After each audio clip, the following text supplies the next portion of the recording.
Parallel World No. 106 a year, one of the cataclysm, January 13th. In Nabaid at the Tianju embassy, a man in his 50s in a neatly pressed suit studies a stack of printed documents beside his computer. His gaze is resolute, his expression severe. Outside the sunlight is piercing, yet winter's desolation has not fully receded, so the flow of pedestrians beyond the embassy gates remains sparse. From time to time a few men and women pass by the entrance. This is the cleanest street in Nabaid, bearing none of the stereotypical images one might associate with Tianju. Inside the embassy, the Dongwa national flag stirs intermittently in the faint breeze, adding a touch of tranquility and stability to the scene. Director Wu, these are the arrangements for this evening. At 6 o'clock, Minister Mo Zong will require a phone call to discuss Tianju's handling plan regarding yesterday's incident, in which 30 Dongwa citizens were attacked near Mengang by locals. I have already printed out the central authorities' opinions regarding our conditions and principles. Please look them over. A man in his early 30s dressed in a suit hands several freshly printed A4 pages, the scent of ink still lingering to the man seated before the computer. In this timeline, the highest position within the embassy is indeed that of ambassador, but the man at the desk once worked for an art museum when he was young. Colleagues from that era jokingly took to calling him director, and he himself grew fond of the title.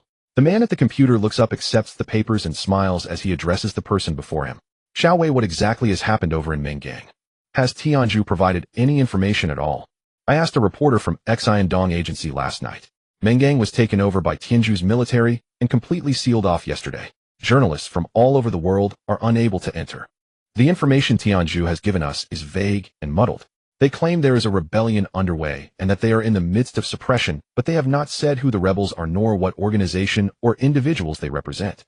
Last night I contacted our colleagues in Mengang and requested that they rescue the Dongwa citizens there. Has there been any progress? Dongwa citizens around Mengang's outskirts have already been forcibly evacuated by local police under our mediation and are being transferred in an orderly manner to available airports nearby. As for Dongwa citizens still within Mengang, we are doing our utmost to secure the support of the Tianju government. Can our colleagues inside Mengang be reached? Xiao Wei's eyes flicker with panic as he looks away. Leaning closer to the director, he says, "Our people outside cannot get in, and those inside are completely unreachable. The information from Tianju now claims that rebels have cut off all communications in and out of Mengang, so at present we have no way to know what is truly happening there. But according to those who have been evacuated from the surrounding areas, there is continuous dense gunfire coming from within Mengang. Then the injured Dongwa citizens are still inside Mengang. To the best of my knowledge, yes. And those 30 people are only figures compiled by Tianju. We have no precise information about the actual number of victims or the wounded." Director Wu's gaze hardens. He looks up at Xiao Wei and says, "There are some things I already discussed with Minister Mo Zong last night. Call home again immediately, and then speak once more with Tianju's foreign affairs. Push them to reveal as soon as possible what exactly is happening in Mengang and demand that they open a corridor for us, at the very least allowing us to evacuate and provide medical aid to our citizens trapped there.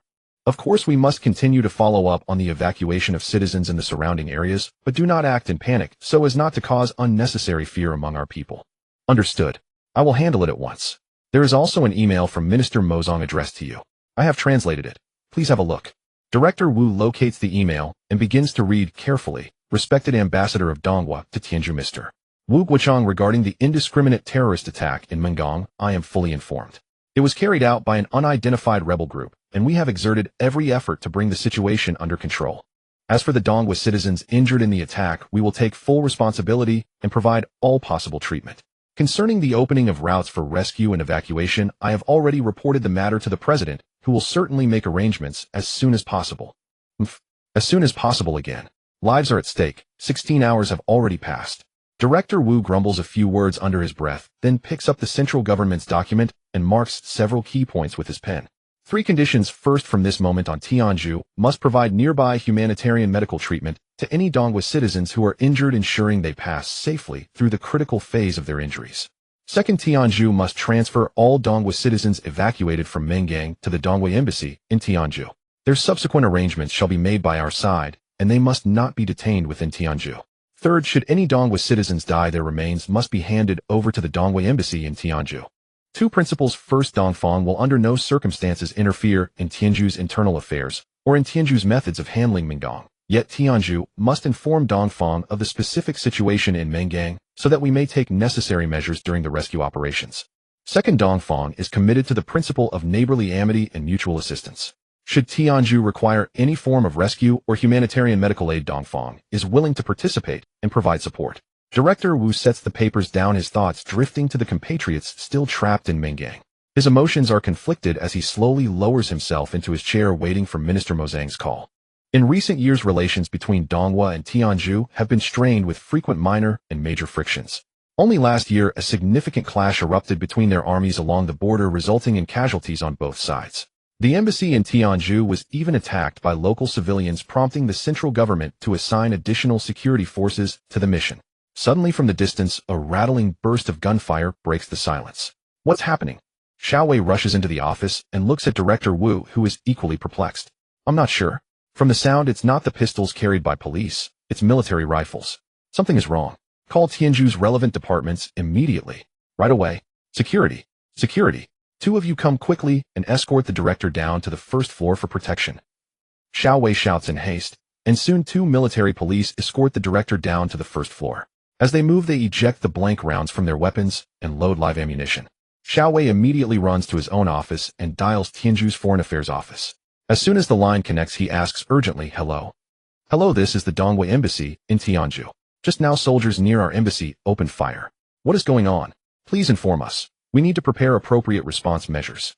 On the other end, the Tianju official clearly seems as bewildered as he is answering in a puzzled tone. Hello, we are not yet clear about the situation either. We will immediately inquire with the relevant departments and respond to you within 5 minutes. All right, I will wait for your reply. Xiao Wei hangs up and waits anxiously, but almost at once another call comes in. He picks up immediately, and a strained voice shouts through the receiver, Wei, is this Wei? Your line was busy. Yes, it's me. Mr. Gandhi, is that you? Yes, it's me. Time is short. I don't have the leisure to explain everything. I will say only one sentence. All right, go ahead. Run. Take your director and your colleagues and run as far as you can. Leave Nabate. This place is about to be destroyed. Wait, what did you just say? What exactly is going on? Xiao Wei asked in confusion, but the person on the other end of the line had already hung up. Forced to act on his own, Xiao Wei immediately turned around and sprinted down to the first floor, calling out to Director Wu. The Foreign Affairs office seems to have no idea what is happening either. They said they would verify the situation and call me back later. But just now Mr. Gandhi, who has a good personal relationship with me, phoned and only said one thing, told us to run, then hung up. I suspect this matter is anything but simple. Should we prepare to evacuate? Director Wu glanced at Xiao Wei and replied, but if we leave, who will answer Minister Mozang's call? Xiao Wei froze for a moment as a sudden thought flashed through his mind. In order to ensure communication security, all calls between the embassy and the various departments of Tianju were made exclusively through dedicated landlines. Private mobile phones could not be used to directly contact leaders of Tiansis government departments. Then should we send a message to the Donghua residents in Nabad asking them to find a safe place indoors to take shelter first? Of course that is necessary. Let Xiao Tao send it, Director Wu replied. As they spoke, gunfire erupted once more in the distance. Everyone exchanged glances, fear and dread surfaced plainly on their faces. While instructing a colleague to immediately send a mass message to local Donghua citizens, Xiao Wei also directed various departments to coordinate their work and safety measures. Because every Donghua citizen who came to Tianju registered their phone number, the embassy could at any time use technical means to send messages to Donghua citizens in the area. Dear citizens of Donghua currently in Tianju, due to unknown dangers occurring in Nabad, we hereby urge all citizens to return indoors, immediately seek a safe place to shelter, close doors and windows, avoid going outside, and ensure the safety of your life and property. We will promptly inform you of any subsequent developments. Please keep your communication channels open and pay close attention to our messages. Thank you. Donghua Embassy in Tianju. After sending the notice, Xiao Wei returned to his own office, anxiously waiting for the call from the Foreign Affairs office. After a while, the phone finally rang. Xiao Wei picked it up, who on the other end was the same staff member as before. Hello, I have already called the relevant departments to verify the situation. It is merely a simple sudden incident. Our leaders have instructed us to inform all consulates that their embassies need not worry, the gunfire will soon stop. Xiao Wei glanced at his watch. Its hands pointed to 4:42. With barely concealed dissatisfaction in his voice, he asked, just a simple sudden incident. Could you tell me the specific situation? We are not clear about that either. You really do not need to be overly concerned. The relevant departments are already dealing with it. As soon as there is a result, I will inform you at once. The gunfire outside has not stopped for a moment, and you are telling me this is just a simple incident. We have the most basic right to know. Otherwise, how are we supposed to guarantee our safety? This concerns diplomacy. I am sorry, this is all the information I can give you. Xiao Wei hung up, both worried and angry, then hurried downstairs to the first floor. He found Director Wu and recounted everything that had just happened. Director Wu lowered his head, pondered for a moment, then raised it, and said, "It seems Tian's his side is deliberately concealing something. Lock all doors and windows, gather everyone together, and have all security personnel and armed police withdraw indoors. When Minister Mozong calls, I will personally ask for a clear explanation before we decide our next step. During this period, to ensure safety, no one is allowed to go outside." After a brief pause, Director Wu, leave one team stationed by the windows near the main gate to observe and guard, monitoring the situation outside in real time and reporting immediately if anything happens. If any Dongwa citizens in Tianju come seeking help, open the doors at once and grant them refuge. Everyone responded in unison and began arranging everything in an orderly fashion. They gathered together, waiting anxiously. A young man from Dongwa who had come to handle some affairs stepped forward and asked Xiao Wei, "Comrade, I just heard you all discussing this for a long time. Can't you simply call that minister yourselves and ask what is going on? I am anxious to get home. Please don't worry just yet. You heard the gunfire outside as well. It's very dangerous out there right now. Once we understand the specific situation and confirm that the danger has passed, we will certainly let you return at the earliest possible moment. As for why we cannot simply call Minister Mozang, even though we are an embassy contacting foreign leaders, must follow prearranged schedules. They are not always in their offices, and doing otherwise would violate diplomatic procedures." At that moment, the gunfire outside grew even more intense. The young man watched the staff working methodically at their posts, then looked out at the soldiers beyond the perimeter, rifles in hand and eyes sharp, standing in full battle readiness. The agitation on his face gradually eased. He went to a seat in the corner, opened his phone to look for any news on online platforms, only to find that every site showed no service. His signal flickered on and off. Helpless, he could only close his eyes and rest. Meanwhile, Director Wu was deeply troubled. The current situation felt as though they had entered a strange forest shrouded in heavy fog, unable to discern what dangers lay ahead. Ding!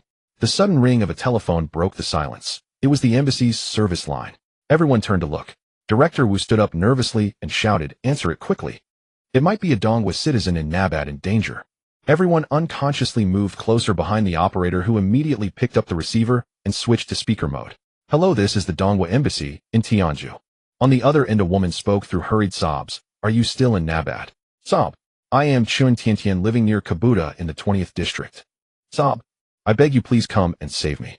Ms. Chun Tiantian, what danger are you currently facing? Are you indoors or outdoors right now? I am indoors. I live on the 7th floor. Do you really not know what is happening outside? Madam, the embassy is currently in a lockdown state. Both the internet and communications have been partially disrupted, so we still do not know the situation outside. Please try to stay calm, and first tell us clearly what you are experiencing right now. There are people acting like lunatics, savagely tearing at passers-by. No more like biting. Eating people. I saw a man rush here from the direction of the slums. He charged wildly across the road, biting anyone he caught. He even tore one person cleanly in half while they were still alive. Sob. Can you come and save me? At this point, the woman on the phone was crying so hard she could barely. Inside the embassy, everyone looked at one another, stunned. The operator hesitated for a moment and glanced back at Director Wu. Director Wu, his face deeply furrowed with worry, nodded for him to continue. "Ms. Chen, the information you are providing is extremely important. Could you tell us more? Might that creature be some kind of wild beast?" On the other end, the woman sobbed, struggling to steady herself. "It's a person. I am certain it is a person. I can see troops firing in the distance, but they are retreating as they shoot. It looks like they cannot stop them at all. That is why I called you." Sob. For a moment, everyone was utterly stunned. Director Wu snatched up the phone and said, "Hello, I am the director of the embassy. My name is Wu Guochang. I have heard everything you said. I will ask you a few questions now. Please try to stabilize your emotions. Just answer what I ask, all right? We need to understand as much as possible in order to think of a way to help you." "All right, Director, please ask." "Approximately how many of these creatures attacking people are there?" "They move very fast, I cannot count them. There are so many. The plaza beneath the tower is packed with them. Blood is everywhere. Some people are running, but they are caught and knocked to the ground within a few steps. Severed limbs are scattered everywhere." The woman's voice trembled as she painted the scene. "They move very fast, I cannot count them. There are so many. The plaza beneath the tower is packed with them. Blood is everywhere. Some people are running, but they are caught and knocked to the ground within a few steps. Severed limbs are scattered everywhere. Do they have any weapons in their hands?" "No, they are tearing people apart using only their hands and mouths." Although Director Wu did not fully understand the situation, he chose to trust the other party's words. He then inquired about several questions and finally reassured Ms. Chen, "Please believe us. Our embassy has a certain number of armed forces, and we will find a way to assist you. In the meantime, please ensure that your doors and windows are securely locked and block the door with heavier furniture. Keep your phone lines open, and we will contact you as soon as we have plans in place. On the other end, Chun Tian calmed down a bit, expressed her gratitude with a few words, and then hung up the phone. Director Wu hung up the phone, instructed the operator to stay by the phone and ensure all calls were answered, and had Xiao Wei send a few people to summarize key points behind the operator. He then called over 2 security personnel and said to Xiao Wei, "You guys accompany me to the top floor. I want to see the situation outside with my own eyes." Xiao Wei was taken aback and hurriedly said, "Director, that's not advisable. The sounds we just heard indicate that cannon fire has begun. If stray bullets come flying, it's too dangerous. Let's first listen to a few more calls and gather more information before making any decisions." At this moment, a military officer said, "Director, you need not go up to check. I will take a brother with me to see what the situation is and report back to you. We are professionals and armed, which makes it relatively safer." Director Wu pondered for a moment and replied, "All right, but be cautious. Bring binoculars and come back immediately if there's any danger." The military officer nodded and then took his companion straight to the top floor. At that moment, the embassy service phone rang continuously, mostly with calls for help and inquiries about the situation, as well as people leaving last words. In this brief time, Xiao Wei tried hard to understand the information and summarize the key points. After about an hour of listening, Xiao Wei handed over the summarized report to Director Wu, stating 1. On the side of the No. 23 slum in the city of Nabade, there are numerous unidentified individuals with astonishing speed and strength indiscriminately attacking ordinary civilians. 2. The characteristics of these individuals include their bodies bear wounds or amputations covered in blood. They have fierce expressions and exhibit behaviors of devouring their victims. 3. A large number of troops have suddenly gathered locally, and they are shooting to kill all unidentified individuals, yet some still possess the capacity to attack even when shot. The military has suffered some casualties. 4. It seems that some intact, unidentified individuals possess the ability to scale tall buildings. Director Wu looked at the report, but before he could think further, the phone in his office rang, and everyone crowded around Director Wu to go upstairs. Director Wu picked up the phone, with Xiao Wei recording the translation beside him. Director Wu slightly moved his lips and said, "Minister Mozang, I think it's time you tell me exactly what the situation is, right?" "Respected Mr. Wu, I had no intention to conceal the truth. I know I can no longer keep it from you. Let's skip the formalities and politics and tell me what the situation really is." "The current situation is a curse or perhaps divine retribution." "I do not understand what you mean by that." "A month ago." "Oh, that's not the main point. Yesterday, a slum in Mengang suddenly saw a group of incredibly strong and agile individuals attacking civilians. When the police tried to intervene, they were bitten as well. You are a major country. Can't a group of strong individuals be suppressed?" "No, the key is." "What is it?" "This appears to be a disease, and it is contagious." As Xiao Wei translated this sentence, everyone gasped in shock. "Contagious? What does that mean?" "Those who are bitten will at most in less than 2 minutes turn into these incredibly strong monsters, and then go on to bite others. During the struggle, some police officers who were not bitten also rapidly became infected. Current assessments suggest that it might be due to contact with these individuals' bodily fluids or being scratched." Director Wu suddenly looked grim, lowering his head heavily, and asked, "Are you saying that those citizens of Donghua who were attacked also rapidly became infected?" After a moment of silence, Mozong replied, "Unfortunately, Mr. Wu, I must inform you that your assumption is correct. Later we dispatched troops there, and the scene was already in chaos. There were too many people near the slum, and we had to open fire, but it seems we had difficulty stopping them. They are too fast, and some who were shot do not die. We quickly mobilized heavy firepower." "All right, Mr. Mozang, so those 30 citizens of Donghua were all killed, correct?" On the other end of the line, after a long silence, "I'm sorry, Mr. Wu, I regret to inform you that 30 is merely an estimate based on the density of Donghua citizens in the city. Then what is the actual number of Donghua citizens who have perished? We cannot ascertain. Mr. Mozang, when do you anticipate this turmoil will subside? Should we evacuate quickly or hold our ground?" In fact, within less than a day, the casualties of the military in Mengang have already exceeded 2,400. While termed casualties, in fact, they have all turned into monsters. We are unclear whether we can control this situation, and if we can, how long it will take. The outbreak originates from the slum, which is densely populated, and the transmission speed is too rapid. Currently, we are trying our best to control the spread, but it seems to have minimal effect. Currently, the outbreak in Nabade is mainly in the northern region. If you are to evacuate, there is still an opportunity to retreat from the south, as the situation there is relatively calm. How many troops are currently stationed in Mengang? A total of 1 army, and we have also dispatched 3 armies from the border for support. What about Nabade? Is there any possibility of deploying troops to protect the Donghua embassy? We currently lack the strength to ensure the safety of the embassy. You have an obligation to guarantee our safety on your territory. I'm sorry, the situation in Nabade is an emergency, and we do not have enough troops. All available forces are concentrated in the areas surrounding slums No. 7, 16, 30, and 49, which have the largest outbreak areas. The reinforcements are still on their way, and we are truly unable to withdraw troops from the front lines to ensure your safety. Why hasn't this matter been made public internationally? Continuing to conceal it will lead to endless repercussions. After a long silence, Mozong said, millions of lives. The president may have his own considerations. If you can leave, please notify the world as soon as possible. After hearing all this, Director Wu slumped in his seat. As a longtime diplomat, he was not afraid for his own safety. His previous diplomatic experiences had taught him that in most cases, as long as diplomatic skills were employed, evacuating citizens could generally be accomplished smoothly. However, the current situation seemed far from that.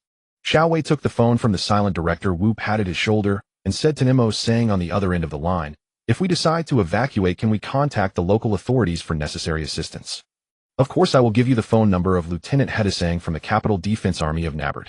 If your side decides to evacuate, you can contact him. His troops are located just south of Mingsala in Nabard, and he is fully responsible for the security of the embassies from various countries. However, I expect that he can only point you in the direction of escape at most, as they cannot enter the city at the moment. Mo Sang reported the number, and Xiao Wei quickly noted it down, insisting that everyone save it on their phones. Mo Sang mentioned a few more words before hurriedly hanging up the phone. Director Wu gazed out the window with vacant eyes, but deep down, he was silently contemplating. There are about 420 citizens from the East Country studying, doing business, or working here in Nabard. What is most concerning is that the East Country has signed a contract with Tianju for the development of the Nabard New District, a colossal project. Approximately 500 workers and various engineers from the East Country are involved in the construction here. In total, that adds up to about 1,000 lives. If their safety cannot be guaranteed, it will be the largest incident of overseas nationals being harmed since the founding of the nation. Not only would I face demotion and punishment, but I would also be nailed to the pillar of shame, becoming a historical criminal. Thinking of this, beads of sweat began to form on Director Wu's forehead. Xiao Wei gathered the heads of all departments. We need to hold a small meeting.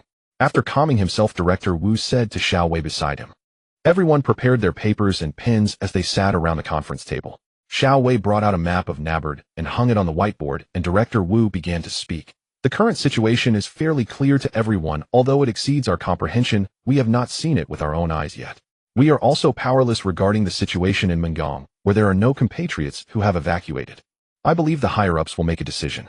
The key now is how to ensure the safety of our compatriots from the East Country and Nabard.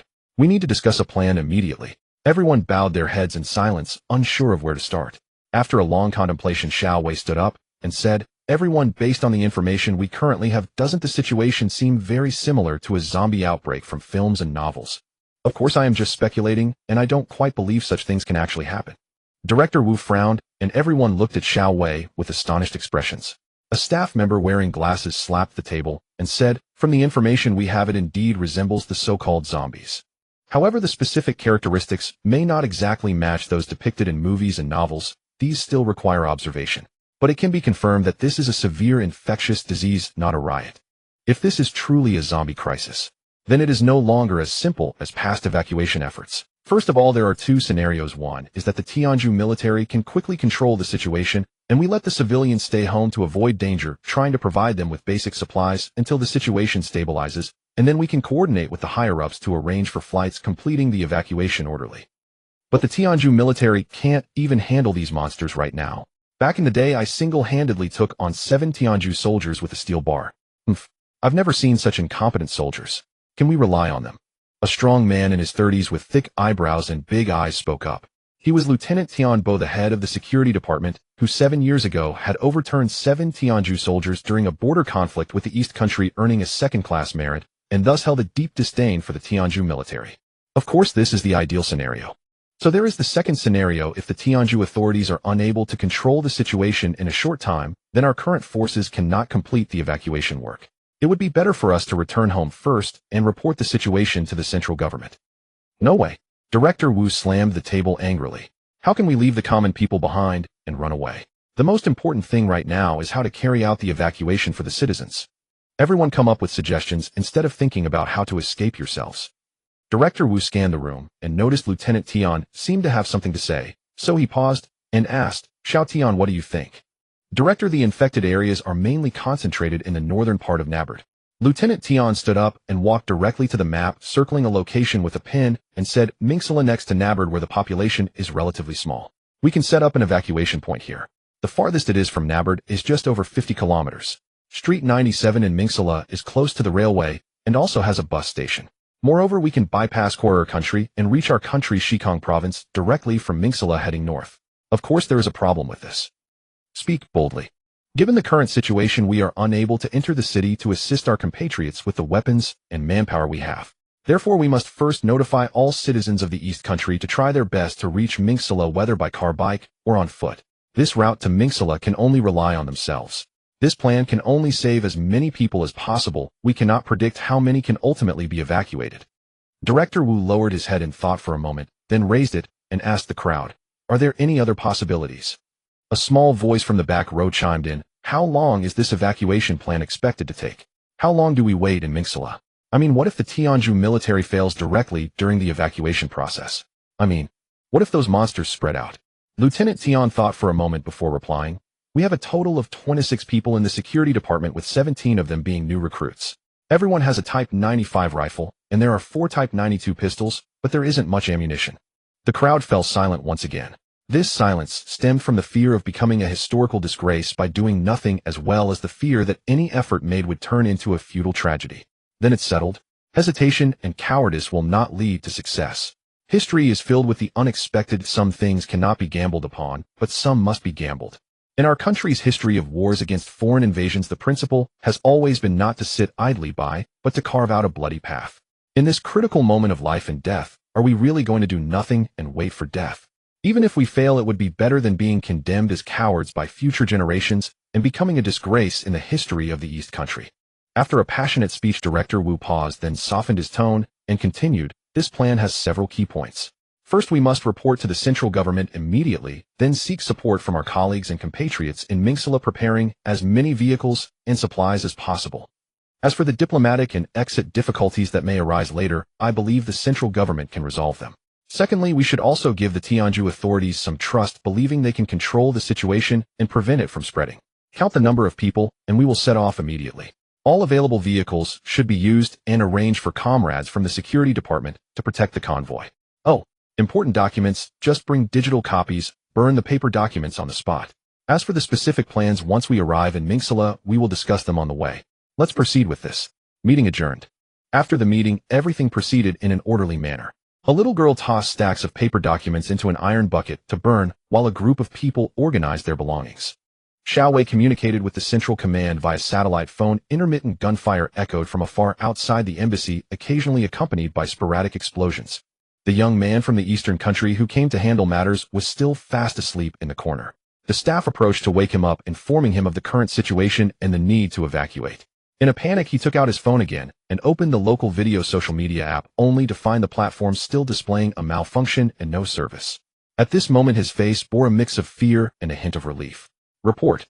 2 security officers rushed down from the upper floor in a flurry, directly approaching Director Wu.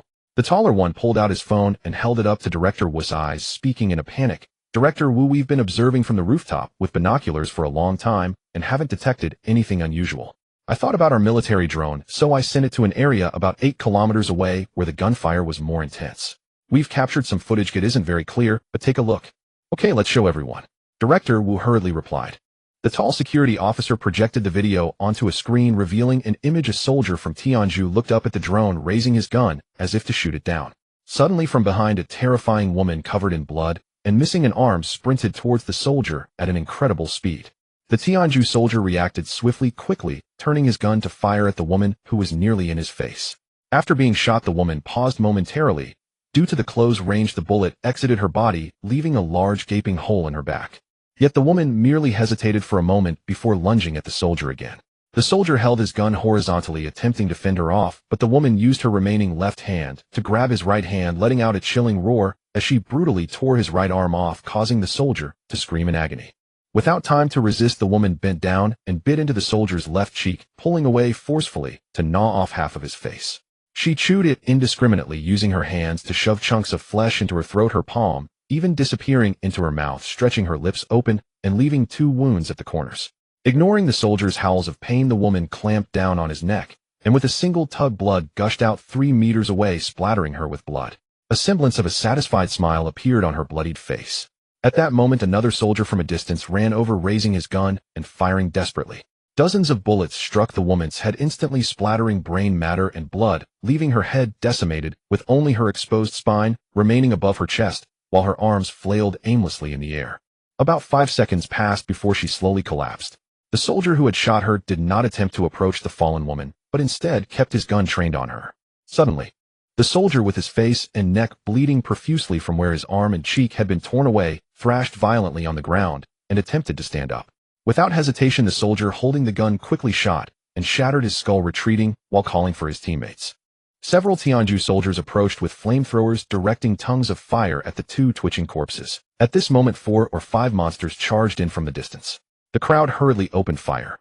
Some staggered a few steps after being shot before collapsing, while others continued to charge forward. One even leaped over an obstacle like a swift leopard, barreling straight towards them. A Tianju soldier wearing an officer's hat drew his handgun and shot the monster in the head, knocking it down. Nearby, another soldier was swiped by the monster's hand, tearing away a large patch of flesh and blood from his chest along with his uniform. The exposed flesh hung limply over his ribcage, with his heart visible beating beneath. Seeing this, the other soldiers had no time to think and quickly raised their guns to blow its head apart. The flamethrower troops also wasted no time, immediately setting it ablaze. The commanding officer looked up at the drone and slowly raised his handgun. Just as he was about to fire, he seemed to remember something, turning to pick up a wooden billboard that had been shot down by bullets from the roadside. He took out a marker from his pocket and wrote, "We are soldiers and military orders must not be violated, but you can tell the world about the situation here. No matter who you are, please bring the message of the monsters here to the outside world." The following segment showed footage from the drone on its return journey, revealing a chaotic scene. Large crowds were fleeing, with some taking refuge in buildings. The people inside the embassy carefully watched the video, and a few who were psychologically weaker had already vomited. Director Wu asked Lieutenant Tian, "Did you find any valuable information?" First, it can be confirmed that attacking the heads of these monsters is likely to incapacitate them. As for the need to burn them, I can only speculate for now that incineration is the only way to truly kill them. If we encounter only a small number of monsters on the evacuation route, we can aim for headshots, allowing us to retreat quickly once the monsters are incapacitated. Additionally, we must avoid close contact with these creatures at all costs. On one hand, these monsters have a strong attack power and a fast speed. On the other hand, it seems that being harmed by these ghastly beings carries a high risk of infection, turning one into a monster. Therefore, we should not engage them directly, if possible dodge and run. Director Wu pondered for a moment and asked Xiao Wei, "Have you reported the situation to the Central Command?" "What did they say?" Xiao Wei set down the phone and said, "Due to the chaotic state of the Tianju railway system, the Central Command suggests we should take a train to bypass the large cities and head north directly into Quarter country, then return home from there.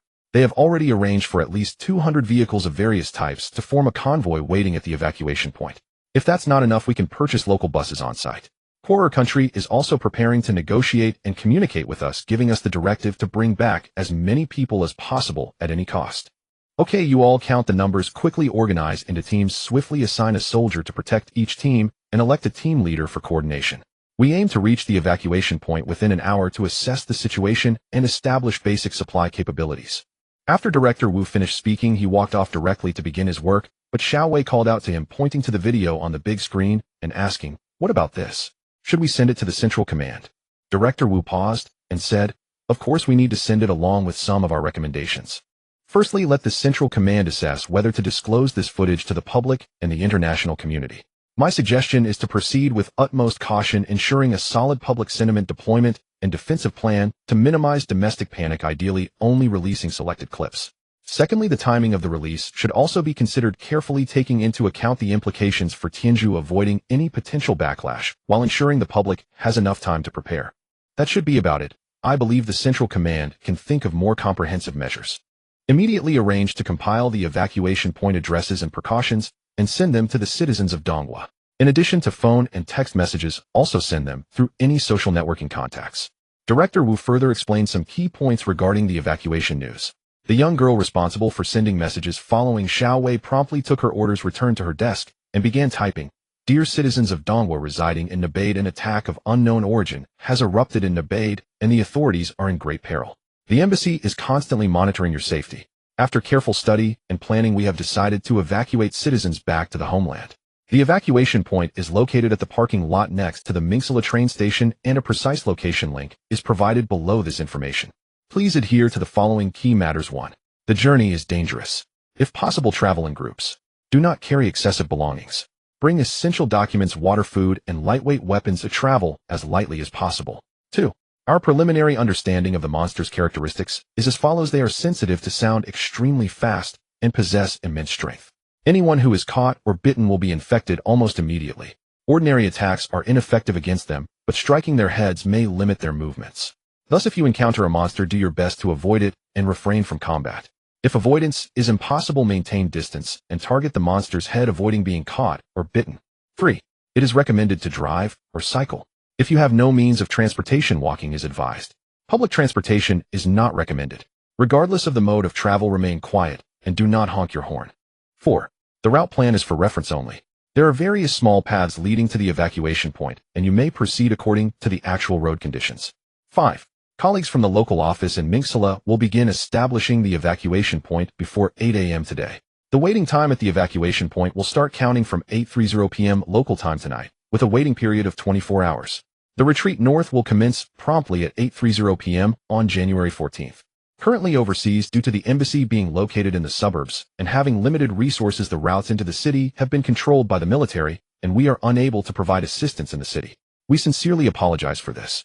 Fellow citizens, please do not give up and make every effort to rendezvous with us as soon as possible. We wish for your safe arrival, and we will do our utmost to ensure your safe return home. Embassy of Dongwa in Tianju. After Director Wu reviewed the message, it was quickly sent out. Quick. Let's get moving. After a flurry of activity, Lieutenant Tian and Director Wu walked towards the embassy parking lot. Lieutenant Tian reported, Director, there are 42 embassy staff members and 26 security personnel, totaling 68 individuals. Regarding the vehicles, currently there is 1 van, 2 SUVs, 6 sedans, and 1 police off-road vehicle. The situation is a bit tight, but given the urgency, my soldiers can squeeze in. By the way, your 2-person electric vehicle is also available. We are a bit short on vehicles. I also considered leaving 1 at the embassy just in case someone comes for help. If we encounter any citizens of Dongwa on the way, we couldn't possibly leave them behind. Director Wu pondered with a worried expression. At this moment, headlights lit up the parking lot as an open mini truck approached the two. After a smooth turn, it came to a steady stop in front of them. The driver rolled down the window. He was the young man from Dongwa who had come to the embassy for business.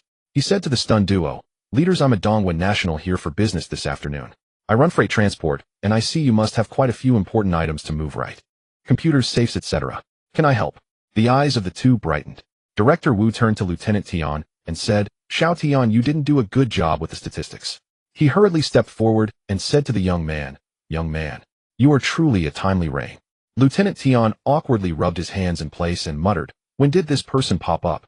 Lieutenant Tian returned to the hall, communicated with several military police, and once again approached Director Wu to report. Director Wu, based on the current personnel and vehicle situation, we plan to split into 12 vehicle groups. I will lead 6 soldiers in the police off-road vehicle to clear the way, and you will take the van with 3 staff members plus 3 soldiers as vehicle 2. The 6 sedans will be vehicles 3, 4, 7, 9, 10, and 11, with 1 soldier accompanying 4 staff members. The 2 SUVs will be vehicles 5 and 8, with 1 soldier accompanying 6 staff members in vehicle 5. Counselor Wei will coordinate rear operations in vehicle 8, bringing 4 staff members and arranging for 2 soldiers for protection. Female staff should be arranged as much as possible in the middle vehicles. Finally, I want to arrange that mini truck as vehicle 12 for the rear, taking the remaining 3 staff members, and we'll find the strongest man to board vehicle 12, while Sergeant Gua leads 6 soldiers in the cargo area for armed vigilance, ensuring maximum safety. However, if we let that civilian young man drive, I wonder if he can. I can't. The young man had been following Director Wu without them noticing. Before Lieutenant Tian could finish, he popped out from behind, raising his hand and shouting with a hint of excitement on his face. Aren't you afraid? This is no joke. Director Wu stared at him. What is there to fear? In this situation, being able to follow you is already the safest option, especially with 6 or 7 soldiers around me with guns for protection. What is there to be afraid of? Director Wu patted the young man on the shoulder and said no more, turning to Lieutenant Tian. Is there any other arrangement? We only have 1 drone with the off-road vehicle leading the way. The drone will connect via Bluetooth overhead, allowing us to know the situation ahead in advance. Each vehicle group will be equipped with a walkie-talkie. Maintain quiet communication during the journey, do not shout, and avoid honking. By the way, according to your arrangement, your two-person electric vehicle is parked at the embassy entrance. The door is unlocked and the key is left. Director Wu nodded in approval, then turned to the already organized groups. With a determined gaze, he spoke calmly and loudly. Time is of the essence. No more talking. Quickly arrange for personnel to board the vehicles and set off. Evacuate the embassy. When the convoy set off, it was already 9:41 p.m. The sound of the drone flying above was faint, but clearly audible, blending with distant gunfire. The group nervously proceeded along the planned route. At this moment, Nabade was dimly illuminated by starlight, a crescent moon hanging in the sky like the scythe of death ready to be drawn. This journey is not far, but in the mere 20 kilometers, everyone walked as if it were their last road in life, each step taken cautiously and carefully. A heavy silence filled the entire team. As they exited the embassy, the road was devoid of any pedestrians, with only a few vehicles slowly passing. After traveling approximately 10 kilometers, the footage from the drone revealed a dense crowd frantically running, surrounded by honking vehicles that seemed to be stuck in slow movement. What is the government of Tianjin doing? Why is the public in such chaos? They are all blocked. Lieutenant Tian looked at the footage from the drone and felt relieved that the crowd of people rushing forward 50 meters ahead and the congested convoy were not made up of monsters, yet he also felt a sense of frustration. All vehicles stop. Let the drone scout ahead and plan a new route. What is happening? Why isn't anyone from the Tianjin authorities maintaining order while the public is evacuating? Lieutenant Tian observed the footage again and said, they are probably struggling to stabilize their own situation now, so they just gave a direction for the public to run towards. It seems these people are all heading in the same direction, likely towards a fixed destination. We should avoid them and hope their destination is different from ours. Alright, stay safe and find a less crowded route to avoid these masses. After Director Wu finished speaking, he looked towards the direction of the gunfire outside the window, briefly doubting if this was a dream. Just then the voice of Xiao Wei came through the intercom. I just saw news from the Tianjin side. The government is evacuating the public from the Jaipur direction, while the direction towards Mingsara seems to be reserved for foreigners. Now many rescue teams and evacuation units from various countries are heading there. We should proceed boldly. Director Wu responded. We must still exercise caution. From now on, we cannot use words like bold or at ease. By the way, Lieutenant Tian, is the drone's battery sufficient? Don't worry, this is military grade and has a 12-hour endurance. I also have 4 spare batteries. Oh wait, I shouldn't say don't worry. This exchange eased the tense atmosphere within the convoy, and everyone felt a bit more relaxed. Lieutenant Tian nervously operated the drone, hoping to find a relatively clear path, but it seemed many civilians were thinking the same, with all the roads appearing congested. He had no choice but to pick up the intercom and say, there are too many people, and with only a few roads we can't possibly fire shots to clear the way for the public on foreign territory, can we? We need to think of other solutions. Let me take a look. Everyone stay alert and do not exit the vehicle. After Director Wu finished speaking, he exited the vehicle assisted by 2 military police who helped him into the off-road vehicle beside Lieutenant Tian. Through the real-time footage from the drone, Director Wu saw countless civilians pouring into the streets, creating an impassable blockade. The crowd was unable to move forward and even began to trample each other. A mother was pulling her fallen child while an elderly person who had been stepped on struggled to get up. The entire street was in utter disarray. This is unacceptable. There isn't a single person to maintain order. We must organize an orderly. Director Wu sighed and turned to Lieutenant Tian, suddenly seeming to make a decision. He steeled himself and picked up the intercom, saying, Xiao Wei, I remember you speak the local dialect, right? A bit. Come here. Director Wu smiled at Lieutenant Tian and asked with a hint of mystery, Xiao Tian, is there a way to make these civilians quickly hear us? What do you mean? This military off-road vehicle is equipped with a loudspeaker, but shouting at these fleeing civilians won't help. Let's go ahead to the widest road there. Lieutenant Tian skeptically pulled Xiao Wei along and led the convoy into the chaotic street. Standing on the vehicle, Director Wu faced the surging and chaotic crowd, his calm demeanor slightly tinged with tension. However, after a moment his gaze turned resolute. He quickly drew the .92 pistol Lieutenant Tian had given him for self-defense and fired a shot into the sky, leaving the convoy stunned. At that moment, the previously crowded crowd suddenly came to a halt, with some people turning around staring blankly at the impeccably dressed East Countryman who stood like a mountain before them. Director, what are you doing? Firing a gun on foreign soil at foreign civilians. This is... Director Wu handed the loudspeaker from the vehicle to Xiao Wei. Xiao Wei, I will say something now, and you need to translate it as loudly as you can to these people. Director Wu patted the wide-eyed Lieutenant Tian and turned to remind Xiao Wei. Xiao Wei nodded obediently, quickly organizing his thoughts and rapidly recalling the local dialect words he had almost forgotten in his panic. People of Nabard, we are here to help you. In this chaos and crowding, no one will be able to escape in the end. You must trust us, follow my instructions, and head towards your destination in an orderly manner. Ultimately, we will all arrive safely where we need to be. In populous nations, there is often greater competitive pressure, leading individuals to scramble for advantages. For instance, when taking the subway or bus in the absence of organization, people rush to the front fearing they will be left behind.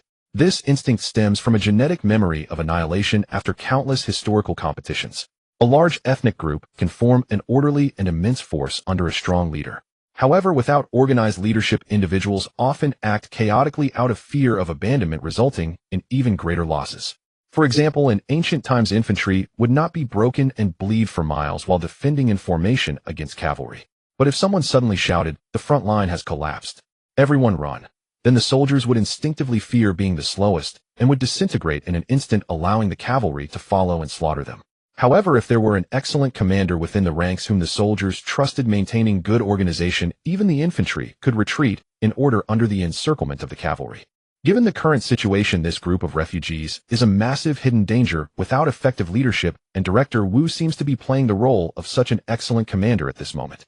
Standing on the off-road vehicle, his righteous demeanor and inherent authority made the Tianzhu people who thought they had been abandoned naturally accept this commander. Everyone listen to me. Vehicles to the left, people to the right. Quickly separate, maintain a distance of half a meter between individuals, just the length of a hand. Women, the elderly, and children, everyone support each other. Move forward in an orderly manner. Always maintain distance. If someone falls, the people nearby should quickly help them up to prevent trampling. If they are injured, place them in the nearby vacant areas of the street and await further rescue. Everyone behind should relay this command to the person in front. All of you repeat this command. Those in the vehicles, roll down your windows and collectively repeat this command. After hearing this, the nearby civilians began to softly echo the local dialect command. Vehicles to the left, crowds to the right. Director Wu stood on the off-road vehicle while Xiao Wei continuously repeated the command over the loudspeaker. The crowd and vehicles slowly parted, gradually becoming orderly, and the convoy finally began to advance slowly. When they encountered another congested area ahead, Director Wu raised his hand and fired again, repeating the earlier action. Director Wu, can I fire at the next intersection? You should stay in the vehicle. It's dangerous here, Lieutenant Tian said to Director Wu. No, the civilians seeing me is far better than them seeing you in military uniform. If you fire, they will get anxious. The convoy moved forward slowly, and the sounds of gunfire in the distance became incessant and seemed to grow closer. It was the sounds of the Tianzhu military fighting fiercely. However, the escape route forged with soldiers' lives did not seem entirely safe. The crowd numbly repeated the commands, advancing like a massive ant colony. The chaos resulted in the bodies of those trampled to death being left behind, their eyes filled with unwillingness, stacked at the edge of the right side of the road, lying there without dignity. Relatives cried helplessly beside them, while passers-by only expressed a hint of pity or fear before quickly moving along. Director Wu and his group watched this scene, their hearts filled with mixed emotions, and they all fell silent. Xiao Wei's voice, continuously repeating commands, grew choked with emotion. With the intervention of Director Wu and his team, the convoy and the crowd gradually became orderly, and the pace of progress increased significantly. Soon the convoy arrived at its junction, where a few civilians and vehicles merged. Lieutenant Tian vigilantly watched the road on the other side of the junction and immediately picked up the radio to say, "Attention all units, we are about to pass through the junction. A drone is circling above, monitoring the area. Please ensure all doors and windows are secured and pass quickly without honking or making noise. Maintain distance and stay alert." Lieutenant Tian led vehicle No. 1 quickly through the junction, then instructed the driver to slow down, keeping a close eye on the footage captured by the drone. With vehicles No. 2 and No. 3 passing safely, Lieutenant Tian visibly relaxed a bit. However, when vehicle No. 4 began to pass through the junction, Lieutenant Tian saw many black figures rushing towards them in the distance on the monitor, while the few pedestrians on the road erupted in screams as retreating vehicles accelerated away. "This is bad. All units attention. Monsters are coming through the junction. Vehicle No. 4 hurry through. All vehicles behind No. 5 stop and remain on alert." Sergeant Guo from vehicle No. 12 quickly organized the combat personnel from vehicles No. 5, 7, 9, and 11 to get out and intercept the civilians at the junction, urging them to retreat and find a place to hide. Find nearby cover and prepare for battle. The combat personnel from vehicles No. 6, 08, and 10 disembarked to maintain order and vigilance. The remaining personnel in vehicle No. 12 stayed back to secure the rear. Be ready to provide support. Lieutenant Tian rolled down the window and shouted in broken Tibetan to the crowd ahead, "There is a situation behind, clear the way quickly. Hurry, hurry, hurry." As he directed the driver to make a U-turn, the crowd hurriedly moved aside and began to run forward. The front of the crowd was unaware of what was happening, but seeing the commotion behind them, they too began to panic and flee. At this moment, Vehicle No. 4 had already passed the junction, while Vehicle No. 1 turned back to the junction. The personnel opened the doors for cover, readied their weapons, and prepared for battle. 2 combat personnel from Vehicle No. 2 also disembarked to help disperse those who had just crossed the junction, then ambushed at the flower bed facing the junction. The black figures in the distance drew closer, and everyone began to see clearly, collectively gasping in horror as they spotted around 40 to 50 monsters surging towards them. Those who had not yet managed to escape were ruthlessly torn apart by the monsters, and within a minute they stood up, convulsing, howling as they joined the fray. What was even more alarming was that more black figures were surging in from the distance, making it impossible to determine their actual numbers. The military and police stood ready, and a young fighter behind the flower bed checked his magazine, aimed his weapon, and prepared to shoot. However, his slightly trembling arm revealed his inner tension. Beside him, a slightly older soldier appeared, much calmer, a noticeable scar showing beneath his scruffy beard. He tossed the butt of his cigarette at his feet and extinguished it, patting the young soldier on the shoulder, saying, "Zihan, you should be grateful that your first combat encounter is not with normal humans. With these monsters, you shouldn't feel too much psychological pressure. Relax a bit. They are unarmed, and just flesh and blood. Just aim for the head." The young soldier took a deep breath to steady his rapidly rising chest and responded, "All right, squad leader." Just as they were talking, the approaching black figures had reached shooting range, and Lieutenant Tion shouted, "Open fire." The fire from 3 sides erupted. At Lieutenant Tion's command, bullets were directed towards the monsters' heads, and brain matter splattered everywhere. The monsters fell, losing their ability to move, but they didn't seem to be entirely dead, their limbs still twitched. These monsters were quite agile, with some managing to dodge the attacks and rush forward. Fortunately, the soldiers were quick to react, and those monsters would soon be taken down by concentrated fire. With active cooperation and fire suppression, they managed to carve out a relatively safe zone of 300 to 400 meters, preventing the monster horde from advancing. But suddenly, an unexpected turn of events occurred as 2 or 3 black figures flashed from the exterior of a building beside the road and leaped towards the crowd, one landing in the middle of the junction, while the other 2 landed not far in front of Vehicle No. 5, producing the sound of flesh hitting the ground and bones breaking. The crowd erupted in screams and gasps, and the military and police quickly reacted, opening fire on the 3 monsters that were struggling to rise. After a while, confirming that the 3 nearly shattered monsters on the ground had ceased to move, everyone redirected their weapons towards the incoming wave of monsters. However, at this moment the situation changed rapidly as the monster horde had pushed forward another 100 meters.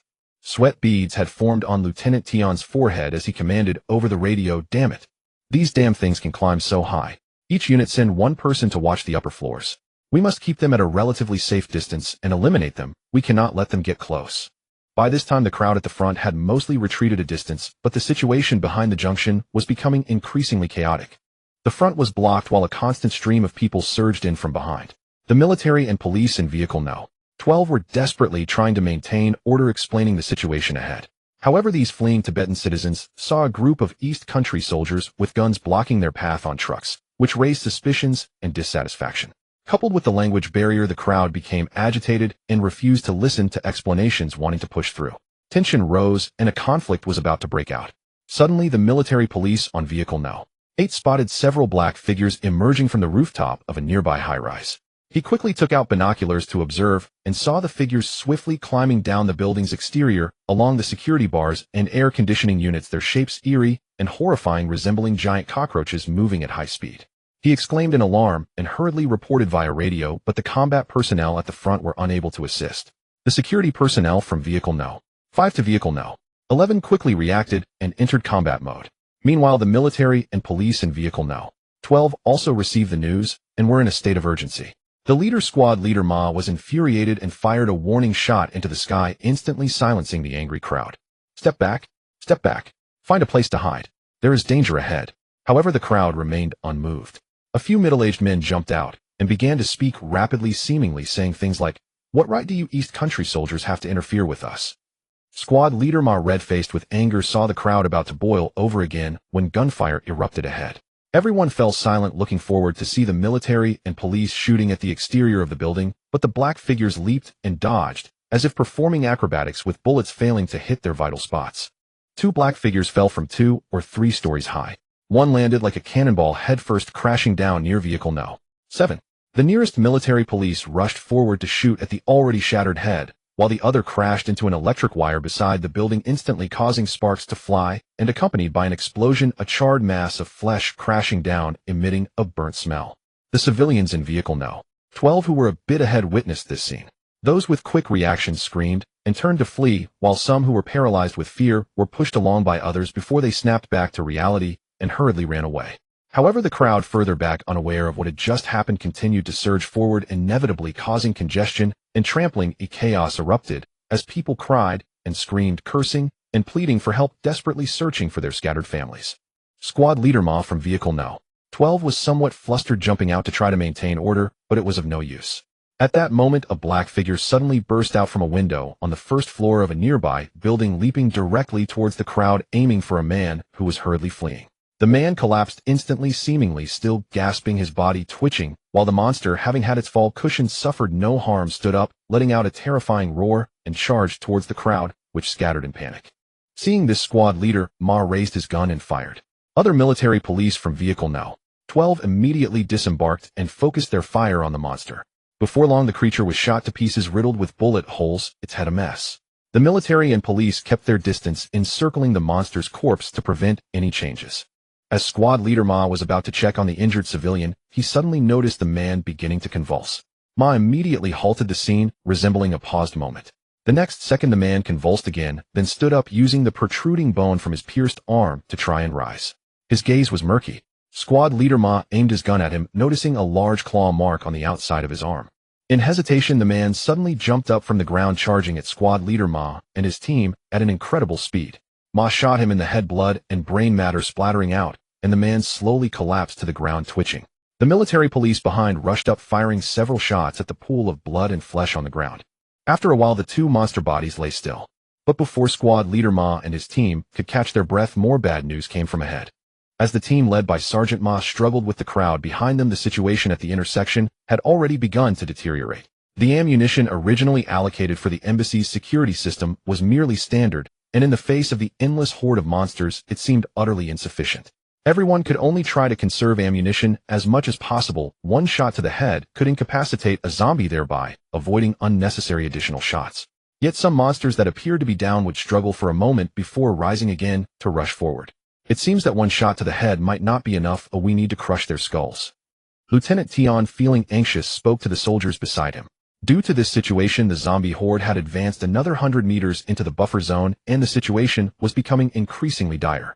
Lieutenant Tian picked up the radio and said, "Director Wu Xiaowei, you need to contact Lieutenant Hetty quickly and request their support. We're running low on ammunition, and if this continues, we may not be able to hold out much longer. Stay in the vehicle and be ready to evacuate at any moment." Wu, the director, and Xiaowei in front were already restless. They could only sit in the vehicle, anxiously unable to see the situation at the intersection.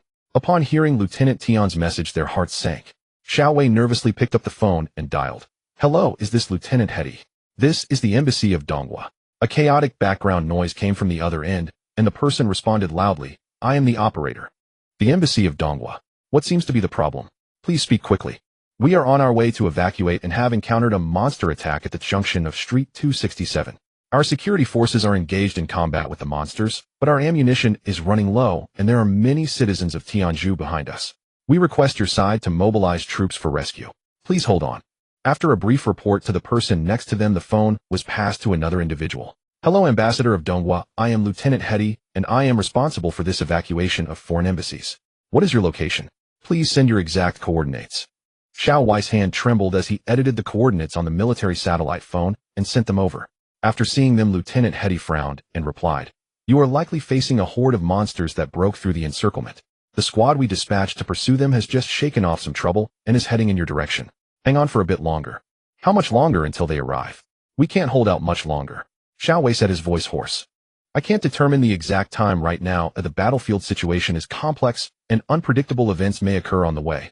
Let's do this. I'll coordinate and contact again, and if there are any other supporting troops, I will dispatch them to your aid immediately." "Okay, thank you, Lieutenant." Xiaowei anxiously hung up the phone and informed Lieutenant Tian of the situation via the radio. Lieutenant Tian pondered for a moment, then immediately ordered each team to report on their ammunition situation while maintaining accurate fire. Meanwhile, he rapidly calculated in his mind, his clothes soaked with sweat and his breathing became heavy and labored. Hold on for a bit longer. If support doesn't arrive, we will have to retreat urgently. When I give the command, Vehicle 12 will move to the center of the intersection to provide fire cover, and all personnel should quickly return to their vehicles. The remaining vehicles will orderly and swiftly retreat forward, and do not concern yourselves with unrelated civilians. Lieutenant Tion's final words were marked with a sense of determination. A stalemate ensued for a moment. A dozen monsters that were previously scattered suddenly surged together, forming an irregular circular formation that charged forward, obscuring the layer of monsters in the middle. While the outer monsters fell one by one, a few in the center had already reached the intersection, mere moments away from the soldiers and police, causing panic. Gunfire erupted like firecrackers. At that moment, Ian Zihan and Sergeant Lee, who were behind a flower bed, were startled. Two monsters resembling vengeful spirits rushed towards them, and they could even see the flesh dangling from the corners of the monsters' mouths. One for each of us. Aim for the head. Sergeant Lee shouted as he fired a bullet that pierced the forehead of the closest monster, causing it to collapse. Ian Zihan felt his hand, which had been firing continuously, grow numb from the recoil. His pupils dilated in sheer terror as he instinctively raised his gun. The bullet grazed past the monster's ear, blowing apart its ear and half of its head, yet the monster seemed largely unfazed, leaping at him. Before Sergeant Lee could adjust his aim, the monster had already tackled Ian Zihan to the ground, sending him flying 3 meters away. He attempted to use his gun to shield his chest, but the tremendous force caused him to lose grip of the weapon. Sergeant Lee decisively adjusted his gun and aimed at the monster's temple, but in that instant the monster's hand had already clamped down on Ian Zihan's neck. Ian Zihan let out a piercing scream, and the wounded monster staggered and fell onto him. Meanwhile, Lieutenant Tion noticed the change in the situation and quickly ordered the other soldiers and police to provide cover as they rushed over. Sergeant Lee, in a frenzy, dashed to Ian Zihan's side, kicking the monster aside. Just as he was about to touch the bloodied Ian Zihan, Lieutenant Tion grabbed him. Sergeant Lee, with tears streaming down his face, lost control and yelled. Lieutenant Tion slapped him fiercely. Get a grip. Only then did Sergeant Lee calm down. At that moment, Ian Zihan's body twitched a couple of times before he stood up stiffly. Seeing this, Lieutenant Tion's eyes flashed with a hint of pain, and he raised his gun, shooting towards Ian Zihan's forehead. Ian Zihan fell to the ground with a muffled thud. Lieutenant Lee stared blankly at Ian Zihan's motionless body while Lieutenant Tion pulled him back to the position of Vehicle 1. He picked up the radio and said, "We have lost a brother. The rest of you stay sharp. Remain vigilant." Vehicle 12 moved forward to provide cover and prepare to evacuate. Upon receiving the order, the members of Vehicle 12 all returned to their positions and moved to the other lane, passing by other vehicles towards the intersection. "Young man, when we reach the intersection, get out of the car. Someone will assist you to a safe vehicle." The sergeant sitting in the passenger seat said to the young driver, "I'm not afraid. Don't bother with the trouble. I'll just follow you guys. Trust my driving skills." The young man's face revealed an inexplicable excitement as he pressed the accelerator to the floor, racing towards the intersection, knocking aside a few monsters that were about to close in on Lieutenant Tion and his team. The police and soldiers in Vehicle 12 had relatively more ammunition, and as soon as they arrived, they unleashed a frenzied barrage, taking down another wave of approaching monsters and creating some distance from the ones in the distance. The rest of the vehicle's personnel quickly returned to their vehicles, preparing to start their retreat. However, some fleeing citizens, seeing Dongwo's convoy begin to withdraw, surged towards the intersection. In an instant, the firepower was hampered, and the intersection was completely blocked, leaving the vehicles behind with no way to retreat. Lieutenant Tion looked at the dark figures continuously rushing in the distance, and at the dwindling ammunition at the soldiers' waist. His heart sank. He thought, "Damn it, we might end up paying the price here. Get down. All living beings get down." In this moment of despair, a loudspeaker suddenly echoed from afar, and the group of monsters that had been rushing toward the intersection turned and leaped backward upon hearing the sound. The chaotic pedestrians at the intersection instinctively crouched down, covering their heads. It was then that Lieutenant Tion saw that the newcomers were a group of about 30 soldiers from the Tianzhu army, all wearing protective masks, indicating they were a regular military unit. These soldiers were well-trained and wasted no words in the face of the monsters, unleashing a concentrated barrage of gunfire against the oncoming creatures. After quickly taking down a number of them, several soldiers armed with long pole forks began to drag the twitching corpses to the roadside, piling them together. 2 flamethrower soldiers instantly unleashed jets of flames, igniting the pile of corpses, and a massive fire shot up towards the heavens. At that moment, Lieutenant Tion and his group managed to deal with the few remaining monsters at the intersection, finally allowing everyone to breathe a sigh of relief. "Clear the way for the vehicles and people." The loudspeaker blared again, and a few soldiers fired shots into the air. As they reached the center of the intersection and saw the devastation, they began to disperse the crowd, gathering all the fallen monster corpses to burn them with flamethrowers. In the glow of the flames, a leading Tianju soldier walked directly up to Lieutenant Tian, saluting him respectfully. Lieutenant Tian promptly returned the salute, and the soldier asked in a foreign language, "Are you from the East Country Embassy?" The lieutenant arranged for us to pick you up. "Yes, thank you very much. You arrived just in time. You are our guests. It is our duty to assist you. Turn right ahead and go for another kilometer, and you will reach Nabade. The road has been cleared for you. You should hurry." "All right, what about you?" "There are still a few more embassy teams behind us. We will continue forward to pick them up. You should leave quickly. I heard that someone from your country has already arrived and is waiting for you." Lieutenant Tian was about to thank him again, but at that moment he caught sight of two fully protected Tianju soldiers carrying the body of Yin Zihan towards the pile. He quickly stopped the leading Tianju officer, saying, "I apologize, but this is our fallen soldier. Please return his body to us. We have a rule that a comrade's body must be brought back to the East Country." The officer waved his hand, saying, "Sir, I'm afraid that won't be possible. I understand your customs, but all infected bodies must be cremated on site." "Why? We cannot be sure if these bodies still pose a risk of infection. For safety, we hope you understand." Beside them, the still dazed Corporal Li became agitated again upon hearing this, rushing forward to shout, "He's dead. How could he still be infectious? I want to take him back."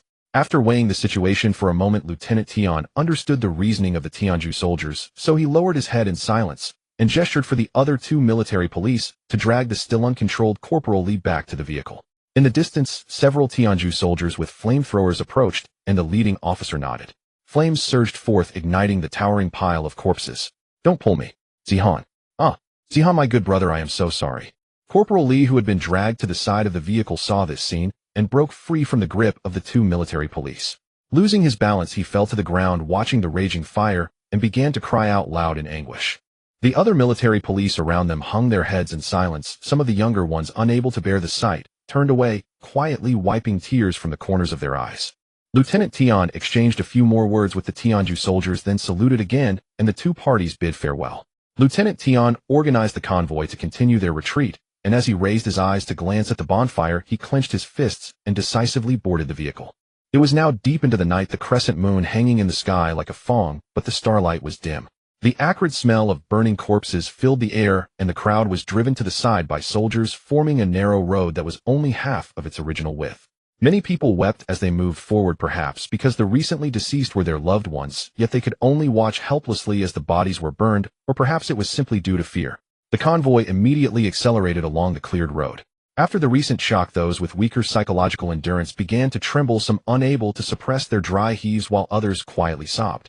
The atmosphere inside and outside the vehicle was filled with sorrow and fear. Even the crying was subdued. Yet separated by a pane of glass, it seemed like two different worlds. The people inside the vehicle still had direction and knew where to go next. But what about the Tianju citizens outside? Where were they headed? What should we do next? No one knew. The convoy slowly drove toward their destination, the distant lights gradually coming into view, while the sounds of gunfire behind them never ceased, long and continuous, urgent and intense. "We've arrived. We finally made it." As Lieutenant Tian's voice came through the intercom, everyone rolled down their windows, gazing at the destination that should have taken 40 minutes, but had taken 3.5 hours to reach. At 1257 a.m. at the junction of Nabade and Minxala, searchlights illuminated all the open spaces as if it were daylight, and countless barbed wire fences formed a newly established defensive line. Thousands of Tianju soldiers stood at the ready, with some soldiers constantly directing traffic as they helped those escaping from Nabade, while others held live ammunition, anxiously watching the front. Lieutenant Tian took a careful look and felt a sense of unease. While the Tianju army has directly dispatched field troops this time, there are 30 Arjun tanks and T-90S main battle tanks here alone, and in the distance, several rows of M40, A1 106mm recoilless rifles dominate the artillery. Are they planning to turn Nabade into a sea of fire? "Which embassy are you from?" As the convoy approached, a Tianju officer stopped them and asked. "East Country. You will enter through the right entrance, and once inside, turn right after 100 meters. You are only allowed to go and not to come back out." Following the instructions, the convoy slowly entered the entrance, and once inside they saw 3 people. "Director, colleagues, over here. I'm here to pick you up," the leading person shouted. Everyone stopped the vehicle, and Director Wu recognized Chun Yu, who was stationed at the embassy in Minxala, and immediately got out to greet him. "Director, you've suffered. I came as soon as I received the news. I've contacted various sources along the way, and we have a total of 170 vehicles with over 80 more on the way. As soon as we finish picking up East Country citizens, we will set off." "Good. Xiaoqing, you did a great job. Now East Country citizens living nearby have already arrived and are settled. We have set up a temporary shelter ahead, and water, food, and basic medicines are all being packaged. Each arriving East Country citizen will receive a bag of supplies. Time is of the essence. Follow me. All right. As soon as they arrived at the shelter, Xiao Wei began to organize everyone in an orderly manner. Before them, a large truck had brought in a mountain of supplies piled in boxes, including bread, bottled water, and medicines, as well as a heap of plastic bags. Everyone started to sort and package the supplies. One plastic bag contained 8 bottles of water, 16 loaves of bread, 1 bottle of alcohol, 1 pack of cotton swabs, 4 adhesive bandages, and 1 pack of gauze. Xiaoqing, where did you get these urea bags? Director Wu squinted and asked. Where can I find over 10,000 bags in such a short time? I've searched here for quite a while and settled for the ones bought from the fertilizer factory. Xiaoqing replied, slightly embarrassed. It's fine as long as it works. This is a critical moment. Reporter Wang from the New Dong Society is over there too. Should we inform them about the situation inside? Why did the reporter arrive so quickly? They were originally in Mengang but couldn't get in, so they were preparing to return home from Nabade when they happened to encounter us. You didn't say anything to the reporters, did you? No, I said I wasn't sure for now. Let's discuss the reporters later. How many citizens from Dongwa have arrived here? Now there are 671 people who have arrived, all of whom are from nearby. What about the 5,000 workers and engineers from Nabade New District? Have you contacted them? I spoke with their leader not long ago. According to the usual timing, they should have arrived earlier. Director, the engineering team has arrived. Lieutenant Tian waved excitedly at Director Wu, and he quickly turned to look in their direction. Amidst the astonished gazes of the military and various diplomats on site, a grand convoy of engineering vehicles approached the evacuation point. A medium-sized excavator led the way, its bucket clearly damaged, followed closely by several heavy trucks and countless Dongwa citizens wearing hard hats sitting in the semi-enclosed cabins of medium-sized trucks, along with various strange engineering vehicles, all adorned with the Dongwa national flag and a green corporate banner that read, Dongwa Urban Construction Nabade New District Engineering Team 1. You have finally arrived. Director Wu excitedly ran towards the convoy, waving his hands. He thought to himself that as long as they arrived, half of his task would be complete, a feeling akin to rescuing someone trapped in a swamp, having pulled them out to their waist. Seeing the spectacle, journalists from other countries rushed forward. Amidst the flashes of numerous cameras, the convoy entered the resettlement point, where the embassy staff eagerly embraced and celebrated with the disembarking workers, many of whom were overwhelmed with joy, and some applauding fervently. Director, a man in a suit got off the truck and excitedly sought out Director Wu. Director Wu followed the voice, and the two shook hands excitedly. Director, I am the manager of the engineering team. My name is Zhang Peimin. We met during the project launch ceremony. The entire team of 5,073 people has now arrived at the evacuation point. We also rescued some compatriots along the way, but I haven't had the time to count the exact number. Please advise, Director. Good. You have worked hard. The journey must not have been easy for you. How did you manage to get here? Tell me about it.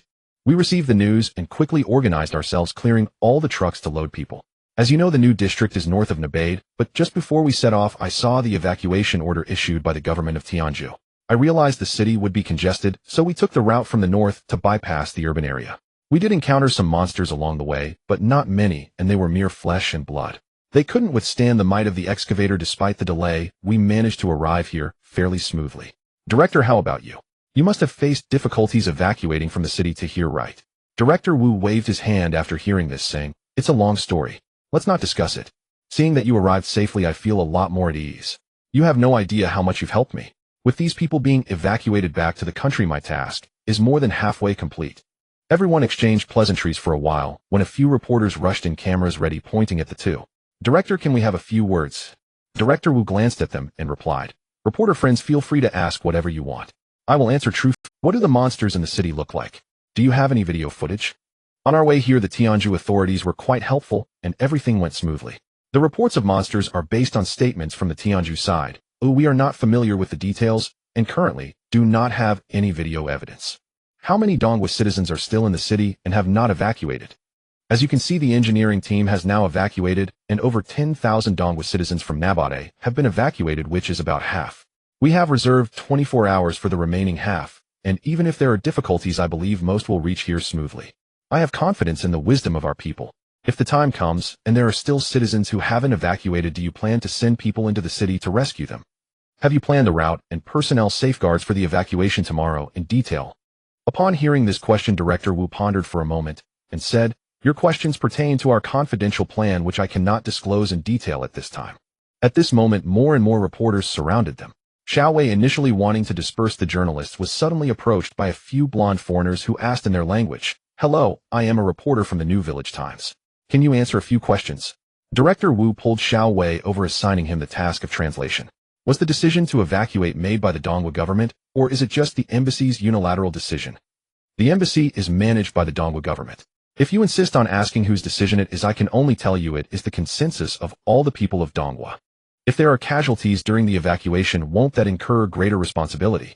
Why not choose a better method? From what you say, it seems that Mika has a better way to handle it. We do not plan to evacuate. We believe that our citizens can get through the crisis by staying at home. Forcing them onto the streets is a display of irresponsibility, isn't it?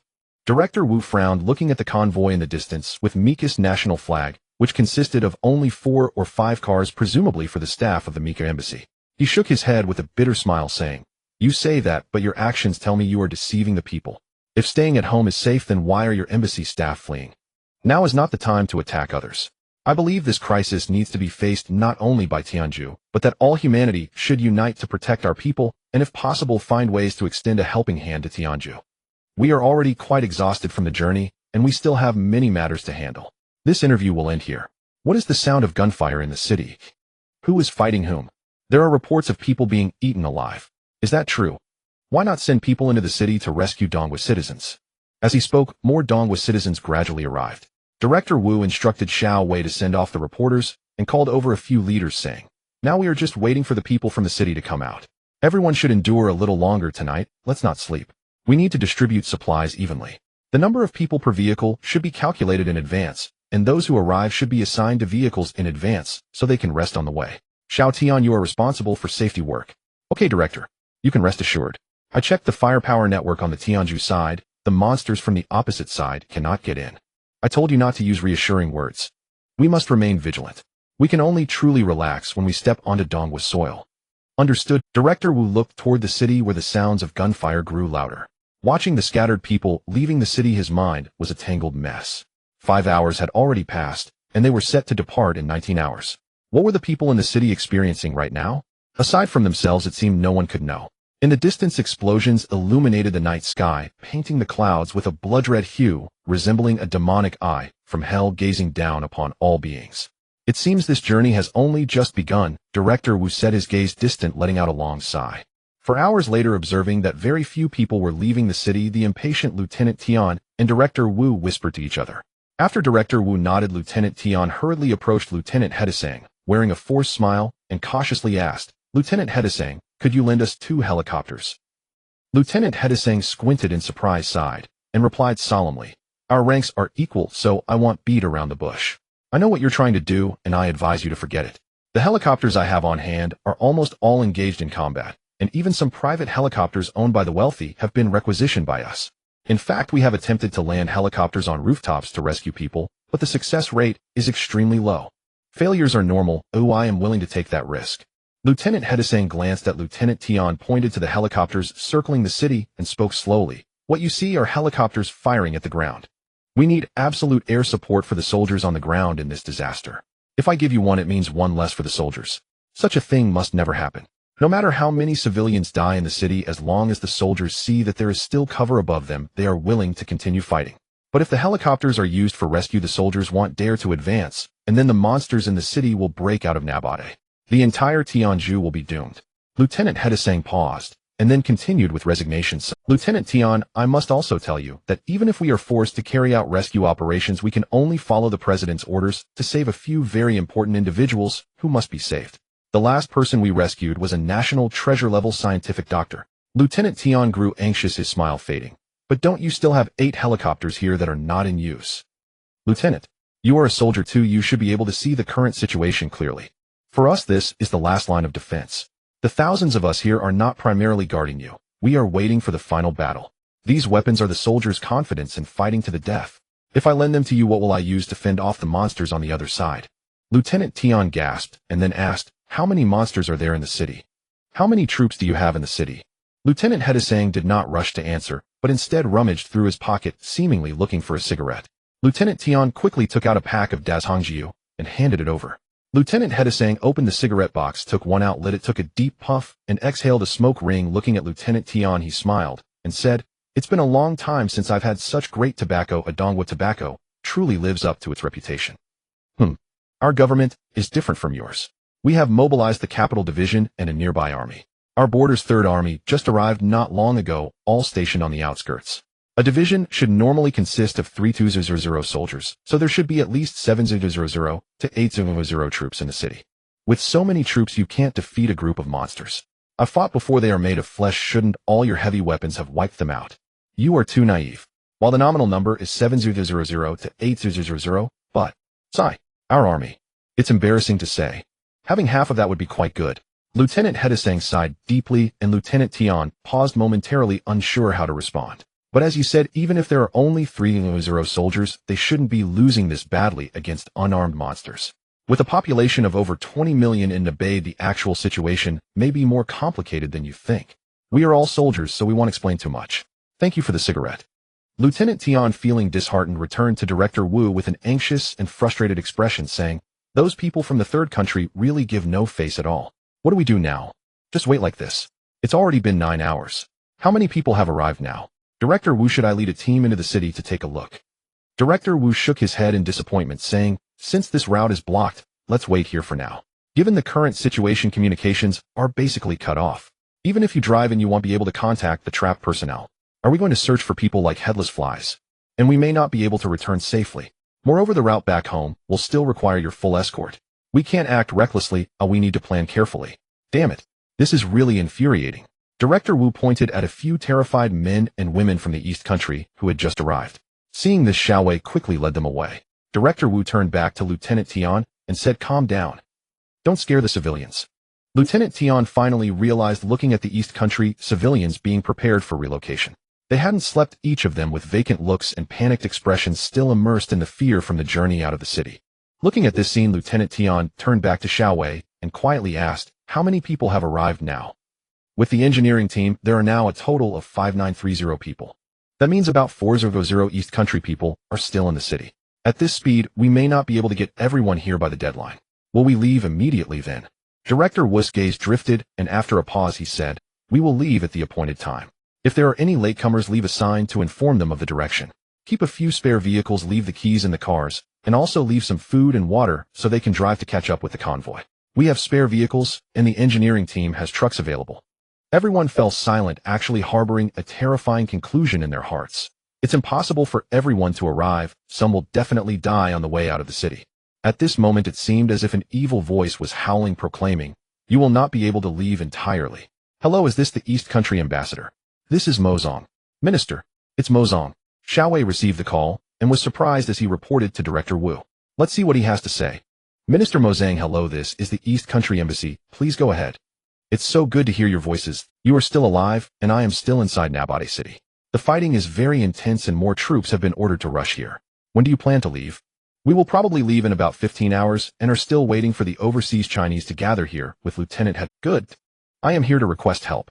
Our government will make a global announcement tomorrow noon to inform the world of the situation here. Please inform your government. The specific details of the broadcast need to be communicated with your national television station." "Wait a moment, Minister Mozong. Why do we from the East Country have to publish such an important speech for you? Our communication infrastructure has been severely damaged, and we cannot spare manpower for repairs. The internet is also affected, and the whole world does not know what we have gone through. We originally wanted to ask the embassies of the countries in Robazu and the Mica country for help, but they have all left, and we have no contact information other than the embassy's phone number. But as far as I know, your president can contact the heads of these countries using a presidential hotline, right?" After a moment of silence on the other end of the line, he slowly said, "We will explain this tomorrow. You must help me with this, okay?" "Okay, Minister Mozong, we will contact our government as soon as possible." "All right, take care. See you tomorrow." "See you tomorrow." After the call ended, Xiao Wei looked at Director Wu with a puzzled expression and quietly asked, "What is going on? Why were they so secretive before, but suddenly changed their attitude at this time?" This might not be a good thing. Choosing to announce at this time only leaves two possibilities. One is that they really could not hide it anymore. With so many reporters outside the city and so many people escaping, the reporters could ask for some news. The second is, what? They might not be able to hold Nabate anymore. Lieutenant Tian looked at Xiao Wei, speaking with slight tension. "Does that mean they plan to abandon Nabard?" "I suspect so. A major power suddenly abandoning its capital must provide the world with an explanation. Should we still contact the central authority? Do we need to help with this? Director Wu pondered for a moment, then raised his head and said, "Let's contact the central authority. If others are asking us to help, it must be out of desperation. Besides, the current situation is no longer just a matter for Tianzhu alone." "All right, I'll contact them now." He just sent over the documents regarding tomorrow's live broadcast. A group of people dispersed. Time ticked away, and everyone at the original spot anxiously awaited. They hoped time would pass more quickly so they could set off sooner, yet they also wished for time to slow down, giving those who had yet to leave the city more time to escape. The number has reached 5,800. The number has reached 5,900. Director Wu instructed that he should be informed whenever the number of arrivals reached a whole number, silently urging faster. Faster. Fellow countrymen, keep pushing. Never give up hope. The number has reached 6,000. The number has reached 6,100. As time passed, the sky gradually brightened, and the soldiers' desperate cries within the city grew quieter, but the sound of gunfire never ceased. Accompanied by the cries and screams of the citizens, it pierced the eardrums and hearts of those outside the city like a sharp knife. Those waiting outside the city were either praying or crying, fear and anxiety engulfing them. The sleepless people still showed no signs of fatigue. As time drew near, the sun gradually dipped below the horizon, and Director Wu's face grew increasingly cold. He could no longer recall how many reports he had heard. The sky darkened once again, a torment for everyone. Director Wu, there are only half an hour left. The current number of arrivals is 6,949. Should we set off at the designated time? You instruct the convoy to start leaving in batches according to the route. If anyone arrives within the next 30 minutes, they should get on the vehicle and leave. Understood. He'll make the arrangements. As the first vehicle began to move, the citizens of the East felt a wave of relief, their anxiety starting to dissipate. However, all the personnel at the embassy wore anxious expressions. They knew that the number of people who couldn't make it would likely represent the final death toll of this evacuation. Almost 3,000 lives. 3,000 families. It was then that they realized the preciousness of, when faced with such a cold number, one couldn't help but think of the living individuals behind it. Director Wu was overwhelmed with mixed feelings. He didn't know how his decision would be judged by future generations, and how he would explain to the families of those abandoned compatriots. How would he account to the nation and its people? He thought that no matter what happened in the future, even if he had saved more people to the best of his ability, he would inevitably carry this guilt and pain throughout his life. The time has come, Director. Gather all the embassy staff here. The civilians and the engineering team's vehicles should leave without delay. Director Wu stood in front of the barbed wire that separated the city from the outside, facing away from Xiao Wei. Hearing this, Xiao Wei turned and called all the embassy personnel over to stand behind Director Wu. Wu pointed towards the city, holding a megaphone and addressing the crowd. Today, for the over 6,000 who have already left the city, we must leave immediately. There are still many compatriots in the city who have not yet arrived. Perhaps some have already died, but I hope they are only trapped and unable to join us. This is a painful matter for us, because from a certain perspective, this is a kind of abandonment, a dereliction of duty by the embassy. I hope everyone remembers this pain today. Let it serve as a warning. Do not forget those compatriots. On the other hand, do not erase the efforts we have made. Do not be afraid to face the unknown difficulties. We have done all we could, which can be considered as doing our part and leaving the rest to fate. Let's set off, leaving our burdens behind. As everyone listened to Director Wu's words, many could barely hold back their tears. Lieutenant Tian ordered all military and police personnel to raise their weapons high. With a choked voice, he shouted towards the city, "Brothers and sisters, as soldiers, we are powerless. We are sorry for you." Upon hearing this, all military and police personnel lowered their heads, remaining silent, their fists clenched tightly. Just as everyone was all set to leave the vehicle, someone pointed outside the barbed wire and shouted, "There are still people. There are still people." Director Wu, who had already boarded the vehicle, jumped down excitedly, nearly tripping and falling, but fortunately Xiao Wei caught him. Everyone turned to look, seeing 7 or 8 citizens of the East still running, striving towards them. They looked exhausted, but seemed to see hope, pushing forward with all their might. "Here, come quickly." Everyone waved to signal the group to enter the shelter. Director Wu immediately asked, "Are there more people behind you?" The leading man gulped down a mouthful of water, panting nervously. "We walked here. Originally, about 70 to 80 of us were supposed to gather along the way, but some got separated, some were eaten by monsters, and some turned into monsters. The 20 or so of us who broke through are not far behind." He pointed towards the direction outside the barbed wire. Everyone looked and saw a group of people in the distance, dragging and helping each other, struggling towards them. Lieutenant Tian and his group pointed towards the entrance, shouting at them. They hurriedly ran towards it, with a barbed wire fence separating them, both sides eager to approach each other. "Enemy situation. Quick, prepare to fire." Suddenly a soldier from Tianju shouted, and all the searchlights were switched on. In front of them, the citizens of the east were rushing towards the entrance. Behind them in the darkness about 200 to 300 meters away, a group of terrifying monsters burst forth. Some had blood-soaked mouths, some were missing arms, or had only half a face left. Judging by their clothing, some were civilians, and some were soldiers, all roaring as they chased after the citizens of the east. Run, quickly, don't hide from the gunfire. Run, the embassy personnel shouted through the barbed wire at the fleeing people. At this moment, a young girl fell to the ground, and those around her were too preoccupied to help, continuing to run desperately forward. The girl in despair got up to continue running, but realized she had twisted her ankle. Pain surged through her, and she glanced back at the menacing monsters approaching. In despair, she collapsed again, ignoring the anxious calls from the embassy staff, crying as she prepared to give up hope for survival. Lieutenant Tian, witnessing this scene, dashed towards the entrance, followed closely by others trying to stop him. At that moment, a small two-seater electric vehicle burst out from behind the horde of monsters, speeding away from the first wave of zombies racing towards the girl. The occupants opened the passenger door and swiftly pulled the girl inside, flooring the accelerator as they sped towards the entrance. In an instant, the soldiers of Tianju returned to their combat positions, firing fiercely at the group of monsters from above, while the fleeing civilians stumbled along. This was a race against death, and everyone anxiously watched as their compatriots ran. Bullets from heavy and light machine guns whizzed past overhead. Lieutenant Hedesang, inside the barbed wire, commanded the battle over the radio, while nervously watching the fleeing crowd through binoculars. Lieutenant, should we close the barbed wire?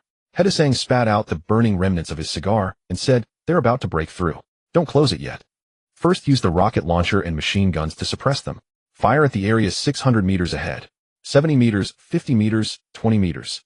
Everyone silently counted in their minds, thankful that the Tianju army's firepower was fierce, preventing the monsters from getting close for the time being. The embassy personnel waited at the exit as the severely damaged small electric vehicle reached the entrance first, followed closely by the rushing crowd. Seeing that the crowd had entered the barbed wire, Lieutenant Hedesang grabbed the radio and shouted, close the fire. They conducted a quick check to ensure that the recently arrived group had not been harmed by the monsters before arranging for them to board the vehicles. Director Wu let out a long sigh of relief, gazing deeply at the nearly wrecked small electric vehicle. The battle outside the barbed wire officially commenced, with loud explosions echoing. The front had turned into a blood-red mist, and a corner of a building collapsed, landing in the crowd of monsters. Monsters engulfed in flames continued to charge forward, but countless monsters that had just crossed the collapsed debris were pinned to the ground by machine gun fire. The soldiers of Tianju let out desperate cries as helicopters ascended, madly firing at the group of monsters below. Large caliber bullets rained down. Many monsters were turned to mush, while arms still reached forward, waving frantically. The massive explosions from the shells caused many monsters that weren't killed instantly to bleed from their orifices, yet they still madly charged forward. The tank units adjusted their cannons and began firing in an orderly manner at the group of monsters, each shell piercing through the horde, creating bloody paths. There are too many. This is simply too many. Director Wu exclaimed in shock, standing frozen in place. You all, hurry and retreat. Just then a soldier from Tianju rushed over, shouting at Director Wu. It was only then that Wu snapped back to reality as Lieutenant Tian pulled him onto the vehicle. The lead vehicle had already started. Although Director Wu appeared calm, he was drenched in cold sweat, his back soaked. His voice trembled slightly as he shouted into the radio, set off. Hurry and set off. Head towards the direction of the east. The convoy sped away, with everyone glancing back at the sea of fire behind them, their hearts filled with dread as the sound of gunfire echoed. Even though everyone understood that the chances of any survivors escaping the city were minuscule, they still clung to this as a form of hope. In front of the vehicles, a handwritten notice stood out brilliantly against the backdrop of flames, stating, Dear compatriots of the East, upon seeing this handwritten note crafted under dire circumstances, we sincerely admire your ability to overcome such hardships and survive. On the other hand, please accept our apologies. Due to the need to prioritize the greater good amidst the urgency and peril we face, we must leave this place with regret and tears, embarking on our journey back home. As we move forward, we remain concerned for you. If you are fortunate enough to arrive here, we hope that the vehicles and supplies left behind can alleviate your immediate needs. We urge our brave and fortunate compatriots to follow the evacuation route we have left behind to catch up with us. We are not far ahead on the land of our homeland, waiting for your arrival. The East Country Embassy in Tianju, January 14th, 8:30 p.m. After a night of fleeing, everyone was already exhausted and famished, yet they still dared not stop the vehicles, maintaining a cautious distance and orderly speed toward their destination, the border between Tianju and the coronation. Everyone in each vehicle should take turns driving to avoid fatigue, Keep one person in the passenger seat to navigate, while the rest for a bit. Director Wu spoke into the intercom. Before departure, everyone had set their frequencies. Thanks to the engineering team, they were able to ensure that at least one vehicle in every 2 or 3 had a radio. Those with radios would also poke their heads out to relay messages to the vehicles ahead and behind that lacked communication equipment. Before long, Director Wu received everyone's replies saying received or okay. He turned to Xiao Wei and asked, "How's it going on the core side? Has there been any news from the center?" "I just received news that the core nation has allowed us to cross. I'm currently verifying and organizing the messages. As long as we can smoothly enter core after a few more hours of driving, we can reach the Jiaotou airport where a plane arranged by the central government will take us back home. This route is indeed much closer than going directly north to the border between the East Country and Tianzhu, saving us several hundred kilometers. How long do you estimate it will take us to reach core?" "It's expected to take 5 hours to arrive." Director Wu nodded, his eyes bloodshot and his hair disheveled, his lips cracked. Although Xiao Wei also looked quite fatigued being young, he continued working without pause. He glanced at Director Wu and said, "Director, you should get some sleep. You haven't had a proper rest for 2 days." Director Wu rubbed his brow and replied, "I'll take a short nap. You finish your work and rest for a..." Xiao Wei nodded, took a sip of water, then turned to Lieutenant Tian, who still appeared highly tense, and instinctively asked, "Lieutenant, we've already left the battlefield far behind. You should relax a bit and take a break." Lieutenant Tian regained his composure and replied to Xiao Wei, "I was just thinking that the firepower setup of the Tianzhu troops is somewhat unreasonable." "What do you mean?" "This Tianzhu army is stationed at the border. Although they haven't engaged in high-intensity combat for a long time, they still conduct drills regularly. However, their current deployment has significant flaws, completely lacking any order. The artillery is positioned too close to the infantry. The gunners should have adjusted their angles beforehand and pushed back a few thousand meters to utilize the artillery's range advantage. Instead, they are using artillery as though it were a bayonet." Xiao Wei looked at Lieutenant Tian in confusion. Additionally, the open space in front of the barbed wire is insufficient. The open ground in front of the buildings is only about 700 or 800 meters. I observed the infantry's formation and the deployment of firepower. The basic firepower net fails to achieve full coverage. The blind spots on both flanks can only be suppressed by light weapons. Although there is helicopter fire support overhead at this short distance, these blind spots will be difficult to defend over time. "What do you mean?" Lieutenant Tian's expression darkened as he paused for a few seconds and said, "The final line of defense may be breached." Xiao Wei was taken aback and stammered, "So, what you mean is, we are actually not safe right now? Could it be that the placement point has already fallen? Or is it just a matter of time? I don't know the plans and deployments of the Tianzhu army in other areas, so it's hard to say. However, facing such a group of monsters, it seems their deployment of firepower prioritizes only one thing. That is ensuring the soldiers can see these weapons at all times. What is the significance of doing this? I spoke with their lieutenant before, and I feel there is only one possibility to eliminate fear. The Tianzhu soldiers, apart from a few elite troops, are mostly composed of impoverished civilians. Their daily rations and support are quite meager, essentially turning them into a group of armed peasants who need to see their officers and weapons at all times during combat." The two fell silent for a moment, and then Lieutenant Tian added, "Actually, there is a key point in this battle. The monsters must be contained within a certain area. I think the Tianzhu side recognizes this. The monsters appear to move extremely fast, and containing them is not difficult. However, the issue is that within this area the population is too dense, making it impossible to unleash firepower without reservation. This also means that while they need to open a way for people to escape, they also need to block the monsters, causing the army to be unable to full." Having heard this, Xiao Wei had no time to digest the information when his military phone rang. He quickly raised his hand to signal Lieutenant Tian and opened the phone, revealing a message. 1 hour later, Tianzhu authorities will begin a live broadcast of a speech. Xiao Wei showed the phone to Lieutenant Tian and said, "When the time comes, we'll wake up the director and watch together to see how Tianzhu plans to handle this." "All right." Outside the car window, the sunlight scattered along the highway with the rolling hills on either side. Passing vehicles couldn't help but eye this somewhat strange large convoy, which consisted of various engineering vehicles, trucks, buses, and sedans. As the sound of cannon fire faded, the journey had been relatively safe and smooth, with phone signals gradually recovering. The vehicles passed through checkpoint after checkpoint without much obstruction, at most encountering minor malfunctions, but the advantage of having many people meant that they could quickly resolve any issues together. Director, wake up. The Tianzhu authorities are about to deliver a speech." Xiao Wei gently called out to awaken Director Wu, who opened his bleary eyes and hastily arranged his hair. After Xiao Wei briefly reported on the convoy's progress, he took out the intercom and said, "The convoy ahead should slow down a bit to wait for the vehicles that fell behind." Those with signal conditions should turn on their phones and check the East Country News Channel. Maintain a steady speed, prioritize safety, and strive to reach our destination before sunset. Xiao Wei handed his phone to Director Wu, who was in the passenger seat, while Lieutenant Tian watched the screen from behind. Once the signal connected, there was no opening prompt, and they saw Minister Mozong sitting upright at the podium. Why is it Mozong? Shouldn't the president be the one to handle such matters? Xiao Wei asked in confusion. Mozong slowly lifted his head, looking exhausted, evidently having not rested for a long time. He picked up a sheet of paper, paused, and looked into the camera as he began. Dear compatriots of Tianju and brothers and sisters around the world, hello. I am Mozang, the Minister of Foreign Affairs of Tianju. I believe that the governments and people of various countries have learned to some extent that our country is currently experiencing a severe crisis. Due to the fact that President Akium, along with the Prime Minister and various government leaders, flew to the Nation for assistance on a special plane last night, I will be delivering this speech. Brothers and sisters of Tianju, we are facing an unknown crisis. Now Mengang and Nabade have been hit by a monstrous attack of inhumane proportions. These monsters are incredibly fast and possess immense strength. Our troops are resisting fiercely, currently locked in a stalemate. The evacuation efforts for the people of Nabade and Mengang are ongoing. To the people outside these two cities, please follow the instructions of the Ministry of Defense at all times. Do not panic, do not create chaos. At this critical juncture, we cannot spare personnel for maintaining social order. All men aged 14 to 60, please be ready to respond to the call from the Ministry of Defense. Tianju is our homeland, and if this war leads to a shortage of troops regardless of age or gender, we are all the shield to defend our country. Greetings to the heads of states from Dongwa Badasi and other neighboring countries.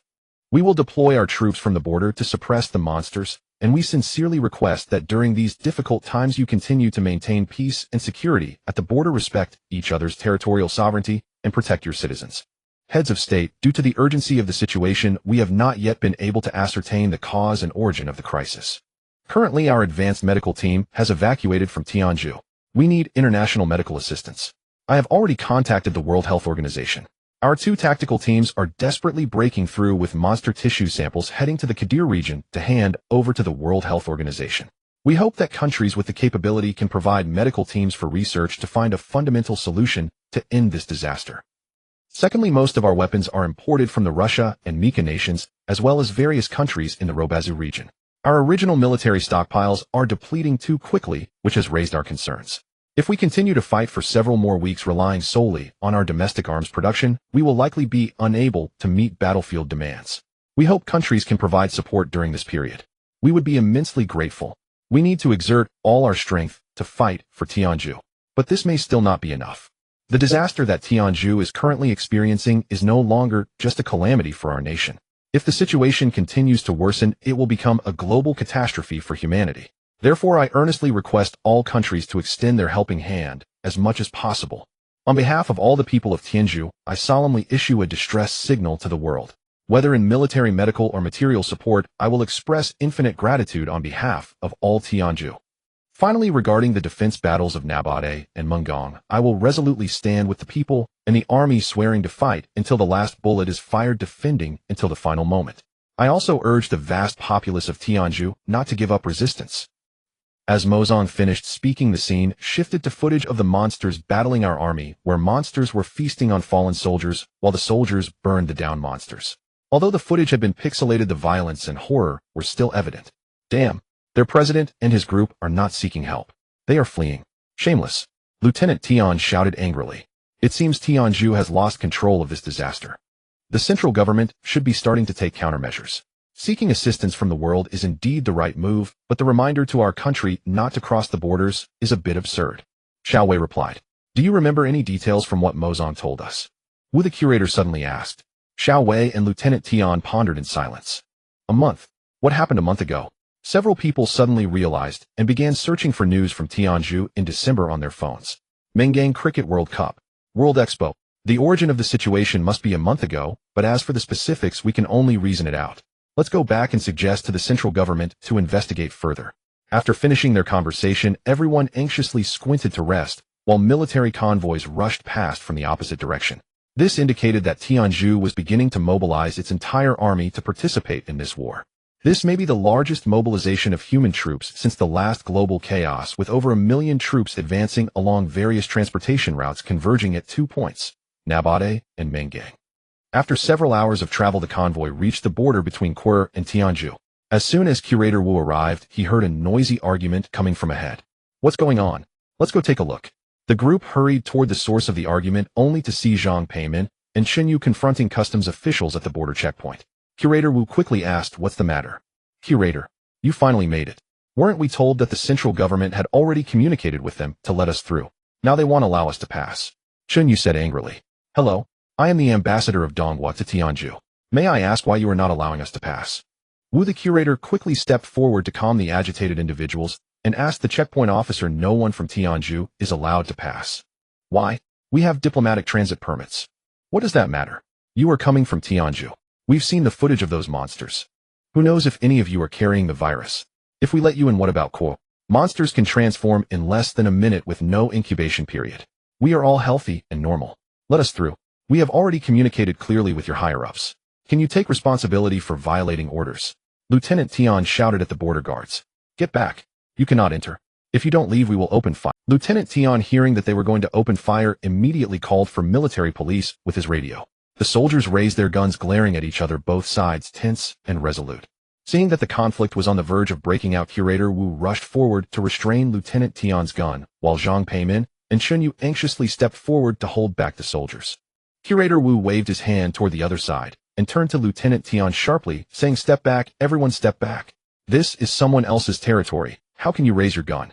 Are you trying to cause a military conflict?" The soldiers angrily lowered their weapons and stepped back.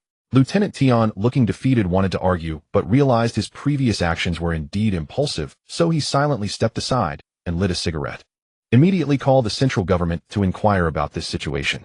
Have everyone rest in place." Wu the curator instructed Xiao Wei, who quickly made the call. The group returned to their vehicles, and about half an hour later Xiao Wei came running back to tell Curator Wu the central government has contacted the core government. They said this is not the will of their central government. After coordination, it was found that the local border government acted on its own. They initially agreed to let us through, but the footage from Mo Zhang's speech frightened them, so they temporarily changed their orders. They ordered a border lockdown, and now there are thousands of local troops stationed nearby, armed and ready. We can't even break through. No. We can't force our way through. Can we negotiate diplomatically? There's no way. Though Quer is small, it is still a sovereign state. I suspect this is indeed their central government's intention. The locals cannot defy the central government. Curator Wu pondered for a moment, and then asked Lieutenant Tian, "How far is the nearest route to the border between Donghua and Tianju from here?" The nearest entry point is in Apulin County, Xikang Province, about 230 kilometers away, which is not very far. However, due to the harsh geographical conditions of the roof of the World Mountain Range, the road construction at the Tianju border is very poor, making it difficult to travel. It is estimated that it will take another 8 to 9 hours. Xiao Wei said, looking at the map on his phone. "Well, it seems we have no choice. Notify the central government that we will enter directly from Apulin County and prepare for reception. Everyone eat something, drink some water, and rest for a bit. We will depart in 10 minutes. Wu the curator said, walking straight to the vehicle. After the message was issued, everyone numbly returned to their vehicles. Just as they were about to return home, they now had to take a detour again, and no one was in a good mood. A pessimistic atmosphere spread among the crowd. "Curator, I have reported the current situation and the adjustment plan to the central government. The person in charge in Apulin County has contacted me, and the National Defense Forces stationed there are responsible for our reception. I am coordinating the specifics on the road." "Good. Everyone cheer up, do not lose heart. The long journey home is still ahead. Hold on, for this last stretch, victory is in sight. Let's set off."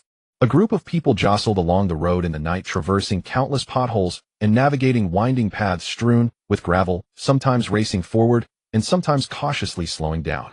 The wild grass by the roadside swayed gently in the spring breeze, growing unabated, while the distant peaks of the roof-like mountains stretched endlessly, with rain and mist changing unpredictably at high altitudes. The convoy, resembling a dragon, had struggled along the complex roads for nearly 9 hours, and everyone who could drive was utterly exhausted. As the navigation indicated that the destination was near, the sky gradually began to drizzle, turning the already poor road conditions into a muddy quagmire.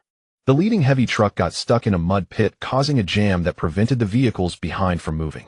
Everyone got out of their vehicles to rescue those trapped in the mud pit. Under the direction of an experienced driver, over 100 people worked together for a long time and finally managed to pull the truck out, but the driver looked worried.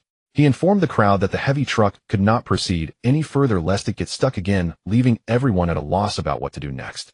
Prior to this, someone had already informed the people in the vehicles ahead, including Director Wu, of the situation via radio.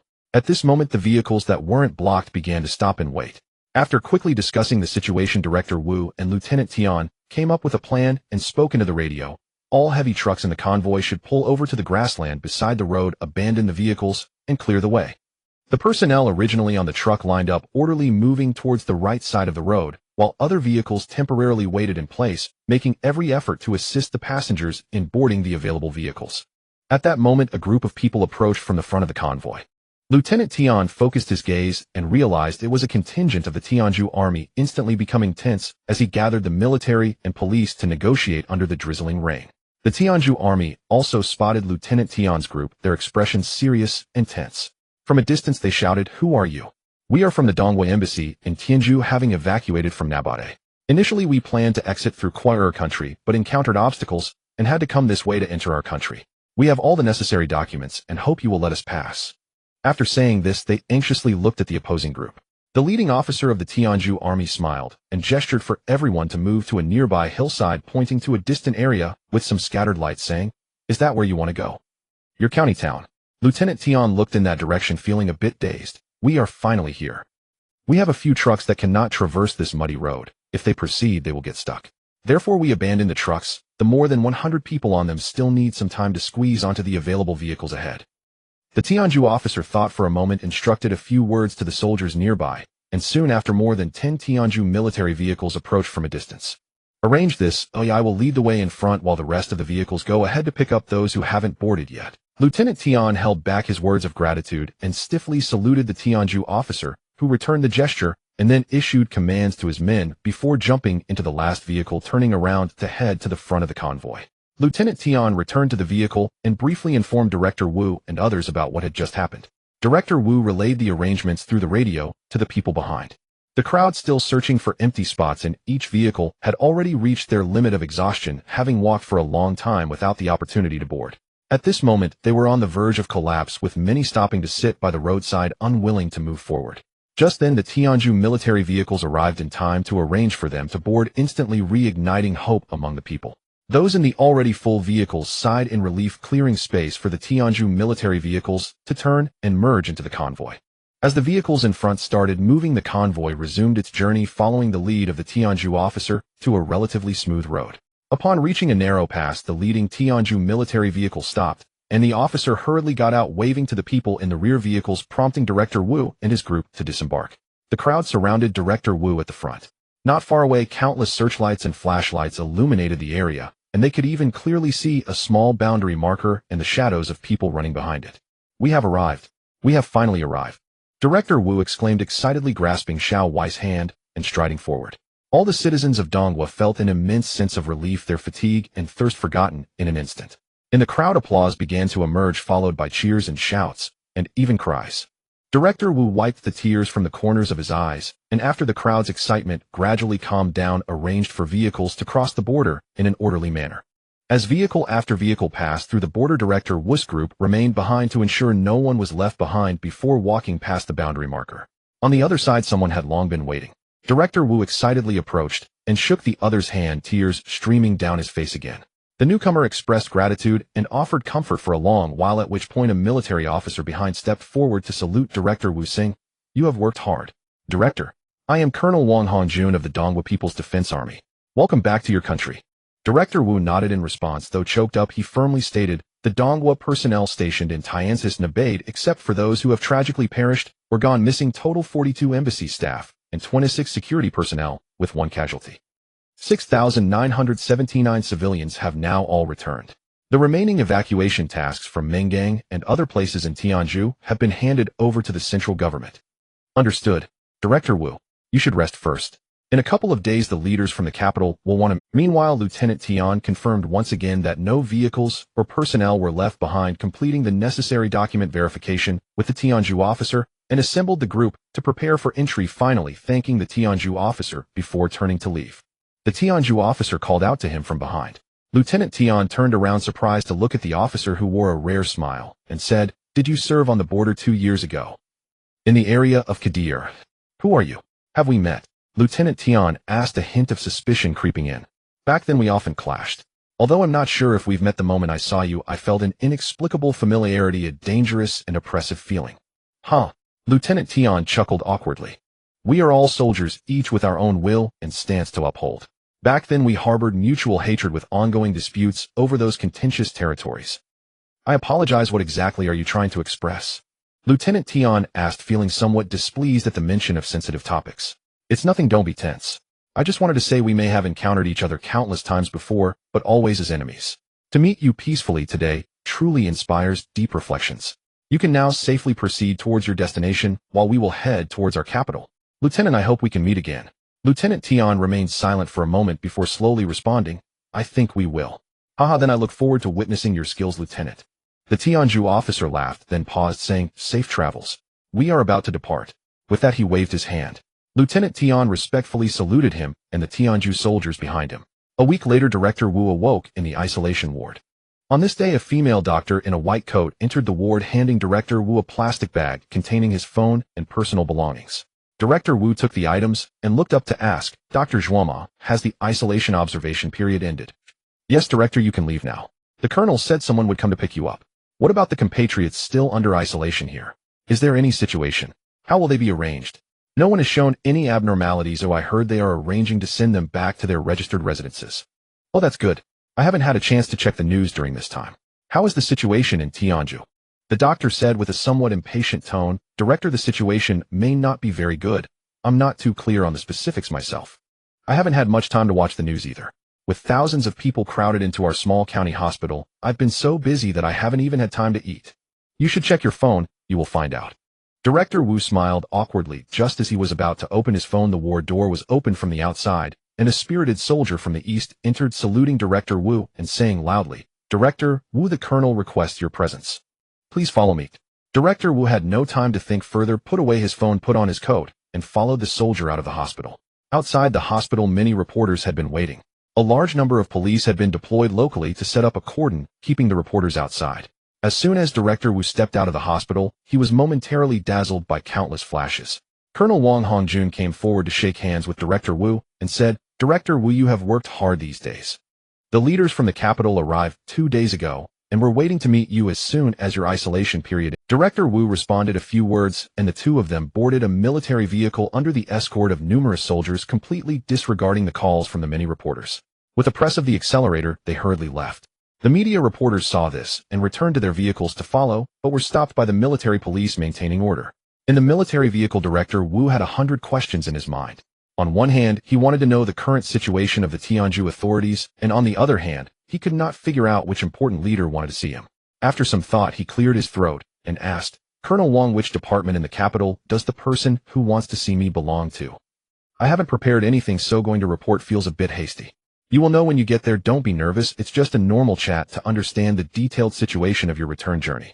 It isn't a work report, your contributions are recognized nationwide. Sigh, my failure to bring all my compatriots out is my negligence. How can we talk about national recognition? Director, there's no need to blame yourself. Given the current situation, achieving this level is already commendable. My strength is minimal, it's the result of everyone's unity. Were there any other overseas Chinese evacuated in the past 7 days? Colonel Wang Hongjun smiled and said, the overseas Chinese from other places have been returning gradually by sea or through the Kingdom of Badass since the day after you returned from Nabate. Notably, during your isolation, 3 compatriots who escaped from Nabate drove straight to the Kadir area and were sent to the east's border post by soldiers from the Kingdom of Badass after being encountered. Oh, hearing this, Director Wu felt somewhat relieved and then sighed. They must have faced quite a few difficulties on their journey. The two engaged in a back-and-forth discussion about the current situation when Director Wu suddenly thought of something and said seriously to Colonel Wang, Colonel, I suddenly remembered something. During our escape, we encountered those monsters, and we lost a police officer, a young man named In Zihan. He was very young. Sigh. But because he was attacked by a monster and was about to mutate. In the end, to prevent any accidents, his body was burned on the spot with a flamethrower. Colonel Wang patted his shoulder and said, Director, Second Lieutenant Tian has already reported the specifics to me. I know what you want to say. I'll rest assured we have made proper arrangements for this soldier's affairs. We've contacted his family, provided a grave in a martyr's cemetery, awarded him first-class merit, and included him in the martyrs list of his birth county, along with providing his family with the highest standard of compensation. The citizens back home are mourning for him, Auntie. Director Wu nodded in comfort. Soon the vehicle came to a stop. "Commander, we have arrived," the soldier driving reported. "All right, Director, let's go." The two got out of the vehicle, and Director Wu discreetly observed his surroundings, discovering they were inside a military facility with soldiers stationed at each entrance. Outside the fence with electric wires there were no tall buildings, only faintly visible distant villages. Without much time to think, he followed Colonel Wong into an iron door. Inside the door was a long corridor, and only at the end of the corridor did they see a double-door elevator. Colonel Wong raised his hand in a gesture to the elevator's camera, and the elevator doors opened slowly. The two entered the elevator, and Colonel Wong smiled as he blocked the elevator buttons, feeling the elevator begin to descend. After a considerable amount of time, the elevator finally stopped. Colonel Wong continued to smile, while blocking the elevator doors and buttons, extending a hand to signal Director Wu to exit first after you. Director Wu felt somewhat awkward and nervously stepped out of the elevator, only to see at the end of the long corridor 2 large iron doors painted red. Colonel Wong led Director Wu straight to the big door and made another gesture to the camera at the entrance before someone inside opened the door. As Director Wu entered, he found himself in a large conference room. In front of the conference table was a table made up of several pieces with 4 ceramic teacups placed in order on it. 2 familiar figures were seated below the platform. One dressed in military uniform was blowing on his teacup, preparing to drink. "Director Wu, you're here. Please take a seat." Little Wei saw Director Wu and hurriedly called out, "Oh, now everyone's here, Director, come on." Lieutenant Tian stood up to greet Director Wu, and Colonel Wong said, "You all wait here, the leader will be here soon. I have other matters to attend to, so I won't accompany you." The few stood up, nodded in acknowledgement, and then Colonel Wong left the conference room. The 2 soldiers responsible for opening the door closed it and retreated, leaving the 3 sitting inside the meeting room with blank expressions. "Little Wei, Little Tian, do you know which leader it is?" "We don't know either, Director. Just respond to whatever question." Lieutenant Tian said this while standing up and stretching by the table. After a while there was a knock on the door, and Lieutenant Tian hurried back to his seat, sitting upright, and Director Wu and Little Wei also stopped organizing their notes. The door opened, and 4 people entered. Leading them was a man in a suit around 50 years old, followed by a man and a woman in their 30s, both dressed neatly in suits, holding laptops and folders. Another person wearing a uniform had white hair and appeared to be nearly 70 years old, yet his gaze was stern and powerful. The 4 walked straight to the seats and sat down. The 3 recognized the identities of the newcomers and could not help but feel waves of emotion inside. The young Little Wei was even sweating profusely, thinking to himself, what a lineup this is. Why is even he here? After the 4 settled down, the man in the suit smiled and spoke, "Greetings, I believe you all should know me." The 3 stood up simultaneously, respectfully exclaiming, "Hello." Sitting down, the man pointed to the 3 beside him and said, "Let me introduce you. This is General Chen Zilong, and these 2 are the recorders for this meeting, Xiao Pei and Xiao Gu. Since I am currently inspecting in Minhua Province, I have been entrusted to inquire about the specifics of the evacuation operation. You need not be nervous. We are fully confident in your work. I just want to understand more details so that we can plan our subsequent deployments and controls. Speak freely. You can share everything you know." Xiao Wei and Lieutenant Tian exchanged glances while Director Wu composed himself and spoke first. "We truly appreciate you taking the time amidst your busy schedule. We will certainly cooperate with your work." "Great. Then let the meeting begin. First, regarding the video you filmed in Nabade, it is indeed clearer and more detailed than the footage released by the official sources from Tianju. The central authorities have conducted assessments and analyses on it. However, a crucial issue at hand remains the source of these monsters. During your time in Nabade, did you hear any details disclosed by Mozong?" Xiao Wei thought for a moment and replied, "Mozong did not inform us about the source, but he inadvertently mentioned a month ago. I believe this might indicate the time of the monster's origin, but we did not find any useful clues during our own searches." "A month ago. Based on the information I currently have, there were no significant abnormal events in Tianju during that time. This is a potential lead. We can send someone to investigate further." As he spoke, the recorder beside him nodded and took notes. "It is said that you have already encountered the monsters. Based on your observations, besides their immense advantages in strength and speed compared to ordinary humans, what other characteristics do they possess?" "I find it hard to imagine that monsters with flesh and blood could lead a modernized Tianju army equipped with firearms to a massive defeat, causing Nabade and Mengang to fall completely." "What? Those 2 cities have fallen?" The 3 were taken aback, their faces filled with shock. Realizing that the 3 had been strictly vetted over the last 7 days and had not been able to communicate with the outside world, he paused for a moment and nodded at the man in the suit. The man in the suit opened his computer and played a news clip. "According to reports from Tianju, the firepower net of the Tianju army in Nabade has been breached and the presidential palace is under siege.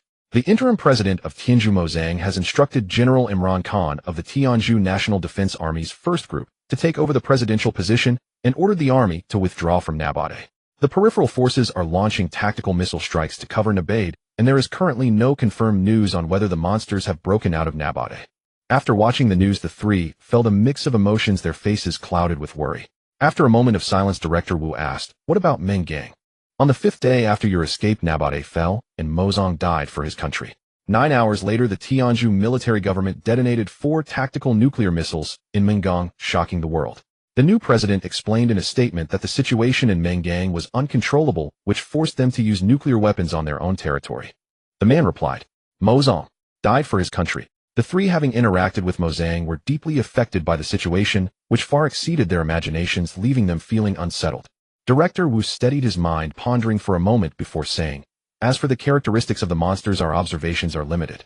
Besides the drastic changes in speed and strength, they seem to have completely lost their humanity, devoid of human emotions and reactions to pain, exhibiting extreme ferocity and brutality." Lieutenant Tian contemplated for a moment and continued from Director Wu's point. Rather than an increase in speed, it would be more accurate to say they possess agility. Their agility surpasses that of even professional athletes, moving with the speed of a cheetah on flat ground, while also exhibiting the nimbleness of a monkey accompanied by the keen perception of an eagle. By the way, they also have the endurance of a horse. I saw them climbing effortlessly between skyscrapers, seemingly tireless. From the beginning to the end of the battle, there wasn't a single moment to pause for breath. Moreover, these monsters exhibit no fear of death. Even when shells explode nearby, or when they have lost limbs from blasts, they still charge forward to attack. This is something even the most resilient battlefield robots cannot achieve. What was the specific situation of the battle you had with the monsters? Why did a young soldier have to sacrifice? Commander Chen asked with a somewhat displeased expression. Lieutenant Tian bowed his head, feeling a lump in his throat, and then stood at attention. "Report, General, the number of monsters we encountered this time was about 300 to 400, not too many. At its junction in the city, due to the large number of fleeing civilians, we had to consider the safety of the local residents, which prevented us from unleashing our full strength. Additionally, since this was our first encounter, lacking experience, we failed to notice a monster jumping down from above, which led to..." Lieutenant Tian did not finish his sentence, steeling himself before continuing. "Commander Chen, I am willing to accept any punishment for the loss of the soldier due to my oversight." Commander Chen exchanged glances with the man, then waved his hand. "You may sit down. There is no talk of punishment. Casualties are unavoidable in any war, and this battle is fundamentally different from past conflicts. You have done everything you could. Now tell me about the strategic deployment of the Tianzhu army you observed in Nabade, though I still have some doubts regarding it." Lieutenant Tian sat down, stroking his chin as he pondered before speaking. "Based on my observations, the Tianzhu army does have significant issues with their tactics and firepower deployment." Lieutenant Tian detailed his observations and conclusions to the theater commander, and after a long silence, Commander Chen finally spoke. "According to your reasoning, is it that the Tianzhu army's combat effectiveness was too weak, which led to the worsening of the situation?" "I believe so. Another crucial reason is that the population in the outbreak area is exceedingly dense. Nabade alone has over 20 million inhabitants, and the heavy firepower might not have been fully unleashed due to this. Moreover, the speed at which the monsters spread is extremely rapid. It is likely that the speed of extermination in the early stages could not keep up with the infection rate. The Intelligence Department of the United Nations showed that after the embassies of various countries withdrew, the Tianzhu army ultimately ceased further evacuation of civilians. The soldiers in the 2 cities killed anyone they saw, while heavy artillery continued to bombard in rotation, yet they still could not win." The man interrupted Lieutenant Tian's speech, stating flatly, "The 3 were bombarded by one shocking piece of news after another, their minds nearing overload. Little did they know, during the 7 days of their isolation, the human world had undergone one of the largest upheavals in history. You may not yet realize what we are about to face. The organization of the monsters has begun its research, and our expert team arrived in the country of Kelp 3 days ago. However, the research results will take at least 2 months to report. Given the current situation of the Tianzhu army, we cannot guarantee that the monsters won't breach the border of the 2 countries within that time. We must prepare in advance."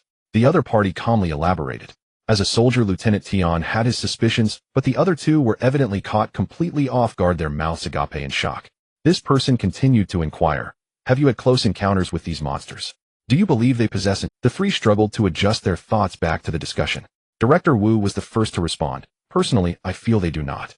They seem to attack purely out of a desire for slaughter and have not shown any use of tools. Their methods of assault are instinctual, relying on their mouths and hands. The purpose of their hands is to knock down, while their mouths seem to engage in a feeding behavior, consuming parts of the victim's body. Victims will soon become infected. I have seen the information you released regarding the transmission routes, bodily fluids, and bites. I believe bites also fall under bodily fluid transmission. Besides that, based on your observations, could there be other possible means of transmission, such as airborne transmission perhaps? As per my observations, there is currently no evidence of that, so I recommend that if we must engage these monsters in battle, we should eliminate them with tactical weapons from as far away as possible. Even in close combat, soldiers must take protective measures and avoid contact with the monster's bodily fluids. Lieutenant Tion replied. Could ordinary people become infected after the nuclear fallout settles? The three gasped in shock. After the fallout from Mungong, it will cover an area of at least 100 kilometers. Additionally, the nearby Alpha nuclear power plant exploded due to the chain reaction caused by the bombing.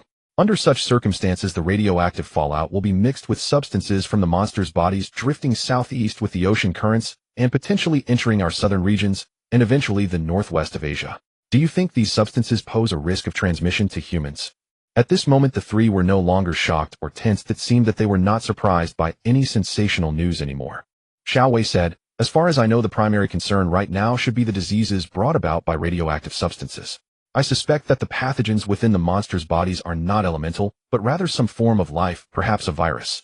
Even common viruses should be killed by nuclear radiation, right?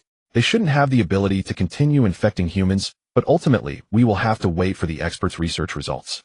Alright. How many monsters do you estimate will be present in Nabade when you leave? Currently, Tianju is a heavily infected area. The United Nations Intelligence Department cannot conduct in-depth investigations in Tianju. The current government of Tianju is evasive when questioned by our country. I know that what you can see is just the tip of the iceberg, but as frontline witnesses, you should be able to provide some insights. Lieutenant Tian and Xiao Wei exchanged glances. Xiao Wei slowly said, this question I have discussed with Lieutenant Tian, but it is merely our speculations and deductions. Nabade has a population of over 25 million, while Mengang has over 14 million. The outbreak occurred in slums, with Nabade's slum population reaching millions, making it the largest slum in the world, where living conditions are extremely poor and there is virtually no hiding space. From what we currently understand, the infection time does not exceed 1 minute. Even if a monster infects one healthy human every 5 minutes, it can infect over 200 individuals in a single day, and those infected can then transmit the infection to others. With a 5-minute interval, 2 become 4, 4 become 8. This is an exponential function problem, but we must also consider the influence of other factors. The outbreak in Mengang actually occurred a day earlier than in Nabade. We are not very familiar with the specific situation in Mengang, so it is difficult to speculate. Nabade has shown some response and countermeasures. Many people hid in their homes, and a considerable number fled.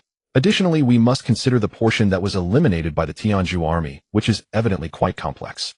Based on our rough estimation of the density of gunfire within the city, we believe that after we leave, there should be at least 4 million infected individuals in Nabade. Of course, this is just our imprecise guess. The actual situation requires related professionals to establish a more rigorous mathematical model for calculation. How many troops did Tianju have at that time? Commander Chen curiously asked. At that time, I spoke with one of their commanders. Officially, there were 70 to 80,000 troops, but as you know, the Tianju military system is very corrupt and ghost soldiers are common, so I estimate there were only about half. Lieutenant Tian replied. If your speculations are correct, then the battle ratio at that time would be about 40,000 against 4 million monsters. I think so. If there were not such a vast disparity in personnel, the Tianju army, even if their combat capability was lacking, would not have been unable to win with modern weapons. Commander Chen fell silent, his expression turning increasingly somber. Ancient human wars relied on concentrating military strength to eliminate the enemy's living forces. The so-called 10 to encircle and 5 to attack. As long as the numbers are sufficient, one can compensate for the disadvantages in equipment. When peasant uprisings began in ancient times, the peasant armies wielded farming tools and wore light clothing to oppose the well-equipped and trained state armies, which should have been easily defeated. However, for example, during the time when Sun Chuanting led thousands of state troops out of Tongwan to face over 1 million peasant soldiers led by Li Zicheng, even though the state army had wooden war chariots equipped with cannons and fine armor, they were outnumbered and quickly annihilated. The tens of thousands of elite troops from the Qin dynasty also collapsed under the overwhelming tide of the. However, when war enters the modern era with the advent of heavy machine guns and other firepower, mass charges without any tactical or strategic support can no longer achieve such effects. The Somme battle during World War I with over 130,000 corpses is proof of that. Therefore, in the context of modern warfare, even if it is 40,000 against 4 million, the advantage should still lie with the Tianzhu army, which possesses modern weapons. What then is the reason behind the current situation? This left Commander Chen utterly perplexed. Alright, that concludes the meeting. You all rest for a few days, return to the capital to report, and think about any other information worth focusing on along the way. Report to us at any time. After discussing some other issues, the meeting concluded. Director Wu and the others left the military base and were taken to the government personnel guest house by military vehicles. After dinner, the three could not calm their inner turmoil, so they decided to step out of the guest house and walk to a grassy area to relax. Breathing in the somewhat chilly air of the plateau, they gazed around at the vibrant spring scenery with the meadows sprouting new green and blooming with unknown wildflowers. Not far away, herds of yaks grazed while eagles circled and called in the sky. The three, previously silent, appeared to have relaxed considerably. In the distance, the ridge of the mountains was veiled in mist, majestically standing tall. As the sun set, it cast a golden hue upon the snowy peaks, making them appear even more mysterious and solemn. The three paused to admire the view. Director Wu turned to the other two, forcing a smile, and softly said, "No wonder it's known as the sacred mountain of the region. It's truly beautiful. The ridge of the mountains also acts as a barrier between us and the Tianzhu nation. If Tianzhu were to fall completely, and the monsters surged northward, it would still provide a degree of natural obstruction. But with the harsh climate and complex terrain of the plateau, can we hold the line in other areas without barriers?" As the sun set, a crescent moon rose, and the distant village was filled with curling smoke from cooking fires. The herdsmen were also driving their yaks to leave. Surrounded by this picturesque scenery, the three fell into a long silence, as if temporarily halting their thoughts, hoping to purify the anxieties, fears, and sorrows of the past few days. Lieutenant Tian closed his eyes, deeply inhaling the thin and pure air. After a moment, he opened his eyes and said in a resolute military tone, "The monsters are merely madmen made of flesh and blood. They are not to be feared." Lieutenant Tian closed his eyes, deeply inhaling the thin and pure air. After a moment, he opened his eyes and said in a resolute military tone, "The monsters are merely madmen made of..." January 14th, year 1 of the cataclysm, Chun City, Yin Province. In January, red-beaked gulls, having migrated south from Siberia for winter, feasted freely on bread tossed by passers-by along Guanlo River. Along both banks, fishermen braved the biting wind, perched beside railings with rods in hand, not to catch fish, but merely to while away time or soak in the sun, for scarcely a single bite had been landed. Pedestrians strolled at a languid pace. Street vendors pushed small carts laden with inexpensive fruits and fresh flowers. It was unmistakably a city steeped in quiet ease. Yet just beyond, inside a nearby office tower, the atmosphere bore no trace of serenity. "Bai Hongyu, have you finished the Spring Festival banner for Director Gu yet? There are only 12 days left until Lunar New Year." A woman's sharp voice erupted suddenly from the 12th floor office. "I'm already on it, Director Ma. I've got 2 client drafts due by 4 this afternoon. I'll deliver the first draft for Director Gu's project tonight after working late." Bai Hongyu replied meekly. "The year-end rush is upon us. Everyone, work overtime, push harder. You have 8 days left to hit your annual KPIs. Your year-end bonuses depend entirely on these final 8 days. Decide for yourselves whether you want a prosperous new year." She lifted a porcelain teacup from the low tea table, took a sip, then turned and spat the leaves neatly into a wastebasket. She was the company's owner, spending her days entertaining clients and monitoring employees through her smartphone. Having delivered that ultimatum, she immediately returned her gaze to the screen where a news report glowed. Spokesperson: following investigation into the recent collapse of the Shuyuan Dadi residential complex, authorities confirmed substandard rebar supplied by Jiangang Group, a local steel manufacturer, was the root cause. Laboratory tests revealed critical failures across all metallurgical specifications. The steel proved brittle and insufficiently tensile. Relevant departments have launched rigorous inspections. The procurement head responsible for the project has been apprehended, and all implicated personnel at Jiangang Group will face strict legal consequences. Reporter: given that defective steel has circulated in the market for months, grave safety hazards now loom. Will authorities initiate a recall of all affected materials currently in circulation? Spokesperson: this process is underway. For Bai Hongyu, such relentless drudgery had long since become routine, though he still muttered complaints under his breath. This rally cry must have been shouted 500 times this year alone. "We began final sprinting on day 300, while even college entrance exams demand only a 100-day push. You're sprinting nonstop all year round." He murmured softly, but his fingers flew across the mouse, accelerating his pace. At 30, Bai Hongyu wore his company-issued suit, though it hung rumpled and ill-fitting. Chun City's spring brought drastic day-night temperature swings, so beneath the jacket he wore a worn black turtleneck, its surface dusted with dog and cat fur. suggesting designers perhaps shared a fondness for pets. His eyes, dull and hollow, remained fixed on the computer screen, as if he'd been staring for hours, pausing only to pinch the bridge of his nose and rub his weary eyes. Enough. 7 mouths depend on me at home. Mortgage, car loan, everything. If sprinting's what it takes, then sprint I shall. He rose with a deep stretch, revealing a soft paunch straining against his shirt, tight and uncomfortable. Quickly loosening his belt and adjusting his trousers, he sighed in relief. Running a hand through hair grown long enough to graze his ears, he grumbled inwardly. What sense does it make, sitting motionless in an office all day, yet being forced to wear this wretched suit? I'm barely 172 centimeters tall, and gaining weight these past 2 years. Haven't had time even to get a haircut. Honestly, I look like a spinning top. In truth, Bai Hongyu was not obese. His limbs remained firm and muscular, but years of erratic sleep and haphazard meals had transformed his once-defined six-pack into a single seamless layer of fat. To outsiders, his life appeared stable and warm. A devoted husband, a doting father, a contented man. Though weary, he felt deeply satisfied, rooted secure. He and his wife Ding Jie sometimes reminisced about their early post-graduation days, poor yet vibrant, adrift yet fervent. Bai Hongyu graduated from Yun Province Art Academy with a degree in graphic design. In university, he played in a rock band and practiced parkour. Determined to become an artist, he grew his hair long and painted abstract postmodern oil canvases. He rented a tiny storefront in a village in Thessaly and opened his own gallery.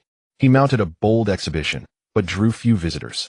Over an entire year, only one painting sold, a modest purchase by his father back in Jingbei province, who paid 500 yuan purely out of paternal support. His lofty ideals shattered against the unyielding wall of reality. Yet Ding Jie, his steadfast girlfriend, stood silently by his side. She had studied Chinese literature at Yun Province University, a reserved woman who shunned jobs demanding constant social interaction. After graduation, she stayed home and began writing web novels on the Tomato platform. Chasing trends, she wrote whatever genre was popular. Though none gained traction, her royalties sustained them through their most destitute days. Crushed by reality, Bai Hongyu sank into prolonged despondency. They lived cramped together in their village in Thessaly apartment, surviving on instant noodles and toasted bread slices. Kind-hearted Ding Jie also adopted a stray dog, naming him Hua Hua. In those lean days, even Hua Hua's kibble was rationed. His yellow coat grew dull and brittle, and each night, he whined softly with hunger. Bai Hongyu would quietly break off a piece of his own toast and offer it. Sometimes while walking Hua Hua, Ding Jie found he hadn't even produced waste. Bai Hongyu would joke, "Actually, this dog had it better as a stray. At least in garbage dumps he'd eat his fill." One morning, waking to find Ding Jie exhausted, pale and hollow-cheeked after another all-night writing session, he realized malnutrition and fatigue had drained the color from her delicate face. Glancing sideways, he saw his dusty oil paintings gathering neglect in the corner. Then opening his phone, he saw the landlord's rent reminder. A wave of bitter frustration washed over him.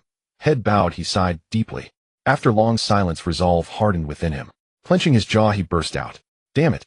Are kings and generals born of noble blood?" Han Xian endured the humiliation of crawling between another man's legs. King Gojian slept on firewood and tasted gall to fuel his vengeance. I too shall take the circuitous path to reclaim my dream. Once I've amassed great wealth, I'll return to art unbroken and unbowed. He roused Ding Jie, still dazed from being startled awake, and immediately sublet the storefront to a bubble tea shop owner who'd long coveted it. Then packed all his oil paintings and handed them over to the landlord. With the money in hand, he treated Ding Jie to 2 servings of spicy boiled dishes, 2 roasted chickens, 2 Rujiamo sandwiches, and 2 bottles of cola, devouring them with fierce gratitude, replenishing years of nutritional deficit. Then at the pet store, he bought Hua Hua a bag of imported kibble and several cans of gourmet treats. On their way home, they spotted the landlord prying canvas from its stretcher frame. Already removed canvases repurposed as patches on the rain shelter's tarpaulin. Their eyes met. Awkwardly, they exchanged faint, rueful smiles. Back in the apartment, he filled Hua Hua's bowl to the brim with kibble and cracked open a can of meat, whereupon the dog's tail spun wildly, a joyous propeller. That night, they raised glasses, poured out their hearts, and wept together, holding each other tightly. The next day, Bai Hongyu drafted a meticulous resume and began applying widely, determined to find work. Indeed, Bai Hongyu possessed undeniable professional talent. Soon a prominent local advertising agency recruited him as a graphic designer, and within 2 years he was promoted unusually to creative director, his income rising accordingly. Meanwhile, Ding Jie's apocalyptic novel gained modest popularity. Their fortunes improved steadily. They secured a mortgage for a modest two-bedroom, 2-bathroom apartment, and purchased a highly cost-effective domestic SUV. As living standards rose, Ding Jie, unable to resist anything furry, adopted a Li Hua cat and an orange tabby. The pair soon bonded and produced a calico kitten.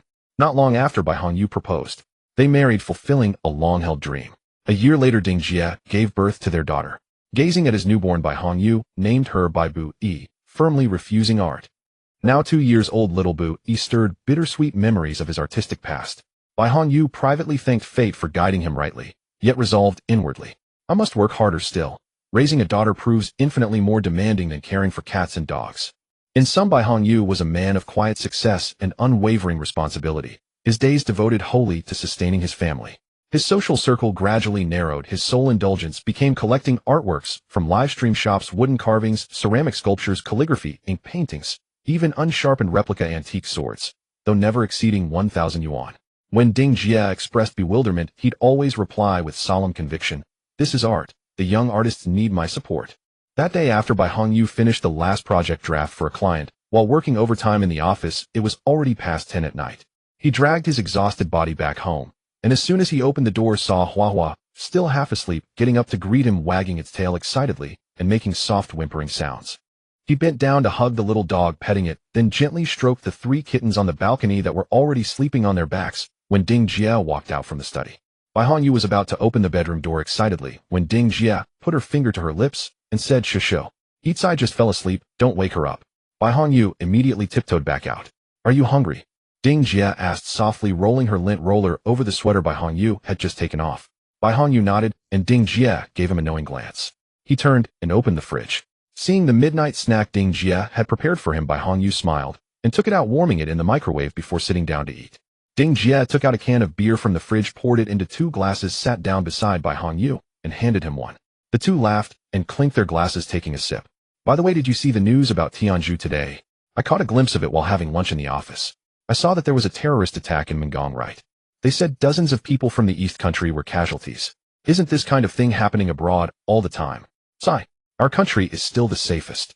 Bai Hongyu gulped down a mouthful of beer, somewhat absent-minded. "I feel like this matter isn't that simple," Ding Jie said with a serious frown. "Sigh. It's definitely those reckless terrorists causing trouble. In the past, when such events were reported, there would definitely be on-site video footage, but this time, that's normal. Maybe it's because the terrorists were too brutal and the footage was too bloody, so the Tianju authorities chose not to release it." While Bai Hongyu spoke, he wolfed down his food. "TSK, I just feel like this matter is somewhat unusual. Alright, stop worrying for no reason. Even if something big happens, Tianju is 100,000 miles away from us, it won't affect us." "You're right." Bai Hongyu finished his meal, placed the dishes in the sink, turned on the water to wash them, and changed the subject to Ding Jie. "How did you persuade my parents to join the tour group to Xianrenji in Sanxiang province?" After much persuasion, they finally agreed to go. They left today. I also discussed it with them. Once they finish, they won't return to the Yuen Prefecture, but will come directly to Chunqing to celebrate the New Year together. By the way, does your dad still refuse to celebrate the New Year with us? He understands that Itsai is still young, and traveling 1,400 kilometers during the Spring Festival with a child is inconvenient. He's alone in Jingbei, but he just doesn't want to. He says the shop can't do without him. If that's the case, he'll book the tickets in advance. After the second day of the New Year, let my parents take care of Itsai, while we go back to Jingbei to see him." Bai Hongyu dried his hands and gave Ding Jie a thumbs up. The two whispered a bit more, and after finishing their washing up, Bai Hongyu tiptoed to the bedside to kiss his sleeping daughter goodnight, then happily fell asleep. The next morning, warm sunlight streamed through the gap in the curtains into the room. The cats on the balcony lazily lay in the sun, yawning. The tabby cat meticulously licked its wife and daughter's fur, while the 3 cats, each with different colors, were bathed in a golden hue in the sunlight.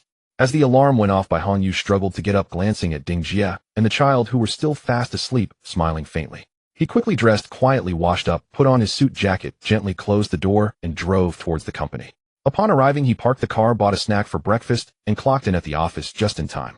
After receiving a disdainful glance from manager Ma, he began a new day of hard work. The day's work was still quite heavy. Bai Hongyu arranged and delegated tasks to all team members, only to find that he had left himself with the most difficult work. Just as Bai Hongyu was feeling overwhelmed by the troublesome client, manager Ma sat leisurely nearby, sipping aged tea, while scrolling through his phone, occasionally pretending to spit out tea leaves, while actually keeping an eye on the employee's work. By 4 in the afternoon, manager Ma's expression suddenly turned serious, as if he had been captivated by something on his. Bai Hongyu had just finished a graphic and called for manager Ma to review it, but after calling twice with no response, he leaned to the side to see manager Ma's face gradually turn pale and shouted, "Manager Ma, the graphic is ready, can you take a look?" Manager Ma was startled, looked up at Bai Hongyu with a fearful expression, and quickly walked towards him. Seeing the terrified look on his face, Bai Hongyu furrowed his brows in confusion. Just as he was about to ask Manager, Ma handed his phone to Bai Hongyu.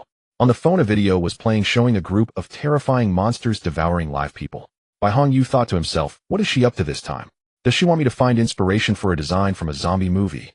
Though puzzled, he asked with a smile, Manager Ma, is this a new zombie movie? What's it called? Although the quality was a bit rough, it felt quite well made. Perhaps it was shot in a documentary style? Could it be that the client wants us to reference this style? This isn't a movie, but it's footage released after a press conference by the Tianjin authorities, Manager Ma said with wide eyes. Huh. Bai Hongyu was still in a daze when his phone rang, showing it was a call from Ding Jie. He apologized to Manager Ma and immediately answered the call. Old Bai, did you see the news? The Tianjin authorities made a statement that what happened in Mengang wasn't a terrorist attack. It was a zombie outbreak. Huh. You need to take leave and come back quickly. We need to discuss what to do. Hearing Ding Jie's anxious yet slightly excited voice, Bai Hongyu could hardly believe it. That can't be true. Ding Jie urged, just check the news and you'll know. I can't talk to you now. Oh, I need to hurry and prepare. After hanging up, the quiet office became lively. Everyone stopped their work and opened video software to watch the news of the statement made by the Tianjin authorities. Several colleagues who usually enjoyed slacking off couldn't hold back any longer and started discussing loudly, no way. The zombie crisis has really broken out. What should we do? That's great. Hurry up and let it be destroyed. Finally, I won't have to work on this damn. Why do I feel like it's fake? There must be another hidden agenda, perhaps to cover up a nuclear leak by fabricating this incident. Finally, the doomsday survival novels I've read will come in handy. Listening to everyone discussing amongst themselves, Bai Hongyu finally snapped out of his daze and hurried over to the desk of a colleague who was watching the news. Looking at the live updates of the news broadcast on the computer screen, he recognized all the Chinese characters, but their arrangement was utterly baffling, prompting him to glance at Mr. Ma. Although Mr. Ma showed signs of anxiety, he quickly regained his composure and stood up, shouting, "Stop the noise and focus on your work. Even if there's a zombie crisis, it's in Tianjin, it's not for you to worry here. Sit tight and get to work." After watching the news, Bai Hongyu was about to request a leave, but upon seeing Mr. Ma's calm demeanor again, he could only reluctantly return to his workstation. Mr. Ma came over to review the recently completed graphics, made some vague suggestions for modifications, and hurriedly packed up to leave, specifically reminding everyone, no one is allowed to leave their posts or clock out early.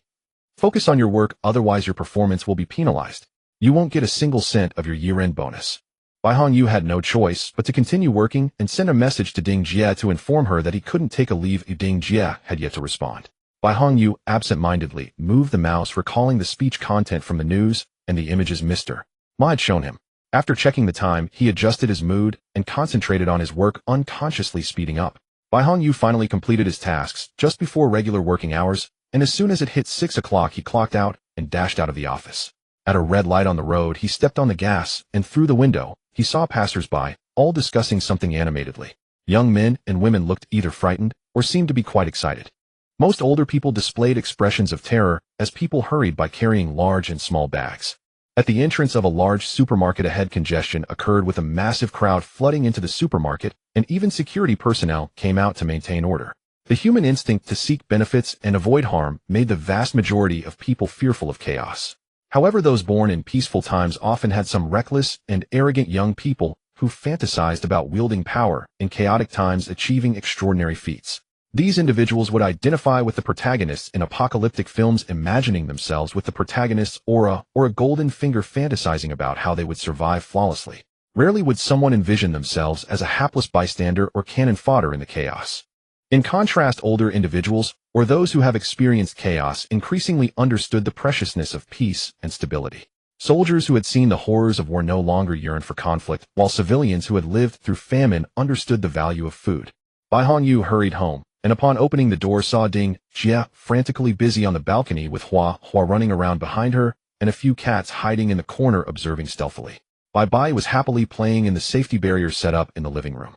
The balcony had already been cleared of half of the cat's territory, piled high, with various grains, cat food, cat litter, dog food cans.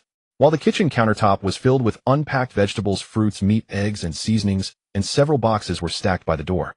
"Xiao Jieyu." Ding Jie turned around drenched in sweat and holding a hammer, and immediately called out to him, "You're finally back. Come help." Only then did Bai Hongyu notice that several long wooden boards had already been nailed across the balcony window. "What are you trying to do?" Bai Hongyu asked in astonishment. A zombie outbreak has really occurred. We need to quickly reinforce the doors and windows and stock up on supplies. Are we really sealing the windows now? Aren't the monsters still in Tianju? Even if they come over, do you think our country's military is a joke?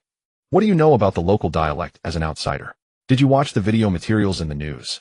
Those zombies have strong attack power. The Tianju army might not even be able to kill them with guns. The infection spreads quickly and our country has a long defense line. What if by mistake they slip in? We definitely need to prepare in advance. Stop wasting time, just listen to me and nail the windows first. After that, we still need to go to the pharmacy to buy medicine. With that, she pulled out a hammer and handed it to Bai Hongyu. Bai Hongyu took the hammer and went to the balcony. Looking at the haphazardly nailed thin wooden boards on the window ledge, he forcefully pried one of the boards in the middle, and with a crack several boards fell down. Bai Hongyu, you. Ding Jia pouted angrily, and then awkwardly covered her face. Xiao Jia, this shoddy construction of yours probably can't hold off the zombies. Then what do you suggest we do? Ding Jia said anxiously and frustrated. Bai Hongyu put down the hammer in his hand, sat beside Ding Jia, and patted her shoulder, saying, since you think we need to prepare in advance and hide at home, let's leave the professional matters to the professionals. I'll find someone tomorrow to install a reverse security cage on the balcony. Can you find someone trustworthy? I know, let's ask Old Wu. I've known him for so many years and introduced him to jobs. He's reliable and honest. At that moment, Bai, who was playing nearby, accidentally bumped her head and cried out loud. Bai Hongyu quickly got up, picked her up, and comforted her until she stopped crying. By the way, zombies are generally very sensitive to sound. We need to install soundproofing cotton in the storage room without windows. If zombies really come later, we can place Bai in there when she cries. I'll have Old Wu arrange that too. Old Bai. Look, this is the supplies list I specifically researched while writing that apocalyptic stockpiling article before. I've also added some items based on our situation. Can you see if there's anything missing? Bai Hongyu took the A4 paper that Ding Jia handed over from the dining table and saw that the contents were roughly divided into 5 categories. The first category was energy supplies such as solar panels, alcohol, fuel, rainwater collectors, etc. The second category was food reserves, mostly canned goods and compressed biscuits, as well as some baby food. The third category included daily necessities, including pet supplies. The fourth category was medicines and supplements, covering almost all household medications for daily and emergency situations. The final category was self-defense weapons and survival gear. This list roughly estimated over 200 items with some names already checked off. After a long contemplation, Bai Hongyu asked, Xiao Jia, you accounted for the usage for 3 elderly people, right? Then do we have enough money? Ding Jia finally realized how expensive this list was, swallowing hard and hesitating to speak. In that case, I have a better idea. If zombies really come, it's impractical for 6 people, including the old and young, plus 1 dog and 3 cats, to hide in our small house. Additionally, with the large population in Chunqing, our low-floor old house is less safe. So if it comes to the point of needing a safe house, going back to my hometown in Shizhou, Jingbei province would be a good choice, especially with my father's grain and oil store, which would effectively serve as a granary. Ding Jia's eyes lit up, and she immediately clapped her hands, saying, exactly. Jingbei is indeed much safer in the central region of Donghua. Your dad's self-built house is also very suitable for creating a safe house. Let's quickly contact him to discuss the plan and arrangements. Don't rush, the situation is still unclear all around, and there haven't been reports of any abnormalities in the country. If it's just an outbreak within Tianju, we're not at the point of needing a safe house. Besides, I still have faith in our country, how it won't spread so easily. Let's wait and see before making any plans. Ding Jia, worried, did not respond, and turned to organize the stockpiled supplies. The feeling of not knowing when danger would strike, and whether it would strike at all, made her extremely anxious. However, seeing her husband, who was already tired after a day's work, she refrained from saying anything further. That night, Bai Hongyu slept soundly, while Ding Jia suffered from insomnia. On January 16th, the year of the disaster, the alarm clock rang on time in the morning. Bai Hongyu, still half asleep, was startled awake by the countless messages popping up on his phone. He immediately opened the workgroup chat and saw his colleagues discussing how their community was locked down and they couldn't go to work. In the property management group, owners were discussing the lockdown as well. After scrolling up for a long time, he finally saw a long image with an official seal from the property management stating, notice, due to the outbreak of unknown infectious cases in Tianju, which spreads rapidly, and the infected individuals exhibiting strong aggression, the entire province has entered a state of emergency. As of now, no cases have been found in our country. However, since the transmission routes of such cases are still unclear, in order to prevent the spread of these cases in our country, all flights, railways, and highways across the provinces and cities will be suspended and locked down starting today. For the health of you and your family, home isolation for 10 days will commence immediately. The local governments in all provinces and cities will arrange for necessary safety prevention and disinfection work at the community level. residents are requested to actively cooperate with government efforts. During the isolation period, all acts of illegal violence are strictly prohibited. The specific requirements and arrangements are as follows. 1. All residents must stay at home for isolation, and residents are prohibited from visiting each other or gathering. 2. The procurement and distribution of daily necessities for residents will be handled by each community. The property management or parent committee of each community must assist community workers in their tasks, counting the specific number of people in each household and distributing supplies accordingly. 3. Community personnel will conduct disinfection work on each floor every 3 days. 4. Community personnel will distribute masks and protective clothing to residents. Each person will receive no less than 2 masks per day, and if there are infants, they will receive at least 1 mask. During the 10-day isolation, each person must have a set of protective clothing. 5. Community personnel will count the residents in each household daily. If any residents are found to have left their home without reason, they must be reported to the public security authorities immediately. Yun Province Disease Control Center. Bai Hongyu immediately woke Ding Jia up, and Ding Jia, still half awake, sat up straight after reading the messages. The two of them looked at their daughter, who was still asleep, and quietly exited the bedroom, sitting down on the sofa in the living room. It seems like we can't escape now. Ding Jia frowned and said, although the notice says home isolation for 10 days, we cannot predict the situation afterward. For now, we should treat this house as our primary refuge. If there is a chance to leave after the lockdown is lifted, we should leave Chongqing as soon as possible and go to Shizhou. I think the same. But Lao Bai, what do you think the government is considering by imposing home isolation? As you mentioned last night, those monsters are currently only emerging in Tianzhu. Logically, cutting off international travel should suffice. Why do they also have to lock down domestically? The state's measures are to protect us. Currently, we know very little about this incident. The outbreak in Tianzhu was very sudden, and our province of Xikang borders Tianzhu, posing a significant risk. Additionally, don't forget that the new year is approaching. This period coincides with the peak travel season. If cases suddenly emerge domestically, considering our population base. Dizhou is right next to Xikang. We need to quickly arrange for my parents to return to Chongqing from Sanxiang province. They can't go back to Dizhou. Oh no, let them go directly to Shizhou to find your dad. Ding Jia interrupted Bai Hongyu. At that moment, a cry came from the bedroom. The two quickly returned to the bedroom, and Bai, seeing Bai Hongyu, whom she hadn't seen for a long time, blinked her big wet eyes and hesitantly called out, "Daddy." Bai Hongyu, feeling a surge of affection, quickly stepped forward and picked up his daughter, who immediately stopped crying and started to smile happily.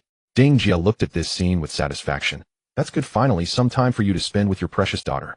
As she spoke, she hurriedly turned around to make a phone call. The days of home isolation filled everyone with tension and unease, especially on the second day of isolation, when the television reported the news of the evacuation of citizens from the East Country's embassy in Tianzhu. People felt both happy and respectful for their compatriots who had safely returned home after enduring hardships, while simultaneously worrying for the thousands of compatriots still missing.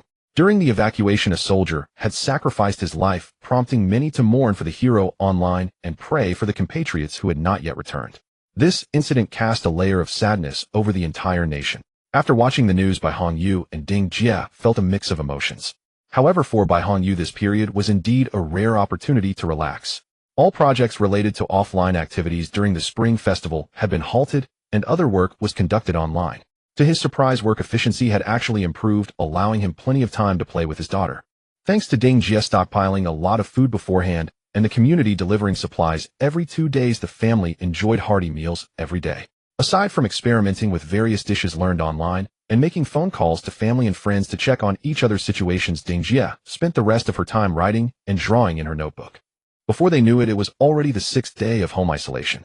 That noon, Bai Hongyu cooked 2 bowls of noodles, added the leftover braised pork from the previous night, fried 2 soft-boiled eggs, and made a separate bowl of complimentary food for his daughter. The family of 3 gathered around the dining table to eat. My old man just messaged me that they're also starting control measures over there. They can go out, but they can't leave the city, Bai Hongyu said, while slurping a big mouthful of noodles, taking a moment to feed Bai, who was sitting in her high chair, a bite of complimentary food. Fortunately, the immortal realm is right next to Shizhou. My parents left in time. Otherwise, they would have been stuck in a hotel in Sanxiang. He also said your parents are doing well over there, so don't worry. Your mom told me to. She said that because of the current situation, your dad's grain and oil store is doing exceptionally well. They've been helping out there these past few days. I need to make sure he keeps some stock. Indeed.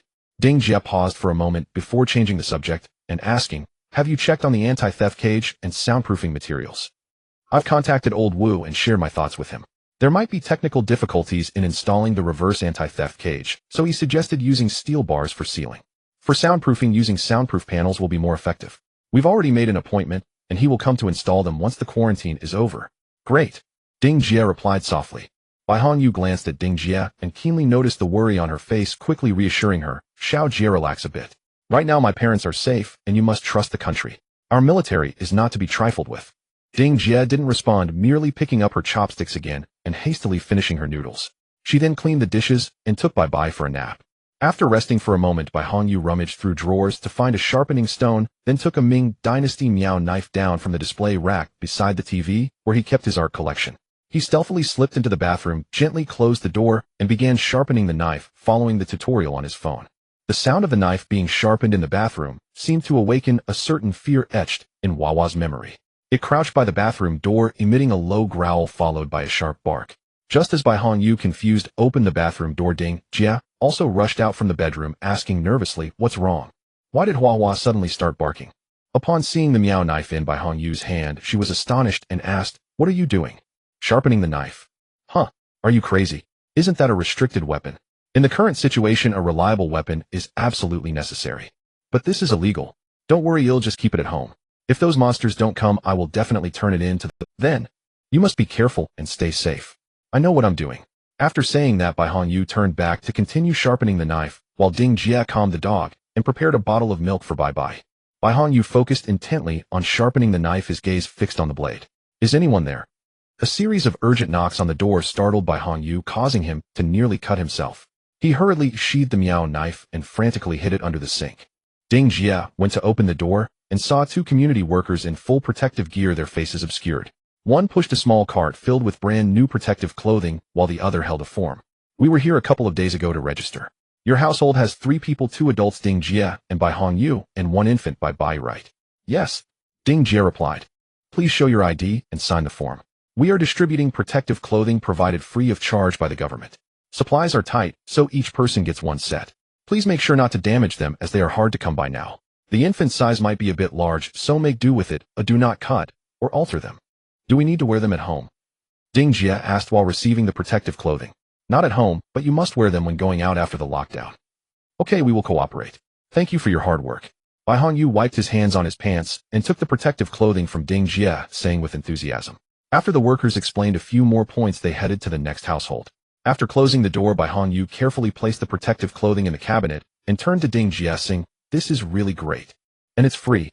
Ding Jie brought the child out from the bedroom, found a stool to sit down, and placed the milk bottle in the child's mouth, saying, "It seems the country is well prepared. So can you stop sharpening the knife now?" "Of course I still need to sharpen it. That's not contradictory. But those soldiers in Tianju can't even fight with guns. Is this knife really useful? If it comes to that, having one is better than having none." "Lao Bai, do you remember the plot in my novel? We discussed how to quickly and effectively deal with zombies." "The anti-riot fork," they both said in unison. "I've been watching the videos coming from Tianju repeatedly. Those things move quickly, so we need to keep them at a certain distance before we can use the knife. And it can effectively prevent infection from being attacked." "Great. I'll remember that. After the lockdown, we'll go buy some." They continued discussing the details of the supplies they needed, and then went about their own tasks. Before the Spring Festival approached, the entire country became incredibly quiet due to home isolation. The next day happened to be New Year's Eve. After Bai Hongyu got up and washed up, he was about to prepare the ingredients for tonight's reunion dinner when the phone rang. He saw that it was a call from a dog and answered. "Is that you, a dog?" "What's up?" A deep magnetic voice came from the other end of the line. "Brother Bai, how are you doing?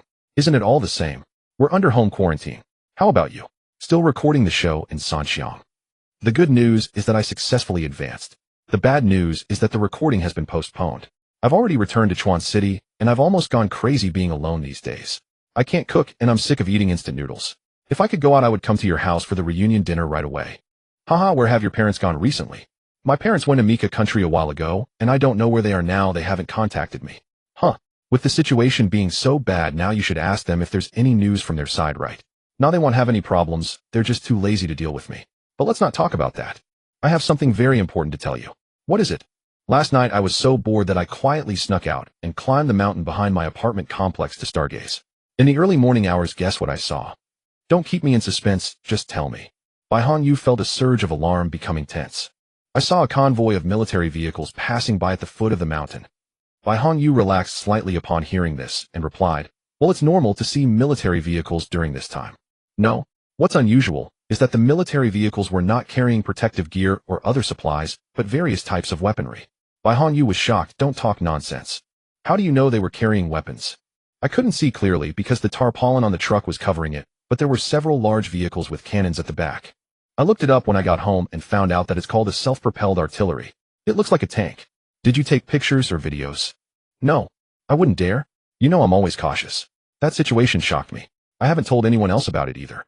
Then why are you telling me? You know my friends are all rich kids. I thought about it, and you're the only reliable one left. I wanted to find you to analyze the situation. What are your thoughts and plans now? I also saw that the last few vehicles in the convoy were filled with fully armed soldiers, all carrying guns and carrying a long canister. It should be a rocket launcher. The convoy headed towards the city exit and finally got on the highway heading in the direction they were going. I've come to a conclusion. What? Bai Hongyu perked up his ears and quickly asked what. They are likely heading to the Shikong border. Going out of the city and onto the highway means they're going to Shikong. How did you come to that conclusion? It's just a speculation. That highway either leads to National Route 138 or Yunchuan Expressway. National Route 138 passes through Chuqing, but the troops from Chuan City have no reason to go to Chuqing for stationing, so it's very likely they're just passing through Chuqing and their final destination is Shikong. And if they're on the Yunchuan Expressway, the destination would be Jiuquan Province. If the troops from Yun Province head to Jiuquan, there's a high probability they are reporting to the southwestern war zone. Bai Hongyu listened to the analysis on the other end of the phone, feeling somewhat helpless. He shook his head with a wry smile and said, this route is not a dead end, is it? This highway is well connected. It's possible to reach the capital as well. Besides, even if you're right, it's reasonable for the military to go to the border now. With the situation being so tense and the Tianzhu army's combat effectiveness being practically non-existent, it's also understandable to have a strict defense of the Shikong border. That doesn't make sense. Think about it. There are over 30,000 troops from Donghua at the border with Tianzhu. The troops from Jiuquan Province, Qing Province, and the western region are also quite numerous. But now they're directly reallocating the troops from Yun Province. What does that indicate? It indicates that in the eyes of the country, the 30,000 troops at the border are not enough. Bai Hongyu listened carefully and felt that a dog made some sense. He replied, if your assumption is correct, do you mean to say that Tianzhu is about to fall? Is it possible that zombies will rush to the border and the country thinks that the existing 30,000 troops at the border may not hold them back? That's exactly what I mean. Bai Hongyu was taken aback and thought for a moment, carefully digesting the information a dog had shared. He realized that despite a dog's usual hedonistic lifestyle, he was a serious and intelligent person when it came to music creation, with a rich imagination and solid logic. Regardless of whether his current analysis was true or not, it was indeed somewhat reasonable. So I told the dog to keep an eye on the government's subsequent actions and briefly mentioned to him that Ding Jie and I plan to go to Shizhou, then hung up the phone. After that, I arranged some work in the work group. Time had already been wasted, so I went to the kitchen, took some rice noodles and luncheon meat from the fridge, and hastily boiled a pot. After waking Ding Jie up, the two of us sat down at the dining table to eat. After a few bites of rice noodles, Bai Hongyu said, a dog just called me. Is it Dog Brother? Didn't he go to participate in that rap contest recording? Was he eliminated? No way. Dog Brother is still a popular contestant. It's just that given the current situation, the recording has been postponed, and he's back in Chuan City alone at his big villa. What did he say to you? Bai Hongyu told Ding Jie everything that a dog had said. Ding Jie's expression turned serious. After pondering for a moment, she said to Bai Hongyu, currently, there's almost no news coming from the Tianzhu government or the public. The internet is flooded with speculation and rumors, which also proves that the situation inside Tianzhu is very dire, and the possibility of zombies rushing to the border is extremely high. It's very necessary for the country to garrison troops at the border. In this light, a dog's words make some sense. Bai Hongyu responded, I think Tianzhu is still the most populous country. No matter what, it shouldn't completely fall. Even if some fish slip through the net and reach the border, I believe our military can handle it. It might just take some time. If what a dog speculates is true, that's a good thing. With heavy troops guarding the border, our military's combat effectiveness is definitely stronger than that of Tianzhu. Plus, with the Roof Ridge Mountains as a natural barrier, those monsters will have almost no chance of getting through to Shikong. Ding Jie remained silent after hearing this, her brow furrowed as she finished the rice noodles in her bowl. After a long silence, she finally put down her chopsticks and quietly asked, I'm just saying, what if? What if the military doesn't hold them back? Just like you said before, we know too little about this matter right now. We have to consider the worst possibilities. Hearing this, Bai Hongyu frowned and said, right now, we still don't understand the government's arrangements after this home quarantine. They may continue to keep us quarantined, or they may return to normal. so we should be prepared for both scenarios. Ding Jie took a sip of water, signaling Bai Hongyu to continue. One scenario is that we're still in Chuan City and can't get to Shizhou. In that case, we need to prepare as many supplies as possible and hunker down in this house. But once we run out of supplies, we're done. Also, as I've mentioned before, our old house is too easy to breach. Bai Hongyu stroked his chin and continued. The other scenario is that we have the opportunity to leave Chuan City and go to Shizhou to meet up with our parents and make further plans. However, we're bringing a child, a dog, and 3 cats, so we need to discuss how to travel and when to leave. At that moment, the sound of Bai crying interrupted their brainstorming session. Ding Jie hurried to comfort the child, and Bai Hongyu checked the time. It was getting late, so he started preparing the reunion dinner. The unpredictable weather of early spring swept through Chuncheng as a wave of cold air enveloped the city. The dark clouds hid the setting sun on the horizon. Ding Jie stood by the window holding the temperamental Bai, gazing at the desolate street outside. The lights gradually flickered on, and a crescent moon was faintly visible behind the clouds while a few vehicles transporting supplies passed by on the distant road. Soon Bai Hongyu prepared a sumptuous New Year's Eve dinner and video called his parents in Shizhou to celebrate with cheers. Bai, holding a milk bottle, mimicked his parents in a toast, eliciting hearty laughter from everyone and temporarily alleviating the tension and anxiety. This year's spring festival saw no fireworks breaking the night in dazzling splendor, nor the usual hustle and bustle of crowds. However, the Spring Festival Gala on television still arrived as scheduled. Despite being pre-recorded indoors and lacking the vivacity of previous years, it comforted the restless hearts of people across the nation. Everyone enthusiastically participated in discussions on online platforms, wishing each other peace and health for the new year. After indulging in a hearty meal, Bai Hongyu and Ding Jie played with Bai for a long time. Once Bai fell asleep, they resumed their conversation from the afternoon.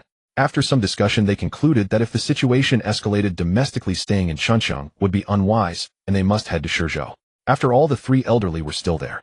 At this point, Ding Jie said to Bai Hongyu, whether we leave early or late, we have to go, but it definitely can't just rely on the 2 of us. What do you mean by that? Form a team. Find a few companions. On this planet, tracing back to the ancient marine ecology, fish adopted the strategy of schooling to fend off predators, search for food, and preserve their population. Similarly, the land-dwelling species that have thrived for thousands of years are mostly social animals, relying on the strength of family units to compete for territory and resources. Even the strongest lion on the savannah finds it difficult to hunt a single wildebeest alone, but when faced with a pack of female lions, a lone elephant can also meet its demise. The fact that humanity has thrived on this planet for millions of years is also deeply rooted in the tribal collective consciousness formed in the early days of human society. In ancient times, individual humans struggled to survive alone. However, faced with a group of primitive humans wielding torches and spears, even the mightiest mammoth could be encircled and killed. With these thoughts and considerations, Bai Hongyu and Ding Jie reached out to reliable friends and family members, explaining their concerns about the current situation and their plan to head north to Shizhou. Bai Hongyu first contacted Ago, whose real name was Yangyu. Ago was a junior he met during university club activities. He was of average height and slender, a local rich second generation in Chuncheng who had ventured into rap after graduation and soon gained some fame in the scene. His parents had long been abroad and opposed his music career. After several arguments, he stubbornly chose to stay in Chuncheng to live. As a clear-headed rich second generation, he reciprocated the sincerity and loyalty shown by his true friends. Upon hearing Bai Hongyu's plan, Ago immediately agreed to the invitation to form a team. Next, Bai Hongyu contacted his close friend from university, Li Shenlong. Li Shenlong was from Daina City in Yun Province and was a devout Christian. His parents owned a travel agency back home. Bai Hongyu and Li Shenlong met during an art exhibition at school, where Bai Hongyu praised Li Shenlong's work. After a brief conversation, they felt a mutual affinity and became good friends. Li Shenlong was stout and strong, not particularly articulate, and did not seem like an artist at all. Yet he persisted with his oil painting creations alone in Chuncheng over the years. Although he struggled and often lamented his lack of fortune and difficulty in finding appreciation, he remained carefree and content. This was why Li Shenlong was still single from birth. Bai Hongyu admired Li Shenlong's dedication, so he often invited him over for meals, asking Ding Jie to introduce him to potential partners, though all attempts ended in failure. After briefly discussing the situation and the plan, Li Shenlong hesitated. Bai Hongyu understood he was concerned about his family. Li Shenlong then suggested that once the lockdown was lifted, he would bring his parents to Chuncheng first and decide on further actions based on the situation. Bai Hongyu agreed. Ding Jie first contacted her cousin Hao Shuaqi. Hao Shuaqi's parents divorced when he was very young. He lived with his mother, who had limited education and had to work in coastal cities to support him, entrusting him to her sister Ding Jie's mother for care. Therefore Ding Jie and this cousin grew up together, sharing a bond akin to that of siblings. Auntie's family has always treated him as one of their own. Hao Shuaqi is tall, upright, and cheerful. Unfortunately, he was not academically inclined. After failing the college entrance examination, he decisively declined his aunt's suggestion to repeat the year, wanting to lighten his mother's burden. He entered society early and despite facing many hardships has built a successful career recently, becoming a marketing manager at a well-known chain restaurant in Yun Province. He had just returned to Chuncheon to discuss wedding plans with his fiancée Guanxi when the news of the lockdown trapped them in their newly renovated home. Hao Shuaqi's fiancée Guanxi is also from Dizhou.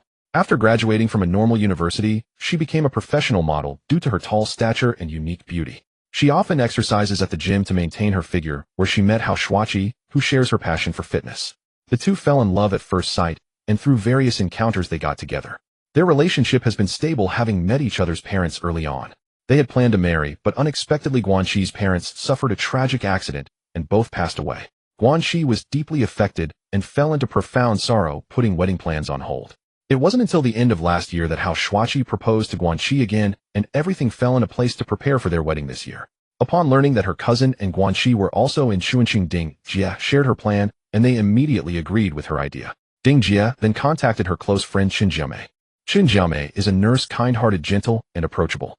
Her family and Ding Jie's family have been family friends for generations. They are of similar age and grew up together. Currently she and her boyfriend Ma Qingli are settled in Chuncheon.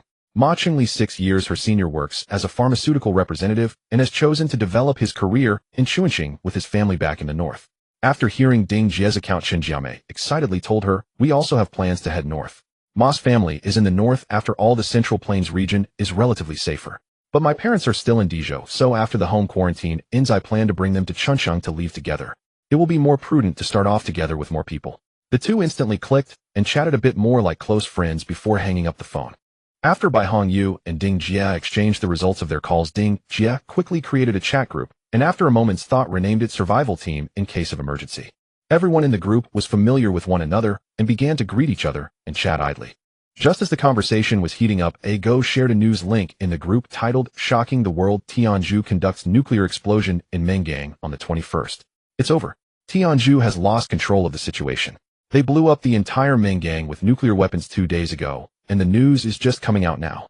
The group members clicked on the link, and upon seeing the report from a reputable national media outlet, the chat exploded with discussion about the effects of nuclear radiation and possible countermeasures.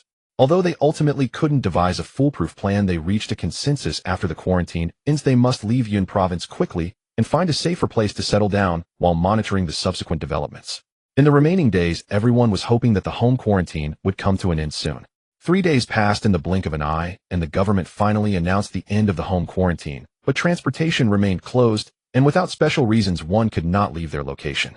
After the announcement, the people in the group found themselves unable to leave, anxious and restless, but ultimately had to accept the reality with resignation. What made Bai Hongyu even more helpless was that as soon as the government announcement was made, a notification from CEO Ma about the resumption of normal work followed closely behind.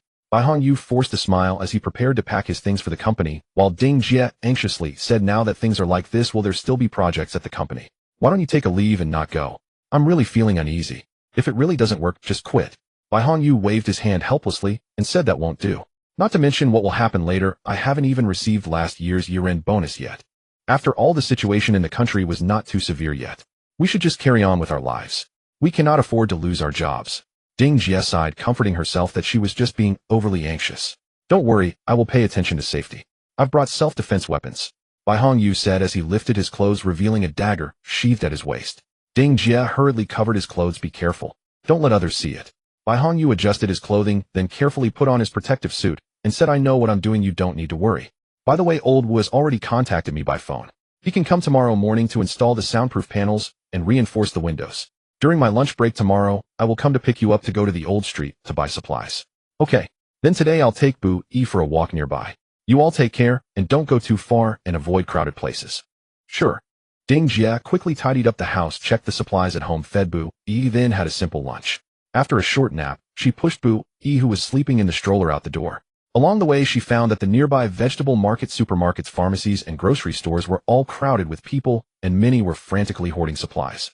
Ding Jie avoided crowded places with the child, walking around areas with convenience stores. However, even the normally quiet small shops were now packed, and Ding Jia felt a bit discouraged, thinking it was unwise to squeeze in with the child, so she prepared to head back home.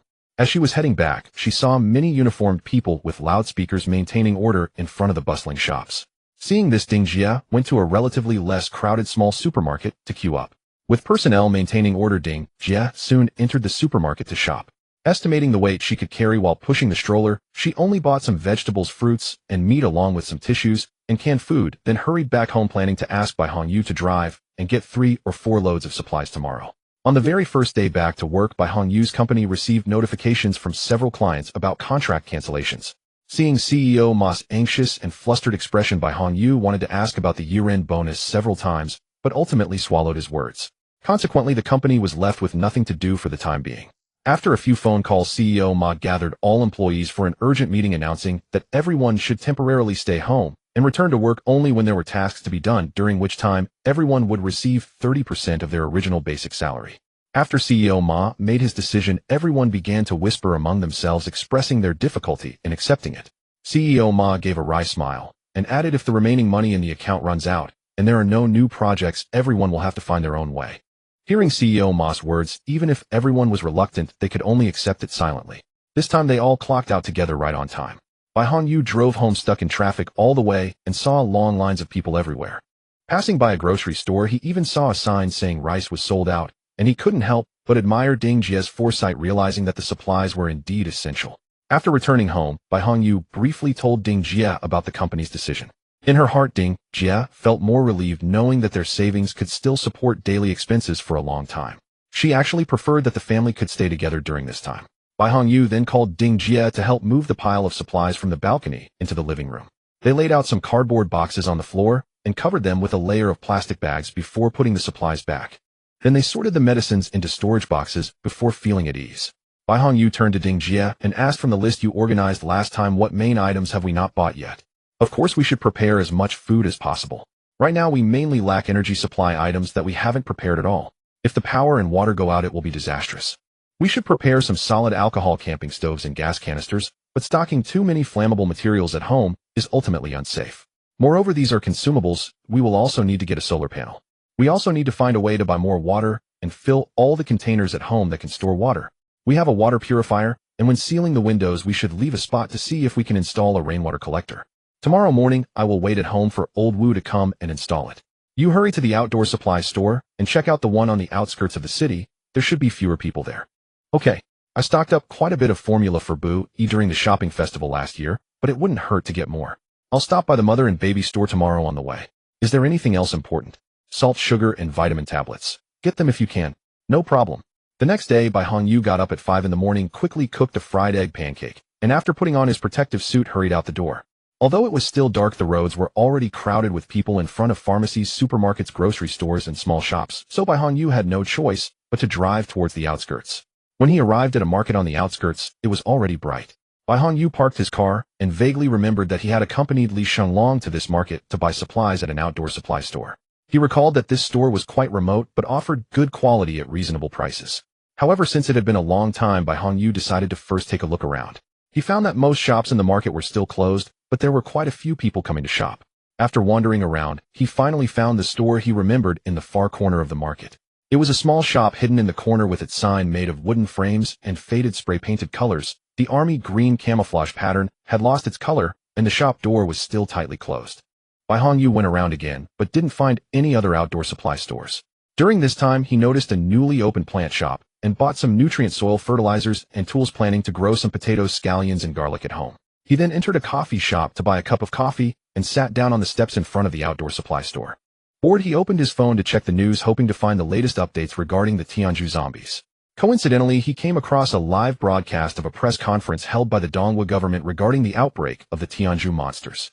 The spokesperson in the video included leaders from the Health and Wellness Committee and Councillor Wei Chenghua from the embassy in Tianju. Bai Hongyu realized something and immediately listened carefully, opening a memo on a split screen to jot down the important information. 1. The monsters are derived from human infections, and the currently known transmission route is through bodily. 2. For now, it seems that completely destroying the head can incapacitate the monsters, but it is unclear whether it can completely kill them. 3. Information regarding the source of the infection is currently unclear and details will need to wait for the World Health Organization's research results a month later. 4. The exact time and place of the monster's initial outbreak have not yet been confirmed. 5. There is a risk of the monsters breaking through the borders of neighboring countries around Tianjin. As per known information, our border control operations are currently being prepared, while the Foreign Ministry has confirmed that other neighboring countries have also sealed their borders, mobilizing troops to be ready to block the monsters from crossing. 6. Under the orders of the United Nations, various countries have organized military aid, but the Tianjin military government has refused the entry of United Nations troops into Tianjin, and the specific reasons remain unclear. Negotiations are ongoing. 7. According to reports from various governments, no other countries have been found to have infection cases besides Tianjin. Bai Hongyu finished watching the press conference and casually glanced at the trending topics list. The top 10 trending topics included 1. The Dongwa men's football team defeated the South Korea team 3-0, advancing to the World Cup 2 rounds early. 2. The Tianjin monster incident continues to escalate. 3. Hero In Zihan. 4. Famous singer Wang Chengxian secretly married and had a child. 5. The true culprit of the Jiangnan dismemberment case has been caught. 6. Essential supplies needed after quarantine is lifted. 7. Characteristics of monsters. 8. A roundup of creative activities by netizens during quarantine. 9. Thank you to the fans. Men's football forward Gao Luo cried on the field. 10. Mika country faces an epidemic of mental drugs. Police opened fire on the street. Dongwo's ambassador to Zhu Wei Chenghua commented, "These fans really love the game." Even at this time, the national football team is still Dongwo's #1 idol boy band. Bai Hongyu sighed in admiration and was just about to click for more details when he spotted a scruffy-looking man in his 40s yawning as he approached and opened the roll-up door behind Bai Hongyu. Bai Hongyu hurriedly stood up. The man, speaking with a heavy Chongqing dialect, asked, "Oh, you're here early. Do you need to buy something?" "What do you need to buy? Do you have solar charging panels?" "Oh, we do. What do you need it for?" "For camping and cooking. I need a mobile power source to run high-power appliances." After a brief conversation, Bai Hongyu followed the shopkeeper to check the goods. Although the configuration was slightly below his expectations, he had no choice but to negotiate the price and decided to buy 2 sets. "I'm worried you might not know how to use this. Let me demonstrate it for you." The shopkeeper's face was filled with smiles. After saying that, they carried a set to the open space in front of the door. The shopkeeper unfolded the solar panel, adjusted the stand towards the sunlight, and connected a few wires to the mobile power source. Moments later, the indicator light of the mobile power source lit up. The shopkeeper turned to Bai Hongyu and said, "You see, there's no problem. It's very simple to operate. Just adjust the solar panel to face the sun directly, and once it's fully charged, you can plug your cooking appliances into the mobile power source. Just be careful with the power ratings of your appliances. Anything too powerful won't work." Bai Hongyu was very satisfied but still had some concerns. "Is it durable? Will it break easily?" "Don't worry. I've been in this business for decades. I won't sell you faulty goods. 3 years for replacement and 10 years warranty." After hearing the shopkeeper's words, Bai Hongyu felt more at ease. He also bought some solid alcohol, a portable stove, and gas canisters. After paying, the shopkeeper helped him load the items onto his vehicle. Bai Hongyu arranged the items in the trunk and thanked the shopkeeper, who hurriedly ran off as a crowd of customers began to gather at his shop. Bai Hongyu then drove to the security equipment store he had found. The store was bustling with people. Bai Hongyu thought to himself that there were quite a few who shared the same idea, all looking to buy some legal and compliant self-defense weapons in preparation. Unfortunately, the riot forks were out of stock. Before this, such items were rarely purchased except by certain organizations, so the store's available stock was limited. Bai Hongyu helplessly searched for related stores on the map and found a nearby one. Upon arrival, he discovered it was quite empty, which made him feel a bit relieved. The staff warmly greeted him and showed him a sample after inquiring about his needs. When he held it in his hand, he felt a sinking feeling. The riot fork was lightweight and clearly had a plastic feel. However, he thought he would buy 2 for now and look for better quality ones later. He then inquired about the price. "Sir, we don't sell just 2 individually. We only do wholesale starting from 10 pieces. It's 200 yuan each." Bai Hongyu immediately turned to leave, thinking this was clearly a case of price gouging. After exiting the store, Bai Hongyu got in his car and headed home, stopping at any convenience store, small supermarket, or vegetable market he saw along the way to buy as many items as possible. In the end, he bought some salt, sugar, canned food, and vitamin tablets, filling the entire back seat and trunk of his car. By the time Bai Hongyu returned home, it was already evening. He asked the construction workers who had just finished their work to help carry the items inside. He took out the cigarettes he bought on the way and distributed them to the workers, while Ding Jia also invited the workers to dinner. The foreman Old Wu politely declined their offer, saying they had a lot of work to do during this period and would have to reinforce windows and doors at another location. Bai Hongyu exchanged a few pleasantries with him, paid the workers, adding a bit more to the original agreed price, and expressed his gratitude. After the workers left, Bai Hongyu first went to the balcony to check the windows sealed with iron bars. Then he went to the storage room to inspect the soundproof panels. He asked Ding Jie to close the door and stand at the entrance while he yelled and made noise inside the storage room. Ding Jie listened carefully and heard nothing. Once Bai Hongyu confirmed that everything was in order, he discussed the riot fork issue with Ding Jie. After listening, Ding Jie thought for a moment, took out her phone, and called Bai Hongyu to sit down.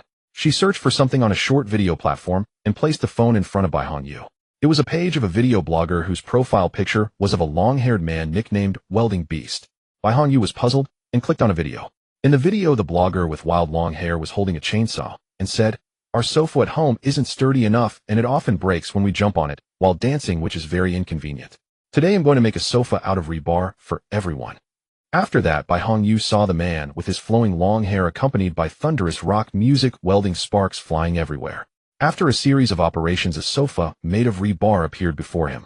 The man was still jumping on it wildly, and then he took a hammer to strike it without any damage. Bai Hongyu finished watching and turned to Ding Jie slowly, saying, "Are you suggesting we find this guy to weld a riot fork for us?" "Yes. Look, he's based here in Chunqing. How do we contact him?" "Let's try sending a private message through the platform." Bai Hongyu, upon hearing this, tentatively sent a private message. "Hello, are you there?" To his surprise, an automatic reply came back. "Dear, handcrafted welding services available. Please call 131-111-1222. The two exchanged glances, and Bai Hongyu immediately dialed the number. A burst of intense rock music as a ringtone startled him, and after about 7 or 8 seconds a deep voice came through. "Who is this?" "Hello, is this Welding Beast?" "Just call me Old Lu." "Okay, Master Lu, I'd like to ask if you can help me. Iron is fine. I can't handle other materials. Our restricted weapons are not allowed." "Right? Iron, nothing illegal. Add me on WeChat, just use this number, and let me know your requirements." "Alright, thank you." After hanging up, Bai Hongyu gave Ding Jie a thumbs up. Then he added Lu on WeChat.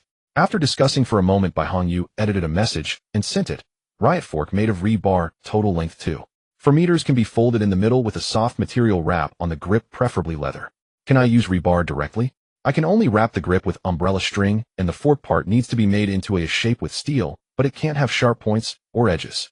"Sure, let's do it. 800 each. Come pick it up tomorrow evening." "Master Lu, I want to. Can you deliver them by noon tomorrow?" "TSK. They'll pay extra, a total of 2,000. How does that sound?" "That's fine, I'll work on them overnight. Come pick them up at noon tomorrow. Please transfer me half the deposit now and the rest upon delivery." "Okay, no worries. Thank you for your hard work." Both of them were utterly exhausted after a day's work. They quickly cooked something to eat and settled by Bai Yin. Bai Hongyu collapsed on the sofa, pointing at the supplies scattered across the room, and said, "The preparations for hiding at home are basically complete. Now we need to discuss our contingency plan. If we have to run, what should we take with us?" "I have it all planned out: bank cards, ID card, household registration book, spare phone, cash, and a power bank. Wear a gold necklace, as gold has always been a hard currency throughout history, kept on hand for emergencies. The rest of the gold and silver jewelry is locked in the safe. Each person should carry a survival pack, which should include water and food. Additionally, we need to prepare some baby formula and diapers, as well as some emergency medical supplies, such as alcohol, iodine, cotton balls, bandages, painkillers, and antibiotics. Bai will sit in the back seat in a safety seat. We can take turns driving while one of us looks after her. The 3 cats will be packed into a cat bag and placed under the back seat, while Hua can be tethered to stay in the passenger seat. The trunk can be filled with supplies, prioritizing what to consume first. The backpack's contents will be for emergencies. We will discuss the vehicle arrangements for the others in the group. I have 4 knives and swords here, and I plan to sharpen them all. When the time comes, we'll distribute them to everyone as self-defense weapons and arrange for 2 men to carry the riot forks." "Okay, I'll make a list and send it to the group." "Sounds good."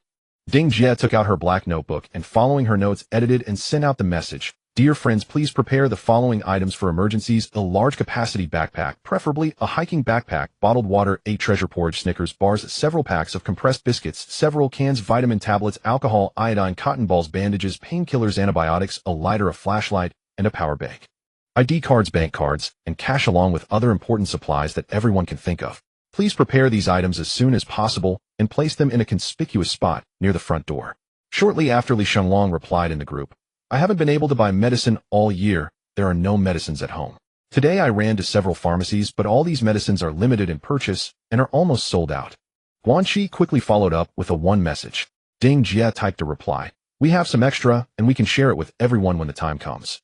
Don't worry about the medicine, brothers and sisters. I'll take care of it and ensure everyone is well prepared. Ma Chengli sent the message right after. Wow. I almost forgot that Brother Ma is a professional. Ding Jie replied. Everyone expressed their gratitude to Ma Chengli. Afterward, the group discussed the preparations for supplies before ending the chat. The next day, Bai Hongyu arrived promptly at the shop of the welding maniac. After paying the remaining balance, he received 2 steel riot forks. To avoid trouble, he wrapped them in black plastic layered 3 times and stuffed them into the trunk, placing some cardboard boxes on top. Back home, Bai Hongyu and Ding Jie inspected the forks. Although they looked rough, the welding was particularly professional and the grips were meticulously wrapped. Apart from being somewhat heavy and requiring 2 hands to operate, there were no issues. They were indeed effective weapons. By February, Bai Hongyu received news from General Ma that the company had taken on new work and notified him to return to normal operations. Thus, nearly 20 days passed. Although terrible news came from Tianzhu, everything seemed normal domestically. Aside from the ongoing transport restrictions between regions, there were not as many people looting supplies on the streets as before. The lives of ordinary citizens seemed to have returned to normal, as if nothing had happened, though the occasional passing police car tightened their nerves. At this time, Bai Hongyu and Ding Jie looked at the room, filled with supplies, and exchanged glances, both sinking into deep self-doubt. In the survival team group, everyone joked that the couple could open a store selling their stockpiled supplies. Their feelings were complex, fearing something would happen, while also fearing that nothing would happen. In the late February of Chuanqing, spring was reviving, with new greens sprouting everywhere. The sun was warm, and a gentle breeze blew, making people feel drowsy. Bai Hongyu sat in front of the office computer, struggling to keep his eyes open, yawning continuously. Even strong tea was of no help. After a period of leisurely days, the sudden return to high-intensity work was quite overwhelming. Coupled with the exhausting new project, which had already been rejected 12 times, Bai Hongyu found himself without thoughts or energy, his eyes closing as he dozed off, with only his hand unconsciously moving the mouse. Bai Hongyu. As soon as General Ma called out, Bai Hongyu jolted awake, immediately jumping up from his seat. He instinctively reached for the dagger hidden at his waist. Seeing his astonished colleague beside him, he quickly withdrew his hand, pretending to be calm as he replied, and walked straight to General Ma's office. Sit down. You've worked hard these past few days.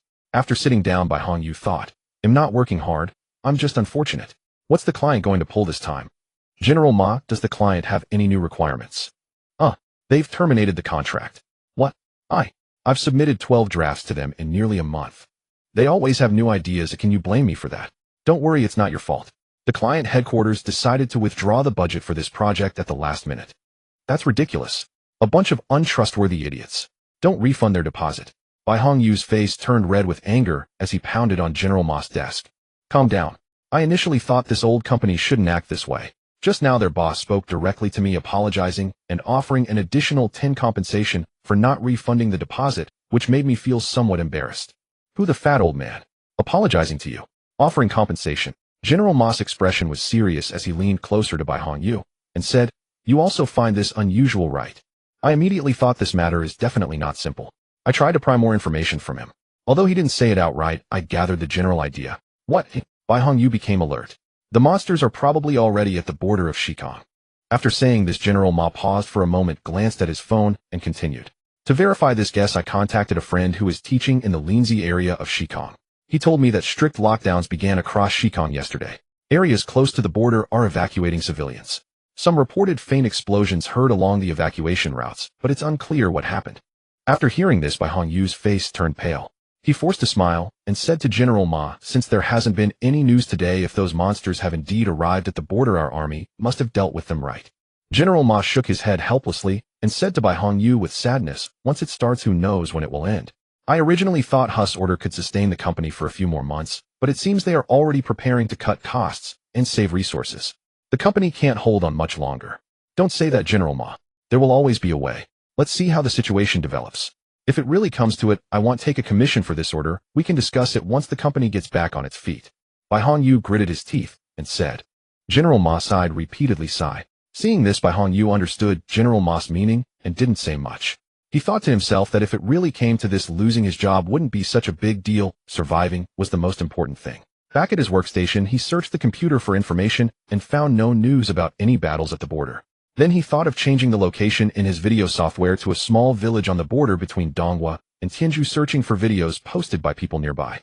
Strangely, he could only find videos from 2 days ago. There were no videos from the last 48 hours. Bai Hongyu seemed to understand something, and in an instant he was drenched in cold sweat. He hurriedly tidied up his things and greeted Mr. Ma before rushing home. Just as Bai Hongyu anxiously awaited the last traffic light, before reaching home his phone received a text message. He barely paid attention thinking it was just spam, but at that moment, he noticed some commotion among pedestrians on the street.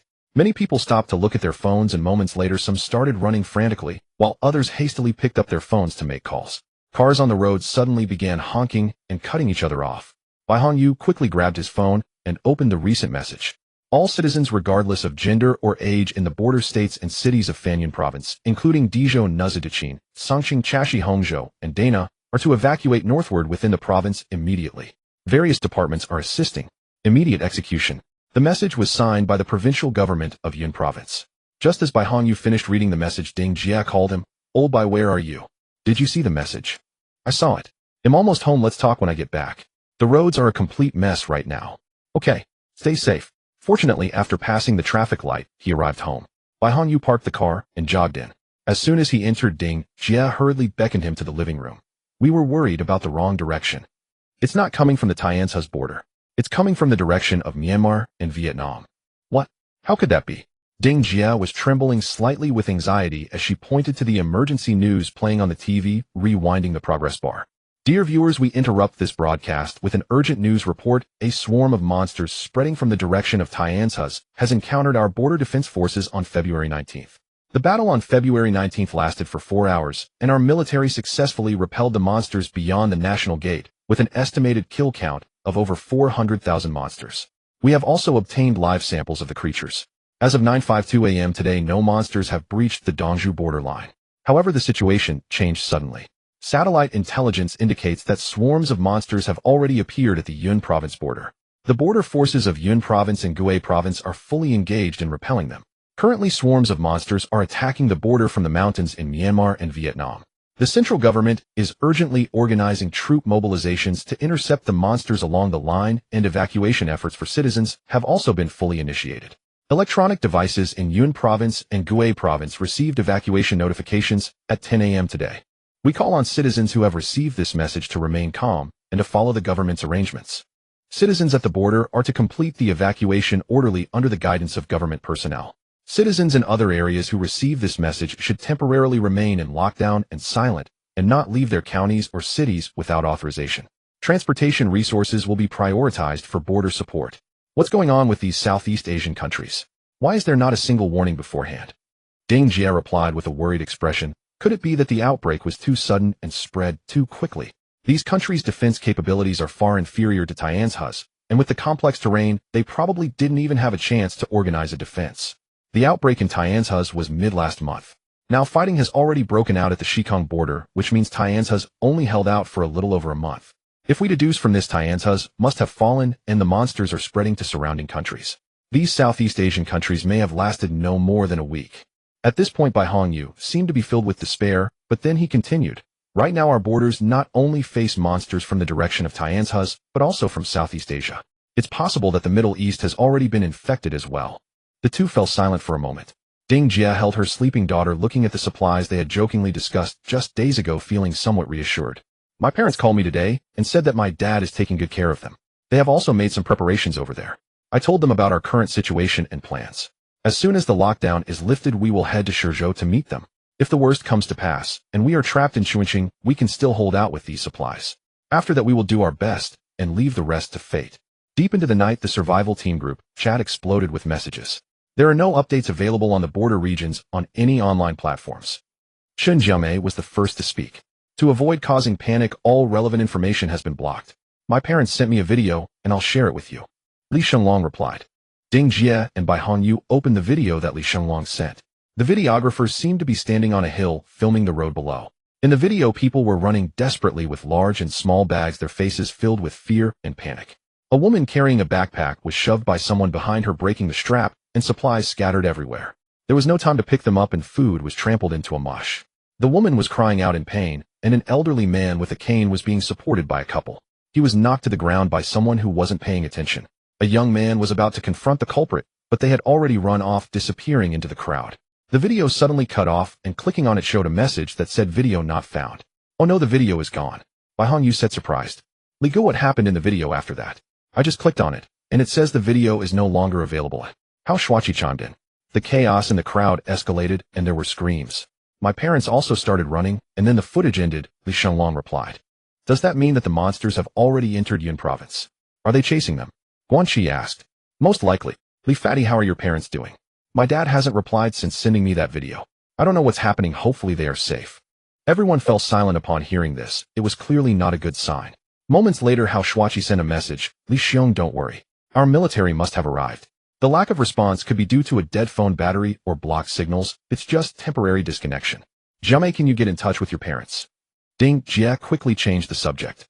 My parents said there are too many people on the road and the city exit is completely blocked.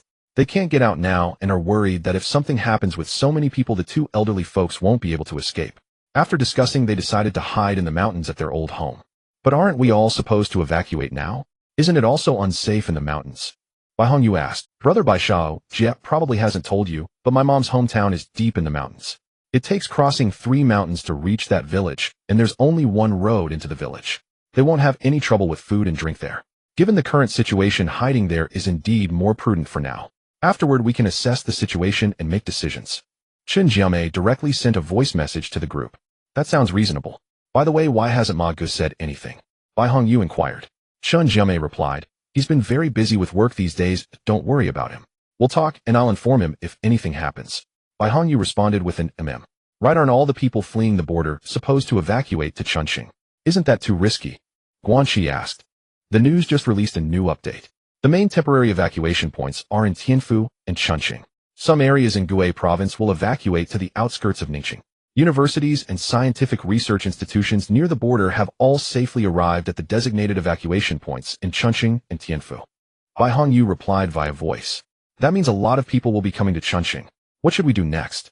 We still can't get out of Chunqing now. If anything goes wrong, we can only hide at home. The supplies that Shuachi and I prepared are not much. Guanxi said, full of worry. Don't worry, let's see how the government arranges things next. We'll act accordingly, Bai Hongyu reassured. Seeing this, Ding Jia pondered for a moment, switched to a private chat with Guanxi, and sent her a voice message. Chi, don't worry. The government can't keep everything locked down forever. They are currently evacuating people. Lifting the ban is only a matter of time. If we are unfortunate enough to be trapped, you and Shuachi can come to our house. Being together is definitely safer, and we have plenty of supplies. Guanxi replied with a hug emoji. Ding Jia asked, have you two not gone to work? How's your aunt? Guanxi replied, sis, all my work has been cancelled. Shuachi still went to the company these past 2 days. Don't worry, I will make sure he stays safe. Shuachi's mom is doing well in Deep City, which is currently under lockdown as well. The two chatted about other matters for a while. Suddenly the group chat that had been quiet for a while jumped with new messages. Hey friends. A dog suddenly appeared. A dog, where have you been? You're not seriously out there chasing girls with the apocalypse looming, are you? Bai Hongyu, of course not. I've been trying to contact my parents these days but couldn't reach them. I've been tirelessly reaching out to foreign friends for information. I fell asleep after dinner because I was too tired, and just now a friend abroad called and woke me up. He sent me a video and I think it's important to share it with everyone. A dog sent a voice message, his tone urgent and tinged with fear. Soon a dog sent everyone a link to a cloud drive. Bai Hongyu immediately walked to the study, opened the computer, downloaded the video, and called Ding Jia to watch it together.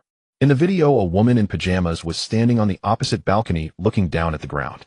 She first noticed someone filming her from the opposite balcony and angrily pointed, cursing loudly.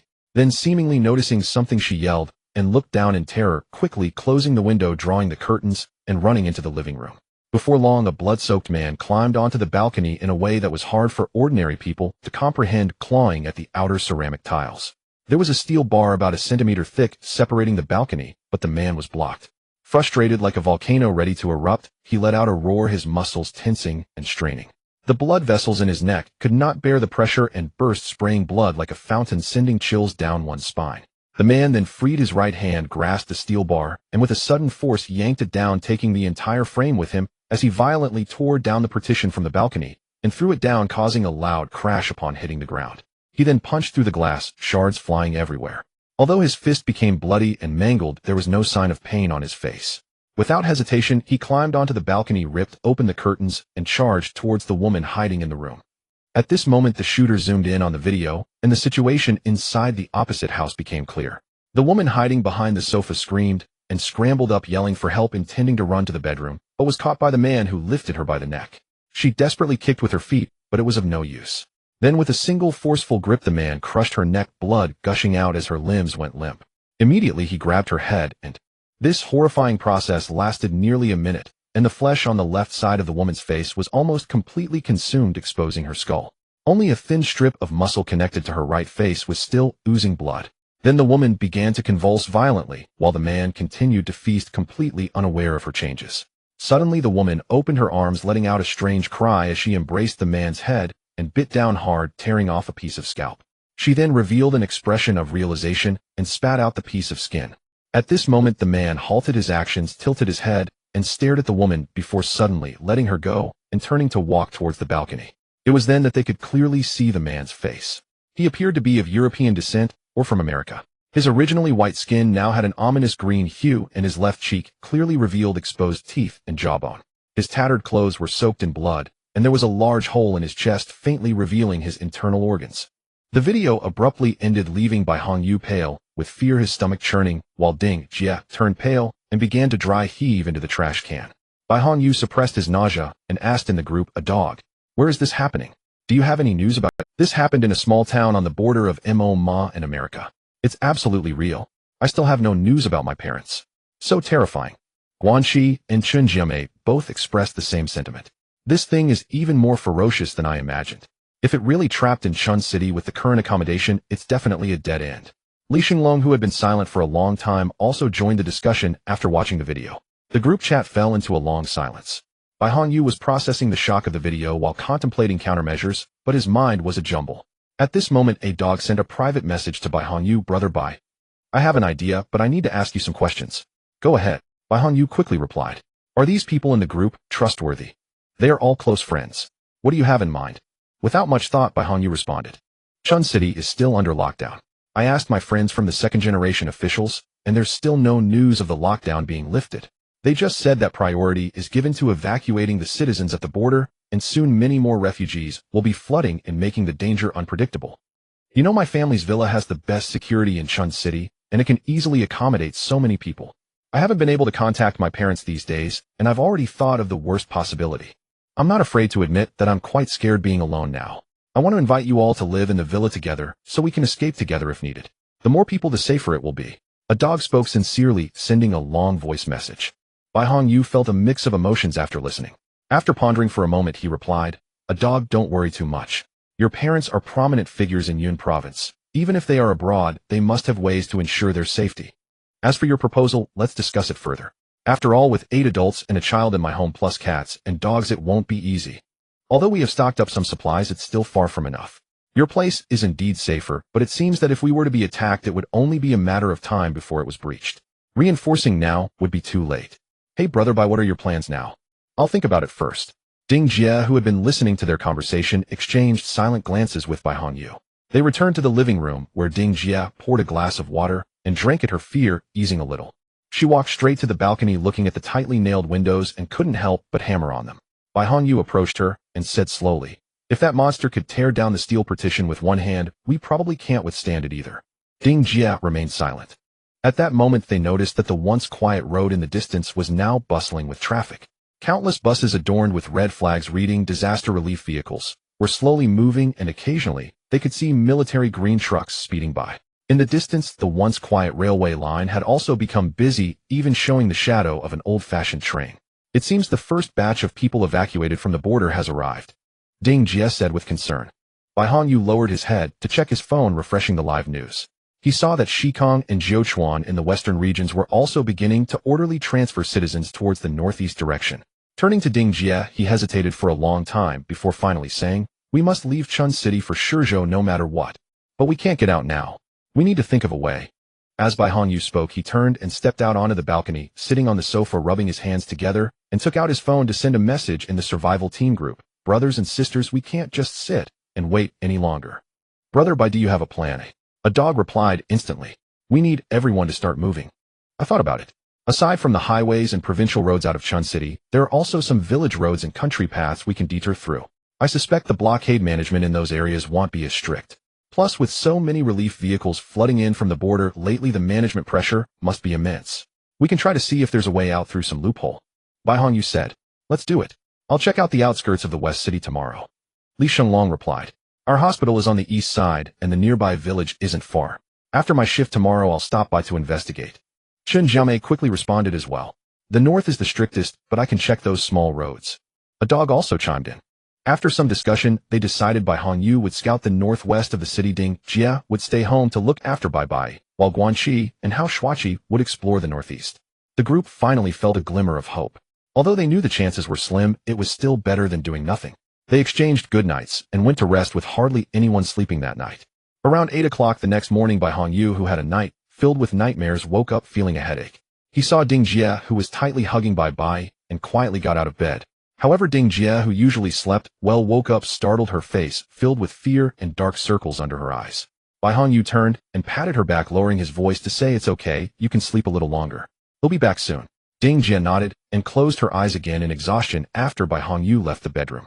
Bai Hongyu drove towards Fuming County in the northwest direction of Chunqing, yawning the whole way. Buses filled with disaster victims were everywhere, along with military and police maintaining order. What Bai Hongyu did not expect was that even a small county like Fuming had accommodated a large number of disaster victims. Along the main roads of the county, there were checkpoints for inspections spaced not far apart. Bai Hongyu felt a bit guilty and worried about being stopped for questioning, so he quickly left the county center and drove onto a village road. Just as he turned the corner, he saw soldiers and police guarding the side of the road. Bai Hongyu was stopped. Nervous and sweating under his protective suit, he quickly thought about how to respond. "Hello, please show me your ID and driver's license." A traffic police officer stepped forward first. Bai Hongyu tremblingly took out his documents and handed them over. After checking, the officer asked, "What are you doing here?" "Comrade, I'm here to take care of some matters. This is a traffic control period. Only local residents may enter. You don't look like someone from here. Please leave." At this moment, the traffic police officer's tone was still relatively mild. "Comrade, I'm here to look for relatives. Please make an exception." "Oh, which family in this village are your relatives?" The traffic police officer frowned, his gaze becoming sharp. Bai Hongyu was at a loss for words and whispered, "I'm sorry, officer, I must have taken a wrong turn. I'm trying to go to Taohua village, how I got lost." The officer's expression had turned serious, hands resting on the car window. He said, "You can't enter Taohua village either. I know what you want to do. You're not the first one wanting to sneak out through the village road.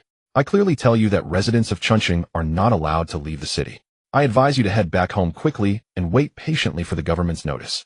Seeing his clumsy lie exposed, Bai Hongyu had no choice but to change to a submissive expression and said, "Officer, I'm really sorry. I didn't mean to violate the regulations. I'm just worried about my little child at home. I also thought about coming to inquire about the situation after seeing vehicles leave the city last night. Last night, nearly 100,000 people entered Chunqing. They all need to be quarantined for 7 days before being arranged for settlement. Those who left the city were sent to surrounding areas for isolation." The traffic police officer's tone returned to calmness.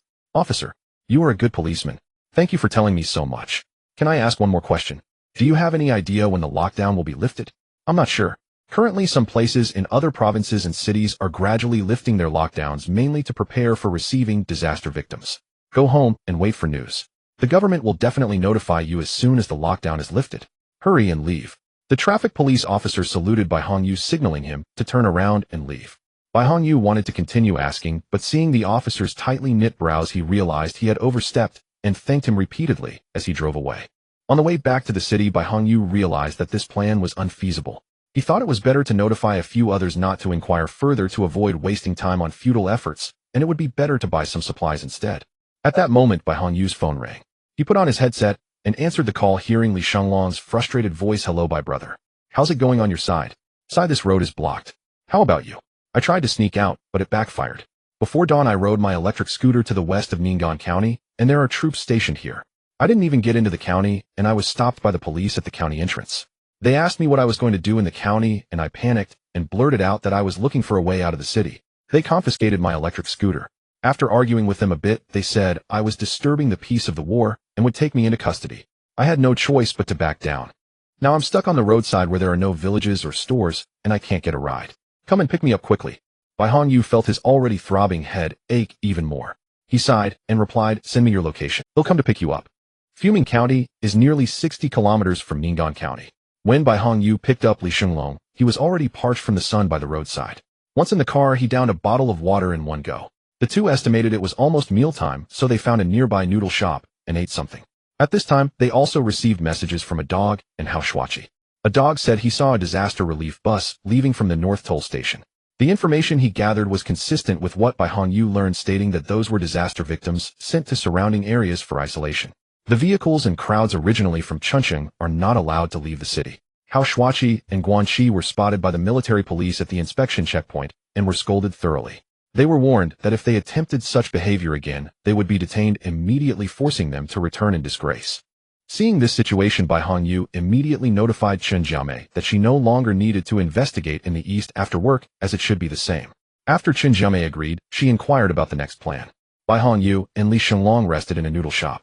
After considering for a moment, Bai Hongyu said in the group, "I heard today that other places are gradually lifting their lockdowns. Chongqing should be next. Moreover, with so many disaster victims pouring in, the government is under pressure, so I estimate it will be lifted soon. So you guys didn't come back empty-handed today? If we wait patiently for a few more days, we should be able to set off. Then we can discuss our plans for the road, such as how many cars to take, how to arrange personnel, and what supplies to bring, etc." Chen Jiamei replied, "How about this? Everyone can go home and rest today. Tomorrow we can meet and talk." Bai Hongyu proposed. Everyone agreed. Guanxi asked where and when. "Tomorrow at 6 in the evening, come to my house for dinner, and then we can discuss further. Everyone remember to bring your emergency backpacks." Ding Jie, who had been silent, replied in the group, "I agree. It's more convenient for us to come to your house, since you two are bringing kids." A dog saw the words dinner and immediately got up from the bed, quickly replying on his phone. Li Shenlong nodded to Bai Hongyu, who was sitting across from him. Hao Shuaqi and Guanxi also expressed in the group that they would arrive on time tomorrow. Chen Jiamei mentioned that she and Ma Chengli had been very busy with work these days, so they would arrive a bit later tomorrow. After dropping Li Shenlong off at home, Bai Hongyu stopped at a relatively less crowded vegetable market along the way to queue up and buy some fresh vegetables. He discovered that some essential supplies had started to increase in price and were being rationed, secretly glad that his family had prepared early. Back at home, Bai Hongyu and Ding Jie cooked together. After dinner, they went to bed early to rest. Although today's news was not certain, it did bring some reassurance. The two exchanged few words before falling into a deep sleep. The next day, the two of them enjoyed a rare lazy morning, not getting up until Bai Bai cried for milk. After feeding Bai Bai, it was nearly noon. They cooked some rice noodles, and after a short break began preparing dinner for their guests. Due to the limited purchase of fresh meat that Bai Hongyu had queued for yesterday, the quantity of each type was not much. Bai Hongyu blanched the beef and ribs, added braising seasonings, and put them in the pressure cooker to stew. He then took some preserved pig's feet, chopped them into small pieces, added secret pickled vegetables and shredded pickled radish, and put them in a clay pot to simmer on low heat. He also prepared some potatoes, cabbage, and tofu. Next, he prepared to stir-fry a plate of garlic sprouts with preserved meat. He sliced some local ham and sausages, added pumpkin, which would be steamed later. He also selected some fresh vegetables to make scrambled eggs with Chinese tune and stir-fried water spinach. Ding Jie prepared to fry some peanuts and make a century egg cucumber salad. After a busy afternoon, it was already 5:30. With the dishes nearly ready, Ding Jie opened a bag of newly bought rice and prepared to cook some. Bai Hongyu reminded her to make more, saying that Go and Li Shenlong were both big eaters. After agreeing, she scooped 2 more cups of rice into the rice cooker. Ding Jie suddenly thought of something and said with some worry, "What will happen to these supplies if we've decided to take as much as we can, but we have to leave the rice at home? My dad has plenty in Shizhou. Besides, if things aren't as bad as we think, we might need to come back to live. Are you planning to drag this pile of rice along?" "Haha, if I could take it, of course I would want to. Who would ever think there's too much food? Unfortunately, we can't take it, which feels like a waste." "You can't say that. We're eating now." The two of them shared a rare laugh. Before long, Go arrived first, carrying 2 bottles of red wine. As soon as he entered, he made his way into the kitchen, smiling broadly, and unceremoniously grabbed a rib to gnaw on. Soon after, Li Shenlong entered with some fruits and drinks, followed closely by Guanxi and Hao Shuaqi, who also brought a braised chicken and a gift bag. Guanxi took Bai Bai from Ding Jie's arms as soon as he entered, planting a couple of kisses on her cheek. He then turned to Hao Shuaqi and asked him to take out a pink rabbit toy from the gift bag for her. Bai Bai happily hugged the toy, laughing and calling out, "Uncle, Auntie." Seeing this, everyone burst into laughter. Around 7 o'clock, Chen Jiamei and Ma Chengli finally arrived. Ma Chengli was holding a large box labeled medical supplies. Chen Jiamei looked exhausted, wearing a fatigued expression, and after greeting everyone, she instinctively walked over to Bai Bai, who was playing with Guanxi, and gently rubbed her cheeks. Seeing that everyone had arrived, Bai Hongyu began to invite everyone to take their seats, while helping Ding Jie bring out the food. Once everyone was seated, they started the meal. Bai Hongyu spoke up, "Fresh meat has been hard to come by lately, so I made some preserved meat and pig's trotters. I hope no one minds." "You're too polite, Bai. Lately it's been hard to order takeout, and I've grown tired of instant noodles. I haven't felt like dining out alone. It's really great to share a home-cooked meal with everyone." "Haha, then let's not be polite. Everyone eat more.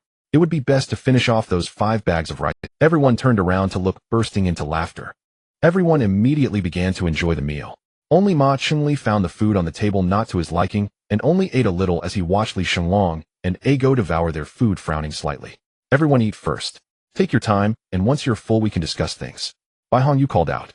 As everyone ate and chatted, they finished their meal and worked together to clear the table. Bai Hongyu took out a wine cup, Go poured wine for everyone, and Ding Jia brought out the washed fruits. They began discussing matters. This time, without waiting for Bai Hongyu to speak, Ma Chengli took the initiative to say, I've prepared the medicines I mentioned last time for everyone. Please remember to take them later. Thank you, Brother Ma. Please calculate how much it costs later, and we'll transfer the money to you. No problem, but Chen Jiamei started to speak, but was interrupted by Ma Chengli. No rush, just take your time to calculate. Let's keep things in order. Medical supplies are already scarce, and we should definitely pay Brother Ma what it's worth. Chen Jiamei smiled awkwardly and nodded at Ding Jia. Ma Chengli cleared his throat and continued, I am a few years older than everyone here, so I would like to say a few words. I heard Jiamei mention your plans to head to Jingbei, but Jiamei and I are returning to our hometown in the north as my parents and siblings are still there. If it's convenient for our route, we can depart together and look out for one another along the way. Everyone expressed their understanding. Chen Jiamei seemed to want to say something, but swallowed her words. She changed the topic and asked, can we take a flight or high-speed train? That would be faster. What are you thinking? Once the lockdown is lifted, plane tickets and train tickets will definitely be sky-high. And it would be impossible to get them. Ma Chongli's polite and gentle expression suddenly changed, and he frowned in disdain. Bai Hongyu and Ding Jia exchanged glances while Chen Jiamei felt embarrassed and turned red. Bai Hongyu quickly tried to smooth things over, saying, Brother Ma, Jiamei was just making a suggestion. Jiamei, what Brother Ma said does make sense. In addition, there are 2 train stations in Chuanqing with a daily passenger capacity of around 60 to 70,000. Although I'm not sure about the airport's capacity. But considering the permanent population of Chongqing is around 7 to 8 million plus those that have retreated in the last 2 days, both the airport and train stations will definitely be overcrowded. If something unexpected happens during that time, we wouldn't be able to escape. It's safer to drive. Chen Jiamei nodded in agreement. After finishing his drink, Ma Chengli frowned and spoke again. What about the arrangements for everyone's vehicles? If there aren't enough seats, my Audi A5 can take on 2 more young brothers. He pointed to Li Shenglong, and Go, who had just popped a grape into his mouth, turned his eyes and grinned mischievously. No need to trouble Brother Ma. I have a Bentley that can fit me and brotherly. By the way, you and your wife will need to bring the child along with your cats and dogs. Your car might get a bit cramped, so you can take my family's old Land Rover. It's spacious, making it more comfortable for Bai and allowing you to take 2 more bags of rice. Ma Chengli looked somewhat doubtful and shot Chen Jiamei a questioning glance. Chen Jiamei blinked and slightly nodded to indicate, it's true. So Ma Chengli said nothing more. Everyone was aware of the situation and stifled their laughter. Bai Hongyu rubbed his forehead to hide his embarrassment and then said seriously, Go, I appreciate your kind offer, but our vehicle is sufficient. By the way, have you heard from your parents? Go put down the food in his hand, his expression dimmed as he shook his head. Bai Hongyu turned to ask Li Shenglong, who also shook his head. Upon hearing this, everyone fell into a long silence. Bai Hongyu quickly raised his wine cup as a signal, and the other 2 raised their cups as well, drinking the wine in one go. Shall we go to his hometown to hide for a while? Bai Hongyu asked the 2. Li Shenglong spoke first. Chongqing is indeed not very safe anymore. If Brother Bai is willing, I would be glad to accompany you to Shirvo. As long as there are still green mountains, we need not fear having no firewood. Once the crisis is over, I will return to find my family. Of course I am willing. If I get in touch with Uncle and Aunt later, I'll have them come to Shizhou to meet us. Bai Hongyu topped up his drink and had another sip with Li Shenglong. Go started munching on the fried peanuts again and said slowly, Brother Bai, you know my family situation. My relatives have long since stopped contacting each other over the money-lending issues. I can't rely on my so-called friends either. Staying in Chongqing alone is not only boring but also frightening, and even with adequate supplies it's hard to have a warm meal. I might as well go with you all. Then it seems the vehicle arrangements are sorted out. Shuachi and Shaoqi also have cars. Apart from us needing to bring a child, everyone else is 2 people per car, which is great.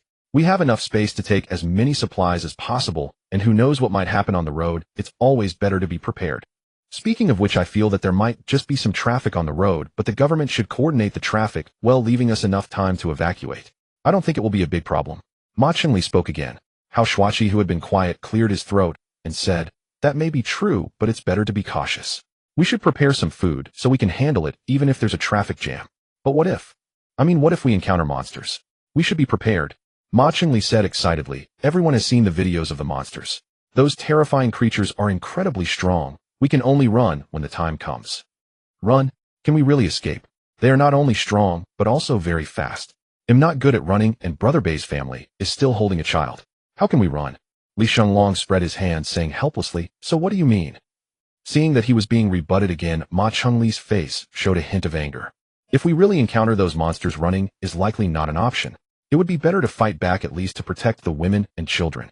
Li Shunlong clenched his fists and said, Little Li, you really think too simply. Even armed soldiers can't defeat them. What do you have to fight those monsters?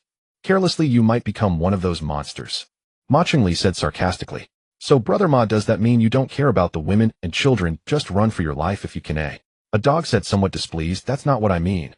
Chun Jiamei tugged at his sleeve, and Ding Jie kept giving a dog a knowing look. Bai Hongyu quickly said, we're forming an alliance as a team. Everyone here is family and friends, and it's normal to have disagreements. Let's discuss it nicely. Ma Chungli realized he had lost his composure a bit, and adjusted his expression, regaining his warm smile. Seeing the atmosphere calm down, Bai Hongyu continued, the situation we're assuming is the worst-case scenario.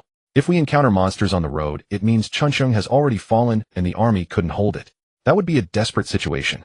Both Brother Ma and Fatty Li have a point. If we can run, we should definitely run, and it's essential to protect the women and children first. If we really can't escape, we must fight to the death. Brother-in-law is right. Hao Shuachi nodded in agreement. Ma Chungli raised his glass and said with a pleasant expression, that's exactly what Little Bai meant. I didn't express it clearly earlier, please don't take offense. Everyone raised their glasses and took a sip. Bai Hongyu gave Ding Jie a look, and she immediately said, first, everyone check your survival kits again. If there's any missing supplies, let us know, we still have some to supplement here. Starting tomorrow, everyone should carry their survival kits with them. As soon as we get news of an evacuation, we gather and be ready to leave at any moment. Once we set off, if we encounter danger on the road, we should avoid fighting as much as possible and take care of those around. If we really can't avoid a fight, we must not act alone. I discussed a relatively useful combat plan with Lao Bai. Lao Bai, take out the stuff and introduce it to everyone. Upon hearing this, Bai Hongyu went to the bedroom to fetch a laptop, opened a PPT file with some illustrations, and took out hidden knives and anti-riot forks from the storage room, revealing them from under a black cloth. Everyone looked at the gear in surprise. A dog curiously asked, aren't these knives and swords just decorative items you bought during your live stream? I remember they weren't sharpened right. I've sharpened them with a whetstone these days. I also prepared some sandpaper, you can take them back and polish them up. Bai Hongyu said as he placed a few stacks of sandpaper on the table, sitting down and pointing to the PPT on the laptop. I have a Miao knife, a Han sword, and a bulltail knife. Although they are just decorative items, they still pack a punch after being sharpened. It should not be a problem to sever the heads of those monsters. However, in close combat with the monsters, it might be a bit challenging for us few. Therefore, I borrowed the Mandarin duck formation from General Qi of ancient times and designed a combat method suitable for us. The front of the Mandarin duck formation uses 2 bamboo poles as wolf sticks, while ours will be 2 anti-riot forks. Saying this, Bai Hongyu picked up a specially made anti-riot fork from the ground and demonstrated. Impressive. Brother-in-law, you're truly an art student. The drawings are very intuitive. So the idea is for the front 2 people to use the anti-riot forks to hold the monsters at bay, maintaining a certain distance, while the people behind can use knives to chop their heads right. Hao Shuachi praised repeatedly. Bai Hongyu enthusiastically replied, exactly. This way we can maintain a certain distance from the monsters, while also striking more accurately. That's basically the plan. However, this method is only applicable when encountering a small number of monsters. If there are too many, we'll have to accept our fate. If it really comes to that, I would rather take my own life than become one of those monsters. Hao Shuachi said, shrinking his neck. Pooh pooh pooh. Don't say such ominous things. Guanqi quickly covered Hao Shuachi's mouth. Ding Jie chuckled awkwardly and added, next we need to assign who will use the anti-riot forks for control and who will use the knives and swords for attack. This task must be handled by us men. Those with anti-riot forks need to be strong, while those with knives and swords need to be ruthless and skilled, ensuring the safety of our partners with the anti-riot forks. Li Shunlong confidently said, Brother Bai, I'm strong. He'll take the fork, I guarantee I can hold my ground. Then he'll take the knife for output. Ma Chungli patted the table and said. Ding Jie looked at the 185 centimeters tall Ma Chungli and said, Brother Ma, you're quite strong. Taking the anti-riot fork would be more suitable for you, right? They are all still young and inexperienced. Plus those with knives are at greater risk. As the oldest, I must charge to the front. Ma Chungli said firmly. Brother Ma, do you know how to use a knife? Bai Hongyu asked with some doubt. Of course. What's there that I don't know how to use with a knife?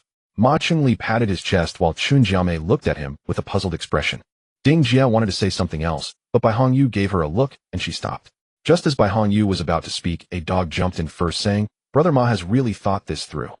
I'm not going to use a knife anyway. Oh, I've never done anything violent since I was a child. He'll take one of the anti-riot forks." "What? Did you not tell me before that you were the top dog in school? The champion of the 4th middle school, chasing off bullies with a steel pipe?" "Hey, Brother Bai, that was me boasting when I was drunk." Ha ha ha. The crowd burst into laughter. Hao Shuachi looked at a dog who appeared slightly thin and said with some concern, "A dog, can you handle the anti-riot fork by yourself?" "No problem, I can handle it." A dog raised his glass, signaling to Hao Shuachi. Hao Shuachi raised his cup in return and took a sip, saying, "Brother-in-law, how about this? You and Brother Ma take the knives and swords, and he'll take one too, but it'll be a mobile unit. If the two brothers with the anti-riot forks can't handle it, he'll step in." "Okay, Shuachi, you have thought this through." Bai Hong Yu patted Hao Shuachi on the shoulder and continued, "Lastly, there are 2 things to address. First, the women also need to prepare self-defense weapons. After going home, look for easy talkery items like kitchen knives or hammers. Secondly, after we receive news of the evacuation, we need to gather first and discuss a meeting place." A dog quickly said, "Brother Bai, there's no need to discuss. Let's gather at my place. My house is in the north, closest to the highway out of the city. It's spacious enough for everyone to stay for a couple of days, no problem." Everyone expressed their agreement without objections. Guanxi joined his hands in prayer and said, "All right, these are just our assumptions. We want to encounter those monsters. We will definitely reach our destination smoothly." Ding Jie smiled and echoed, "Yes. Yes, don't think too much. Come on, let's finish the drink." The group raised their glasses again and finished the remaining wine. The gathering came to an end, and after exchanging farewells, everyone returned home. After Bai Hong Yu and Ding Jie sent everyone off, it was already late at night. After tidying up a bit, they washed up and prepared for bed. They saw Bai Bai lying in the middle of the bed sleeping soundly, while Hua Hua lay beside him sleeping on its back and snoring softly. Seeing this warm scene, the two exchanged smiles and lay down in bed, drifting into a peaceful sleep. The next day, Hao Shuachi and Guanxi exchanged glances after finishing breakfast, both understanding silently. It was time to find a suitable self-defense weapon for Guanxi. The two of them arrived at the door of the storage room, where all the miscellaneous items from their recent move were piled up, providing an opportunity to tidy things up. In the corner, they discovered a complete set of outdoor camping gear.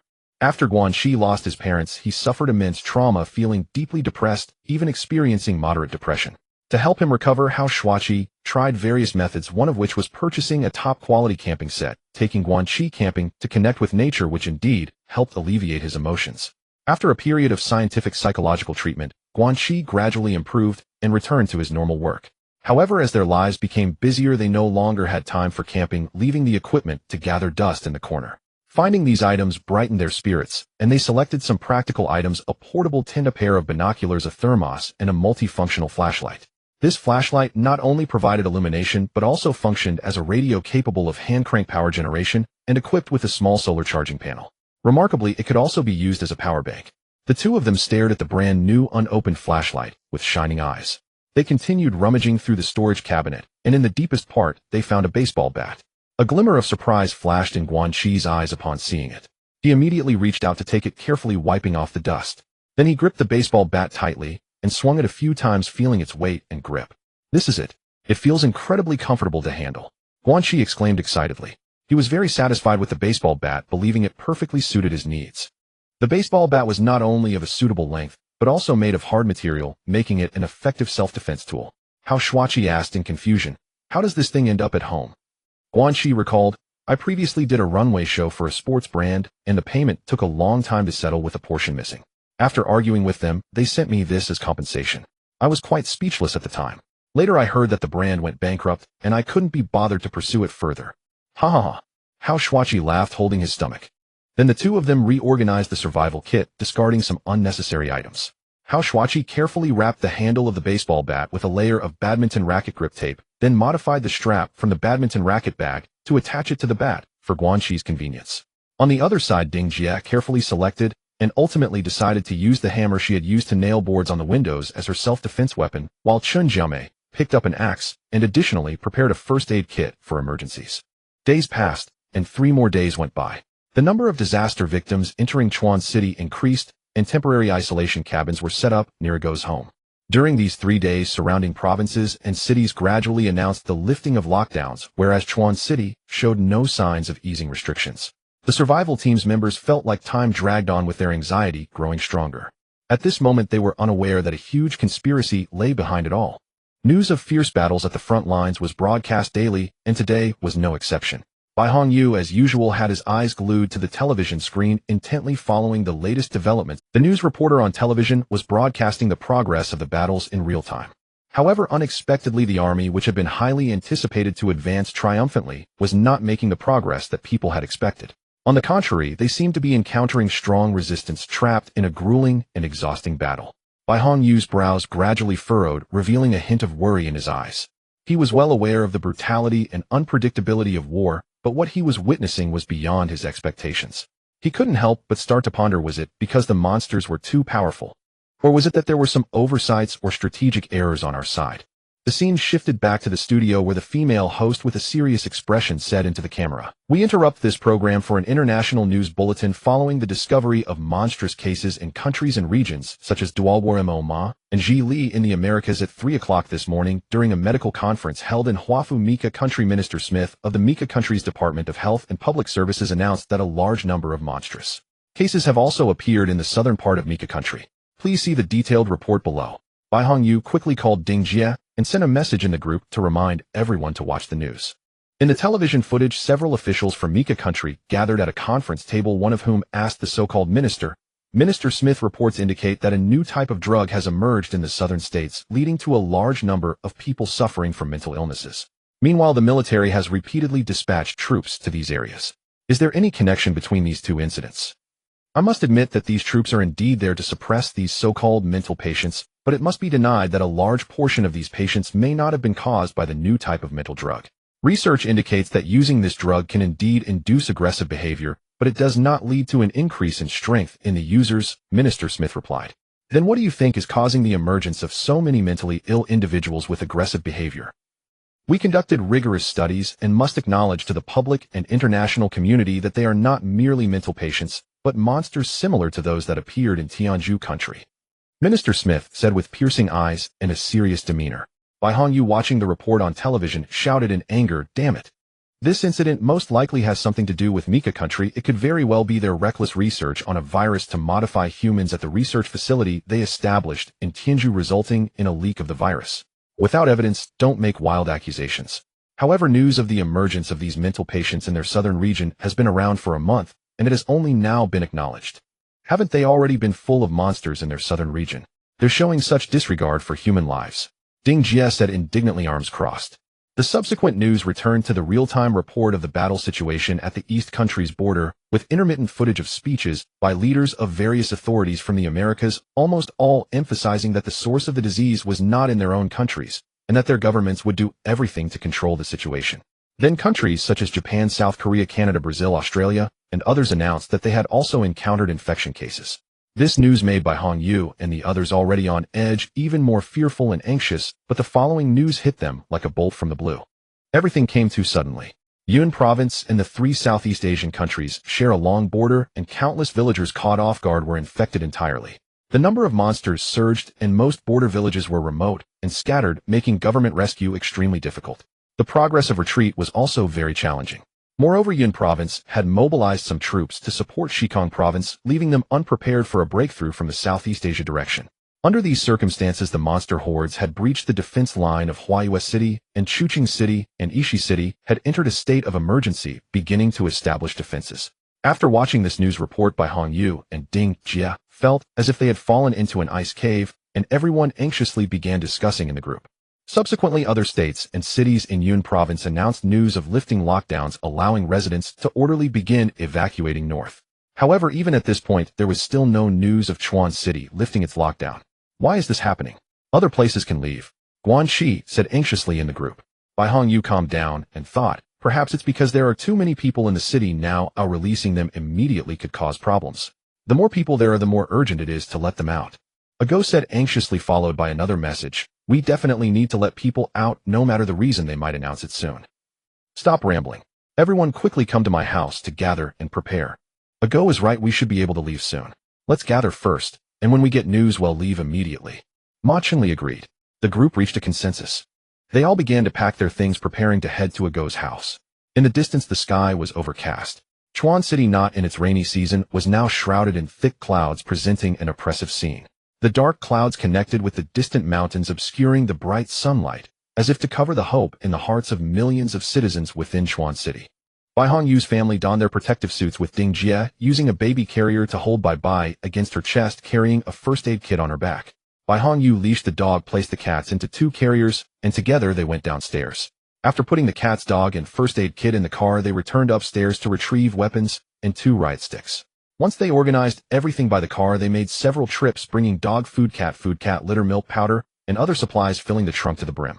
Out of breath, they sat in the car for a moment before starting the vehicle and heading to Ago's home. On the way, Bai Hongyu had to avoid the busier main roads, taking many detours, but still ended up stuck in traffic. After about an hour of stop-and-go, they finally arrived at Ago's villa area.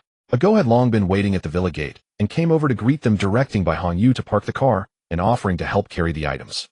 After entering the door, seeing that Chen Jiamei and Ma Chengli had already arrived, Ma Chengli was wandering around exploring Ago's luxurious home, while Chen Jiamei was distributing medicines.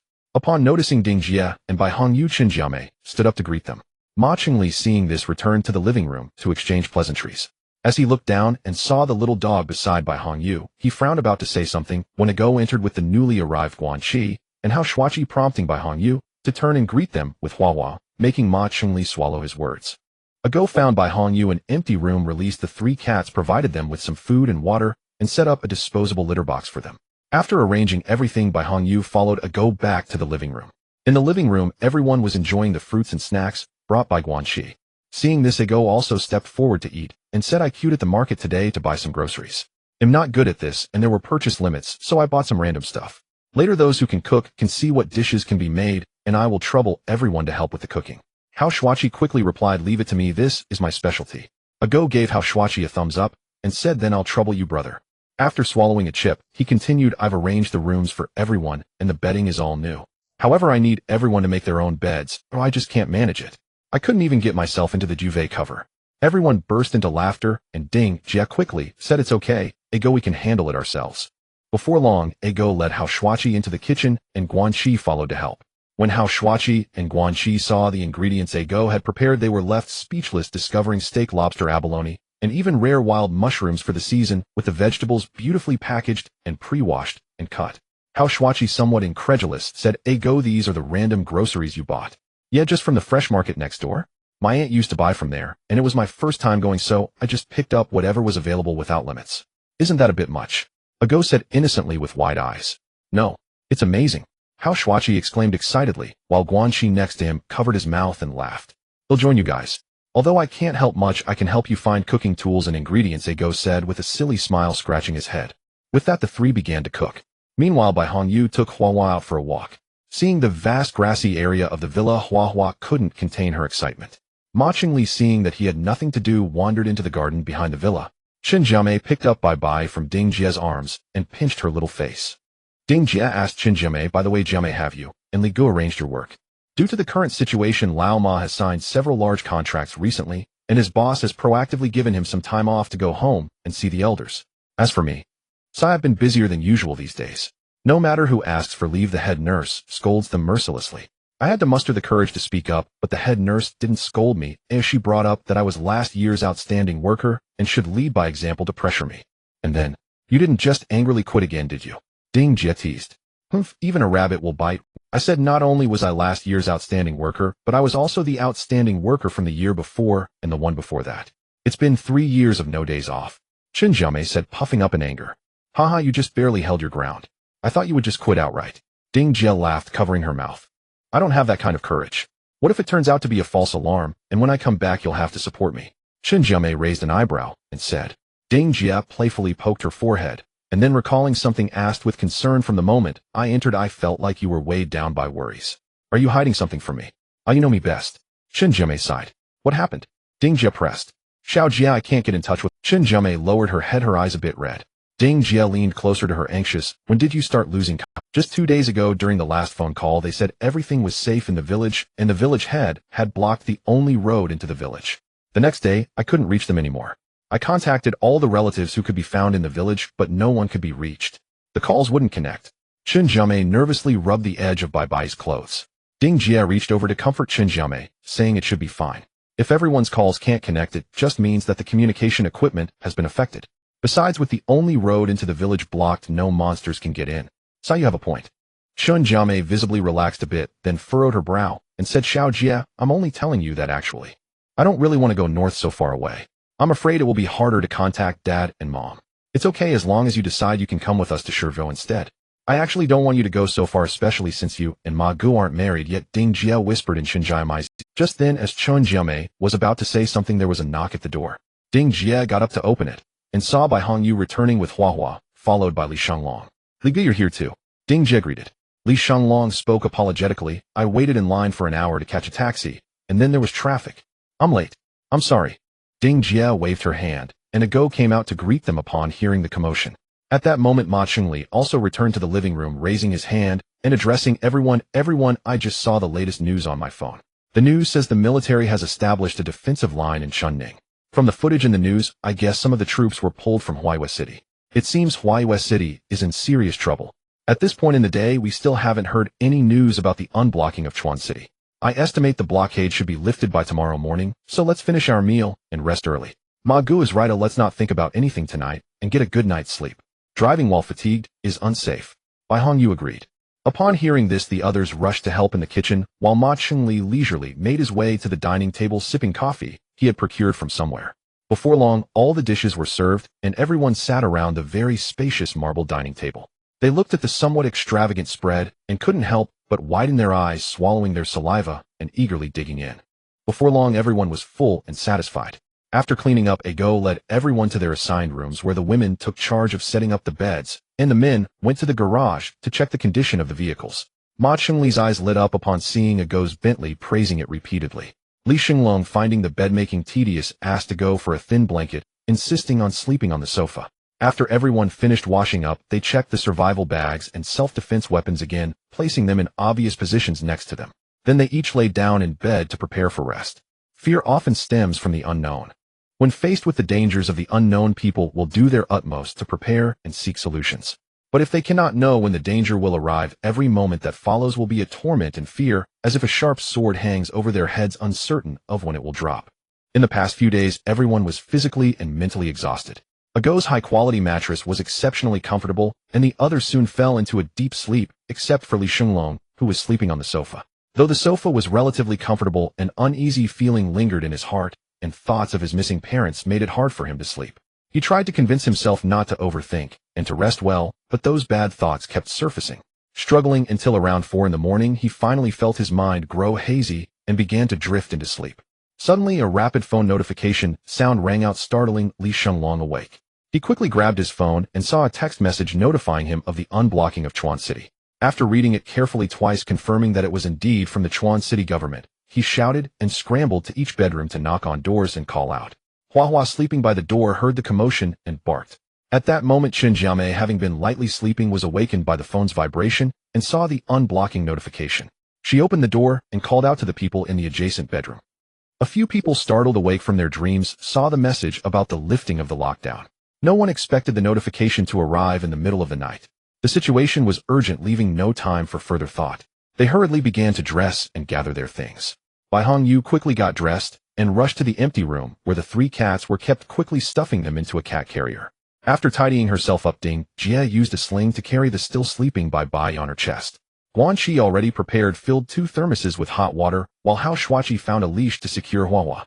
They helped Bai Hongyu place the 3 cats under the back seat of the car. The others also tidied up and checked their survival packs and weapons, ensuring their protective suits were in order. Once everything was ready, they returned to their positions and started the vehicle. Gu and Li Shenglong's vehicle led the way, followed closely by the other 3 cars as they sped towards the northern exit of the city. Theoretically, the toll station was not far, and they set off immediately upon receiving the notification, so they should have been able to exit quickly.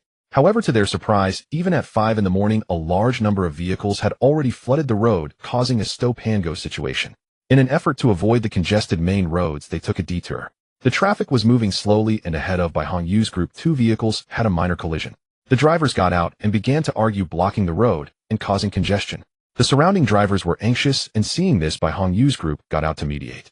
The 2 involved drivers, noticing the imposing presence of several burly men who were trying to help, decided to hastily settle on compensation and quickly left. Finally, the road ahead cleared up, and the group continued to move forward slowly. They managed to cover just 5 kilometers in nearly 2.5 hours, but what made Bai Hongyu's group even more anxious was that just 3 kilometers away from the toll station, they saw that vehicles ahead had already formed a long queue completely blocked.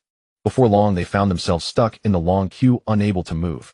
With no choice, they turned off the engine and waited, each nibbling on some food.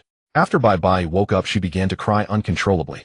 Guanxi hurriedly brought a thermos to prepare milk powder for her, and after drinking the milk, she stopped crying. After waiting for more than an hour, the group was as anxious as ants on a hot pot. After a discussion, Li Shenlong and Hao Shuachi got out of the car to walk ahead, preparing to gather some information. They learned that before the notification about the lifting of the lockdown was even issued last night, a large number of vehicles had already lined up at the toll station. However, the toll station had yet to begin allowing vehicles to pass. By the time Li Shenlong and Hao Shuachi returned to the car, it was nearly 9 o'clock in the morning.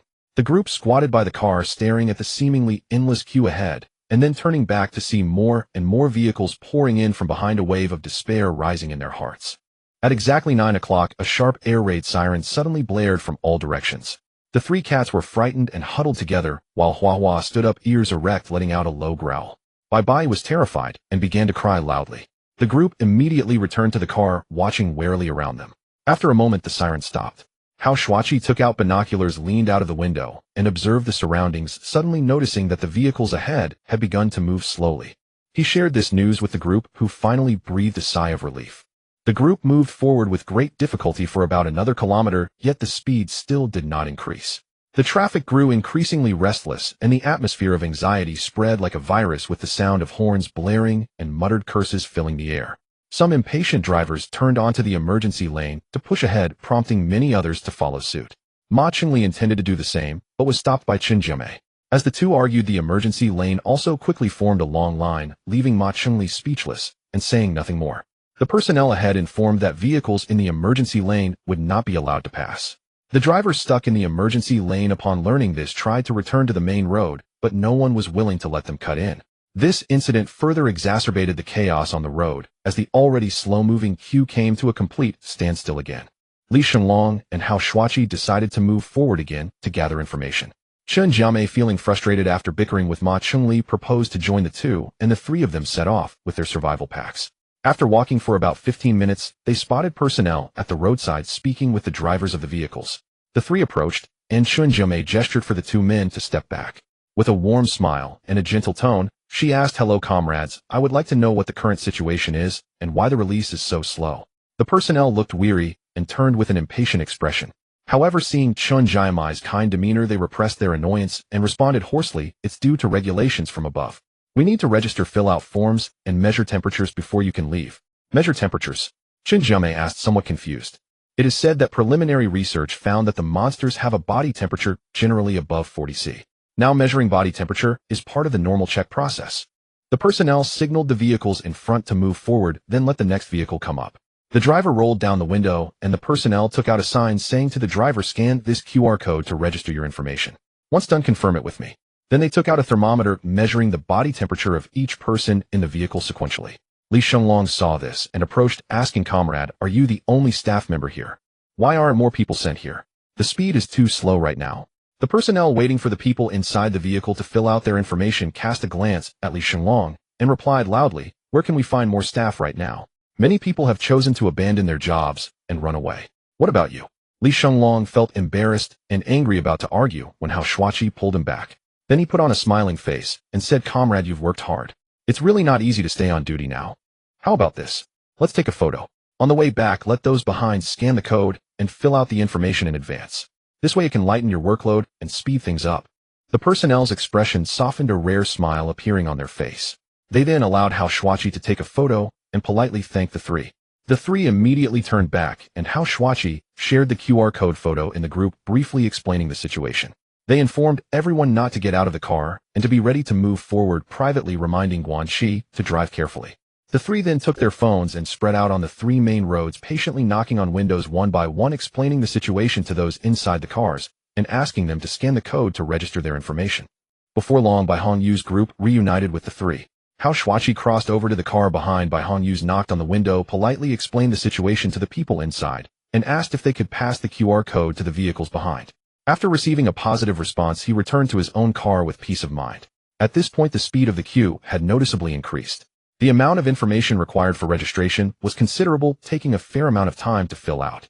The non-drivers in the team helped those driving to complete their information. Once everyone saved their registration information, they were only about 700 or 800 meters away from the personnel conducting the checks. At that moment, the air raid siren sounded again, more urgent than the last, and lasting longer.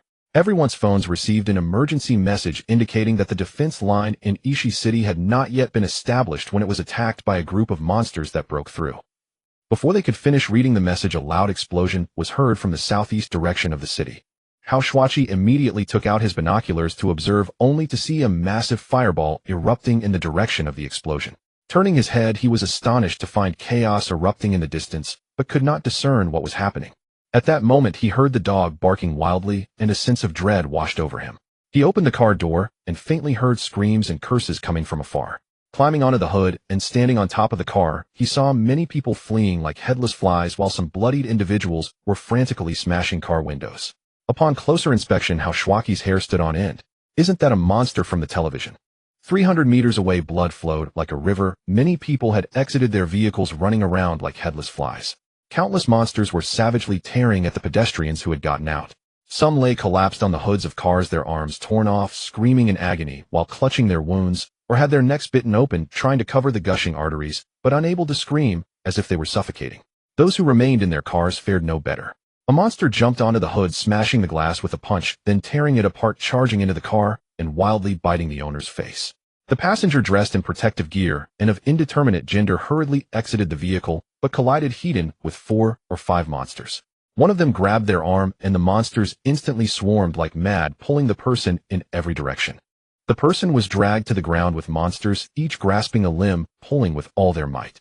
In an instant, they were torn into several pieces, each monster gnawing at the body parts they held, leaving only a segment of the person's torso on the ground, still slightly twitching. Hao Shuachi quickly tumbled down from the roof of the car, feeling his legs weaken, almost falling as he shouted, "Hurry, hurry! Grab your things and abandon the car, run! Monsters are coming!" Hao Shuachi shouted as he banged on his companion's car windows, then returned to his own vehicle, quickly slinging on his survival pack and grabbing his weapon. He yanked Guanxi, who was dazed in the driver's seat, with a baseball bat out of the car and ran forward. Ding Jie immediately secured her backpack, held on to Bai Bai, and grabbed a hammer as she hurriedly exited the car. Bai Hongyu also strapped on his backpack, took up a machete, and shouted towards the approaching Hao Shuachi and Guanxi, "Shuachi, take your sister and Bai and run first."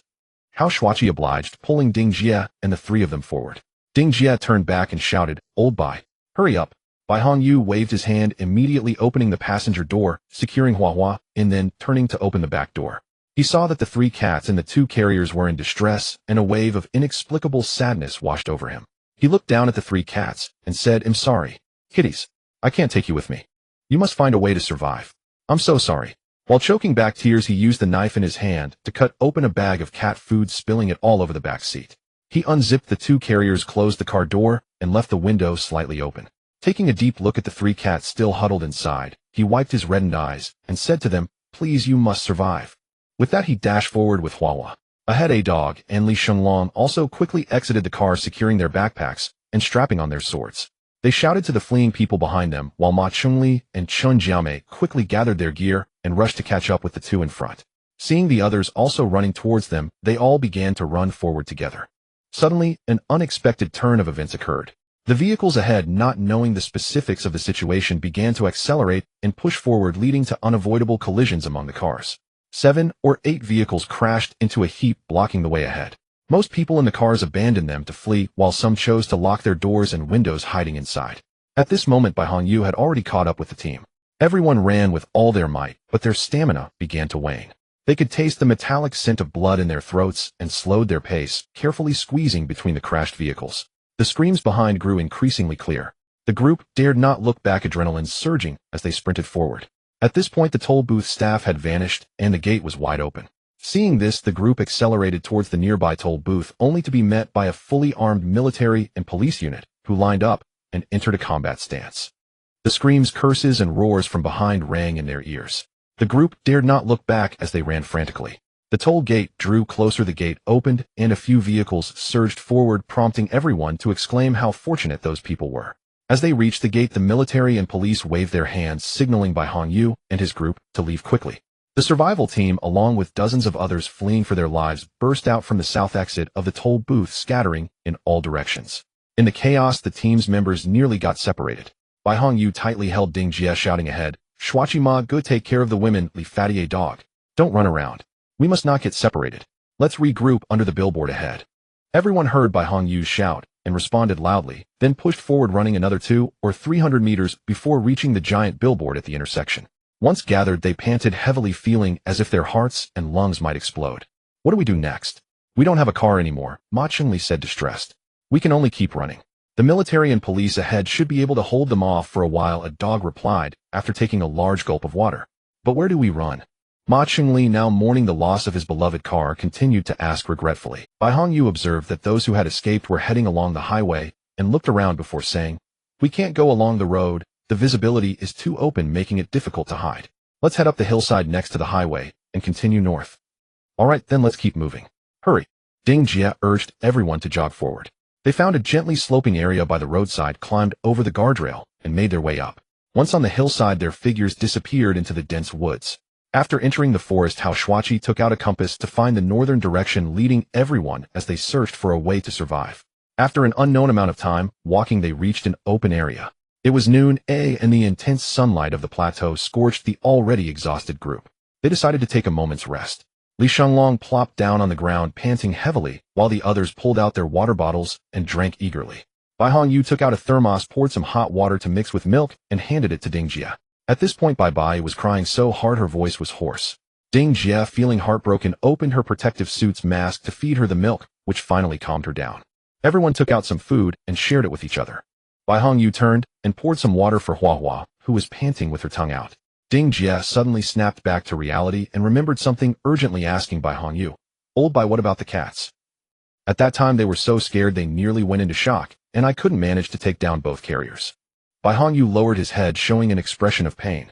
Ding Jie felt as if her heart had been stabbed 3 times, her voice trembling as she asked, "What will happen to them?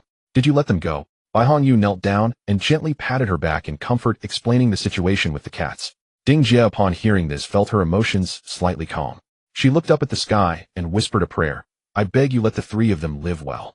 Bai Hongyu embraced his wife and child softly, saying, They will survive well. We will all survive." Hua wagged her tail, circling around them. Suddenly, distant gunfire erupted, startling the dog, which turned to dash outside. Bai Hongyu quickly grabbed it. The others were alarmed, and Hao Shuachi immediately climbed up onto a higher mound, raising his binoculars to look back. He saw that fierce battles had already begun at the toll booth. Groups of monsters surged towards the toll booth, with survivors still fleeing in front. The military and police were shooting at those behind. The survivors were clearly terrified, with some shouting and shoving the ones in front. The latter fell to the ground, trampled by the escaping crowd. Seeing this, the military and police could not fire at full strength and had to avoid hitting the survivors with precision shots, but the monsters were too fast.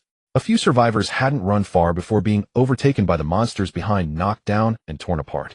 In that moment, the swarm of monsters charged towards the toll gate. A few soldiers equipped with flamethrowers immediately stepped forward, lining up. When they were less than 100 meters from the monsters, a stream of fire erupted, igniting the fuel that had been scattered on the ground, creating a massive fireball billowing with black smoke that surged forward, engulfing the oncoming monsters. Hao Shuachi was instantly horrified and hurriedly briefed everyone on the situation he had observed. A dog stuffed the half of a bread into his mouth and mumbled, "Then let's hurry and go." The group frantically packed their belongings and jogged towards the depths of the dense forest. After walking for about 2 hours, the sounds of gunfire had long faded away. Everyone's stamina had reached its limit, especially Li Shanglong and the couple Ding Jie and Bai Hongyu, who had not exercised for years. The 3 of them had almost exhausted a year's worth of physical activity. Along the way, Guanqi noticed that Ding Jie was so exhausted her lips were pale, her hair soaked with sweat. Seeing that a few men still had to carry heavy weapons to stay vigilant, he volunteered to take over Bai. When they reached a hollow in the mountains, everyone sat down on the ground to rest. They drank some water and took out nut bars to replenish their energy, but they remained vigilant, observing their surroundings. "What should we do now?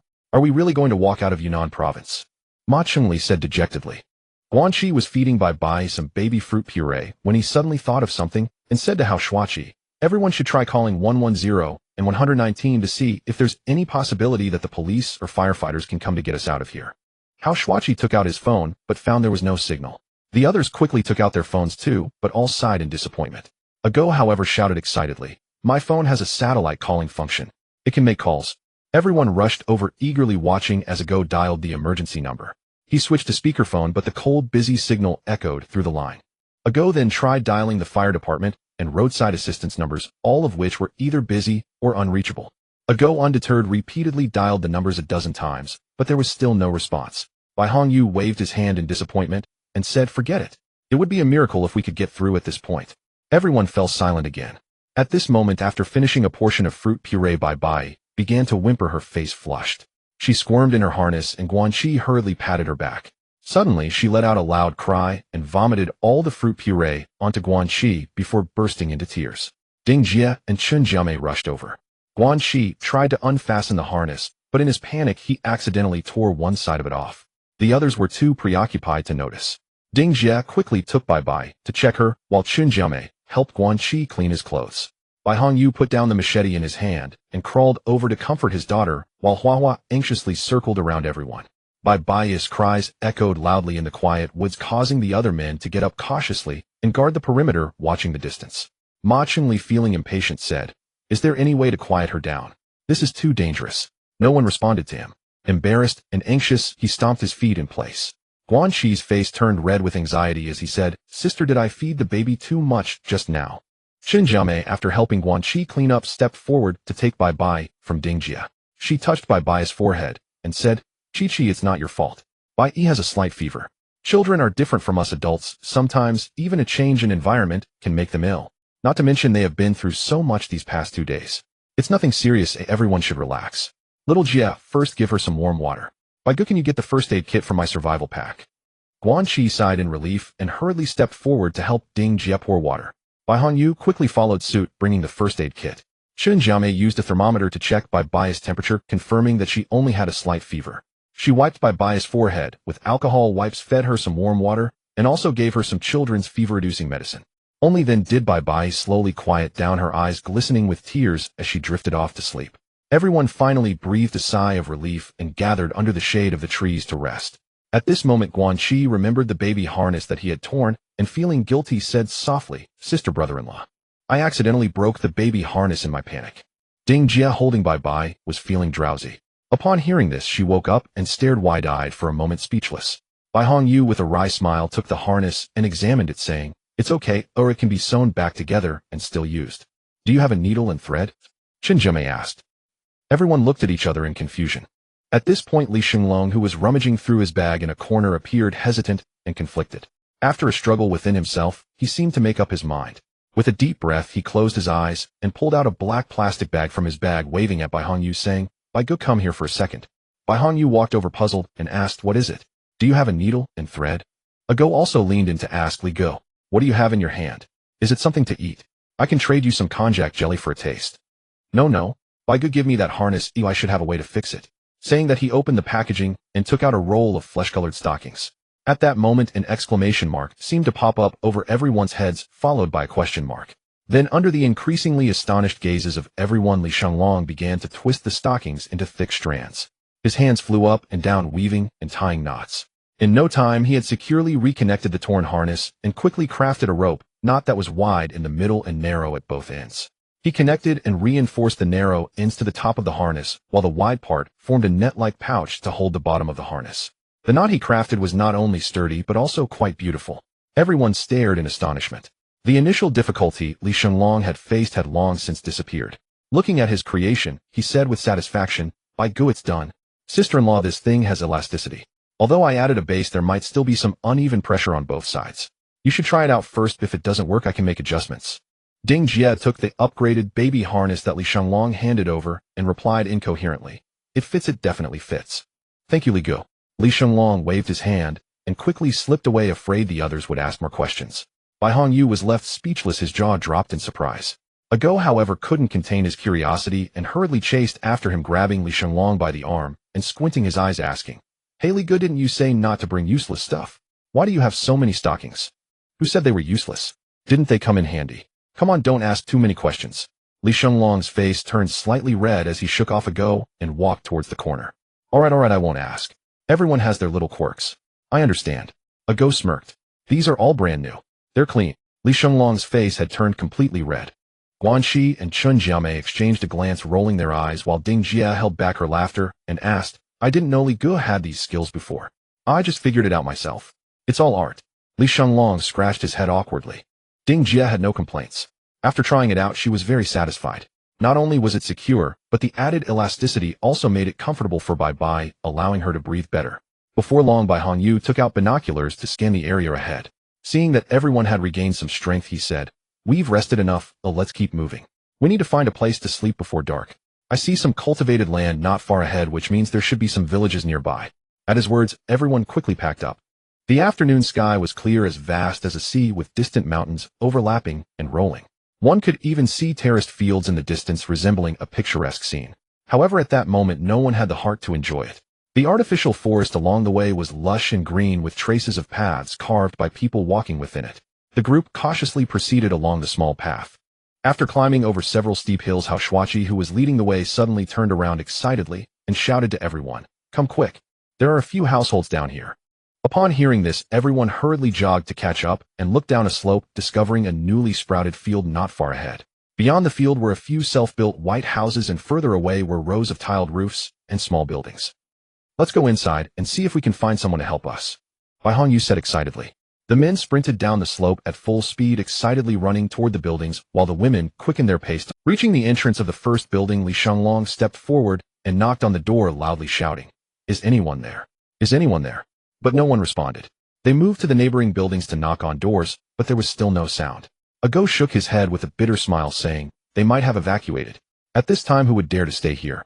Upon hearing this, Bai Hongyu's expression also turned disappointed, but he still said, Let's walk further into the village and see if we can find a vehicle or something. Ma Chunli grumbled impatiently. What vehicle would there be in this kind of village? If they were fleeing, they would have taken any tractor they could find. Everyone knew the chances were slim, but they still trudged forward with heavy footsteps, holding on to their last bit of hope as they walked deeper into the village. A few people cautiously walked along the narrow path in the village, where an unusual silence enveloped the surroundings, broken only by the chirping of insects and the calls of birds. Before they knew it, they arrived at the village square, where 2 or 3 cars were parked alongside several tractors and tricycles. In front of the square stood the village hall, its doors tightly locked, and the curtains inside were drawn shut. Hao Shuaiqi and Li Shenglong prepared to approach the hall's entrance to investigate, while Ma Chunli circled around the parked vehicles, trying the doors, but finding them all locked. Bai Hongyu, witnessing this, said to the others nearby, It seems there are people in the village, but they are just hiding away. Before the first 2 could reach the hall's entrance, a group of robust men and women armed with hoes shovels and other farming tools surged from behind the hall. Leading them was an elderly man about 50 years old, of medium height, with dark skin and a muscular build, wearing a straw hat and wielding a sickle as he led the crowd towards the survival team with an aggressive demeanor. At this moment, the survival team had not yet sensed the hostility of the newcomers and were excitedly waving their hands in greeting. However, just as both sides were about to draw near, the leading man raised his sickle and shouted in a heavy local dialect, Stop, right there. Do not come any closer. After he spoke, the villagers behind him also brandished their tools in a show of force, shouting loudly. The group was startled and immediately halted in their tracks. Bai Hongyu instinctively hung his knife on his back and raised both hands, urgently calling out fellow villagers. We come from Chunqing City. We mean no harm. We just seek some help. Get lost. We've seen the situation. Don't come here to bring disaster upon us. Hurry up and get out. The elder spoke firmly. Ding Jia hurriedly stepped forward, holding her child, and said in the local dialect, Elder, we are not infected. Look at the child, he is still small and a bit sick. We have no other options, we just want to. The elder interrupted Ding Jia, saying, Doesn't our village have children? Who can guarantee that you aren't sick? Who can say you won't suddenly turn into one of those monsters? Moreover, you are armed with knives and hammers. Oh, what if you kill us and steal our food? Get lost, get lost. The man shouted, and the crowd behind him echoed with loud insults, even cursing in crude language. Li Shenglong, incensed, stepped forward to argue, but Bai Hongyu quickly pulled him back, also bringing Ding Jia behind him, signaling the others to lower their weapons. The team members placed their weapons on the ground, and Bai Hongyu continued to negotiate. We are just passing through. Our weapons are meant to defend against those monsters. We mean no harm. We don't need anything else. Can we borrow a vehicle from you? Buying is fine too. No. Stop wasting words. If you don't leave, we won't hold back, the elder said as he took a step forward with his sickle raised. Seeing that there was no room for negotiation with this group, Bai Hongyu waved his hands at them hurriedly, saying, Don't get agitated, we'll leave, we'll leave. After saying this, he signaled everyone to gather their weapons and retrace their steps. The group followed closely behind, maintaining their distance, while continuing to hurl insults. Hurry up, get out, go the way you came. Li Shenglong, unable to endure, turned and shouted angrily, is this never ending? We're already leaving. If you curse us again, I'll chop off your head and feed it to the monsters. Quickly, several people restrained Li Shenglong, covering his mouth, while apologizing profusely to the hostile group. As they approached a small hill in front of the fields, Bai Hongyu hesitated and turned back to the leading elder, saying, Elder, you all should evacuate the village quickly. Things are chaotic in Chunqing City. It's not safe for you to hide here in the village. Mind your own business, it's none of your concern. Just hurry and go, the elder said impatiently.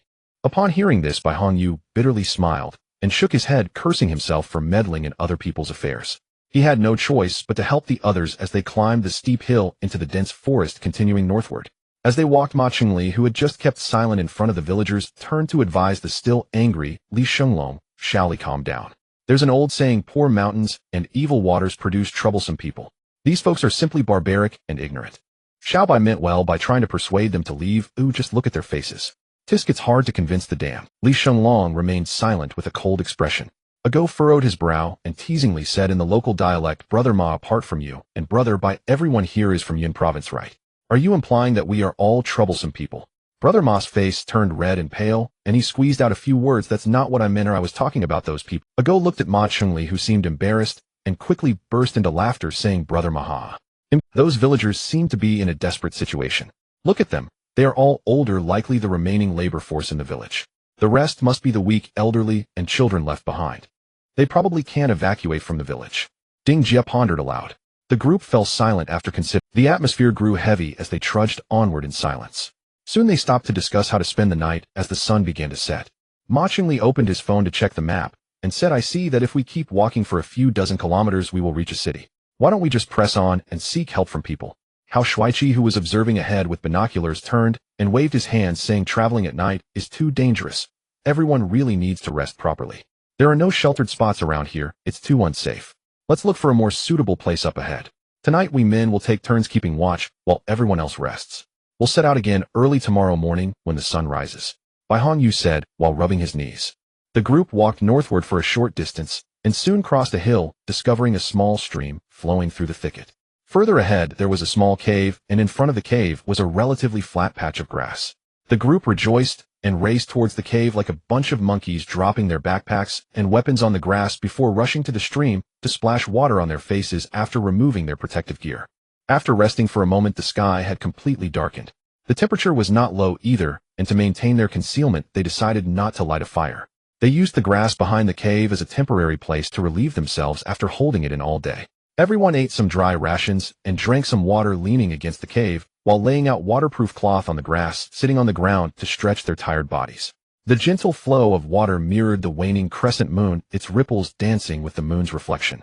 Ago, feeling bored, tossed a small stone into the water, causing the reflection to shatter. After a moment, the ripples faded and the moon's image returned to normal. Ding Jie gently took the still sleeping Bai from her arms, while Chun Jiamei and Guan Qi stood on either side concerned. Chun Jiamei touched Bai's forehead and nodded to Ding Jie, indicating that he was feeling better. Hao Shuaiqi opened a multifunctional flashlight and placed it on a high stone, calling Li Shenglong to prepare to set up the small tent he had brought for Bai to rest. The other three men stood guard, observing their surroundings, when suddenly a chilling roar echoed from the direction they had come, reverberating through the empty valley. The group's previously relaxed hearts felt as if gripped tightly by a rough hand, freezing them in place. Another roar followed, sending everyone into a panic as they hurriedly gathered their things and picked up their weapons. Bai Hongyu, mustering his courage, stood up high with binoculars in hand. The night vision feature of the binoculars was not very clear, but he could still see two figures sprinting towards them from a small path on the opposite hillside several hundred meters away. Their speed was unmistakably inhuman. Run, quickly. Ladies, hurry, and run first. Monsters are coming this way. Bai Hongyu shouted, then released the dog leash, instructing the dog Hua Hua. Follow your mother. The crowd quickened their pace, frantically running forward. Bai Hongyu glanced back and saw the monster had already climbed over the mountain, so he shouted, it seems we can't outrun it. Prepare for battle. The women keep running forward. As soon as these words were spoken, the men halted. A dog and Li Shenglong raised their riot sticks, while the other three held their swords behind them. Bai Hongyu looked back at Hao Shuaiqi and Ma Chengli, seeing their alarmed expressions, and he felt concerned about his own strategy. Bang! With a tremendous sound, the monster collided with the riot stick. Stones flew up as Li Shenglong held the stick against the monster's neck. The beast with a fierce countenance reached out for Li Shunlong, its immense strength causing the steel bar to slip from his hands, crashing against the ground and creating a large hole. Fortunately, it held firm, preventing the monster from closing in. It's working. Bai Hongyu felt greatly encouraged, his blood surging. He charged forward with his machete, and with a single slash the monster's head flew off, leaving a bare neck spewing blood, its hands flailing for a moment before collapsing. Bai Hongyu turned to deal with another monster, but he saw how Shuachi had already wiped the blood from his sword, and the monster lay dead, its body sprawled on the ground with its hands still waving in the air. Ma Qingli, who had been frozen in place, suddenly went wild with anger, shouting as he rushed forward, severing the monster's hands, leaving only a torso writhing on the ground. The crowd sighed in relief, and in the moonlight Bai Hongyu saw a dog still tightly gripping the riot stick. He thought a dog was just frozen in fear and approached to pat his shoulder, but a dog slowly fell down. Bai Hongyu exclaimed and quickly caught him, while Hao Shuachi hurriedly shone the flashlight on them. Under the flashlight's beam, they finally saw the situation clearly. The end of the riot stick was brutally embedded beneath a dog's ribs, piercing through his abdomen and emerging from his backside. The entire handle was stained with dark red blood, nearly a meter long, stuck in the ground. A dog's hand still clung to the front of the riot stick, his face contorted in agony, unable to make a sound. Bai Hongyu knelt beside a dog, holding him as he cried out urgently, "A dog! A dog!" Hao Shuachi, holding the flashlight, vigilantly scanned their surroundings. But Ma Qingli stood by in shock. A dog gasped rapidly, weakly, saying, "Damn. I'm afraid I can't withstand the riot stick, so I braced it with my stomach. I didn't expect this monster to be so strong. Damn it. It hurts so much. My brother, but has gone numb. Why do I have to die so disgracefully?" Li Shunlong put down the riot stick and squatted before a dog, the immense pain in his palm making him rub his hands incessantly, as he anxiously observed the dog's condition, saying, "Don't talk nonsense, you're not going to die. There must be a way.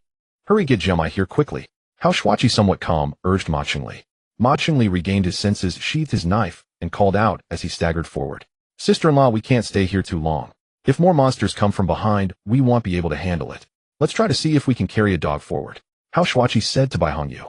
Bai Hongyu nodded in agreement, and then turned to a dog, saying, "A dog, hold on for a bit." A dog reached out weakly, saying, "By brother, if you carry me, you'll be slowed down. This is like a bullfrog skewer. I definitely can't walk anymore. You might as well give me a quick end." "What nonsense are you talking about? Whether it's carrying or bearing, we must take you with us." Li Shunlong shouted, his voice trembling. "Li brother, don't joke with me. With a steel bar through me, how can you carry me?" A dog grit his teeth, forcing out a bitter smile. "I'll pull it out for you," Li Shunlong said as he reached out, preparing to pull it out. "You can't pull it out. It will cause massive bleeding." Bai Hongyu grabbed Li Shunlong, hurriedly stopping him. Hao Shuachi squatted down and said to the others, "Stop dawdling. Let's carry a dog forward to chase them. If we stay here and something else happens, it will be disastrous. A dog, hold on for a bit. Li Fatty, you go move his legs. He'll hold his upper body, and Shuachi, you support the steel bar." Bai Hongyu organized. With that, the three of them carried a dog forward. As the steel bar shook, a dog let out a heart-wrenching cry. Hao Shuachi quickly hung the flashlight and weapon on himself, using both hands to stabilize the steel bar, which made a dog feel a bit better. They hadn't gone far when they encountered a group of people rushing back. After reuniting, they found a mountain path, and after walking forward for about 400 to 500 meters, they discovered a cedar forest, the ground covered with dry leaves. They found a suitable open space, and Chun Jiamai instructed the others to lay a dog down on his side. Putting on a pair of medical gloves, she stepped forward to examine him. After checking, Chun Jiamai fell into a long silence, looking at a dog whose consciousness was fading. She could only perform a simple treatment on the wound, gave him some painkillers to take, then looked at the others with despair in her eyes, ultimately shaking her head, with a choked voice causing everyone to shed tears. Using the faint light of the flashlight, the men found a puddle and carefully washed the blood off their protective gear, then sprayed some disinfectant on it. After tidying up, Bai Hongyu covered a dog with a coat and silently kept watch by his side. The group sat around resting against each other after drinking some water. Bai Hongyu looked sorrowful and sighed, saying, "Let's take turns keeping watch tonight. 1 to keep an eye on a dog, and 2 to stay alert in case more monsters come. They'll keep watch for a while first, you all try to get some sleep." The others quietly agreed. This night felt as long. A dog's intermittent groans gradually weakened. The pale moonlight illuminated his bloodless face, and his trembling body suddenly became still. He slowly opened his eyes and emitted a faint sound. Bai Hongyu, startled, grasped his hand and asked urgently, "A dog, what's wrong? What do you want to say?" He leaned down to bring his ear closer. A dog, barely able to breathe with a dazed mind, spoke with difficulty, "My brother, you must help me find my parents. Tell them I will definitely become a rap superstar." After finishing, he slowly closed his eyes, and after 2 violent rises and falls of his chest, he gradually fell silent. Bai Hongyu felt as if thunder had exploded in his head, slapping a dog's face and shouting, "A dog! A dog. The others were all startled awake, rushing over. Chun Jiamai hurriedly stepped forward attempting to perform CPR on a dog, but alas, a dog could not lie flat. After confirming that a dog's pupils had dilated and there was no pulse or breathing, Chun Jiamai bowed her head and began to sob. Subsequently, Ding Jie and Guanxi could not help but start to weep, while Hao Shuachi held his head in anguish, choking out, "It's all my fault, I should have helped the dog get the riot stick back then." Bai Hongyu looked down at a dog, letting his tears drip onto the ground. Li Shenglong clenched his fists, turning his back to hide his expression. Ma Chunli stood helplessly at a distance, his face filled with terror. After a long while, Bai Hongyu stood up and slowly said, "Let's find a place to temporarily bury him. After things settle down, we will come back to take him home for burial." Thus, he called Li Shenglong for help, and the two worked together to pull the riot stick out of a dog's body. As soon as the steel bar was removed, a large amount of blood slowly flowed from the abdomen. Chun Jiamai stepped forward and used a roll of bandage to plug the wound on a dog's front, simply tidying up his clothes and appearance. The men found a dirt pit and dug it a bit deeper using their hands and tools. Bai Hongyu gently placed a dog's body inside, and the others quickly found some leaves and wildflowers to lay on top, then hurriedly filled the hole with dirt, finally placing some stones on top. This was a hasty burial for a dog. Then Bai Hongyu took out the food and water from a dog's backpack. Most of it was shared among them, leaving one bottle of water and a bit of snacks on the stone. Li Shenglong found 2 branches about the thickness of 3 fingers, took some scraps of the protective gear from the ground, tore them into strips, and tied the 2 branches into a cross shape to place on a dog's chest, muttering, "You came from the Holy Kingdom, mistakenly falling into the vast human world.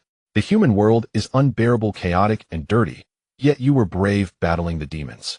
Dawn's light shines upon you, guiding you forward. Golden rivers flow, ferrying you to eternal life.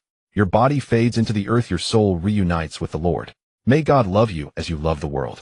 Life is as splendid as the autumn chrysanthemum, and death is as serene as the winter leaf. Humans come from dust and return to dust. Walk in the light, lest darkness befalls you. May your soul rest in peace in the heavenly kingdom. Amen." After burying a dog, it was already late at night. The group sat on the ground to rest for a while, the atmosphere somewhat heavy. Once emotions calmed down a bit, Bai Hongyu walked to the edge of the puddle and cleaned the riot fork he had pulled from a dog, spraying some disinfectant on it. He then approached Ma Chunli and said seriously, "Brother Ma, now that a dog is gone, it's proven that only someone strong can handle this.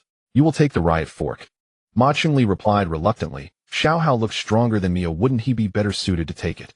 Hao Shuachi, displeased, said, "During the battle, I intended to help Dog Brother with the riot fork, but I saw you hesitating and didn't move forward, so I took the initiative to strike the monster first. It was too dark at the time, and I didn't react. Later, I also went forward and struck the monster twice." Ma Chunli said defiantly. Hao Shuachi replied, "Brother Ma, I understand, but it's normal to be afraid. You choose, I'm fine with anything." Ma Chunli stood up and argued loudly, "Who said I'm afraid? Then I'll take the riot fork." He thought for a moment and added, "But will there be viruses on the riot fork since it was in a dog?" Hearing this, Hao Shuachi angrily rushed up to Ma Chunli and shouted, "Dog Brother was stabbed to death. He wasn't infected. Are you even a man? Stop hesitating. If you don't want to take it, then stop the nonsense." Ma Chunli's face turned ashen. He approached Hao Shuachi, towering over him. Due to his height, the 2 men glaring at each other, while several nearby quickly stepped in to separate them. "Take this knife properly." Ma Chunli handed the Chinese-style ring-headed knife to Chun Jiamai, then took the riot fork from Bai Hongyu's hands and walked forward silently, with everyone following him. Although the group was exhausted, they did not dare to rest, and when they saw a few houses in the distance, they bypassed them and continued forward. In times of chaos, people's hearts are hard to gauge. The previous group had only driven them away. If they encountered another group that attacked indiscriminately, it would be as dangerous as facing a monster. The sky was already lightening, and the sun slowly rose. The group finally stopped to have a simple breakfast. Ding Jie checked that Bai's fever had subsided, which eased her worries a bit. They rested briefly by the roadside before continuing on their journey. After walking for most of the day, without stopping, they took out dry rations to eat as they walked. In the afternoon, as they passed a bend in the road hidden by a mountain peak, Ma Chunli suddenly raised his hand to signal everyone to stop, then made a shushing gesture, his expression filled with terror as he stared intently at what lay ahead, waving for everyone to retreat. Once they had retreated a safe distance, he called everyone to hide in the bushes by the road and said, "There are 2 monsters ahead. They are gnawing on something." Ding Jie turned to Bai Hongyu and asked, "Can we go around?" Bai Hongyu looked around anxiously and said, "On the left there is a cliff, and the mountain on the right is too steep to climb. We might have to retreat 3 or 4 kilometers to find another route." Hao Shuachi looked at the navigation on his phone, worried, and said, "If we go back to take a detour, we'll only be able to walk through the village or the highway, which is too risky." Everyone fell silent for a moment before Li Shenlong said, "Looking at the current situation, there are only two ahead. Since we fought once, we should be familiar with them. Why not just go for it?" Bai Hongyu remained silent for a long time, then looked at Ma Chengli. At this moment, Ma Chengli showed no hint of cowardice, so he asked, "Brother Ma, what do you think? Let's move forward and take them down. We might encounter even more if we turn back." Ma Chengli slammed the riot fork hard onto the ground. "Sister-in-law, I also support taking these two down and moving forward," Hao Shuachi said. Seeing this, Bai Hongyu clenched his fist and resolutely said, "Then let's do it. Brother Ma and Fat Li will lead. Be careful not to point the end of the riot fork at yourselves. Hao Shuachi and I will move forward to attack, while the women will stay back. Guanxi, you help me keep hold of Huahua." "No, we want to help too," Guanxi retorted, while Bai Hongyu and Hao Shuachi widened their eyes in surprise at Guanxi. "Are you crazy? This is very dangerous." Hao Shuachi grabbed Guanxi's hand, his tone urgent. Ding Jie spoke up, "Let's keep a few meters behind you. When you need help, we'll come up. You need to trust that we also have fighting capabilities. The more people we have, the more security we have. Don't worry, we will prioritize our own safety, and if anything unexpected happens, we'll step in." Guanxi tightened his grip on the baseball bat, echoing her words. Chen Jiamei, holding Bai, stood behind the two and quietly took out the axe from her waist. Hearing this, Bai Hongyu thought for a moment. Then he turned to Hao Shuachi and said, "Your sister makes a good point. With Dog Brother gone, our danger has increased. They can help us keep an eye on the surroundings if they follow behind, as long as they maintain a certain distance. Stay focused. Don't be afraid. Strike true. Let's finish this quickly." After that, everyone quietly discussed a few things. Ding Jie, fearing Huahua would bark, took out a muzzle from her bag and put it on. The group, armed with weapons, formed a line, crouching low as they approached the bend cautiously, not daring to make a sound, only hearing each other's heavy breathing.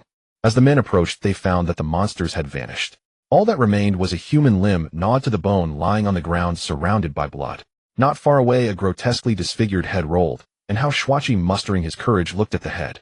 To his horror, the facial features were still moving, giving him an eerie smile, its eyes gleaming with excitement, and its mouth moved incessantly, without making a sound.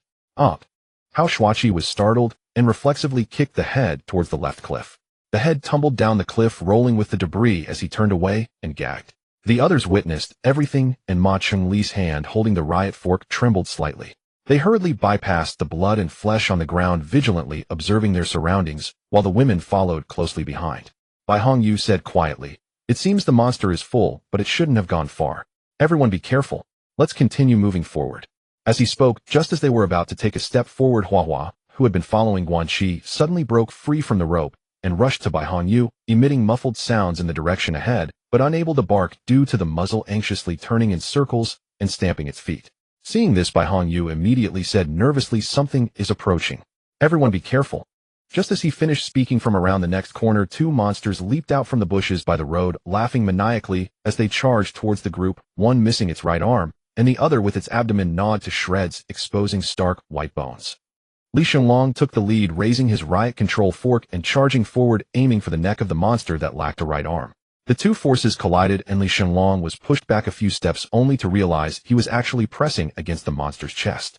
The monster exerted its strength again, pushing Li Shenlong back another 4 or 5 meters. Li Shenlong quickly steadied his footing, urgently pointing the tail end of the riot control fork towards the ground.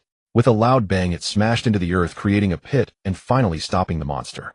Meanwhile, Ma Chengli was panting heavily, his shirt soaked with sweat. Steadying his trembling hands, he shouted and charged forward, using all his strength to confront another monster. Bai Hongyu and Hao Shuachi hurried forward. Bai Hongyu swung a knife at the monster without a right arm, and as the monster reached out with its left hand to grab him, their collision resulted in the monster's left arm being severed.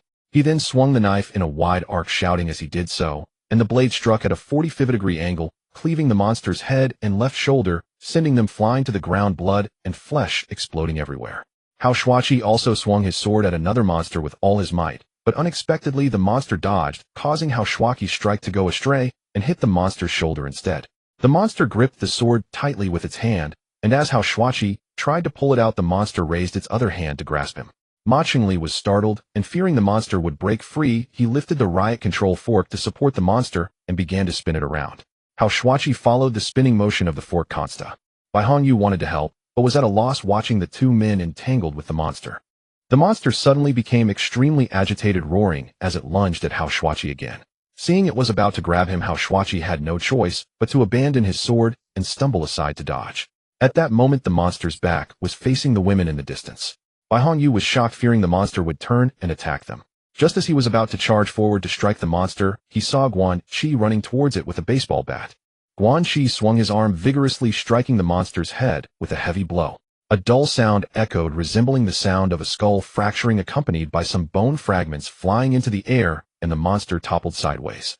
Guan Qi moved in to continue striking the monster's head, shouting, "Damn it! How dare you touch my man!" Before the four men, who were still in shock, could react, Ding Jie charged forward with a hammer, striking the monster's head. Chun Jiamei screamed as she followed, one hand protecting the crying Bai in her arms, while the other wielded an axe frantically, hacking at the monster. In no time, the monster was unrecognizable, its eyeballs hacked out. Seeing the monster's flailing arms slowly droop down, the three women put away their knives and axes and began to kick the monster's head from both sides. At this point, the monster's body was already a mess, resembling an artist's palette, with white, red, yellow, and black splattered everywhere. Okay, that's enough. The men were all frightened, their hearts trembling. Coming to their senses, they hurriedly pulled the three women away. Turning back to look, the scene was simply unbearable, with the bloody remains twitching as if in grievance. After the three women had finished, it seemed as if all their strength had been drained at once. Ding Jie bent down, gasping for breath, while Guan Qi simply sat down on the ground, panting heavily. Soon both of them uncontrollably began to retch and cry, while Chun Jiamei appeared somewhat calmer, merely catching her breath and softly comforting the weeping Bai. The three men helped their partners to a cleaner area nearby, softly comforting them. Only Li Shunlong remained standing in place, holding the riot control fork in a daze, gazing at the gruesome scene on the ground with deep sorrow. He instinctively crossed his chest and scratched his head in confusion. After a while, as everyone calmed down, Li Shunlong looked around and said, "This isn't a place to rest. We should move on quickly. Let's find a safer place to take a break." Everyone agreed, gathering their weapons before setting off again. After walking out of the shaded area of the mountain peaks, Hao Shuachi spoke up. "Three heroic women, it was so dangerous earlier. How did you dare to charge in? It was too risky. I saw you were in danger and didn't think too much at the time. I just acted on impulse and charged forward with my eyes closed," Guan Qi said, shrugging. "I don't even know where my courage came from. I've never dared to kill a chicken. When I saw Chi charging in, I felt my blood rush, and I followed suit. Now I only feel scared." Ding Jie said, shrinking her neck in fear. Chun Jiamei, with a calm expression, said, "I felt quite relieved. If it weren't for protecting Bai, I would have wanted to chop a few more times. If we encounter it again, next time you all protect Bai, and I will go first." The others looked at Chun Jiamei in disbelief, not expecting her, usually so approachable, to be the real fierce one. Ma Chunli, overhearing the three women's conversation, couldn't help but interject, "Please, dear lady, don't say that. Do you want there to be a next time? It would be best if we can safely reach our destination." Chun Jiamei smiled awkwardly. Bai Hongyu then chimed in, "If it weren't for the three heroines coming to our rescue, we would have been in a tough battle." The other three men quickly echoed their praises.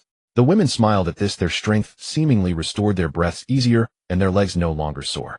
The group walked forward with high spirits, taking large strides.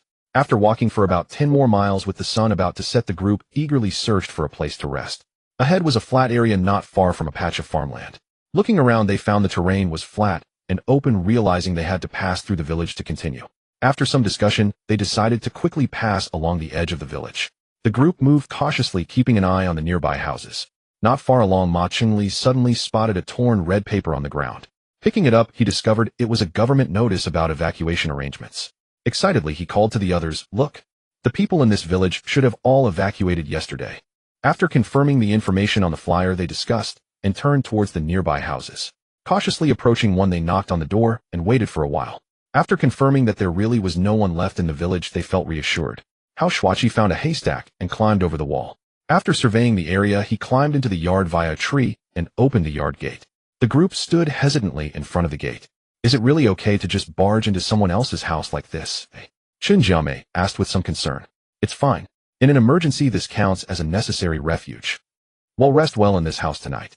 Just leave some money for the owner when we leave," Ding Jie reassured Chun Jiamei. Upon hearing this, the others, who initially felt some burden, also relaxed significantly and entered the yard. Seeing a well in the yard, they fetched some water to wash off the blood on their bodies and sprayed disinfectant. Bai Hongyu and Li Shunlong took a hammer and axe to break the door lock. Once inside, they found that the lights were still on, but they didn't dare to turn them on. Instead, they used the dim light of the darkening sky to collaboratively move some large furniture to block the front door and pulled the curtains tight on all the windows. In the kitchen's refrigerator, they found some eggs and frozen pork. There were also some potatoes in a bamboo basket next to the stove. The group was overjoyed, and Hao Shuachi checked the gas, finding it still usable. He set up a pot and volunteered to cook. Bai Hongyu found a small amount of rice in the rice jar and added a small sealed bag of rice from his backpack, cooking a pot of porridge. Soon the food was served. The group, who hadn't had hot meals for 2 or 3 days, eagerly devoured it. After consuming 7 bowls of porridge, Li Shenglong patted his stomach satisfied and said, "This is great. Those compressed biscuits and bread were so dry they nearly choked me. It had me constipated." Chun Jiamei, chewing on a piece of meat, still expressed some concern, saying, "Is it really okay for us to barge into someone else's house and eat their food? It's an emergency refuge. It's an emergency refuge. Just leave more money when we leave. Worst case, after everything settles down, well, come back and apologize," Ma Chunli said impatiently. After eating and drinking their fill, the group collapsed onto their chairs to rest. Bai Hongyu stood up and went into the kitchen, boiling a pot of water to make a cup of formula for Bai Bai. After ensuring the temperature was appropriate, he handed it to Ding Jia. Then he turned to the others and said, "Everyone, let's huddle together tonight. Rest well. Tomorrow we set off early. I hope we can reach a place with rescue tomorrow."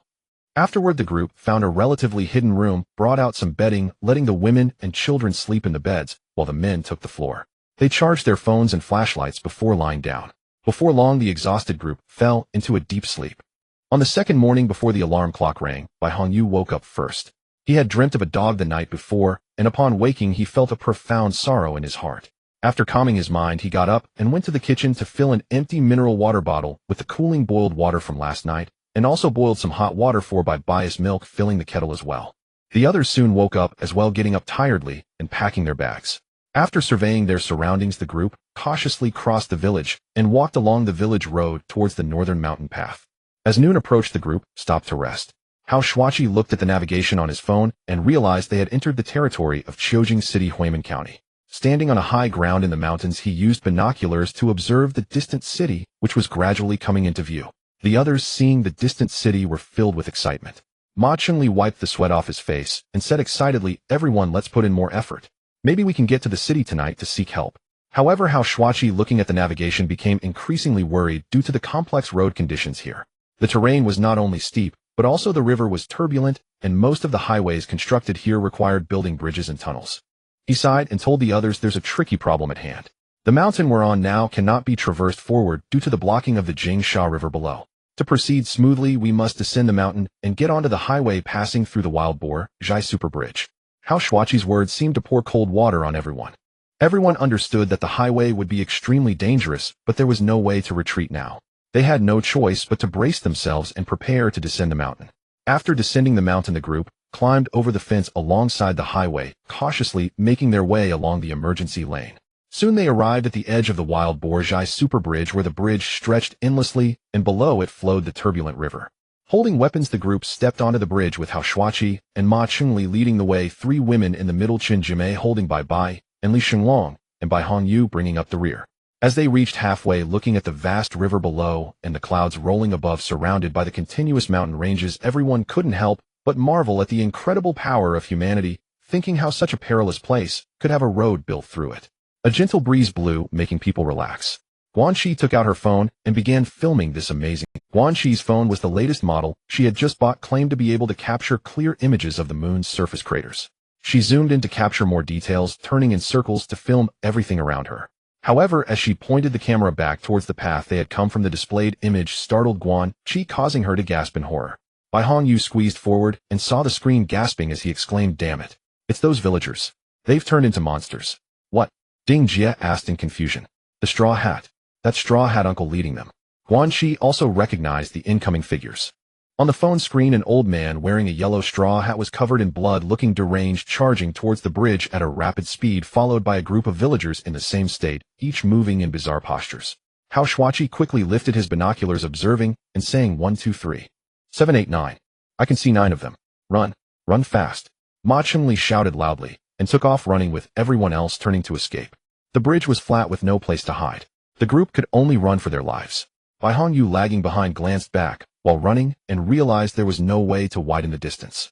At first, the figures behind looked like ants, but they gradually grew larger, and soon the features of the figures on the other side became clear. It seemed they were about to be caught as the bridge appeared endless. He shouted ahead, "We can't run anymore. We have to fight for our lives now, or it will be a dead end." Upon hearing this, those in front slowed down, turning back towards the direction they had come from. Only Ma Qingli's face turned pale as if he could not hear the words, still determined to run forward until Li Shenglong pulled him back to reality. Trembling, he walked to the front of the group with Li Shenglong gritting his teeth to encourage himself. Imitating Li Shenglong, he set up the riot fork with the tail and braced against the ground, bending his knees and gripping the handle tightly. Bai Hongyu and Hao Shuaqi drew their swords, standing close behind him. Guanxi also held a baseball bat and positioned herself not far behind a few others. Chen Jiamei originally wanted to hand Bai over to Ding Jie and join Guanxi in the front, but seeing the situation was urgent, Ding Jie stood guard with a hammer in front of her, and Chen Jiamei. Seeing this, Chen Jiamei also gripped her axe tightly. As the horde of monsters drew closer, everyone suddenly realized there were not just 9 monsters, but likely over. At this moment, Huahua the dog at Ding Jie's feet became agitated. Due to having been given water along the way, it was not wearing a muzzle, and suddenly barked fiercely towards the front, then broke free from the leash and bolted towards the monsters. Ding Jie held the hammer in one hand and protected Bai with the other, unable to stop it in time. In an instant, Huahua dashed in front of the horde of monsters. The monsters, attracted by the barking dog, lunged towards it. Huahua zigzagged around the feet of the monsters, suddenly bolting back towards the direction the group had come from. 7 or 8 monsters turned and chased after Huahua in their peculiar postures, and as they saw a large portion of the monsters leave the group, seemed to regain a glimmer of hope. However, watching Huahua gradually disappear from sight, they felt anxious and helpless, and the leading Straw Hat monster and another Crooked Neck monster were already closing in on them, leaving them with no time to spare. In the blink of an eye, the Straw Hat monster collided with Li Shenglong's riot fork. With a loud crash, the riot fork bent upon impact. Li Shenglong quickly raised the tail end of the fork, and the elasticity of the steel caused it to straighten back out in an instant. He was pushed back a few steps by the force, almost losing his balance. After steadying himself, he poured all his strength into pushing forward. Seeing this, Bai Hongyu rushed forward and slashed at the monster's head with his sword. The straw hat flew off as the monster's skull was cleaved, leaving only half a brain wobbling in the skull. In the next moment, the crooked neck monster laughed maniacally and lunged at Bai Hongyu with both hands. Bai Hongyu was startled, shouting as he quickly stepped back, raising his knife to block the monster's hands. As the blade passed through, the monster's fingers were severed.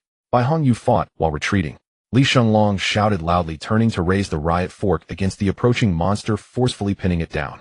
Meanwhile, another half-faced monster charged towards Ma Qingli. In a flash, Ma Qingli failed to adjust the angle of his riot fork, and the left side of the ushaped fork broke off upon colliding with the monster, clanging as it fell over the protective railing and plunged into the river. The broken end of the fork revealed a sharp point. Ma Qingli thrust the broken end into the remaining half of the monster's face, pressing it against it with all his might. Behind him, Hao Shuaqi swung his sword, severing the monster's neck, leaving only a bare neck that gushed forth blood. Bai Hongyu was about to finish off the monster that had injured his leg when another one charged at him. It swung its left hand towards Bai Hongyu. Bai Hongyu had no choice but to raise his knife to block forward. The monster's hand was severed by the blade as Bai Hongyu fought while retreating. Li Shenglong shouted loudly, turning back to thrust the riot fork into the monster, firmly pinning it down. Meanwhile, more monsters caught up from behind. Ma Qingli and Hao Shuaqi, feeling their spirits rising, saw that two others were still grappling with the earlier monsters, so they took the initiative to charge in. Ma Qingli's eyes widened in anger as he shouted and charged at one monster, not realizing it was even larger than him. As he approached, the monster, instead of charging straight at him, grabbed the riot fork with both hands and yanked it back, causing Ma Qingli to fall backward, engaged in a tug-of-war with the monster. The fork swayed as they tugged, and the shorter Hao Shuaqi. The monster, growing increasingly agitated, roared, sending chills down everyone's spine. With its hands gripping the steel bar, it suddenly yanked upwards, and Ma Qingli felt a sharp pain in his palm. Before he could let go, a ding sounded, and he saw the steel bar in the monster's hand snap in two. At that moment, Bai Hongyu remembered hearing about that news regarding inferior steel in the office earlier. He hadn't expected that the person who crafted the riot fork would happen to acquire that batch of materials, and it seemed that fate had led him to his doom with no way out. The monster let out another roar, preparing to lunge at Ma Qingli. At this point, Ma Qingli was utterly terrified, picking up a piece of steel from the ground and waving it aimlessly in the air, realizing the danger and crying out as he turned to run. Seeing this, Hao Shuaqi rushed to block the monster, swinging his sword at its back. The monster turned, grabbing the blade with its left hand, allowing its palm to be cut, while its right hand, like a sharp fork, plunged its 5 fingers straight into Hao Shuaqi's right chest. In an instant, Hao Shuaqi's adrenaline surged sharply. He clenched his jaw and gripped the sword firmly, thrusting it upwards into the monster's chin. Then, with a forceful motion, he drove it out through the top of its head. With both hands gripping the sword, he shouted as he twisted left and right, tearing a gaping wound along the monster's jaw, brain matter oozing out from the gash. Only then did the creature's body soften and collapse. In despair, Hao Shuaiqi turned back to see Guan Qi rushing towards him with a baseball bat, disregarding everything passing by the fleeing Ma Chengli, who was already lost in terror, glancing back at Guan Qi before colliding with Ding Jie, who was also rushing forward. In sheer terror, he closed his eyes and swung the rebar he held forward. When he realized what he had done, he discovered he had plunged the sharp end of the rebar into Ding Jie's abdomen. Blood slowly seeped out from the wound. Ding Jie widened her eyes in disbelief as she looked at Ma Chengli, who was in a state of panic, discarding the rebar and collapsing to the ground in tears. With teamwork by Hong Yu and Li Shenglong severed the monster's arms and head. Li Shenglong pressed the riot control baton against the monster's chest and pushed hard, while Bai Hong Yu delivered a flying kick that broke the concrete guardrail, causing the monster to tumble off the bridge and into the river. Turning back, he struck the monster, which was still crawling and laughing crazily, with several blows smashing its head to pieces. Only then did Bai Hong Yu look up to see that Hao Shuaiqi was injured. Just as he was about to help, he turned back to see Ding Jie lying on the ground crying out in pain, with Chun Jiamei crouched beside her frantically, pulling a first aid kit from her backpack. Bai Hong Yu in a hurry ran towards Ding Jie. Chun Jiamei took out bandages and wrapped them around Ding Jie's abdomen to stop the bleeding. Seeing the bloodstains on Bai Hong Yu, she quickly stopped him from getting closer. At that moment, they heard Li Shenglong shouting from behind, "Shuaiqi, get down. It's okay. Brother Bai, come quickly and see Shuaiqi." When they turned back, they saw Hao Shuaiqi standing in front of the bridge's guardrails, his body shaking violently, his mouth moving in pain, as if he wanted to say something, yet no sound came out. Guan Qi cried out and ran towards Hao Shuaiqi, but Li Shenglong firmly grabbed her arm to stop her. Seeing this, Ding Jie grabbed the half-roll of bandage from Chun Jiamei's hand and pressed it directly onto the still bleeding wound. She quickly got up, calling out Hao Shuaiqi's name as she staggered forward. Chun Jiamei rushed to support her. Hao Shuaiqi threw the sword in his hand to the ground, clutching his chest and crying out in pain, seemingly struggling against some force within his body. Suddenly, a surge of immense power erupted from within him, allowing him to easily leap up onto the nearby guardrail, several meters high. He stood on the railing looking at the crowd, his eyes beginning to turn white, tears streaming down his face.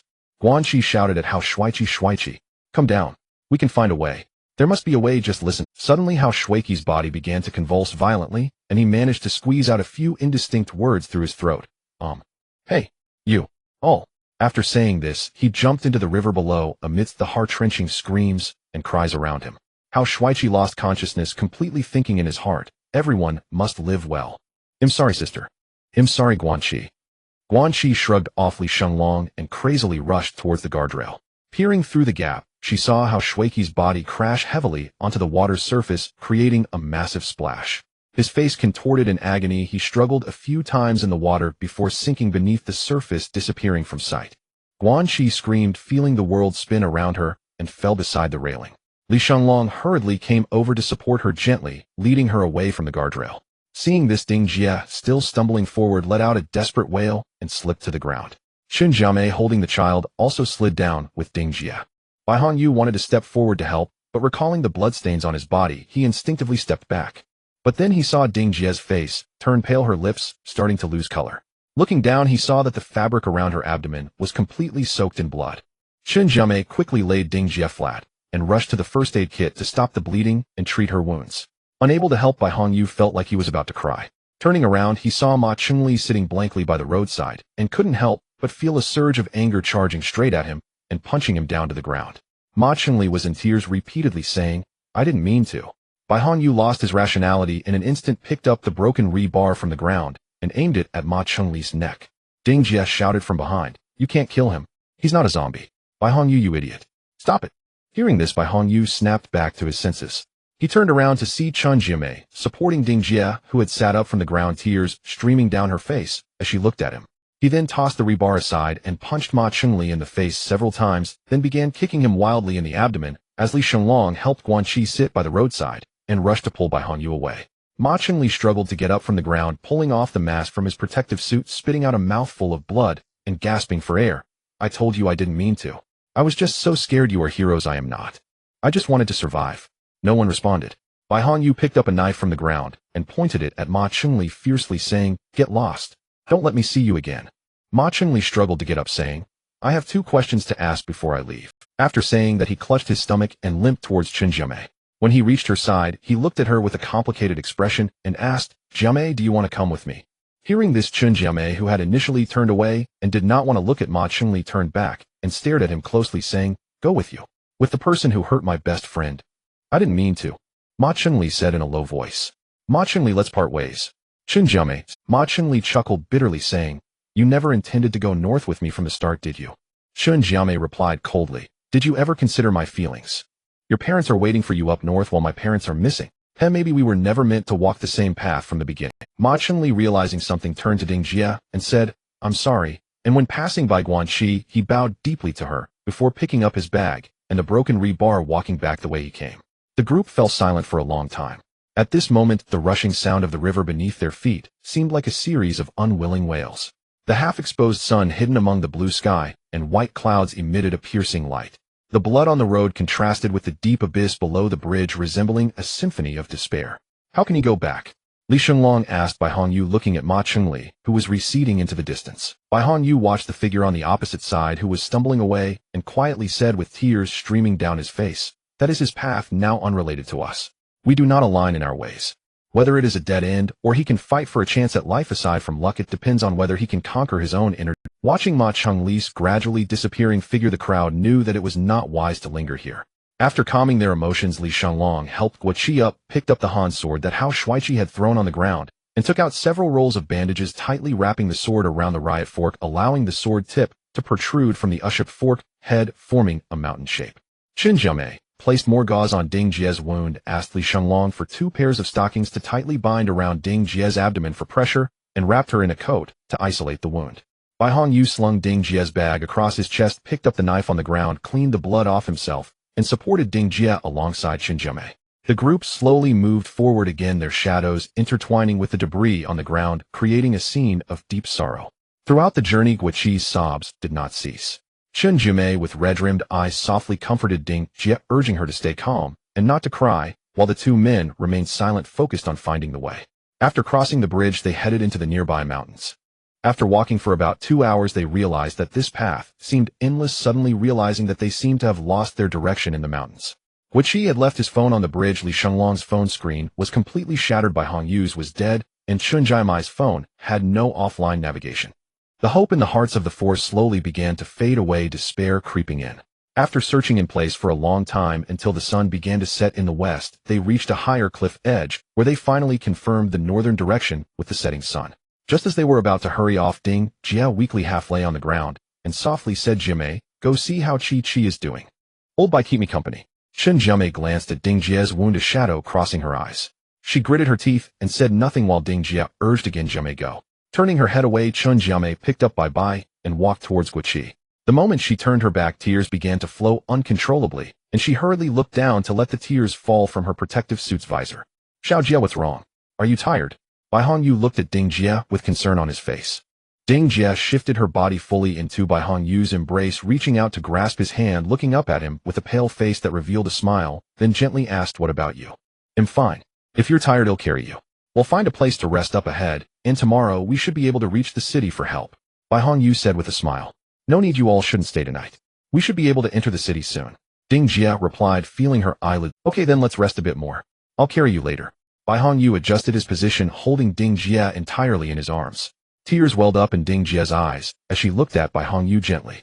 Only then did Bai Hongyu realize something was wrong. He hurriedly bent down and pulled back the edge of Ding Jie's clothes that was covering her abdomen, discovering that blood had already soaked through the inside of her clothing and the bandage on her wound was completely red.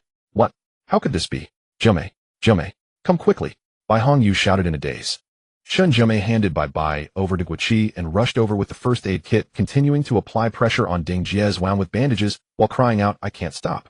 I'm so sorry, I can't stop." Seeing this, Ding Jie first restrained Chen Jiamei's hands that were still pulling at the bandages, looking at Bai Hongyu and saying, "Old Bai, don't blame Jiamei. Under the current conditions, she has done her best. It's I who didn't let her speak." Chen Jiamei collapsed beside them, sobbing uncontrollably. Bai Hongyu shook his head, tears flowing down his cheeks as he choked out, "It's okay. I'll carry you now. We'll be in the city soon. We can find a doctor." He started to lift Ding Jie off the ground. Ding Jie's lips had begun to turn pale as she tightly grasped Bai Hongyu's arm and said, "Old Bai, don't do it. I'm too tired. Too much pain. Stay with me to watch the sunset. I feel that I can't hold on much longer." Bai Hongyu, tears streamed down his face, unwilling to give up, tried to lift Ding Jie, but as he exerted force, Ding Jie let out a painful groan. He quickly stopped, silently meeting her gaze, both of them crying as they looked at each other, and then unexpectedly their lips curled into a smile together. Bai Hongyu, with tears in his eyes, held Ding Jie tightly in his arms. Ding Jie rested her head on his chest, gazing at the blood-red sunset. Bai Hongyu's tears never ceased as he sobbed, Xiao Jie, thank you for being with me all these years. It's been hard for you. You accompanied me through tough times after graduation, and after we married you took care of most of our child, while balancing your own career. It's my fault for being incapable, I'm sorry. How could this happen? What? Bai Hongyu held Ding Jie tightly, crying uncontrollably. Ding Jie's voice grew even weaker, yet her tone was resolute, as she said, Bai Hongyu, calm down. Listen closely to what I'm about to say. Okay, I'm listening. Bai Hongyu quickly steadied his emotions, sniffling back his tears. Most likely Hua is gone too. Remember to send it some bones and dog food every year when you think of me on this day. Cough, cough. Jiamei is my best friend. You must not blame her for today's events. She was helpless. You need to take good care of her and help her find her parents. Guiqi as well. She is now Shuiqi's wife, part of our family. You need to take her to meet my parents. And mom and dad. Upon mentioning her parents, Ding Jie could no longer hold back the bitterness in her heart, softly sobbing. The other three gathered around the two women, hugged and cried, while Li Shenglong couldn't help but shed silent tears. Sister, take your time. We're all listening. Guiqi, who had been silent, finally spoke through his. Ding Jie took a breath, struggling to say, Old Bai, be sure to take care of mom and dad, and Bui. Old Bai, make sure Bui grows up well. I don't ask for her to become an outstanding person, I just want her to live a peaceful and smooth life. Yes, I promise you I will definitely protect Bui and keep her safe. Bai Hongyu replied, sobbing. At this moment, Ding Jie felt a sudden clarity before her eyes. The sun about to set looked like a delicious orange, and she even tasted the sour sweetness of the orange in her mouth, her breath becoming easier. She raised her voice slightly, saying also, Jiamei, Qi, and Li Go. Please in the future help Old Bai take care of Bui when you can. Consider this a debt I owe you in this life. In my next life. Sister, I promise you. I will definitely help you take good care of Bui. But you have to be okay, let's take care of each other, alright? Guiqi, already crying hoarsely, hurriedly interrupted Ding Jie. Chen Jiamei took a breath and said, Xiao Jie, I promise you I will definitely help you take good care of Bui. Sister, me too, I will also take good care of Bui. Li Shenglong nodded repeatedly.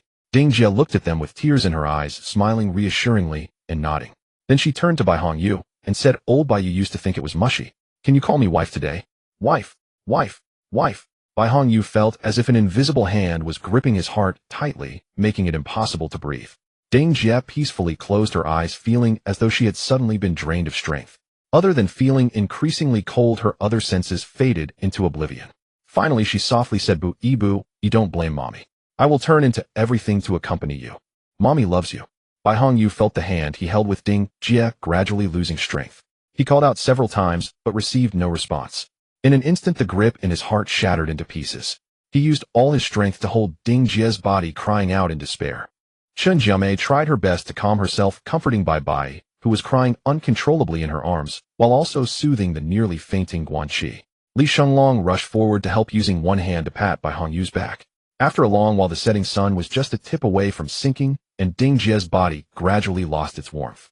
The emotions of the group slowly stabilized, and they ceased their cries, falling into an endless silence. Bai Hongyu gazed at the river below the cliff, lost in thought for a moment. After a deep sigh, he broke the silence, saying, Let's send her off. The group took off Ding Jie's protective suit, tearing it into strips to make ropes. They found some stones and tied them to her body, wrapping her entirely in gauze. As they prepared to cover Ding Jie's head, Bai Hongyu gently caressed her pale face, unable to hold back his tears, and reluctantly wrapped her head in gauze. Li Shenglong recited some eulogies, and after each of them whispered their farewell words, the four lifted Ding Jie to the edge of the cliff, raising her high. 1, 2, 3. With a simultaneous effort, they threw her, and the body instantly plummeted into the rushing river, slowly sinking beneath the surface, disappearing from view. Chen Jiamei softly addressed the river, Xiao Jie, rest in peace. The group found it hard to part, but the sun had set and night was approaching. Not daring to linger under Bai Hongyu's teary urging, they prepared to continue their journey. This time the four decided not to rest, pressing on towards the north, hoping to reach the city soon. The river flowed turbulent alongside them, mourning for the group. Perhaps even the water understood the sorrow of parting. They didn't notice how the riverbank had transformed. One side turned into a lush forest, then into small hills. Guanqi turned on the flashlight left by Hao Shui, shaking it to recharge while illuminating the path ahead. The four walked wearily, their faces numb, not knowing how long they had been walking. The stars above sparkled brilliantly, and they noticed the lights of the city ahead seemed to become clearer. Just then Li Shunlong at the back heard strange noises from the bushes behind and shouted, "There's something behind us." Bai Hongyu immediately drew his machete shielding Chun Jiamei and Guanxi behind him. At that moment Guanxi was holding Bai, and seeing this Chun Jiamei grabbed her axe and moved forward. They were like startled birds, and as they focused their eyes they saw a creature with glowing green eyes rapidly approaching from a distance. That speed is definitely not human. Be careful. Prepare for battle. Bai Hongyu, dragging his weary body, took a fighting stance and shouted to Li Shunlong. Li Shunlong raised his riot fork ready to take a combat position when the creature crouched down not far away, making whimpering sounds. Guanxi shone the flashlight on it, excitedly shouting, "It's the dog. Huahua.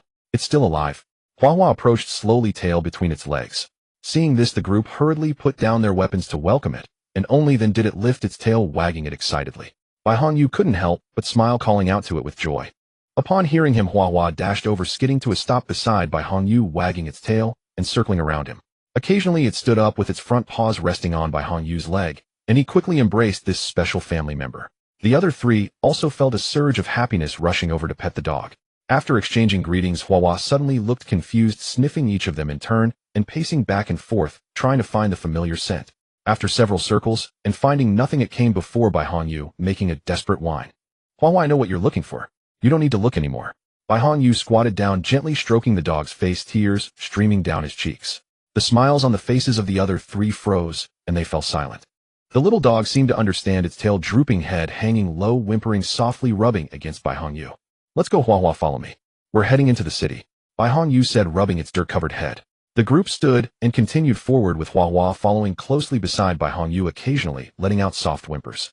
With the dim light from Guanxi's weak flashlight, they walked for over an hour. As they passed a ravine, the dog suddenly turned around, tense, growling with bared teeth towards the direction behind them. "What's going on?" The trailing Li Shunlong turned to check. The group looked back, but couldn't see the situation clearly. They could only hear the distant roars from the other path in the ravine, terrifying echoes reverberating in the quiet night sky, like the wails of vengeful spirits piercing through their eardrums, instantly plunging them into a dark and terrifying hell filled with despair. However, Li Shunlong calmly turned to Bai Hongyu and asked, "Brother Bai, it seems we can only fight again."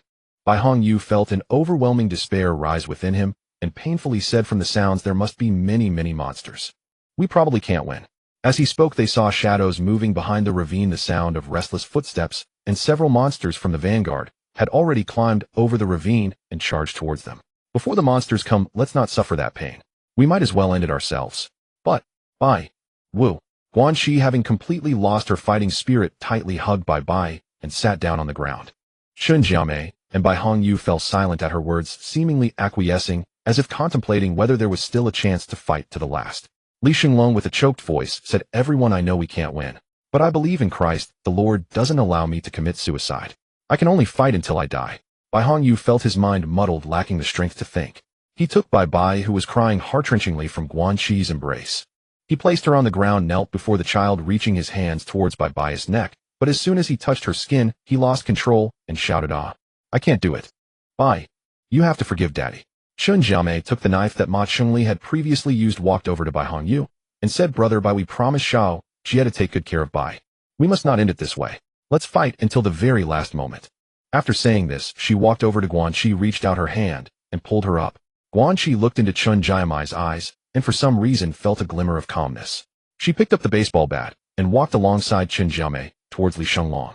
Bai Hongyu watched the three of them resolutely turn away, took off his backpack, and tearfully carried Bai on his back. Gritting his teeth, he picked up the machete and walked to Li Shunlong's side.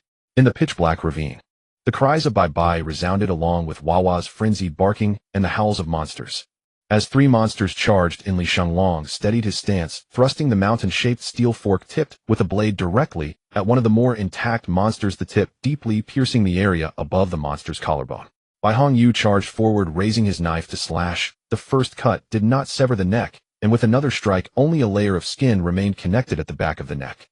Upon closer inspection, it turned out that the blade had become slightly dull. In this brief moment of delay, another monster lunged towards Li Shunlong's unguarded left side.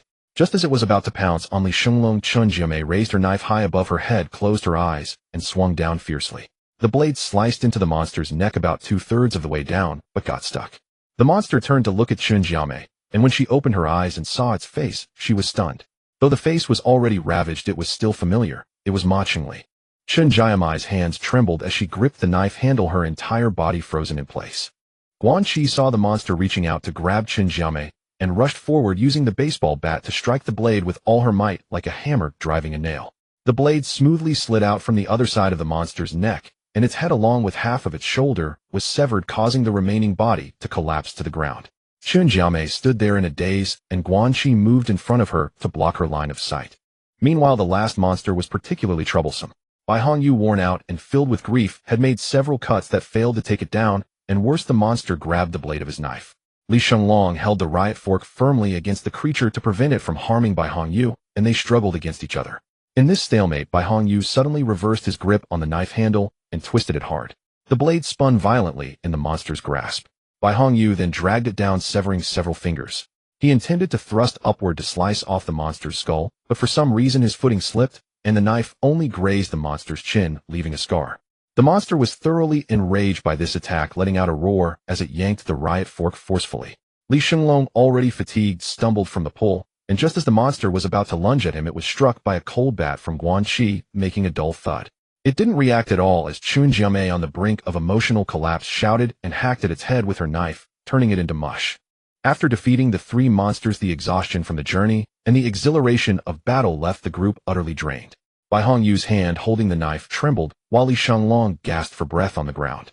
Guan Qi and Chen Jiamai, with tears streaming down their faces, leaned on each other, panting heavily. However, a large wave of monsters had already crested the hill and were rushing towards them. The group turned in despair, blood dripping from their blades, and they were too weak to fight, closing their eyes to quietly await death. But in an instant, a bright light suddenly illuminated the area like day. The group turned to look, blinded by the brightness. Bai Hongyu thought it was the holy light mentioned by Li Shenglong that one could see before dying, only to realize it was the glow from numerous searchlights. Then they saw figures rushing in, armed with various firearms and flamethrowers, and a voice blared from the loudspeaker, "Get down. If you're alive, get down." Upon hearing this, everyone quickly lay down on the ground. In the next moment, gunfire erupted behind them. Bai Hongyu loosened his straps and shielded his daughter beneath him, feeling countless bullets whizzing overhead. As a tremendous explosion sounded in their ears, the group felt as if the world were spinning, their eardrums pierced. The gunfire paused momentarily, and soon a group of military police surrounded them. Several military police pulled the group up and took their backpacks as they retreated, while the remaining officers advanced with their weapons drawn, firing at the few remaining monsters that had not yet perished.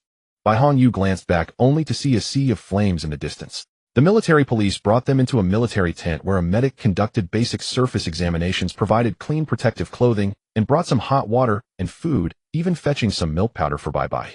After the disoriented group settled down, a leading officer asked, "Where did you come from?" Li Shenglong, munching on his food, looked up and replied, "From Chunqing City." "Chunqing City? When did you escape?" The leading officer was somewhat surprised. "About 4 or 5 days ago, I can't remember exactly," Li Shenglong responded. "We should have started escaping in the early hours of February 27th, abandoning the car at the toll station and walking all the way." "Indeed," Chen Jiamai added softly from the side. The leading officer surveyed the weapons in the group's hands, and then noticed the child in Bai Hongyu's arms and the small dog at their feet. A flicker of shock crossed his serious face as he quietly said, "You've all had a tough journey. Please rest for a while. A vehicle will come to take you to the nearest temporary isolation point, and arrangements will be made for you upon arrival." The group expressed their gratitude, and the military police stepped back. Soon they were arranged to board a military vehicle, and shortly after getting on, they all fell into a deep sleep. After a night of travel, Bai Hongyu and his companions left the boundaries of Yun Province and arrived at Gongjiang City in Zhechuan Province. They were assigned to a temporary isolation point converted from a gymnasium. After getting out of the vehicle, they were first taken to an inspection station outside the gym, where Hua was taken to a designated animal isolation area. The staff informed them that according to the current temporary security management regulations, their weapons would not be confiscated. However, all items entering the gym needed to be submitted for disinfection. The weapons would be stored by relevant authorities and could be retrieved after the isolation period. Next, the group underwent information registration, had their temperatures measured, and had several vials of blood drawn before the men and women were separated and instructed to undress in a sealed room. They were first sprayed with a liquid that had a hint of alcohol, followed by a white powder with a slightly pungent smell, and finally sprayed with hot water to rinse clean. The staff provided them with clean clothing and then guided them inside the gymnasium. Inside the gym, they saw that it had been divided into small compartments, each containing a simple wooden bed with complete and tidy bedding, as well as a set of toiletries. The group was assigned to 4 adjoining rooms. A staff member informed them that they would be notified to collect their personal items after the inspections and disinfections, and then handed them a small booklet. After glancing at Bai Hongyu's bye-bye, he brought him a can of milk powder and a kettle before hurriedly leaving. The group gathered to look at the contents of the booklet, which contained a map of the gym's interior indicating the location of the bathrooms. They could wash up in the bathrooms, but could not shower. It also outlined the times for meals and indicated where charging equipment could be rented, as well as the lights-out time each night, along with other regulations and precautions for the isolation period. There were not many people in the area where they were located, and the environment was relatively quiet.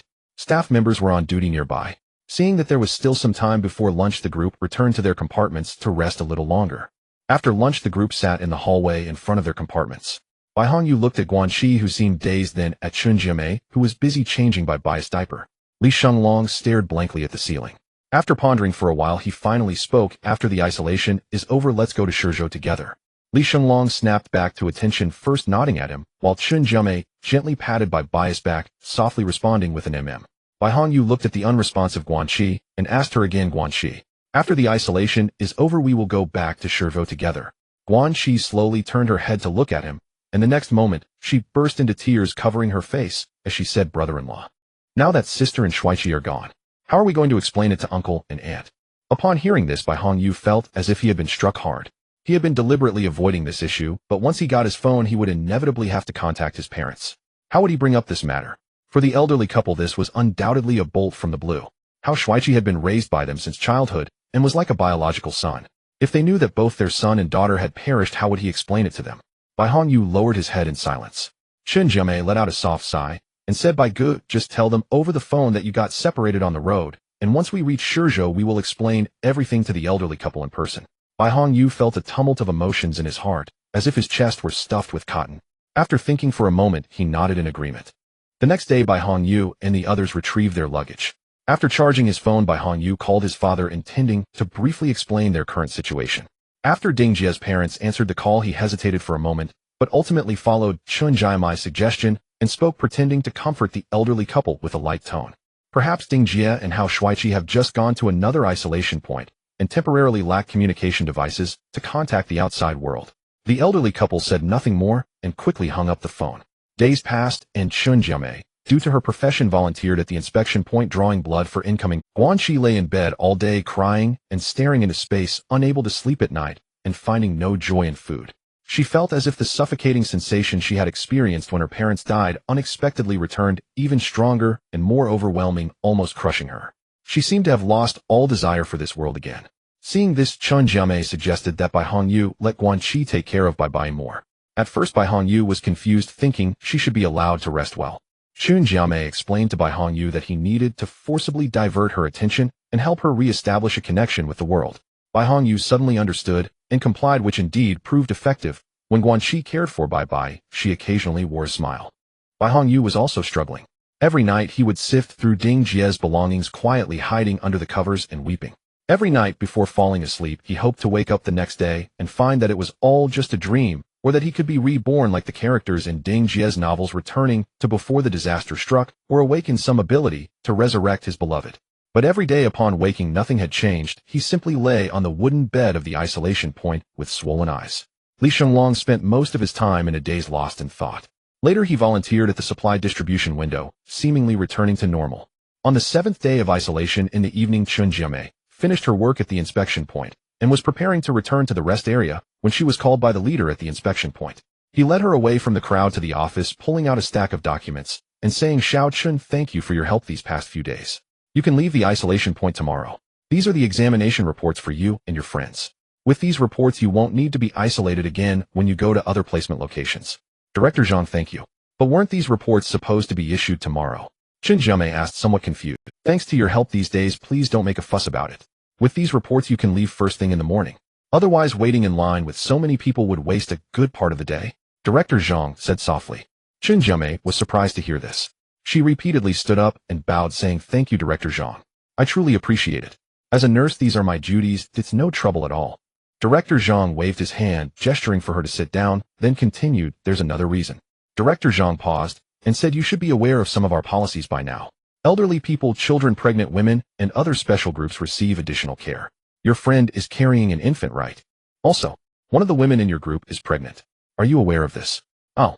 Chun Jiamei stood up again, incredulously taking the documents from Director Zhang's hands, searching for Guanxi's report. She paused again before opening it. Chun Jiamei returned to the rest area, gathering a few people around her, handing out each person's information and quietly explaining the situation. Everyone then returned to their cubicles to start packing.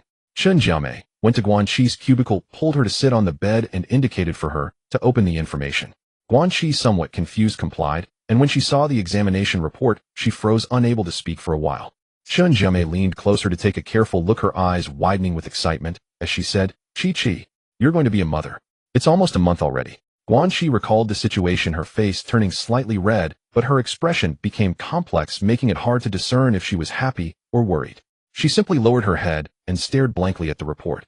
The two men next door seemed to have heard something and peeked in. Just as Chun Jiamei was about to share her joy, Guanxi grabbed her hand and said to the two men at the door, "Brother-in-law Li Go, it's nothing. I just asked Jiamei to check if I had any concerning indicators." Chun Jiamei quickly echoed her, and the two men retreated. Guanxi turned to Chun Jiamei and whispered, "Jiamei, please keep this a secret for me. Let's wait until we get to Shizhou to tell everyone." Although Chun Jiamei was unsure of Guanxi's intentions, she nodded in agreement. The next day before 6 o'clock, everyone was packed, and after showing their examination documents to the staff, were taken to an office outside the gym. A staff member said to them, "Thank you for your hard work. We are from the Zhouchuan Temporary Epidemic Prevention Station, so don't be nervous. We heard that you came from Chuan City and need to ask you about your journey. Just answer truthfully." After that, they were separated and taken into different rooms. Bai Hongyu, holding his daughter, was brought into the first room, where two officers in uniform were seated. Seeing the setup, Bai Hongyu nervously swallowed. "Hello, my last name is Zhao. Don't be nervous, make yourself comfortable. This isn't an interrogation, just a routine investigation to see if you were involved in any illegal activities during your escape." Officer Zhao was the first to speak. Bai Hongyu nodded in response and sat on the sofa opposite the officer. "Let's not waste time. Let's get started. First question, were you the only ones who escaped from Chuan City?" "There were 8 of us. 4 died on the way." Bai Hongyu pondered for a moment and then added, "No, actually 2 died. 2 transformed into monsters." "What was the cause of death for the 2 individuals?" Officer Zhao's tone became more serious. "One was named Yang Yue, a friend of mine who died from injuries sustained during a battle with monsters. The other was Ding Jie, my wife. She bled to death after being accidentally injured by a teammate during the fight. The other 2 were Hao Shuachi, my wife's cousin, who was scratched and infected by a monster during the fight, and the other was Ma Chengli, my wife's friend, Qin Jiamai's boyfriend, who accidentally injured my wife and later left the team, becoming a monster himself." Bai Hongyu spoke in fragments. The 2 officers exchanged glances, and Officer Zhao asked in surprise, "You fought against monsters and actually won. It seems there was more than one battle. And that person who left the team, did you ever harm him?" Bai Hongyu then recounted the entire escape process, detailing several encounters where they killed monsters. He also admitted to having assaulted Ma Chengli and clarified that leaving the team was his own choice. The 2 officers gasped in disbelief at Bai Hongyu's account, then calmed down. The other officer slowly said, "If what you say is true, this would be the first known case of civilians using cold weapons to kill monsters." The pain in Bai Hongyu's heart surged, and he took a deep breath to say, "What I said is the truth. We don't want to be the first. If possible, we never want to fight monsters again. I'm sorry, but some of these details sound quite unbelievable. We're not doubting you, but we need to wait for our colleagues to finish questioning your companions to see if there are significant discrepancies in your statements. If everything checks out, you may leave." Then Officer Zhao asked, "Where do you plan to go next?" "I'm taking my companions, my daughter, and my dog back to my hometown in Jingbei, Shizhou." Bai Hongyu replied. The 2 officers exchanged glances, and one of them slowly said, "Just a reminder, although this is a special management period, your weapons can be returned to you, but they cannot be taken on planes or trains. Oh, and your puppy cannot go either. So you all need to think carefully about how to handle this, and make some choices." "Okay, officer, thank you for the reminder."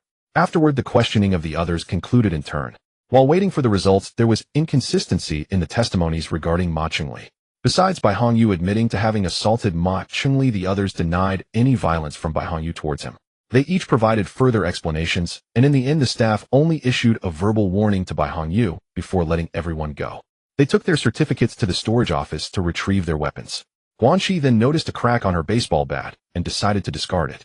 Li Shenlong handed Guanxi the Han sword previously used by Hao Shuachi. Then they went to the animal quarantine area to pick up Hua Hua. When the puppy saw them, it was so excited that it urinated. At this time, the streets of Ganjiang were bustling with disaster relief vehicles passing by occasionally. Residents continued their lives stocking up on supplies just like a month ago on the streets of Chuan City. The group found a hot pot restaurant and indulged in a feast, laughing and crying simultaneously, while those around them looked at them with curiosity. However, upon hearing they had escaped from Chuan City, they were met with looks of admiration. After eating to their heart's content, Bai Hongyu burped and said to the others, "Let's discuss how to get back. We can't take weapons or dogs on planes or trains, and it seems the buses are also not an option. So, I plan to have you take the train to go ahead without me. It only takes about 4 to 5 hours from here to Shizhou, and I'll find a ride, or a freight truck back with Huahua, and this pile of weapons." "No way. We should all go together, we can't split up." Li Shenglong opposed. Shun Jiamei thought for a moment, and said, "By good, didn't you say the train isn't safe? Without weapons, if something goes wrong, it would be like becoming a can of monsters." The group fell silent, each pondering their strategy. Bai Hongyu suddenly had a bright idea, and excitedly said, "We can rent a car. Drive back." The group immediately agreed, and began searching on the car rental platform, but they soon felt disheartened as the platform showed services were suspended or all vehicles had been rented out. After calling several local rental companies, the situation was similar. Just when everyone felt hopeless, Guanxi, who hadn't spoken all along, suggested, "Brother-in-law, why don't we just buy a car? It would be convenient for getting to Shizhou afterward." The other three were surprised by this suggestion, but after thinking it over they found it very reasonable. After some discussion, they headed to the largest second-hand car market in Gangjiang. After selecting a vehicle, they unanimously chose a Wuling Hongguang that was about 50% new. After ensuring it could run normally, they purchased it for 10,000 yuan, and the owner even changed the tires and brake pads for them. After completing the ownership transfer at the quick window of the market, they drove the car away, filled up with gas at a station, and discussed not to linger any longer. They decided to head straight to Shuangqing City, and then enter Jingbei from there. Li Shenglong drove, while Bai Hongyu held his daughter in the back seat. Looking out at the sunset, he couldn't help but let 2 lines of warm tears flow down his cheeks. Shun Jiamei, sitting beside him, quickly said, "Bai Ge, we've survived, haven't we?" she said, but she also couldn't help but choke up. Guanxi in the back lowered her head, no longer crying, but her expression was complex as she touched her abdomen. "No matter what, we still need to hold on to hope. The deceased are gone, and the living must continue to live. Life is like this, full of joys and sorrows, separations and reunions." Li Shenglong firmly grasped the steering wheel and softly spoke to everyone. Hearing this, Bai Hongyu lowered his head to look at his sleeping daughter, and his gaze grew resolute. The sunset painted half the sky red as the van sped down the highway toward New Hopes, an unknown year of the cataclysm, February 19th, 2127, Eastern Zhou border. The Shukong River Valley lies at the junction of the Western Kong province of the Eastern Kingdom and the Tianzhu, where a gentle stream flows surrounded by countless rocks. Since early February, the opposite bank of the river valley has been covered with numerous obstacles surrounded by on this side of the river valley, behind the barbed wire and obstacles, the lights from the searchlights illuminated both sides of the valley as countless soldiers from the Eastern Kingdom clad in specialized protective gear stood ready. At this moment, Lieutenant Tian, under the moonlight, held a cigarette in his mouth, a walkie-talkie hanging from his chest, one hand gripping a megaphone and the other holding a monitor. Lieutenant Tian anxiously watched the moving red dots on the monitor, then raised his head to the fully armed soldiers standing at attention and shouted, "Brothers, satellite intelligence indicates that those monsters will arrive here in about 15 minutes. The Shukong River Valley is a crucial point. Behind us lies our homeland. We must hold the line." The soldiers responded in unison, "Yes." At this moment, a young officer with a resolute and handsome face approached Lieutenant Tian, also holding a monitor, and asked, "Captain, the monsters have entered the buffer zone negotiated with the Tianzhu military government. Should we open fire now?" Lieutenant Tian turned to glance at him and asked in a serious tone, "Have the civilians within 30 miles behind us been evacuated?" "Confirmed. I checked every household again this morning, and they have all evacuated." The young soldier replied firmly, prompting a relieved smile from Lieutenant Tian. His expression quickly turned stern as he turned to the artillery behind the 3 layers of barbed wire and shouted into the walkie-talkie, "Check if the cannon is aimed at the buffer zone."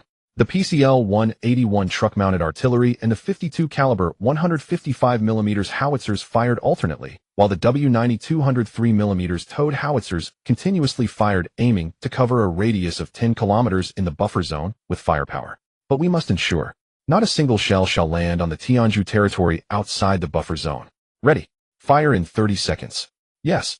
Lieutenant Tian then turned to the electronic information infantry team on the right and approached a soldier wearing headphones with computer equipment in front of him and quietly asked, "Are the drones ready?" "After the artillery strikes, the drones will be deployed." The soldier, without turning around, stared intently at the computer screen and replied calmly, "Rest assured, Captain. The automated program is set. The swarm of drones will arrive over the buffer zone 20 minutes after the artillery coverage ends, ready to eliminate any moving targets with bombs and mounted micromachine guns." "Good." Upon hearing this, Lieutenant Tian turned to the infantry ahead and shouted, "Everyone half-crouch. Do not lie flat on the ground." He then anxiously looked at the opposite bank, raised his wrist to check the time, and silently counted 10, 9, 8, 7, 6, 5, 4, 3. Fire. With the hoarse command, countless artillery sounds erupted from the Eastern Kingdom's side of the Shukong River Valley.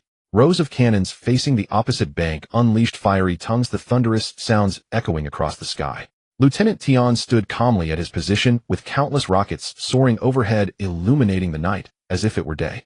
Meanwhile, 10 kilometers away, the horde of monsters on the opposite bank seemed oblivious to the pressure from across the river. The monsters roared and grinned as if the opposite bank was filled with flesh and blood for them to feast upon. They raced through the uninhabited buffer zone like a herd of wildebeests on the African plains, covering the ground with their speed. If viewed from above during the day, it would resemble a blood-red tide washing over the sandy earth. The first shell fell. Upon impact, it blossomed into a brilliant flower made of dirt and flesh, without flames, only the severed limbs of monsters flying into the air, accompanied by a tremendous explosion that created a 30-meter-wide pit with no signs of life found inside, just a few still intact creatures at the edge of the pit, some missing their lower halves, crawling slowly. Then came the second, third, fourth shells. Countless projectiles fell, exploding the monsters into dismembered clusters with severed limbs and heads flying everywhere. The blood, glistening darkly under the moonlight, mixed with sand and splashed everywhere, landing on the crawling monsters that were still writhing forward. The monsters that were not hit by the shells, stained with blood and filth, showed no signs of fear and continued to charge forward madly. Countless rockets struck the ground, forming walls of fire, igniting monsters engulfed in flames, yet they seemed unaware of the pain, merely slowing down while still running forward. Lieutenant Tian watched expressionlessly as various artillery spat fire. Among the infantry, several new recruits, startled by the immense noise, clutched their ears in distress. One was so shaken that he stood up, removed his helmet, and bent over to vomit. Lieutenant Tian noted silently, "It has been years since the last battle. It is natural for the new recruits to be frightened by such concentrated artillery fire. Young men, our homeland, and the people depend on you. Grow quickly." After several rounds of artillery fire, the red dots on Lieutenant Tian's display gradually thinned out. The 20 minutes of artillery coverage quickly came to an end, yet the rockets launched from behind continued unabated, and the booming sounds from other positions still echoed. Lieutenant Tian looked at the display and then raised the megaphone to command swarm drones. "Begin the assault." The electronic information infantry team swiftly unlocked the program, and the swarm of drones that had been hovering in the buffer zone began to plummet rapidly. Upon reaching about 30 meters above the ground, they dropped bombs on the moving monsters below.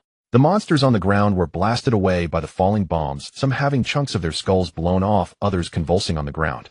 Yet some monsters, despite countless shrapnel embedded in their bodies, still crazily tried to cross over the decapitated creatures and severed limbs on the ground, pressing forward. At this moment, the drones unleashed a torrent of machine gun fire, simultaneously following the preset commands, circling around the slowly converging horde of monsters while shooting. Bullets pierced monster skulls, splattering white and green brain matter. The drones above the monsters spun like a high-speed nebula, forming a massive circular light that covered a 3-kilometer radius on the ground, continuously moving in an orderly fashion. The overwhelming firepower rained down like a storm of fire, ruthlessly penetrating the monsters' heads. The ones hit fell to the ground, convulsing as the bullet holes released a mix of white, green, and red viscous liquid. With many impacts, the liquid flowed from the heads of the monsters at the edges of the craters, gradually pooling into a thick puddle. At this moment, Lieutenant Tian finally saw the footage transmitted by the drones. Watching the massacre of the monsters, he felt a mix of emotions, realizing this was truly a slaughter, and saw that countless monsters continued to charge towards them from the Tianju territory beyond the buffer zone. "Reporting, Captain. The drone swarm is nearly out of ammunition. Shall we order them to return to the drone base for automatic resupply?" Upon hearing this, Lieutenant Tian set aside his monitor and seized a loudspeaker. "Drones return automatically for resupply. Artillery, resuming bombardment in 30 seconds. Fire 3 full ammunition loads." The soldiers snapped to attention. Artillery crews hastily adjusted their gun elevations. The drone swarm swiftly ascended, once more gliding eastward toward the border of Donghua. Lieutenant Tian raised his voice across the battlefield. "Attention. Do not lie flat on the ground. Internal organs may rupture from blast concussions." Having issued the warning, he glanced at his wristwatch, counting down the seconds as its hands ticked steadily, then snatched up the loudspeaker and roared, "Fire!" At once a torrent of shells arced across the river. The barrage lasted nearly half an hour. When the last explosion faded, Lieutenant Tian stared intently at the red blips on his display, then commanded sharply, "Elevate gun barrels. Target the buffer zone's eastern edge, the side adjacent to the Indian border. and maintain 1 round every 10 seconds. All infantry, arm your rifles and close support cannons. Muzzle orientation, directly across the river. Prepare to engage in 10 minutes. Engage distant targets with heavy machine gun fire. Shred them utterly. At close range, aim for the head. Under no circumstances let them breach the river valley. As if recalling something, Lieutenant Tion turned and summoned a sniper. Coordinate closely with the machine gunner covering your forward position. Allow 2 monsters to cross the barbed wire. Then sever their knees precisely, ensuring they fall into the river valley. Command requires 2 live specimens. No exceptions. Yes, sir. The sniper saluted and strode away. Listening to the sporadic thunder of artillery and studying the dwindling red blips on his screen, Lieutenant Tion murmured with quiet confidence. Density is too low. Artillery has lost its punch. Now comes close quarters combat. Our pre-positioned kill zones cover the entire valley. These things are flesh and bone. I refuse to believe even such abominations can breach this gauntlet. As the red blips edged perilously close to the safety threshold on screen, and the display began emitting urgent alarms, the guttural shrieks and unholy laughter of the monsters across the river grew unmistakably clear. Lieutenant Tion lifted his gaze toward the unlit darkness beyond the searchlight's reach, where memories surfaced 1 month prior, fleeing with civilian evacuees from Nabbard City. Chaotic harrowing steeped in regret. For 30 days he had replayed that retreat in his mind, wondering again and again had he possessed sufficient firepower and manpower, more Dongwa nationals might have been saved. To abandon fellow citizens under his very eyes, not from cowardice but from sheer inadequacy of force, was a soldier's deepest shame. Now, retribution had arrived. They're coming. A soldier shouted a warning.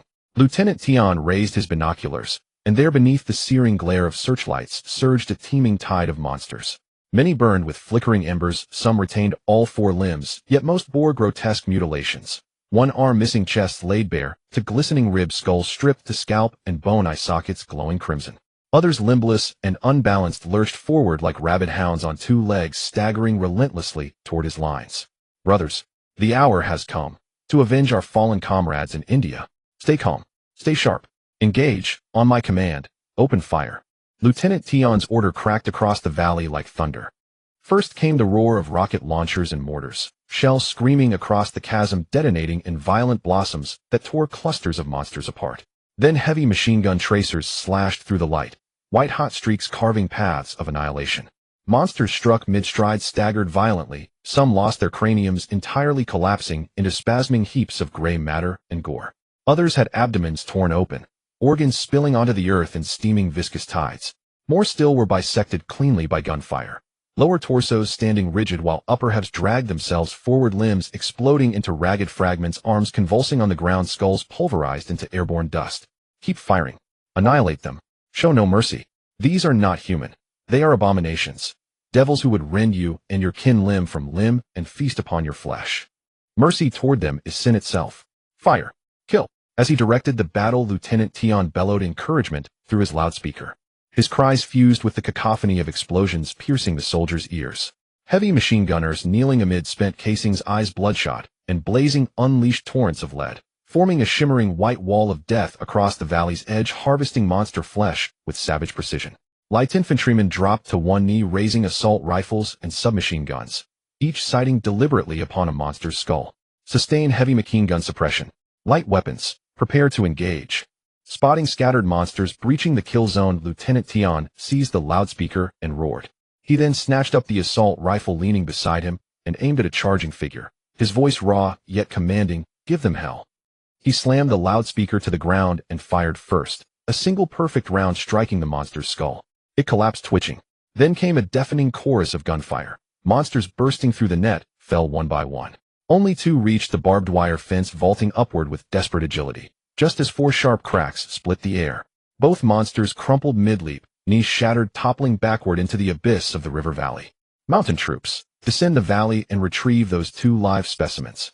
Everyone else, keep firing. Lieutenant Tion grabbed the loudspeaker and barked the order. 4 or 5 infantrymen sprinted forward, securing ropes and drawing combat knives and riot forks. Sliding down the ropes, they located the 2 fallen creatures, only to find one mangled beyond recognition among jagged rocks, its body still quivering but unfit for capture. Without hesitation, they doused it in gasoline and ignited it, the stench of burning flesh blooming instantly into the night air. The second lay submerged in the river, both legs shattered into splintered bone. Its face, though green-tinged and contorted with ferocity, eyes burning crimson, bore unmistakable Indian features. Even now its arms flailed weakly toward them. One soldier pinned its throat with the riot fork, another drew a machete, swiftly severing both arms, then amputating its lower legs below the knees, tossing each piece into the flames. He then blunted its teeth with the knife's pommel, lifted its skull, and secured a custom-fitted muzzle restraint. Once complete, they sealed the creature inside a reinforced sack, hoisted it to the rope anchor point at the valley floor, and hauled it upward. Then, fastening the ropes around their waists, they climbed back in unison to the firing line. Reporting to Lieutenant Tion, the mountain troops confirmed only one live specimen remained. He said nothing further, merely ordered all personnel back to their posts, before observing the red blips on his display vanish entirely from his side of the valley. Cease fire. Cease fire. At his command, the gunfire tapered off, leaving only the sporadic fading thump of distant artillery. Mortars, deploy incendiary rounds. Incinerate every corpse across the river. Lieutenant Tion issued the next order without delay. Mortar shells rained down, igniting the far bank in a sea of flame. Amid the inferno, twisted figures writhed feebly, a vision straight from hell. Some fresh recruits ripped off their helmets and vomited violently. Lieutenant Tion watched silently, then turned slowly to the young handsome officer beside him. Captain, phone contact command. Request aerial support. Drop incendiaries beyond our line of sight. Burn them all. Before infection they were human. Let this be their final rest. Captain Fong picked up the field telephone, relayed the request, and hung up. Then gazed somberly at the roaring pyres. How terrible. Is this truly hell? Lieutenant Tion unscrewed his canteen, lifted his helmet, drank deeply, and stared blankly into the furnace across the river. With a long weary sigh he whispered, yes. Far too terrible. And yet, this is only the beginning. In the first year of the disaster, on January 29th, in the capital city, the time was set back to the end of the month when the zombie outbreak occurred in Tianjin. A military conference was held in the capital with commanders and senior generals from various battle zones in attendance. The atmosphere in the large conference hall was tense and somber, with not a single journalist present, as the contents of this meeting were not to be made public. A tall man about 60 years old sat upright in his seat. He slowly raised his head, glanced around at the generals and commanders below him, and spoke calmly. The international tactical team, sent by the United Nations to Tianjin, has failed with the entire army wiped out. Not only that, but they have not provided any useful information. The generals here should be aware of the gravity of the situation. You are here to discuss the battle plan to cope with the impending wave of monsters that may reach our borders. Since most of you are military personnel, let's skip the unnecessary talk and get straight to the point. After he finished speaking, the soldiers in the audience looked solemnly at each other, remaining silent and bowing their heads. The man then turned to signal to you. Seeing this, you opened the manuscript in front of him and slowly said, the information brought back by Director Wu Guochang from the embassy in Tianjin is as follows. The monsters spread infection through bodily fluids. Bites or contact with their blood can lead to infection, and so far no cases of airborne transmission have been discovered. However, it only takes a minute for an infected person to transform into a monster. When they evacuated from Nabard, the estimated number of monsters in Nabard alone had already reached 4 million. Now more than 10 days have passed, and just yesterday, I heard Dean Xian from the Mathematics Institute of Qingbei University say that there are nearly 400 million monsters in Tianjin now. Most of these monsters are concentrated in the northern part of Tianjin, and they could charge into our territory at any moment. Generals present, our army has never fought a battle of this nature. How do we engage these monsters? What conditions do we need from the country? Gentlemen, speak up. Hello. The crowd turned to see Chunzi. We cannot fish blindfolded. When will the fish bite? Are there even any fish in the river? As the saying goes, know yourself and know your enemy, and you will never be defeated. We must first establish a sufficient intelligence system. In today's world, satellite intelligence technology can fully cover the globe. We must use the satellite system to monitor the monster groups. Chen Zilong, dressed in military uniform, stood straight and saluted the crowd with a firm voice. The man replied firmly, I will handle this matter. Good. Let the soldiers know the movements and approximate numbers of the monsters in advance, so we can prepare adequately. After speaking, Chen Zilong returned to his seat. Suddenly, a person from the northern battle zone stood up on the left side of the conference hall, looking like a cultured general. After finishing his salute, he spoke sincerely. Secondly, we need to form a sufficiently sized and well-equipped defense force. According to the intelligence, although the number of monsters is large at 400 million, they cannot all rush in at once. How many monsters should we be prepared to deal with? What should be the proportion of our troops? What do you mean? General Zhao Mingjing, Commander Chen, knows this. Previously, during the Nabard incident, the ratio of Tian's army to the monsters was about 1 to 100, roughly 40,000 against 4 million. Many were border defense troops, and although they are not as strong as our army, their combat effectiveness is not bad. Therefore, considering the need for caution, we certainly cannot rely solely on the 30,000 regular troops stationed along the borders of the two countries. We need to allocate more troops. General Zhao Mingjian pondered for a moment before continuing. In the Battle of Nabard, the Tianzhu army deployed 40,000 regular troops directly into the city, which is not a small scale. However, we have more than 2,000 kilometers of border with eastern Tianzhu. These monsters are not human, and we cannot predict their direction of attack. Therefore, with satellite intelligence, we must deploy defenses along the entire 2,000-kilometer border. If we calculate 100 soldiers per kilometer, we will need a total of 200,000 troops. This matter indeed needs to be handled with caution. We must ensure full defense and later adjust based on satellite intelligence for key locations. However, we must guarantee that there are defenders at every kilometer of the border. We need to be extremely vigilant against sporadic monsters breaching our borders. According to current intelligence, if even one monster gets in, it would be like a drop of rat droppings in a pot of good porridge, leading to endless calamity. Chen Zilong added. Hearing this, the man turned to look at him.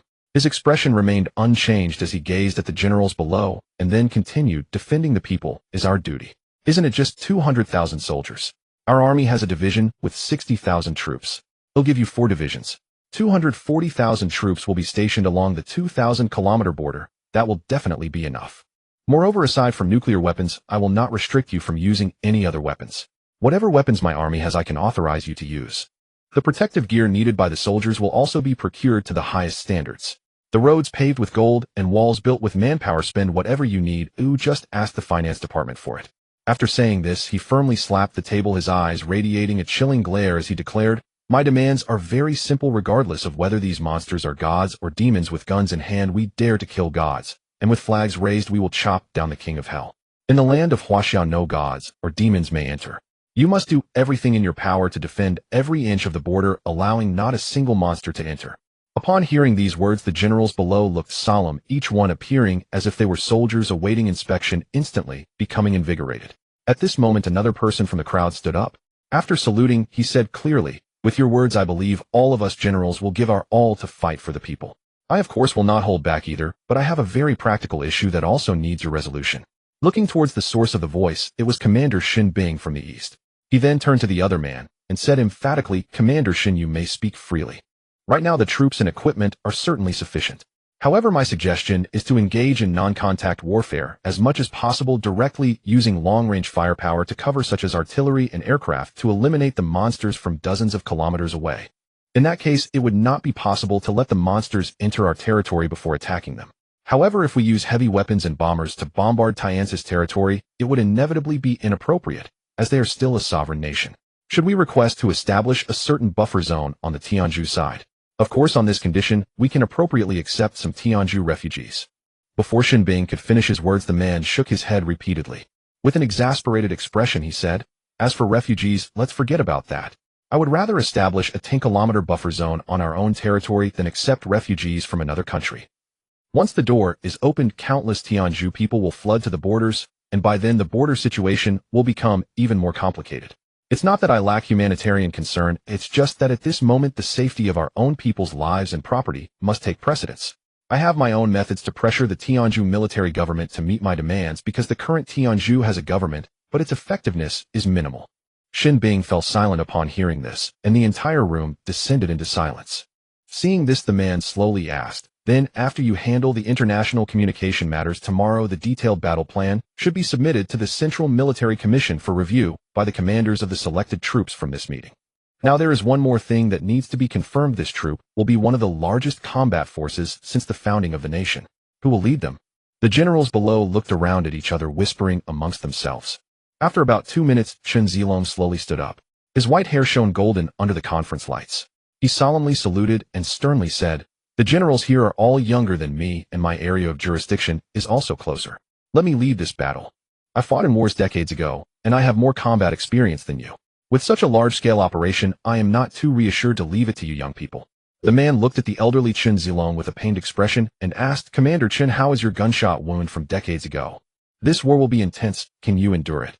Chen Zilong smiled slightly, without mentioning the torment brought by the aftereffects of the gunshot wound from decades ago. He solemnly saluted and spoke clearly, I can endure it.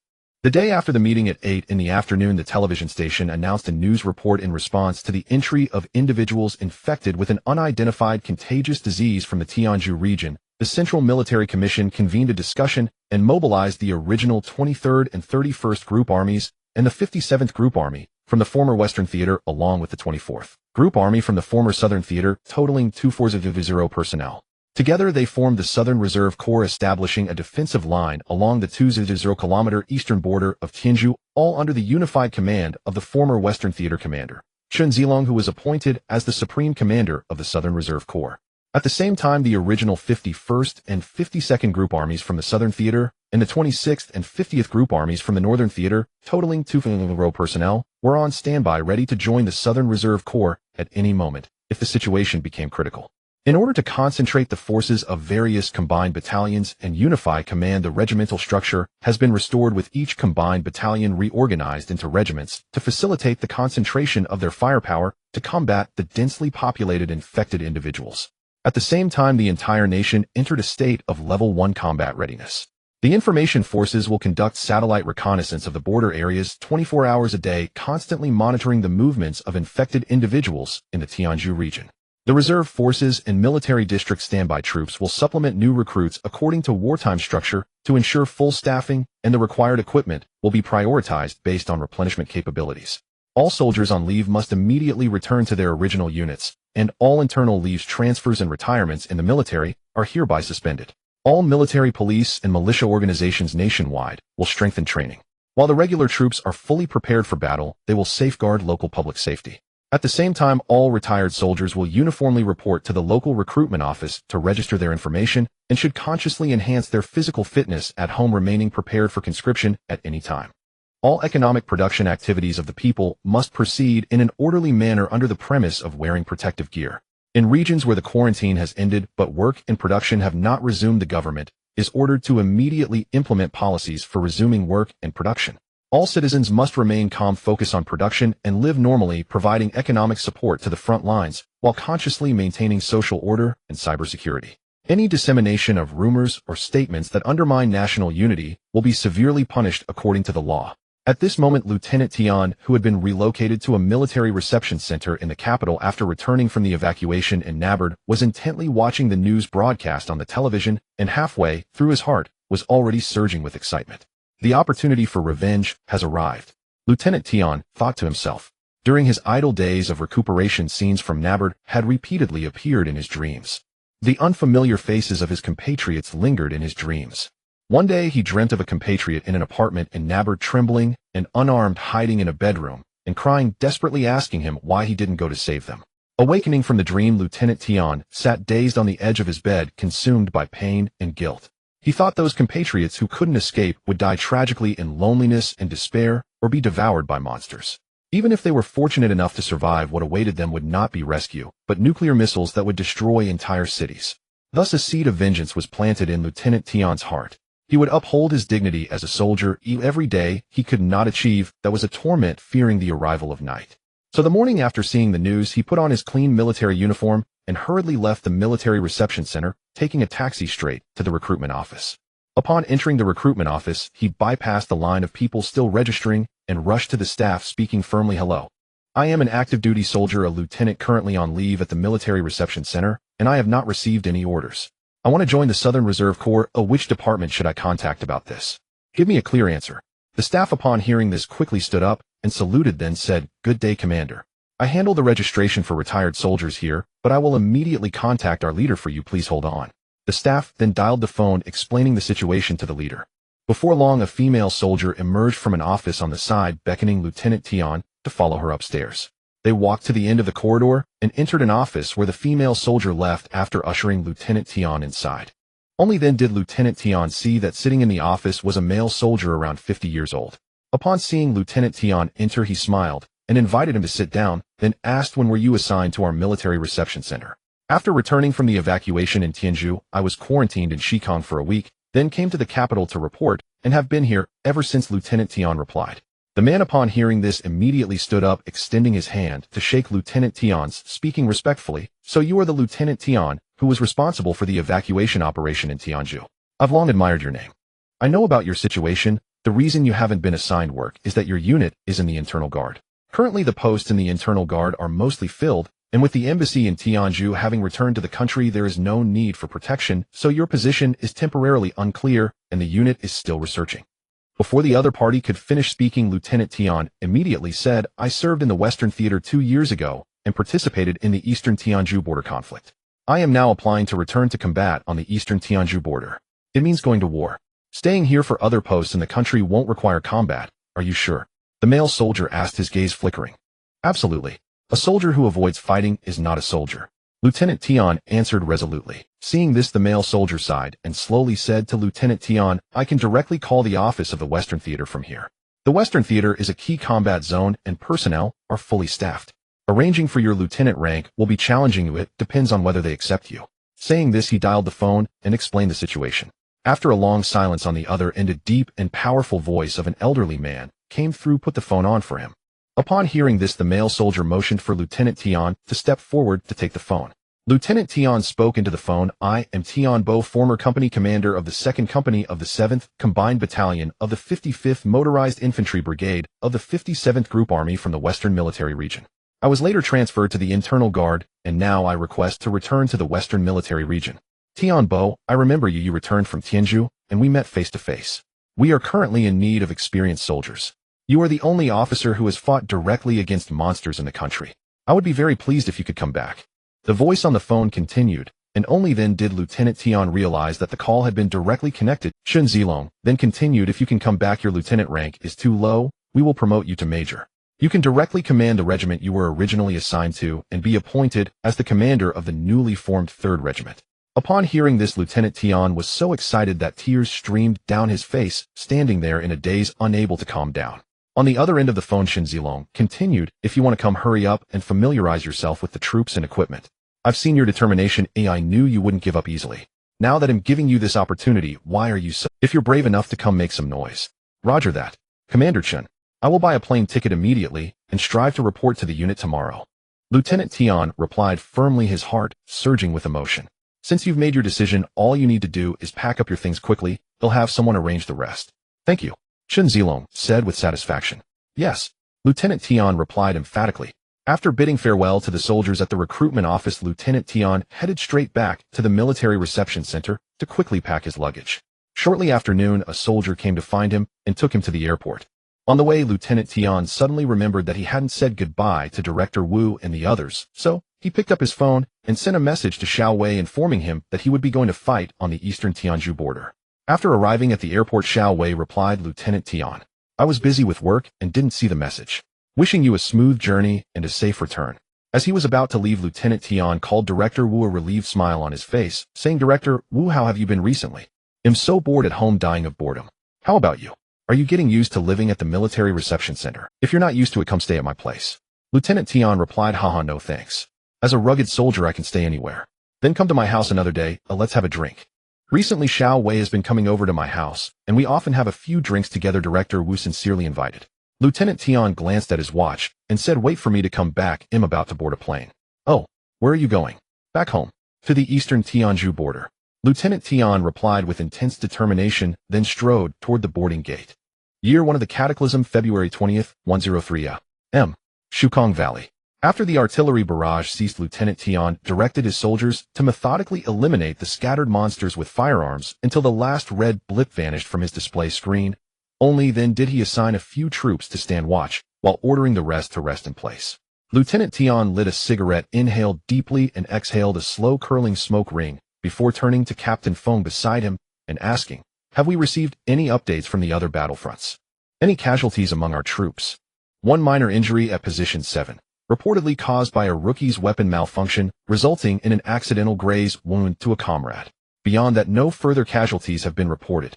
Captain Feng set down the military radio handset and turned back to Lieutenant Tian to reply. Lieutenant Tian stepped forward, clapped Feng lightly on the shoulder, and asked slowly, who's currently commanding your company? My deputy company commander is holding the line. I began my service as a communications specialist. This field is second nature to me, and I'm more than willing to serve here. What soldier indulges in such fussiness? Right? There won't be major combat for now. You go catch some rest. I'll keep watch over this temperamental. Lieutenant Tian took another deep drag, then gestured lazily with the cigarette between his fingers toward the communication equipment before Feng. Captain Feng didn't even look up, replying coolly, "No need. I'll stay awake. You get some rest, Lieutenant Colonel Tian. I'm not tired." Looks like this is your first time in combat, isn't it? At those words, Captain Feng finally raised his head, meeting Lieutenant Tian's mischievous grin, and realizing his own nervousness and fear had betrayed him before this grizzled veteran, he flushed faintly, but nodded honestly. It's perfectly natural to feel fear the first time. Once you've weathered it, the second time loses its sting. Years ago, right here along this same border valley, I fought the third brother across the frontier. Yes, I was tense before going over the top too. But when the moment came, I charged forward, roaring, gripping a steel-reinforced spiked club. In the instant, I shattered one enemy's skull and watched him crumple. All fear vanished. With that, Lieutenant Tian drew another heavy, contemplative drag. If it were me, seeing blood spill after cracking open someone's skull would terrify me even more. How did you grow fearless instead, Because in that instant, I understood these third brothers can die. They feel pain, suffer wounds, perish, just like us. 2 arms, 1 head. So who truly should fear whom? He sighed, then added quietly, "Yet when I later battled those creatures in India, I realized they were different. Though they bled and reacted to gunfire, they felt no fear, while our ranks brimmed with it." That stark contrast reawakened within him the raw primal dread he'd known during his very first engagement. These adversaries were unlike any before. Imagine an enemy who, pierced by countless blades, merely stares back with a twisted smile, never flinching. Such relentless, unyielding will is the most harrowing erosion of all. Finishing his thought, Lieutenant Tian glanced at Captain Feng's pale, wide-eyed expression and hastily pulled out another cigarette, offering it with a cheerful, "Don't fret. Don't take my rambling seriously. I'm just spinning tall tales. Here, have one." "No thank you, I don't smoke.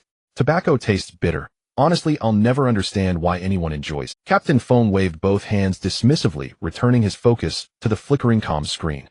Lieutenant Tian shrugged, tucking the cigarette back into its pack, and declaring jovially, "Young man, I truly envy you. If bitterness still registers on your tongue, then life itself must still taste sweet to you. All right, I'll leave you in peace. I'll nap for a bit, shout if anything arises. And if you need rest, wake me. I'll cover your post." With that, he strode off toward a sleeping bag, zipped himself in tightly, intending only to close his eyes for a moment. But the profound relief of vengeance fulfilled washed over him, his vigilance dissolved, and his head lolled sideways into sudden deep slumber. The Western Plateau's extreme, diurnal temperature swings wrapped every soldier in thick military blankets. Veterans snored soundly, our rookies, still electrified by their first real combat, sat rigid and silent in their positions, adrenaline humming through their nerves, tense, exhilarated, sleepless. The valley's stream flowed without cease. The highland sky hung vast, serene, and profoundly deep, restlessness and stillness pulling against each other in quiet tension. From above, the 1,000-milling defensive line shimmered with soldiers clad in camouflaged hazard suits, a majestic living great wall of camouflage. Suddenly, Captain Feng yanked open Lieutenant Tian's sleeping bag and cried urgently, "Colonel, wake up! Monsters are coming again."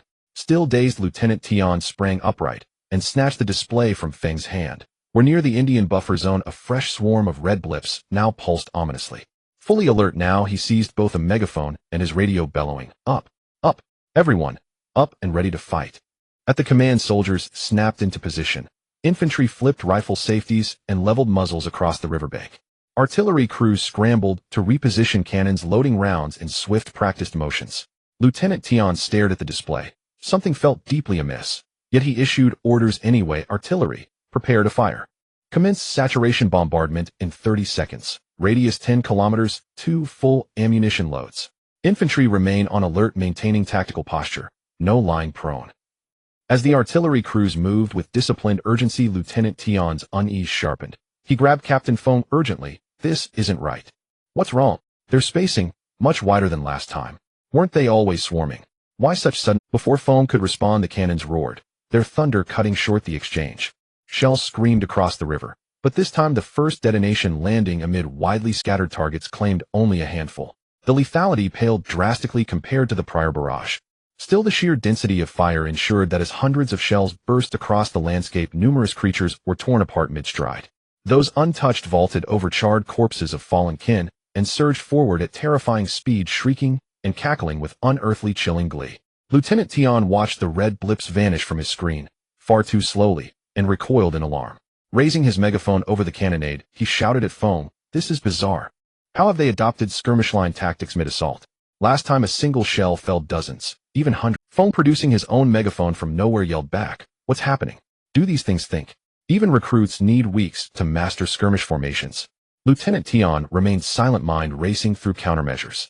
He stared fixedly at the dwindling blips, murmuring inwardly, "At this kill rate, far more will breach the barrage. What are they, oi?"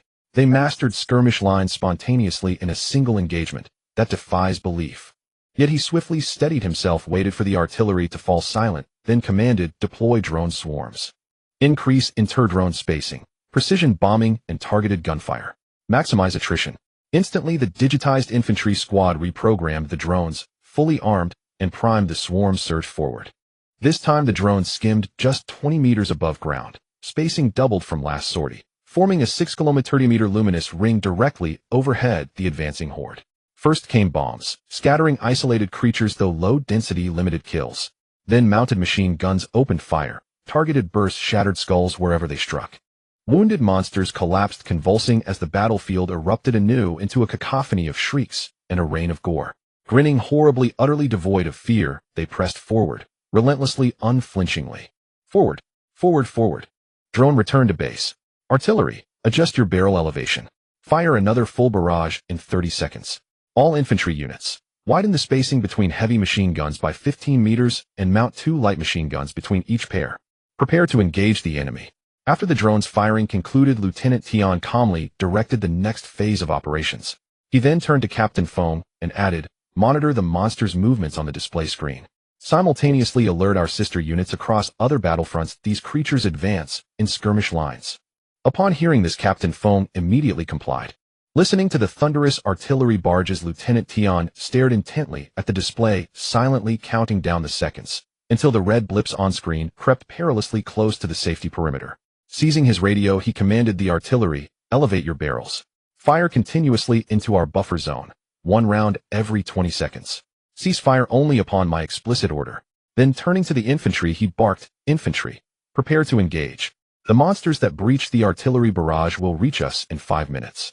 Heavy machine guns must establish interlocking fields of fire. Light machine guns are to target the gaps between them. Remember, under no circumstances may a single monster cross the barbed wire." Having issued the command, Lieutenant Tion himself picked up a rifle, gestured for Captain Foam to do the same, and crouched beside him. "Come on, take down a few monsters yourself. You'll find fear dissolves once you've done so." Captain Foam remained silent, continuing to monitor radio traffic through his headset, his gaze resolute as he raised his rifle toward the darkness ahead. Now only the ceaseless roar of artillery filled the battlefield. Not a word was spoken. Every soldier stood taut, eyes locked on the impenetrable blackness beyond the searchlight's reach. Time crawled forward. After roughly 5 or 6 minutes, guttural roars and unholy laughter grew startlingly distinct. Yet no monsters emerged into the illuminated zone. Puzzled, Lieutenant Tion snatched up the display and froze, eyes widening in shock. There beyond the safety line, the red blips swarmed with frenzied intensity. What had been scattered specks now coalesced into a massive pulsating cluster, and still more tiny blips rushed inward, swelling its size relentlessly. "We're doomed. They're massing again." Lieutenant Tion cried out hastily, grabbing both his radio and a loudspeaker to shout orders, "Infantry, close ranks. Reduce spacing by 15 meters. The monsters are regrouping." Before he could finish, several lone monsters erupted from the shadows. Soldiers scrambled to aim, but what followed left them utterly paralyzed. A colossal sphere came rolling toward them. Bathed in the searchlight's glare, they finally discerned its surface, a writhing, churning mass of limbs and torsos, all grotesquely fused together. Already over 10 meters in diameter, the monstrous sphere was densely packed within, layer upon layer of bodies compressing, grinding, snapping bones, with muffled cracks, shrieks, and maniacal laughter never ceased as it hurtled forward. Seeing his troops frozen, Lieutenant Tion seized the loudspeaker and screamed, "Concentrate fire! Concentrate fire, now!" Hardly had the words left his lips when rockets and mortar shells streaked toward the titanic fleshball. Mortar impacts sent plumes of sand and shattered stone skyward. Rockets detonated on impact with deafening blasts. Gore and viscera exploded into the air like the sphere's outer layers were steadily stripped away, leaving behind convulsing, twitching monsters strewn along its path. Heavy and light machine guns poured fire into it, but bullets merely dislodged isolated figures. Its shrinkage remained agonizingly slow. Without hesitation, Lieutenant Tion grabbed a rocket launcher, aimed, and fired, shattering 7 or 8 creatures in one blast. Severed hands and feet arced high into the night. None among the soldiers had ever faced such an abomination. Confusion clouded their faces as weapons rattled incessantly, yet the fleshball endured. Confusion soon curdled into dread, settling like frost across every visage. A new plan ignited in Lieutenant Tion's mind. He roared, "Incendiary rounds. Burn them alive." Now, even as he spoke, another rocket tore from his launcher, and moments later dozens of incendiary projectiles struck true, engulfing the sphere in roaring white-hot flames. Supporting fire never slackened. Within the inferno, bullets punched crimson blossoms, bloody searing flowers, into the burning mass. Under the relentless onslaught, the sphere shrank to roughly 7 or 8 meters in diameter, but still surged toward the barbed wire. With a grating shriek of twisted metal, the wire buckled and collapsed, and the sphere accelerated, surging into the canyon. Rocket launchers. Concentrate fire. Enraged, Lieutenant Tion loosed another rocket, followed instantly by a storm of others. At last, the sphere detonated in a cataclysmic explosion, hurling hundreds of monsters screaming into the abyss. Soldiers whose roll call numbers are odd toss grenades into the canyon. Those with even numbers keep firing at the remaining monsters ahead. Heavy machine gunners, intensify your rate of fire. Give them hell. Lieutenant Tion's eyes burned with fury, spittle flying as he bellowed the command. Instantly, searchlights pierced the canyon depths. Most monsters lay splattered across jagged boulders, but some still lived, bodies ablaze, limbs torn asunder, yet all charged unflinchingly toward the canyon rim. Soldiers fired furiously, lobbing grenades indiscriminately into the gorge. In that narrow chasm, even a single grenade's detonation echoed with bone-shaking resonance. In an instant, the canyon became a furnace of fire and thunder, deafening blasts hammering against eardrums.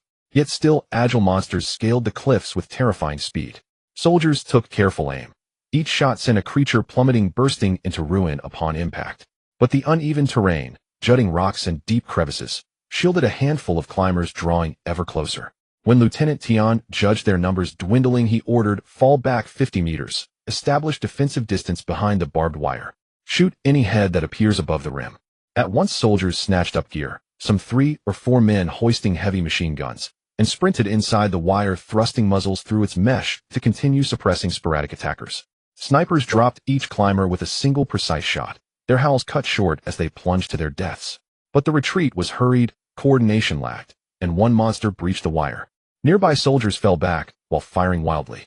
Though struck multiple times, the creature pressed forward, then abruptly froze mid-stride, rigid and motionless.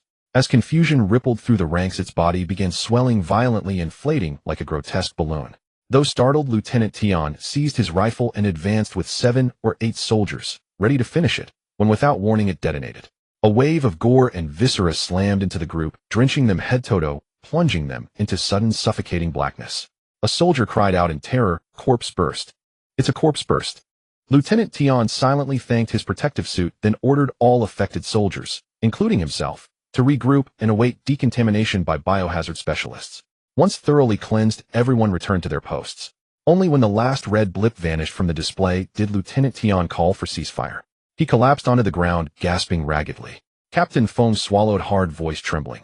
Have these monsters grown sentient? Skirmish lines, flesh spheres, corpse bursts. What twisted innovation will they unleash next? They haven't gained sentience, Lieutenant Tion replied, catching his breath before speaking slowly. I believe they're evolving. Evolving toward intelligence, capable of forming spheres and corpse bursts. What is their ultimate? Not necessarily intelligence. A flesh sphere allows them to advance under fire. Ants too form living balls to roll across flame. As for corpse bursts, yes, they seek rapid infection. So perhaps these are instinct-driven acts, not calculated strategy. He paused, gazing at the display, then lifted his head sharply, clearly. We still understand far too little about our enemy. Captain Feng's voice quavered with unease. Whether evolution or instinct, this is already beyond comprehension. Who knows what forms they'll take next? What if they learn to fly? Flying remains implausible. Their biology remains fundamentally human. Basic physics still applies. But we must report this engagement immediately to warn all allied units. Lieutenant Tion sank heavily onto the ground, exhaling deeply. His uniform clung soaked with sweat. Then a chill night wind swept across him, raising goose flesh. His eyes, however, never wavered, still fixed unblinking on the consuming darkness across the gorge. In the year of the disaster, on February 11th, at 4:30 a.m. at the command headquarters of the Nabe Army Corps, Chen Zilong donned in military attire, stroked his graying beard, his eyes meticulously examining the battle map. Suddenly, a concerned voice from the officer beside him broke the silence. Commander, Chen, would you like to take a rest for a while? It's been an entire night. Chen Zilong turned to glance at the officer, smiled. and replied, "No, the soldiers on the front line haven't slept. How can I as a general afford to rest? When I was young I fought for 3 days and nights without sleep. This level of intensity is nothing." After speaking, Chen Zilong turned to a group of commanders in the operations room and urgently inquired, "Has the second wave of battle concluded? Other than positions 4 and 19, which are still engaged in clearing the incoming infected, the other positions have mostly completed the defense against the second wave of infected." A commander, hearing Chen Zilong's voice, quickly put down his headset and stood up to report. Chen Zilong's expression suddenly darkened as he slowly asked, "Are there any soldier casualties?" The commander fell silent for a moment before quietly stating, "These infected seem to have undergone many changes since the first large-scale battle.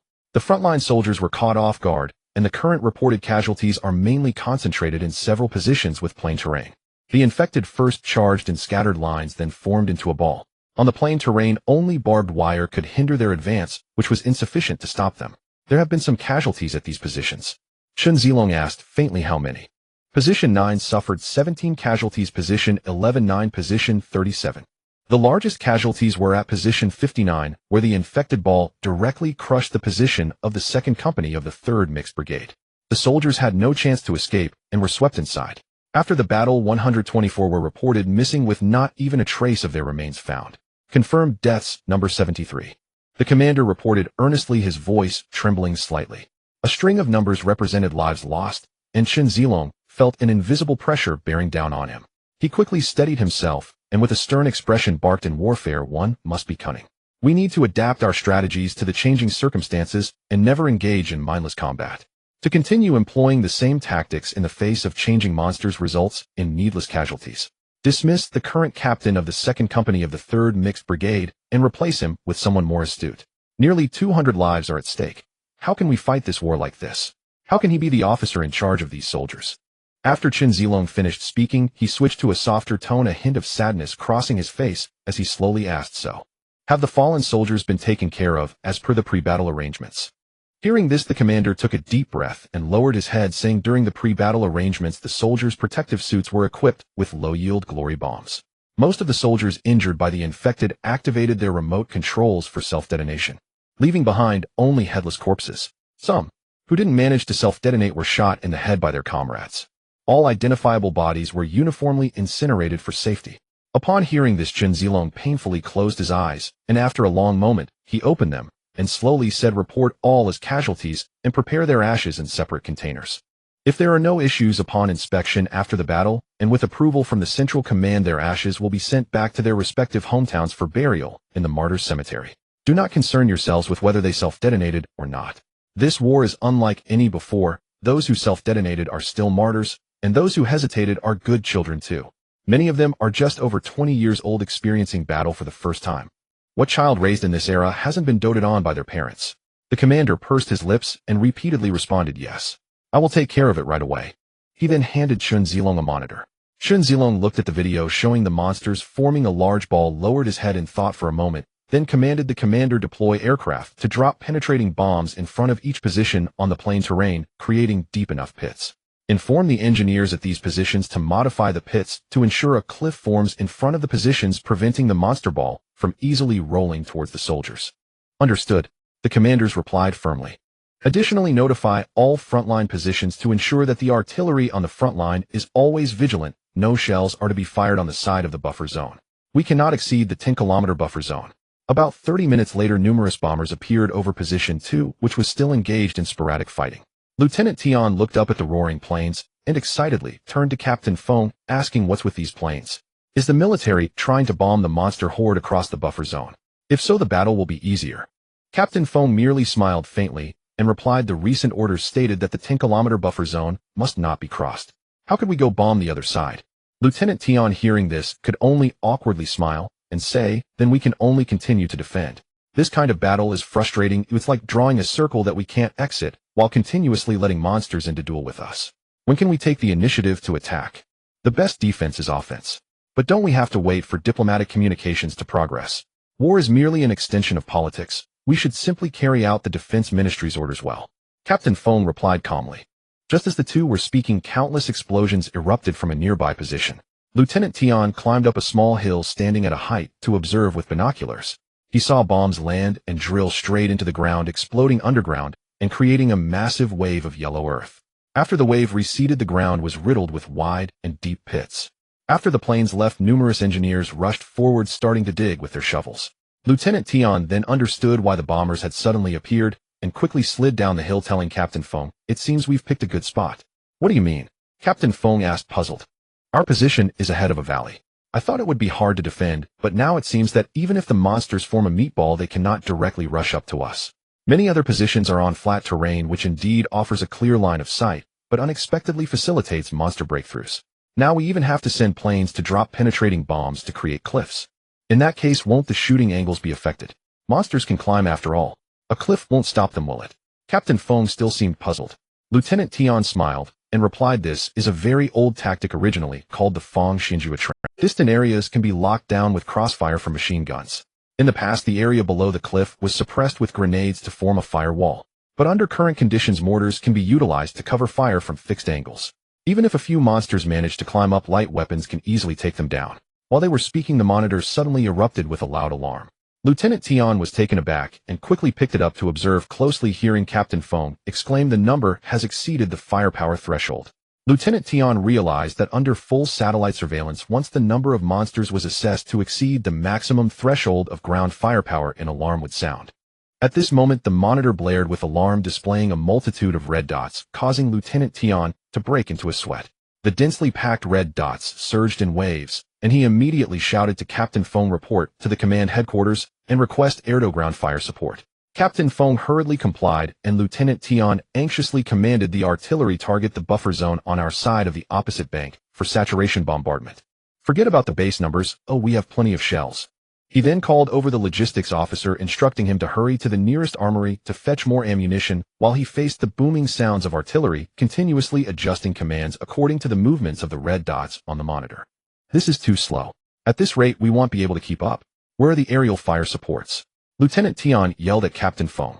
"The fighter jets and bombers will arrive on the battlefield in 30 minutes. Captain Feng shouted back over the sound of artillery. Hearing this, Lieutenant Tian quickly grabbed the intercom and shouted, "Armed helicopters. Are you there?" "Here." After receiving a reply, Lieutenant Tian commanded, "Hurry and take off. After the drones finish their fire support, do everything you can to inflict as many casualties on the monsters as possible and buy us some time. And be smart about it. Don't let your own firepower hit you. As soon as you see the bombers coming, return immediately." "Understood." A horde of monsters surged in the distance, their numbers beyond estimation, almost covering the entire ground. They charged forward, braving the dense artillery fire, driven by a thirst for fresh flesh. Dismembered limbs flew through the sky. The monsters were injured internally from the tremendous impact of the falling shells, blood oozing from their 7 orifices, making their grotesque faces even more terrifying. In the area covered by drones, the intervals between them shrank significantly, while various bombs and machine gun fire rained down upon the monsters, with bullets falling like raindrops, piercing through their heads and blooming dark red blood flowers in the night. The armed helicopter approached within 100 meters of the drone swarm, unleashing heavy machine gun fire upon the horde below, bullets tearing through monsters as concentrated firepower instantly shattered them, leaving only their twitching remains. As the drones ceased firing and began their return, the helicopters swiftly followed suit, dropping bundles of explosives from the sky, which detonated among the monsters, creating a deadly bloom. All helicopters acted like bloodthirsty steel beasts, frantically tossing bombs and unleashing machine gun fire, yet still failed to fully halt the advance of these monsters. "The bombers are coming. Ascend quickly, return." With the voice from the helicopter's intercom echoing, all helicopters ascended into the sky, circling a few times before dropping all their explosives, then accelerating back. At that moment, dozens of various bombers and fighter jets arrived, their roar preceded by countless bombs, each weighing several tons, hurtling down, causing massive explosions and a sea of fire to engulf the entire buffer zone. Many monsters that weren't killed instantly were lifted into the air by the immense shockwave of the explosions, crashing down and turning into a pulp upon landing. Monsters flung into the air by the shockwaves crashed into their brethren behind them, forcing them to stagger back. After the high explosive bombs, a rain of incendiary bombs fell, instantly turning vegetated areas into scorched earth, with monsters becoming charred masses, transforming the entire buffer zone into a hell filled with flames, explosions, blood, and screams. "Still not enough. Still not enough." Lieutenant Tian murmured, glancing at the red dots on the monitor that hovered near alarm level, then turned to survey the tense soldiers, cursing inwardly, "Damn it. Is this the entire horde of monsters from Tianju?" In an instant, the bombers released all their bombs and began their return. The fighter jets began to circle and attack, but only lasted a few minutes before they hurriedly left the battlefield, seemingly abandoning their comrades on the ground. Seeing this, Lieutenant Tian shouted angrily, "Why are they running away? Are we just left to fend for ourselves on the ground?" Sergeant Feng shouted to Lieutenant Tian, "The headquarters has ordered. All aerial forces are not to enter the buffer zone." Hearing this, Lieutenant Tian, who was just about to order the helicopters to ascend, cursed in confusion and anger. With such a wide battlefield, are we supposed to rely solely on ground firepower for suppression? Are we to engage the monsters in close combat? Still cursing, Lieutenant Tian picked up the intercom and commanded artillery, "Continue firing. Infantry, prepare to engage. Adjust the angle of the heavy machine guns. Open fire at the sound." Soldiers, dragging their weary bodies, hurriedly adjusted their weapons. From a distance, the gun barrels were glowing red as the artillerymen tirelessly loaded ammunition and fired continuously. The soldiers' faces were marked by exhaustion and numbness as the high-intensity slaughter throughout the night tormented these slightly inexperienced soldiers. Lieutenant Tian felt a whirlwind of emotions as he looked at the red dots on the monitor, then steeled himself, raised his rifle, and silently muttered, "To hell with it. Dying here would still be worth it." The cannon fire continued as the monsters drew closer, their roars and sinister laughter from the darkness, marking the beginning of a new massacre. Amidst the firelight sparked by the mortar shells, the soldiers' eyes reflected a terrifying sight. Countless colossal monsters forming a rolling sphere charging towards them. These spheres were larger than those seen before, rumbling ominously as they scraped against the ground, with numerous scattered monsters madly charging forward beside them. The cacophony of sounds shattered the night, assaulting the soldiers' senses. Fire! Shoot! With Lieutenant Tian's command, a net of bullets and shells formed across the riverbanks in the dark. On one side was a monster using flesh and blood as a shield, charging forward against the fire, disregarding casualties. On the other side were soldiers wielding bullets as spears, firing furiously, vowing to annihilate the monsters. The horde of monsters showed no fear of casualties as countless monsters lay twitching and writhing along the way, yet the remainder continued their relentless assault. Faced with these opponents who feared not death, the immense pressure bore down on the soldiers' psychological defenses as sounds of vomiting and primal screams echoed continuously. The morale of the entire position began to wane. In a frenzy, Lieutenant Tian, now blood-red with rage, aimed at the distant monster sphere, without precision, firing wildly with his automatic rifle, letting out a roar laced with anger and defiance. Seeing the monsters drawing ever closer, Lieutenant Tian felt a growing sense of despair.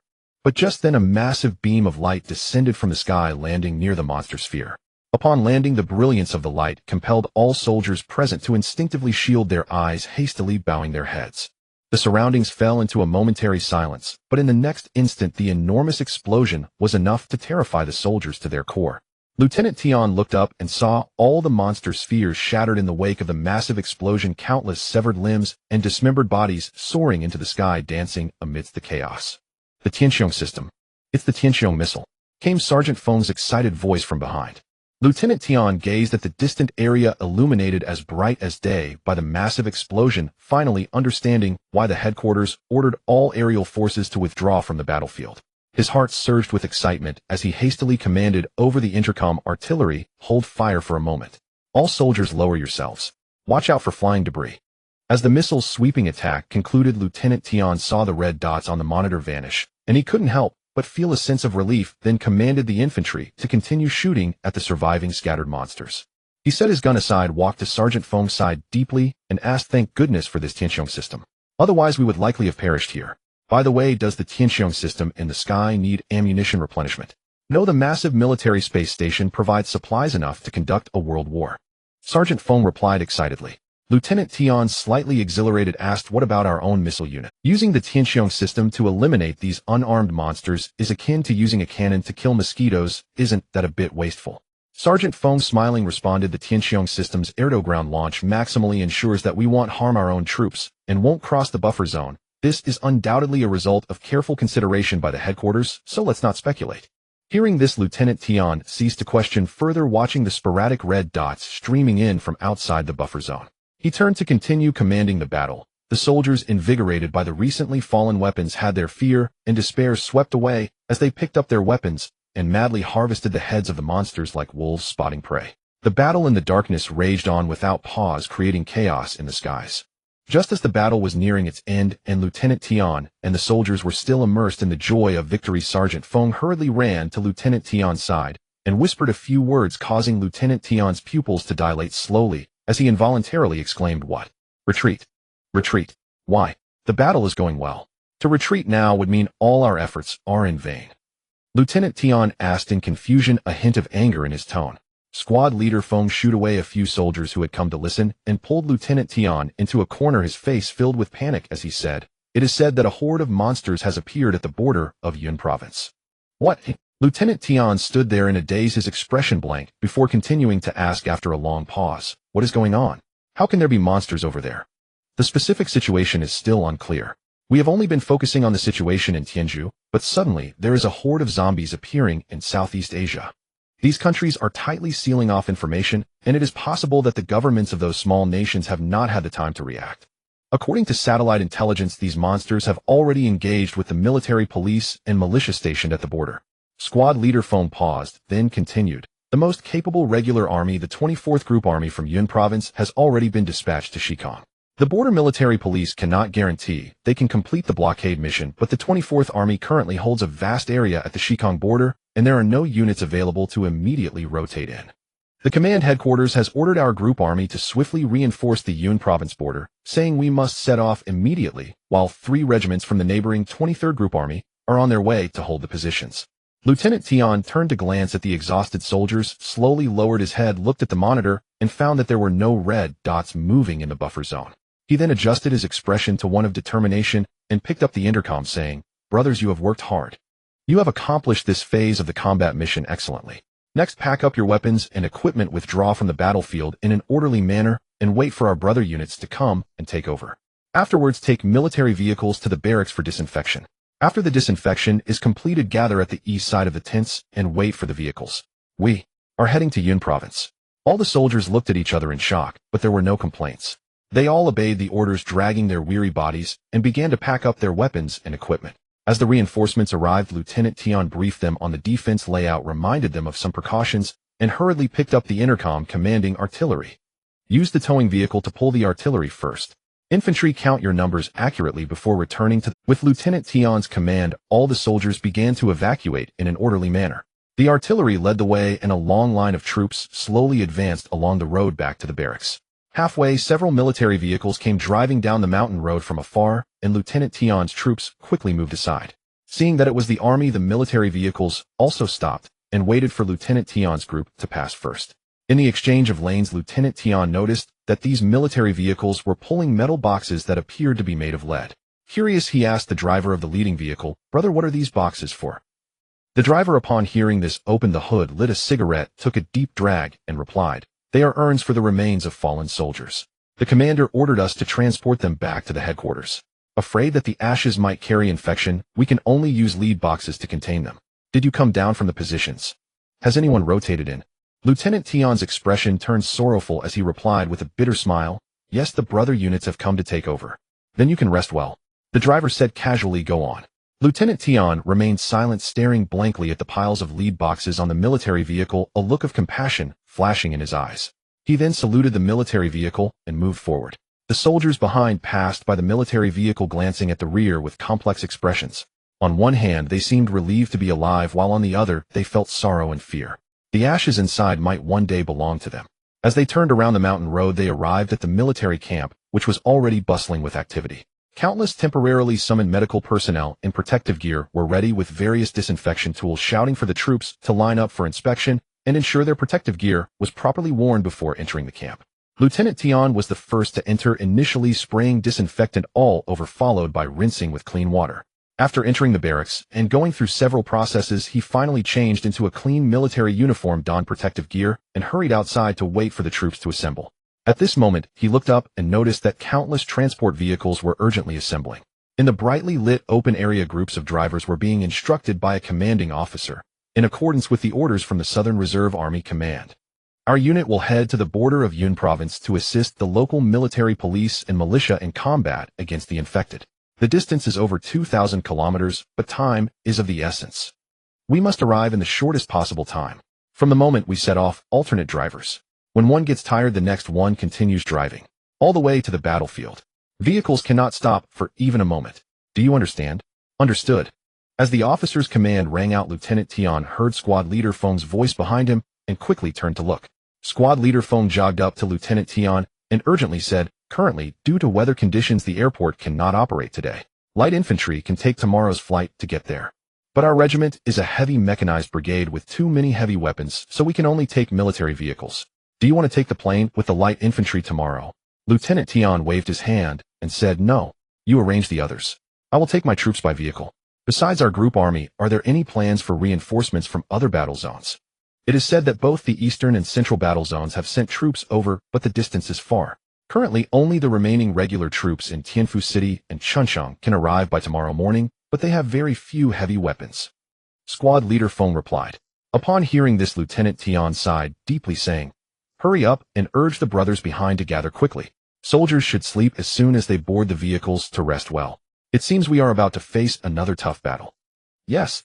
Squad leader Feng nodded in response and turned to arrange matters. "Come back." Lieutenant Tian called squad leader Feng back and slowly asked, "What about the soldiers' meal?" Deputy Commander Yin has already driven to pick up the food. They will distribute self-heating military rations. Squad leader Feng turned to look at Lieutenant Tian as he replied. Lieutenant Tian nodded in satisfaction, then let squad leader Feng go. After running to communicate some matters with the convoy commander, he turned to look at the gradually assembling troops and walked over to start taking roll call for each military unit. As the personnel gathered, Lieutenant Tian commanded in a loud voice, "Artillery and towing vehicles in the front. Soldiers board the military vehicles in squads in order. Sleep as soon as you board. When it's time to eat, we will call you. Relax and rest. When we reach the destination, tighten your nerves and prepare for battle. Hurry, move out immediately." With Lieutenant Tian's order, all the soldiers quickly sprang into action, moving orderly towards the military vehicles. Lieutenant Tian pulled squad leader Feng over, found a jeep to sit in, and as the artillery towing vehicles started up, the army marched vigorously towards the south. After exiting the rugged mountain road and switching from the national road to the highway, they sped along. In the bumpy and oppressive conditions, countless soldiers suffered from motion sickness and vomited, but Lieutenant Tian did not dare to order a rest. After 12 hours of frantic driving, he finally commanded the soldiers to get off and rest and eat. Many young soldiers, after getting off the vehicle, felt dizzy. Some soldiers immediately began to vomit continuously and had little appetite. Lieutenant Tian forced everyone to eat something. The soldiers heated up their military rations on the spot, and those who truly had no appetite only took some canned fruit and managed to eat a little. Lieutenant Tian thought to himself that the situation on the battlefield ahead was likely dire, so he ordered that each soldier be given some emergency rations to carry with them. After about 40 minutes, he hurriedly commanded the soldiers to board the vehicles again, and the convoy continued towards their destination. The army sped along for about another 20 hours. When they were still over 100 kilometers from their destination, Songdu County in Song City, they saw the road filled with fleeing civilians and vehicles, and the path of the convoy became heavily congested. In the distance, faint sounds of cannon fire occasionally echoed. Lieutenant Tian, filled with anxiety, turned to Captain Feng and said, "We can only transport heavy weapons on the highway, but with these civilians crowding here, we cannot get through. Aren't there staff members over there? Have them clear a path." Captain Feng replied loudly, "You go. Communicate with those staff members. Hurry," Lieutenant Tian commanded. Captain Feng quickly got out of the vehicle, squeezed into the crowded group, forcibly pulled out a staff member, dragged him to the side of the road, and demanded loudly, "Which unit are you from? How are you handling this work? How did you block the road?" The staff member looked Captain Feng up and down, and seeing the military insignia on his protective suit, quickly suppressed his impatience, adopting a submissive demeanor, and said, "We are from the community, sir. We can't control these civilians. There's nothing we can do." Captain Feng, filled with rage, scolded, "Haven't you received orders? The military needs to use the national highway. Why aren't you evacuating the civilians through other roads? If you cause delays, I'll have you shot. All right, come back." Lieutenant Tian shouted from the vehicle at Captain Feng. Seeing this, Captain Feng brought the staff member to Lieutenant Tian's vehicle. Lieutenant Tian looked at the staff member and asked loudly, "Are there any other roads here?" The staff member quickly stammered, "There is a mountain road on the left that leads out of the city, but it requires walking an extra 7 to 8 kilometers. The civilians are unwilling to climb the mountain, so they all crowded onto the highway. We can't do anything about it." Hearing this, Lieutenant Tian picked up the loudspeaker and shouted, "Dear villagers, we are a unit heading to the front lines. Please take the mountain road on the left to leave the city. Clear the road for us." The crowd continued to push forward, oblivious to his voice. The surrounding noise drowned out Lieutenant Tian's words like a small stone dropped into a large pond, creating little ripple. Only a few nearby civilians paused, looking helplessly at them, while the long line showed no reaction. Those in the distance continued to lower their heads and move forward. "Damn it! Lieutenant Tion lowered the loudspeaker, cursing helplessly. Then his eyes flickered as if he remembered something. He took out an assault rifle from the jeep and amidst the astonished gazes of the crowd stood high on top of the jeep, firing a burst of bullets into the sky. Under the deafening gunfire, the crowded civilians instantly screamed and crouched down, looking at Lieutenant Tion in fear. Seeing this, Lieutenant Tion picked up the loudspeaker and shouted, "Dear villagers, we are the troops going to the front lines. Time is of the essence. If we cannot arrive at the front in time, the defense line will collapse and everything here will be breached. We are transporting heavy equipment and cannot take narrow roads. Please take the left path and clear the way for us. We appreciate your cooperation. Hurry!" Lieutenant Tion ordered, and in response the nearby panicked civilians quickly scrambled into the... However, ahead the situation remained tremendously crowded. Seeing this, Lieutenant Tion commanded the convoy to move, while continuing to shout through the loudspeaker, "Do not panic. Do not push. We are here to fight the monsters. Hold on to the children, take care of the elderly, and advance in an orderly..." Amidst the chaos, the convoy slowly moved forward. The sounds of cannon fire from the front grew closer. Lieutenant Tion picked up the radio and said, "All units pay attention. Our destination is the defense line 15 kilometers behind Nanshui town. Currently, local militias and border guards are resisting. Once we arrive, we will join the battle. A drone swarm is establishing a base at the hydropower station 5 kilometers away, ready to provide us with aerial fire support at any time. Artillery units are setting up positions 8 kilometers away, prepared to provide fire support based on satellite positioning. Infantry follow me to build a fire net on the defense line." At this time, Captain Fong pulled Lieutenant Tion aside and whispered, "Heavy artillery is not allowed to be used against our territory." "Huh? Why?" Lieutenant Tion asked in confusion. "The command issued orders this morning. The terrain in these mountains is complex with numerous villages that are scattered, and there may still be many survivors. Using heavy artillery recklessly could harm civilians." Hearing this, Lieutenant Tion pondered for a moment and then commanded Captain Fong, "Ask the command if we can directly use artillery to bombard the monsters outside the borders. After all, these countries haven't informed us. They are the ones being unprincipled, and we don't need to show them mercy." Captain Fong felt this made sense and quickly sent a telegram to the command. The command replied promptly, "We are aware of your request and allow your unit to use artillery to bombard targets within 10 kilometers of our territory. The command has received orders from the Central Authority to begin the cleansing of the monster groups along the borders with Southeast Asian countries using the Tianqiong system in 3 minutes. Your orders remain unchanged. Give it your all. Use our flesh and blood as a defense line to buy time for the civilians behind us to evacuate. Fight until ordered otherwise by the command. Any unauthorized withdrawal before then will be considered a violation of military orders." Captain Fong whispered a few words to Lieutenant Tion, who then lowered his head in thought and asked, "Have the other units arrived?" "The light infantry that flew in has been fighting for several hours. The command requires us to fight to the death, presumably because the defense line is still being established behind us," Captain Fong replied. Lieutenant Tion said with concern, "The defense line is being established quickly, but the evacuation of so many civilians is a problem. With over 4,000 kilometers of border, the transportation capacity of these counties and cities is limited. We estimate it will take a long time to fight this battle." As they spoke, the defense line gradually came into view, resembling small hills. The sounds of countless gunfire and small caliber explosions became clearer. Lieutenant Tion quickly picked up the radio and shouted, "Get out of the vehicle. Get out. Everyone grab your weapons. Infantry charge up the hillside. 2 platoons take control of the highway. The mortar unit will ambush halfway up the hill." The soldiers hurriedly got out of the vehicle. Many were so exhausted they could barely hold their rifles, but driven by strong willpower, they shouldered their backpacks and various gear, racing madly toward the hillside. "Hurry, hurry, hurry. Speed is of the essence. Once you see the monsters, shoot immediately." As Lieutenant Tion shouted with the loudspeaker, he grabbed his gun and sprinted up the hill with Captain Fong, who was carrying various communication equipment. The hillside was filled with soldiers charging forward. When they reached halfway up, Lieutenant Tion looked up and saw countless ununiformed combatants shouting, firing various weapons toward the other side of the hill. Occasionally, some soldiers made desperate attempts to push large rocks off the summit. As they got closer, a person in a military police uniform waved urgently at Lieutenant Tion. Lieutenant Tion couldn't help but quicken his pace and hurriedly climbed up the slope. Out of breath, Lieutenant Tion shouted at the waving individual, "Where is your commander?" The person with a choking voice said, "Earlier a military police company commander was directing us, but last night it was too dark, and he was torn apart and eaten by those monsters. Then the deputy company commander took over, but after 4 hours of fighting, the monsters stormed the mountain in overwhelming numbers. He strapped explosives to himself and jumped down with one of the monsters, blowing both of them to pieces. Lieutenant Tian patted the individual's shoulder in comfort and then issued combat orders to the soldiers via the radio, occasionally asking, "Who is commanding you now?" "It's me. I'm a sergeant," the person replied. Lieutenant Tian inquired about the current situation and the sergeant reported everything in detail.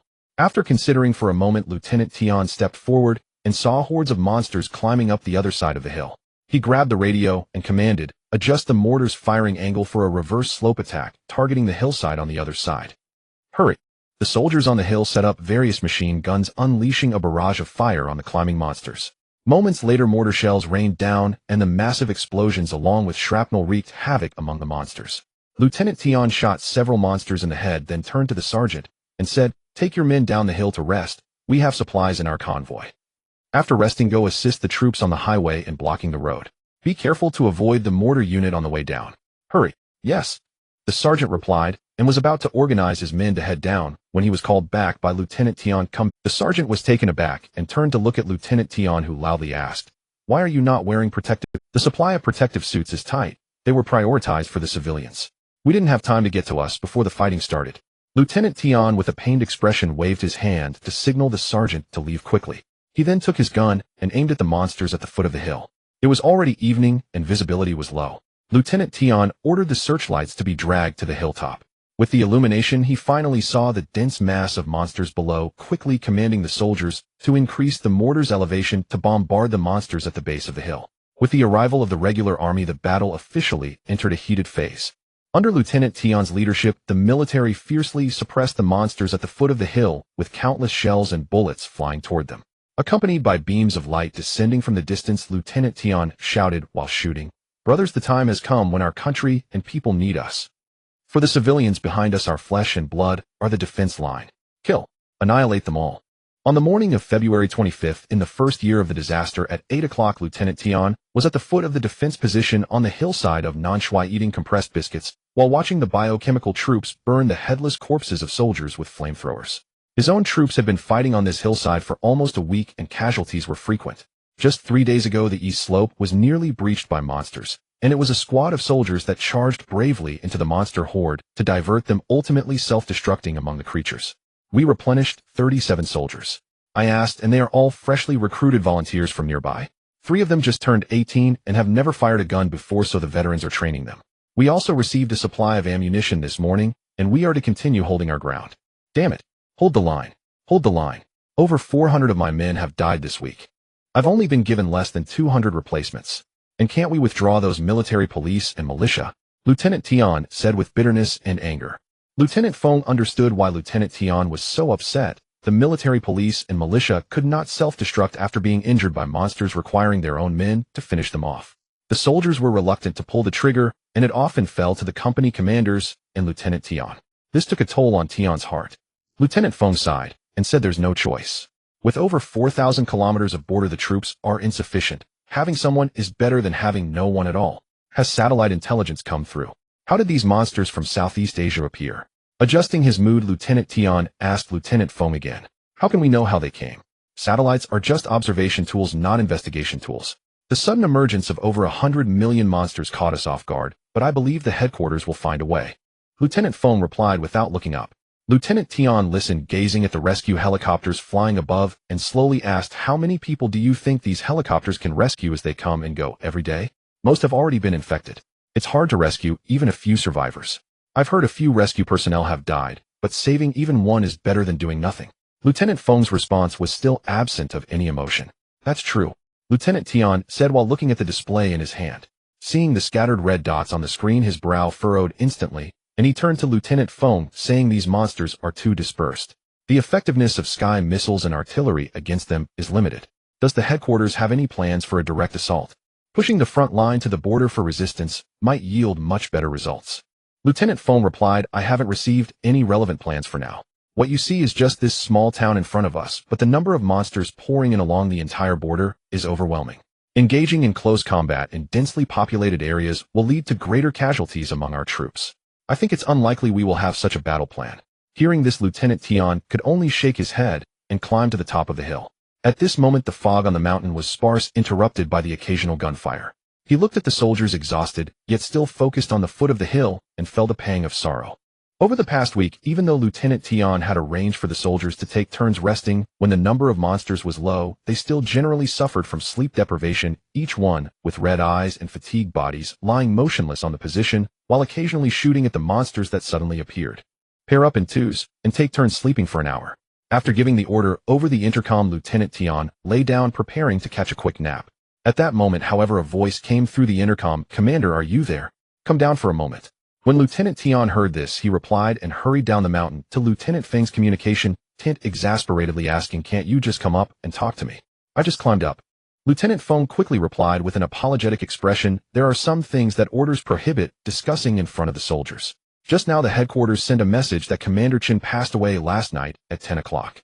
Lieutenant Tian was instantly overcome with sadness, shock, and disbelief. He scratched his head through his helmet frozen in place, and after a long while he slowly asked what happened. Did the monsters break through the defense? That can't be. Isn't the headquarters in Lassie? No, he died of a sudden heart attack. Commander Chun has been tirelessly leading the battle without rest these days, and he's older. It said he was still murmuring before he passed, "Do not let a single monster enter our territory." Lieutenant Feng's voice caught as he spoke, his repressed emotions suddenly bursting forth like a flood, leaving him choked up and unable to continue. Lieutenant Tian patted his shoulder, shedding 2 tears, saying Commander Chun was a good general. It was his opportunity that brought me here, but now the battle is still at a stalemate, and such a sudden event has occurred. Who will command us in battle? Lieutenant Feng paused, calming his emotions before slowly saying, "Currently Deputy Commander Zhou is acting as commander. In 3 hours, General Du Xinwu from the Central Theater Command will arrive in Lassie to take over command. The battle has only been going on for a few days, and the military is changing leadership. This battle will be hard to fight."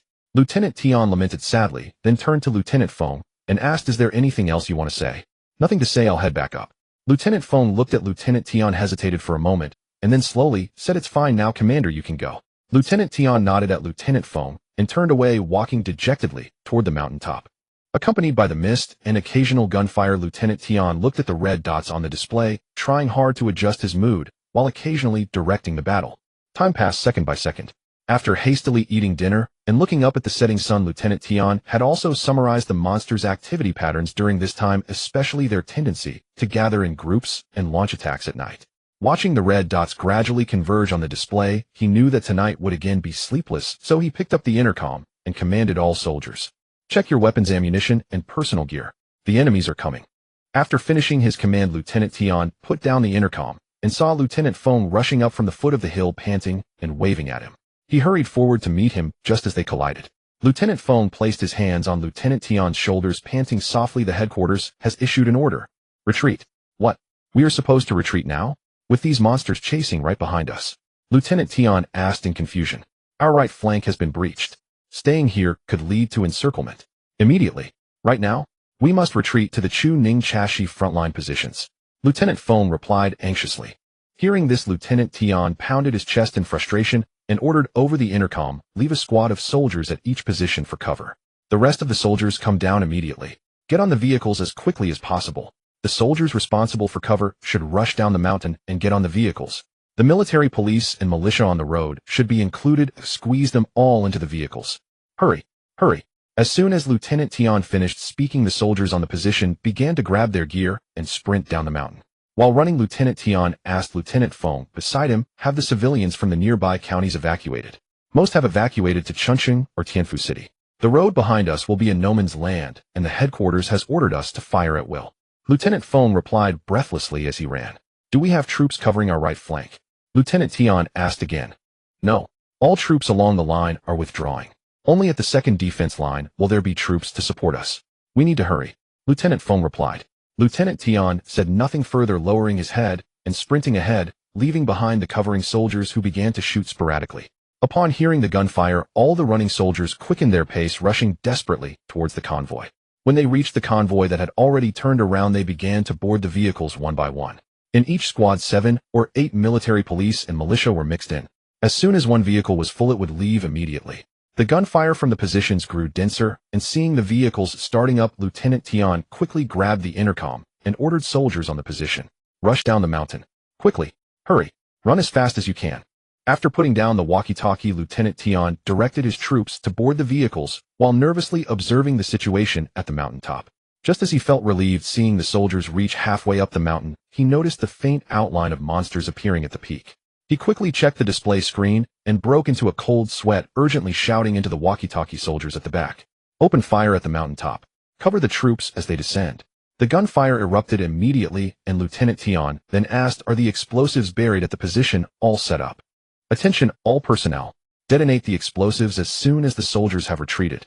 As the soldiers at the mountain ran desperately closer to the convoy, the monsters behind them relentlessly pursued, roaring behind the soldiers. Occasionally the monsters would tumble down the slope, blocking the soldiers' path, forcing them to stop and shoot them down. Some soldiers caught by the monsters cried out in pain and detonated their glory bombs, their bodies quickly torn apart and devoured by the monsters.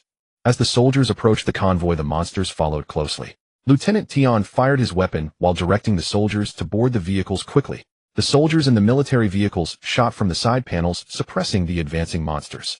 As the last transport vehicle moved out, Lieutenant Tion pulled Company Commander Feng and jumped into a jeep speeding away. Behind them, the soldiers in the transport vehicle set up machine guns to fire at the monsters that were still pursuing.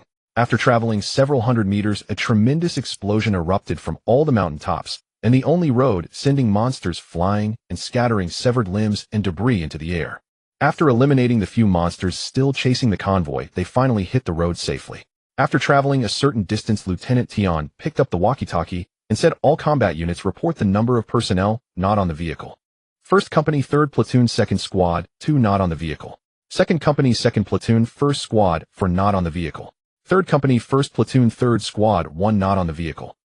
Listening to the cold numbers, Lieutenant Tion felt a mix of emotions. Thinking of the driver and Company Commander Feng still on the vehicle, he had to hold back his tears until the count was finished, and then he slowly replied into the walkie-talkie, "Understood. Remember their names and report them when we reach our destination." The convoy sped through the winding road surrounded by dense and tranquil forests. The soldiers in the vehicles huddled together hung their heads in despair. Despite not having lost the battle, their spirits were low, filled with confusion and resentment. "We fought so well. In the end, we still have to retreat. Such a vast territory given to these monsters. When can we finally..." The brothers who died on the hillside are the most aggrieved. "We could have fought. We could have killed. But in the end we died without dignity on the retreat. Who knows when we can fight back again? You outsiders don't understand. We people from Yun province cherish our homeland the most." As the soldiers discussed angrily, they soon arrived at the preset 2nd defense line, set up on the outskirts of Ningjin County. Behind the defense line, made of barbed wire and obstacles, were countless searchlights and alert soldiers. After ordering the convoy to stop, Lieutenant Tion exchanged pleasantries with the commanding officer who came to meet them. The officer was a lieutenant colonel named Su. After discussing the battle situation and defense tasks, Lieutenant Colonel Su smiled and said, "Commander Tion, your troops have been fighting for so long and are already exhausted. Why not go into the city to rest? We will guard here and call you if we need you." Lieutenant Tion looked at the soldiers behind Lieutenant Colonel Su, who appeared spirited. He learned that they came from the Central Theater for reinforcements, being a newly engaged unit.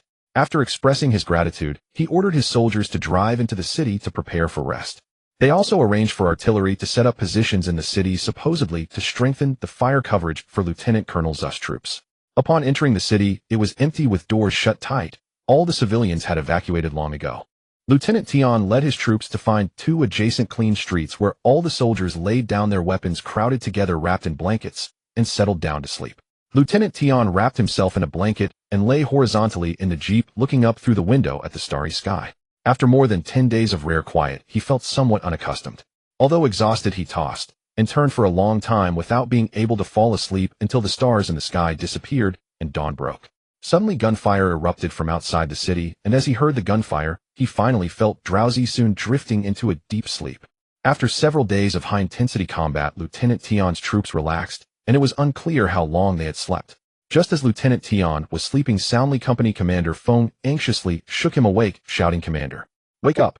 The communications soldier at the defense line just sent us a message. There's a problem at the defense line." Lieutenant Tion immediately woke up, instinctively grabbing his gun. The two then saw a line of soldiers running towards them, each with a look of panic and unease on their faces. The distant sounds of gunfire had also become chaotic, and the fleeing soldiers occasionally turned around to shoot at the distance. Lieutenant Tion sensed something was wrong and hurriedly shouted through a megaphone and the walkie-talkie to wake the soldiers, then turned to Company Commander Feng and asked, "What's going on? How long have we slept? Has the defense line been breached?" Company Commander Feng anxiously picked up his gun and said the communications soldier at the defense line said they couldn't hold on any longer. Before I could ask more, the signal was cut off. Lieutenant Tion brought a team forward and grabbed a running soldier, angrily scolding, "Why are you running? What's the situation at the defense line?" The soldier looked up at Lieutenant Tion's armband, realizing he was the commanding officer. He immediately stood at attention and reported, "Report, Commander. The troops have been fighting for 4 to 5 hours, and the monsters are becoming more numerous, forming into meatballs and pressing towards us. We can't hold our ground." "Then you can't run. Where's your commander?" "That Lieutenant Colonel Su." Lieutenant Tion's eyes filled with anger. The lieutenant colonel led the charge and was engulfed by the monster ball. Without a commander, the troops scattered. There should still be some brothers fighting. "We are preparing to retreat into the city to hide for a while," the soldier replied in fear. Lieutenant Tion angrily pulled the soldier close, nearly face-to-face, scolding, "If it were me, if my commander died, I would fight to the death to avenge him. And you all just scatter. Do you think you can survive by turning and running? Do you know how fast those monsters are? We can only temporarily hold those monsters back. That's how we can survive." He then released the soldier and fiercely said, "Give me your walkie-talkie." The soldier handed over his unit's walkie-talkie to Lieutenant Tion, who grabbed it and shouted, "All soldiers from the Central Theater, listen up. By rank, I am also your commander. Now that Lieutenant Colonel Su has fallen, you will obey my command. Those who are still alive, find a taller building nearby and get to the rooftop where you can shoot down at the monsters. I will call for support. If I catch anyone trying to escape, they'll be shot on the spot." He then turned to his own soldiers and ordered, "Find a place nearby to go up. Remember, we cannot retreat unless ordered by headquarters, or we will face a military tribunal." The soldiers, having fought for several days, did not hesitate. They quickly searched for high buildings in groups and climbed to the rooftops, taking positions to shoot down at the monsters. Lieutenant Tion, along with Company Commander Fong and the captured soldier, led a squad up to a 9-story building. Looking at the red dots on the monitor, he ordered Company Commander Fong, "Quick, contact headquarters and send a few helicopters for support. The terrain in the city is chaotic and the monsters can't roll effectively. Helicopters will be effective against the scattered monsters."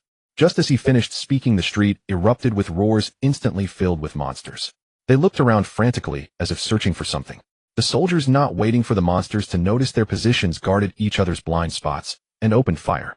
Bullets rained down on the street, and the monsters seemed to be nailed to the ground by the falling projectiles, collapsing one after another. The originally chaotic scene gradually became orderly, with Company Commander Fong shouting into the communication device, the veins on his forehead bulging. The headquarters received the message and immediately dispatched armed helicopters from outside the city for support. The county was filled with the roars and screams of monsters, the explosions of gunfire, and the cries of injured soldiers. "Hold your ground." Lieutenant Tion shot at the monsters climbing the building while directing the troops. As the number of monsters on the battlefield increased, he silently cursed, "Damn it. If I had known, I wouldn't have slept. We should have defended the outdoor positions instead of fighting in the city. The advantage of range is gone. It seems like it's going to be another hard battle." Just as he was cursing, countless low-flying fighter jets roared overhead, leaving trails of flames along the main streets of the county. The intense heat from the flames forced Lieutenant Tion and the soldiers to cover their faces and step back a few paces. When they shot again, they saw countless monsters engulfed by fire, slowly losing their vitality, leaving only charred human-shaped remains. "Commander, the ZPD-7 incendiary, engineered specifically to cleanse city streets. Its flames never exceed 2-3 meters in height. Yet upon impact, the temperature spikes to lethal degrees, able to instantly consume any organic life." Company Commander Fong explained slowly. "But if you simply set fires like that, what about people still on the ground?" Lieutenant Tion asked, firing as he spoke and cutting down a creature still crawling up the building. Commander Fong gave an embarrassed smile. "Didn't you order all the soldiers upstairs? I suddenly thought of this weapon and had headquarters send it over for a trial." Lieutenant Tion said nothing further and calmly shot the monsters clinging to the facade. After a long while, the streets were cleared, but glancing at the monitor and seeing red blips massing outside the city, he ordered, "Everyone hide on the rooftops. Do not show your heads. Keep quiet." Commander Fong asked anxiously, "What do we do next? What else can we do?" Tion replied, "The defensive line has been shattered.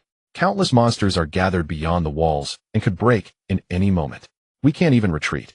Report to headquarters at once, demand reinforcements, and have them use those incendiaries to burn the hordes outside.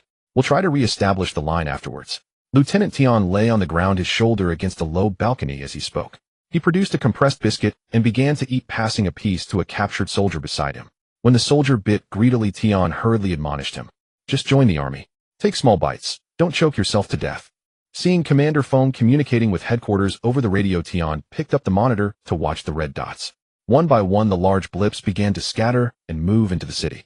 He tensed, muted the screen, nudged Fong with his foot, and said, "Monsters are entering the city. Our infantry firepower can't hold them back. Any word from headquarters? Feng paid no attention to Tian and continued his exchange with headquarters. After a long moment, he set down the earpiece and told Tian anxiously, "In 20 minutes, a second wave of aircraft will come to clear the streets. Headquarters orders us to lie low and not engage. The monsters detect humans mainly by sound, sight, and movement. Hide well and stay at least 4 meters above the ground. Those monsters can climb buildings. How can we possibly avoid them completely?" Tian murmured. Commander Feng shrugged awkwardly. Tian picked up the walkie, his voice low. "Everyone remains silent. Do not fight. Conceal yourselves as best you can. Unless absolutely necessary, do not open fire. The monsters will reach us in about 7 minutes. After speaking, Tian turned and whispered to Feng, "Where are our drones? Why didn't we see them when the incendiary swept through?" Feng answered softly, "The escort drones exhausted their power during the retreat and are recharging at the power station in the eastern suburbs. Those electronic troops are too far away. Your walkie won't reach them." Feng replied in a low voice. Tian asked, "Can you contact them from here?" "I can," Feng said. "Wait a moment." Feng fumbled with his communicator and called in a whisper, "Electronic Information Infantry. Can you receive?" After a burst of static, a voice came back. "Received. Received. This is the Electronic Information Infantry Squad. Awaiting orders." Feng hurriedly handed the earpiece to Tian. Tian put it on and asked quietly, "Where are you?" "Fourth floor control room at the power station," the voice replied. "Good. Hide yourselves and keep silent." "Are the drones fully charged?" Tian asked. "Almost. Awaiting your instruction," came the resolute answer. "Good," Tian said.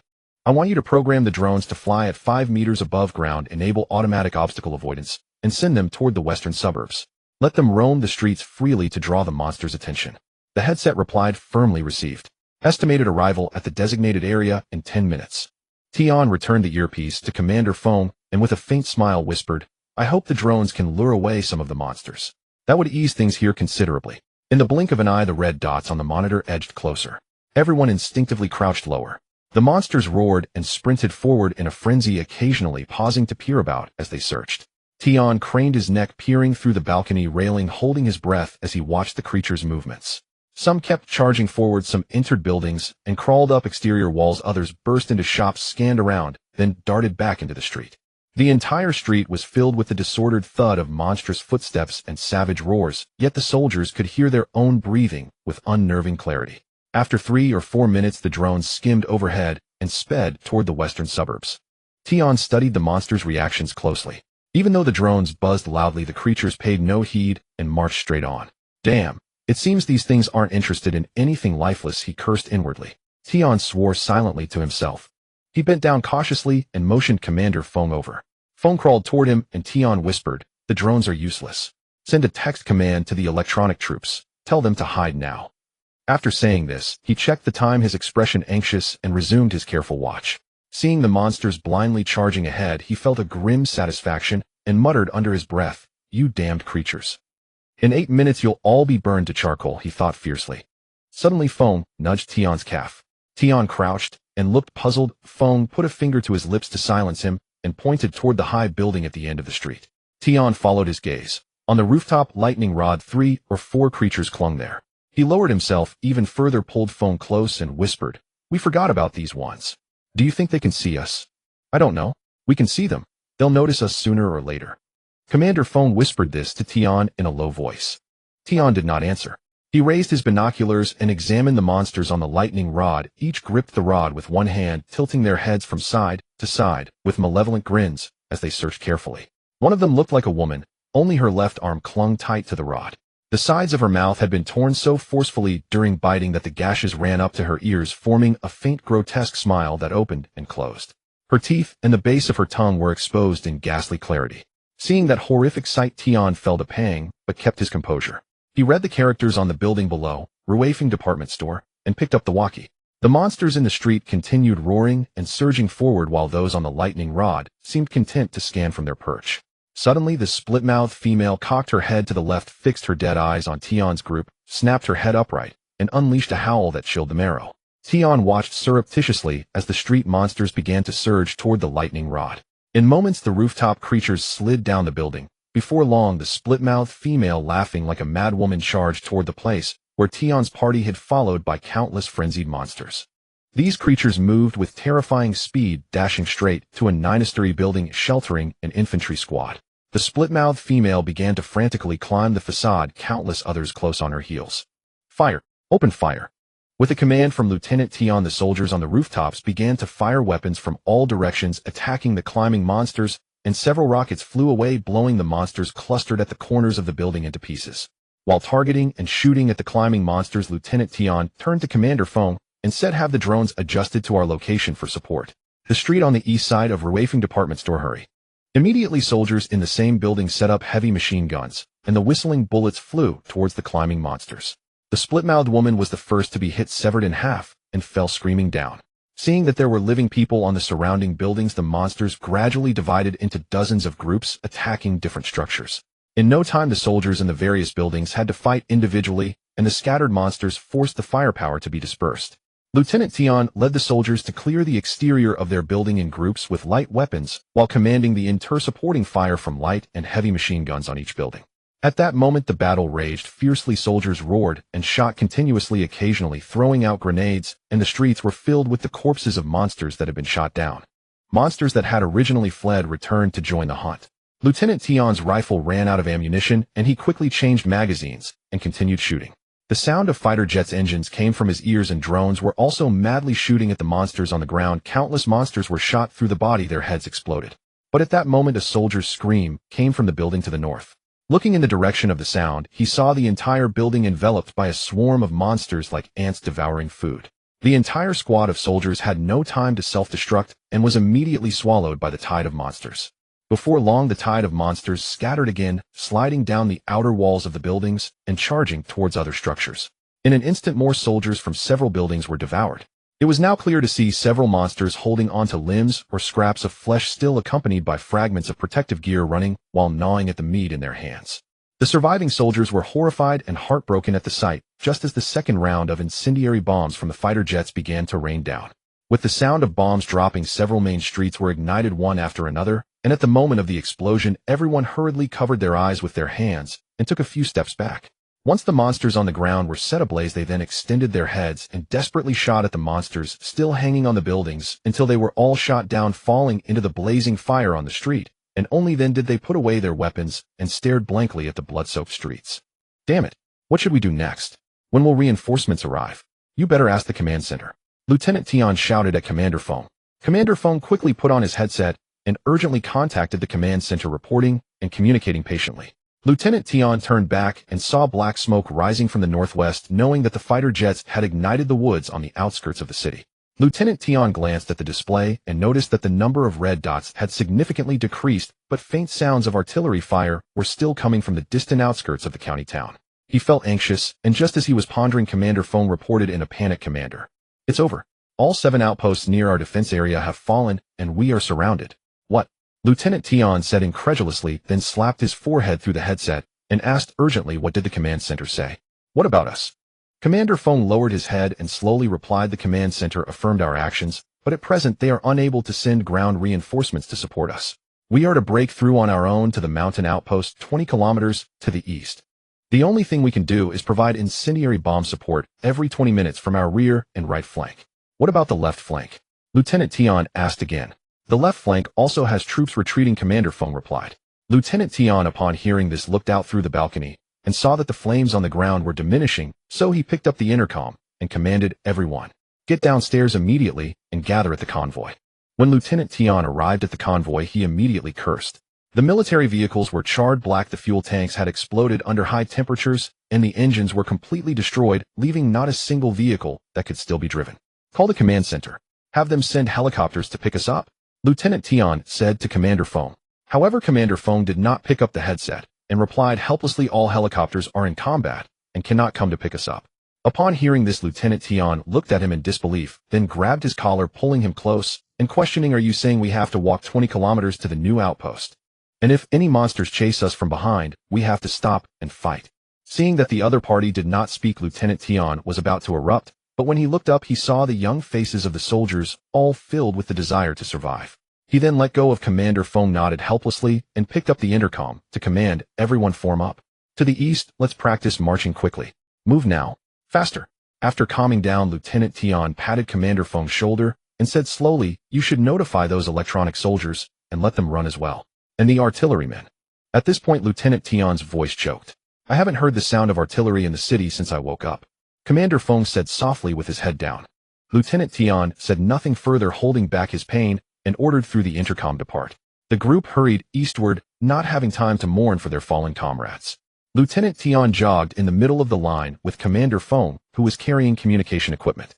Lieutenant Tion occasionally observed the movements of the red dots on the display, urging the troops to speed up. After about 10 minutes, fighter jets flew overhead again, and not long after, the sound of incendiary bombs hitting the ground came from behind. Everyone did not look back, carrying their gear, gritting their teeth, and running with all their might.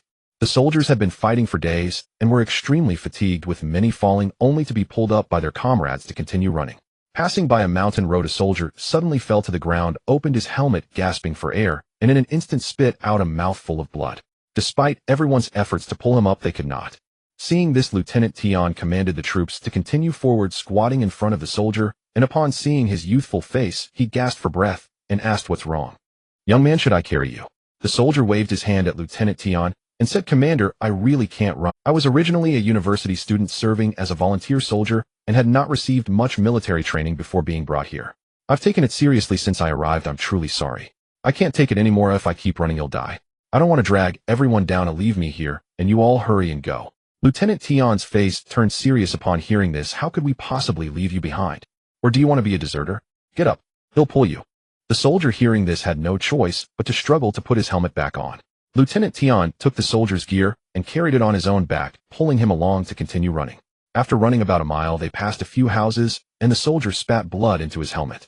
Lieutenant Tion quickly checked and saw that the soldier had completely lost his strength and could not even speak. Lieutenant Tion thought for a moment, told Commander Feng to keep an eye on the equipment, and then carried the soldier to a nearby farmhouse. He found a hollow in the ground beside the house, lit a cigarette, and threw it, and seeing the smoke still burning, he turned to the soldier and instructed, "He'll put you in here, leave a rope for you. Once you recover, you must immediately run east and catch up with the main force. Stay quiet. Don't make any noise." The soldier weakly nodded. Lieutenant Tion tied the soldier with rope, gently lowered him into the hollow, secured the other end of the rope to a stone stake, covered the hollow with a wooden board, and hurriedly knocked down the shed on top to cover the hole, leaving a vent. Seeing the flames of the incendiary bombs approaching from behind, he immediately turned and ran to catch up with the main force. A group of people continued their journey. After more than 2 hours of running, they reached a mountain path.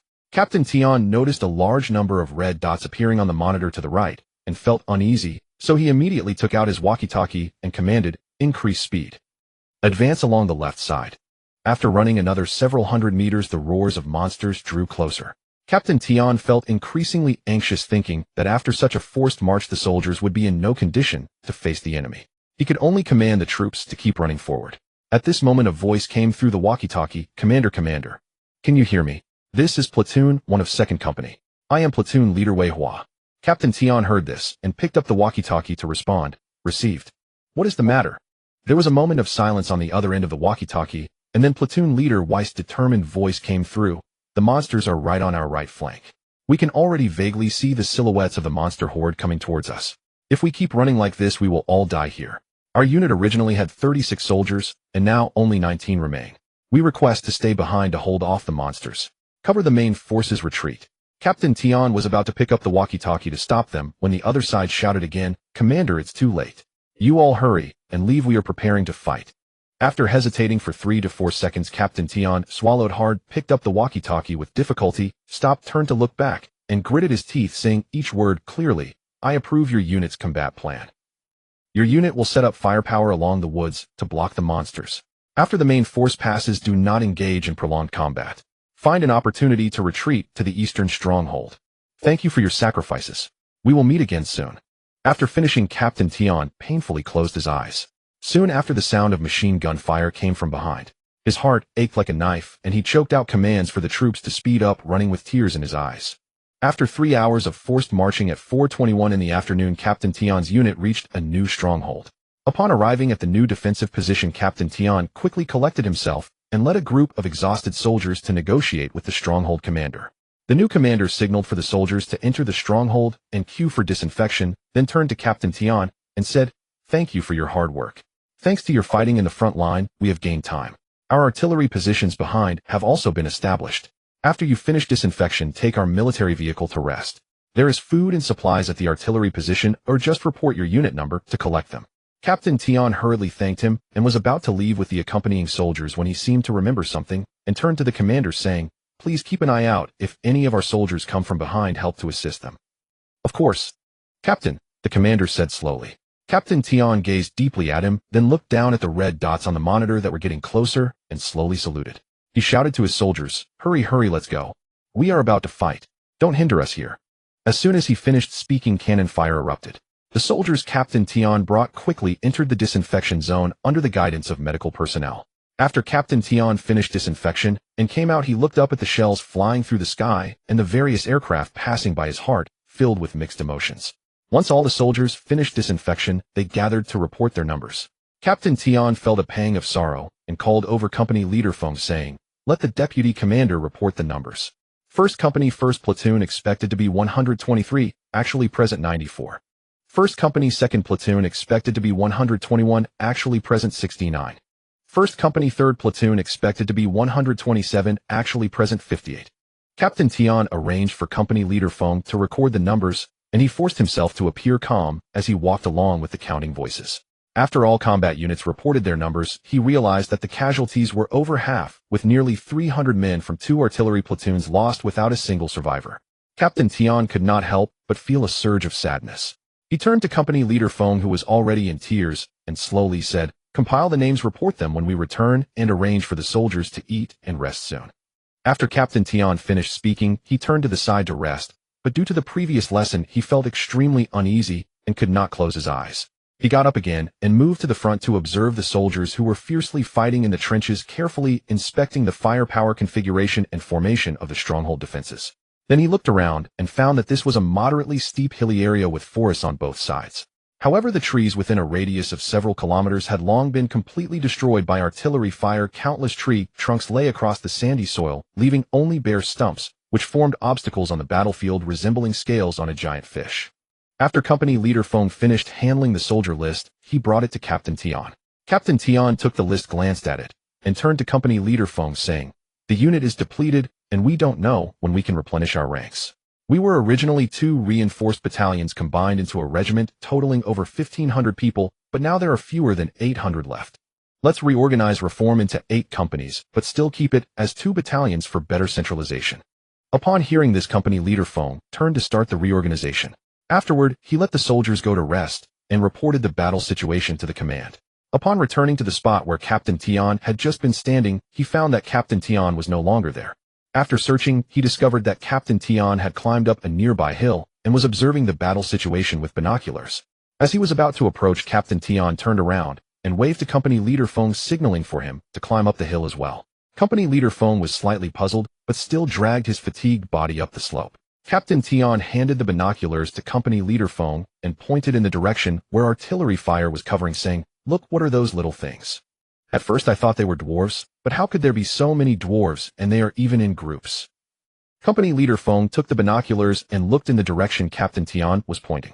He searched carefully and found that indeed among the monster horde were some small creatures. Upon closer inspection, he couldn't help but exclaim, "What are these? They have fur and tails. Wait, they have tails." Captain Tion, hearing this, spoke with surprise and grabbed the binoculars back to observe closely. He finally saw the full appearance of these dwarves.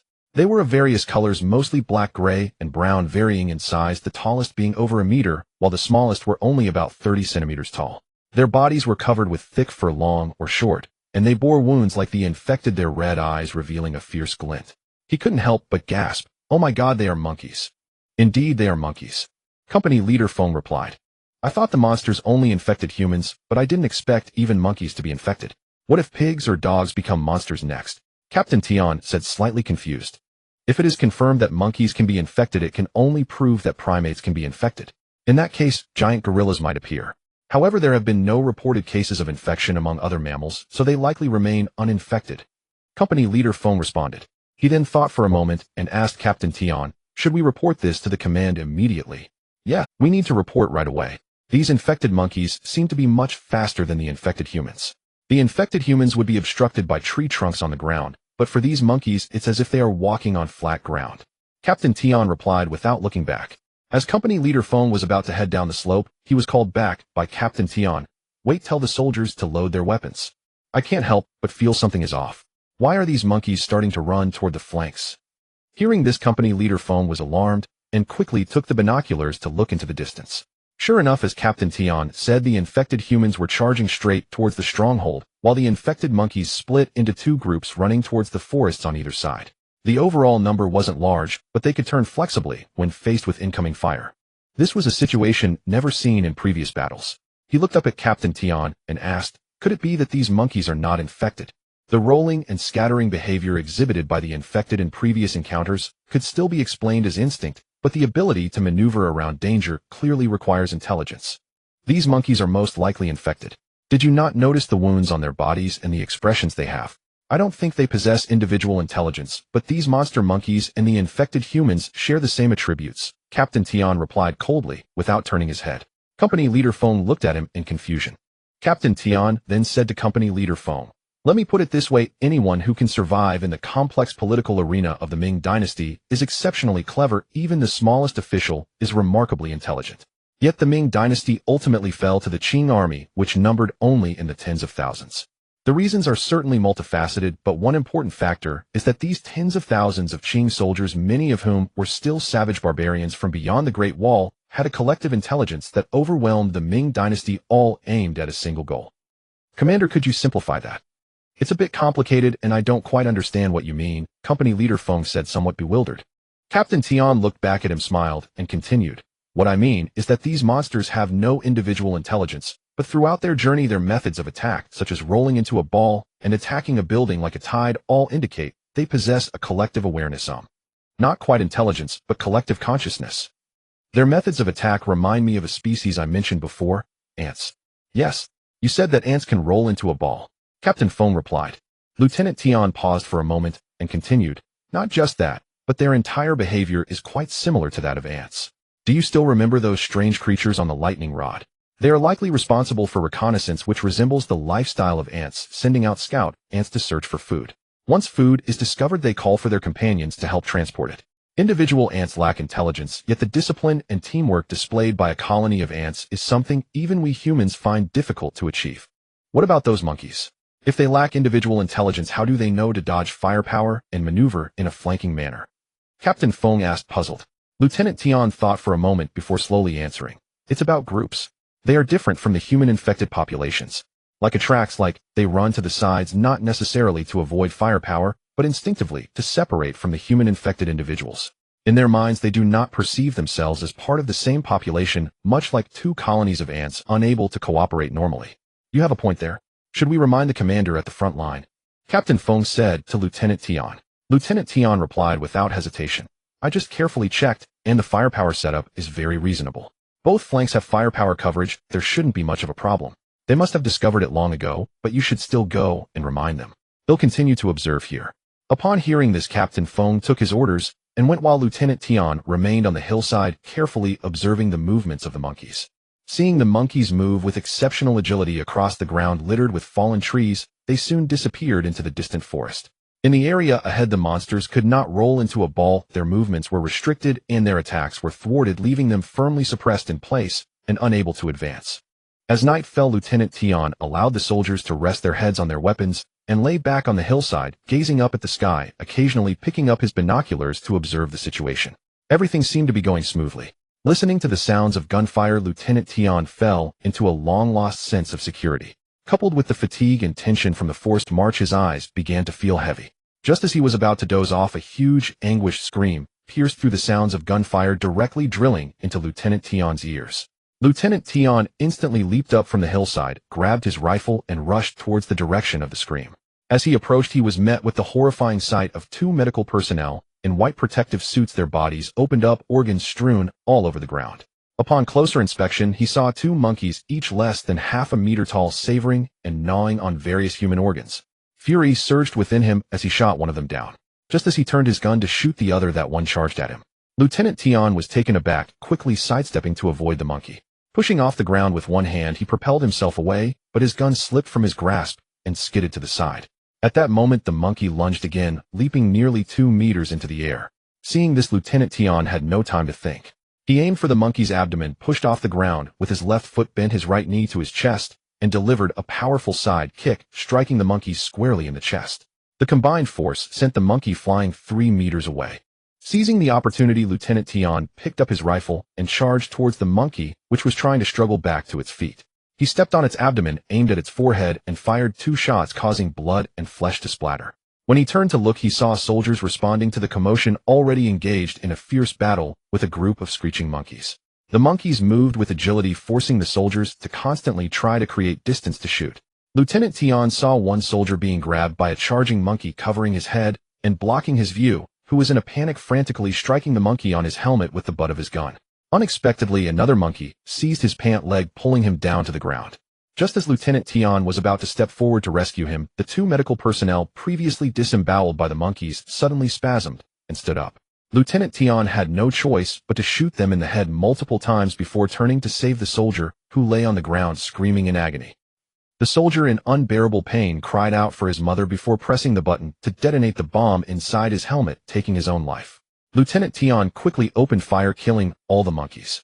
Captain Feng, not knowing when he had rushed out of the camp, had his weapon slung at his waist and wielded a military machete, striking at a slightly larger monkey, slicing off half its head. The soldiers following him, seeing the monkeys and humans in chaotic entanglement, feared stray bullets would harm their comrades, so they all drew out military knives or engineer shovels and began to engage in close combat. Lieutenant Tian, worried about the soldiers being distracted, refrained from excessive speech, simply picking up the radio and shouting, "Suppress them. We must not allow these monkeys to breach the defense line." Although it was the soldiers' first experience in close combat, their opponents were a group of monkeys which did not weigh heavily on their minds. The weapons in their hands gleamed like blades, harvesting the flesh and blood of the monkeys. The sound of engineer shovels smashing into monkey skulls resonated chillingly.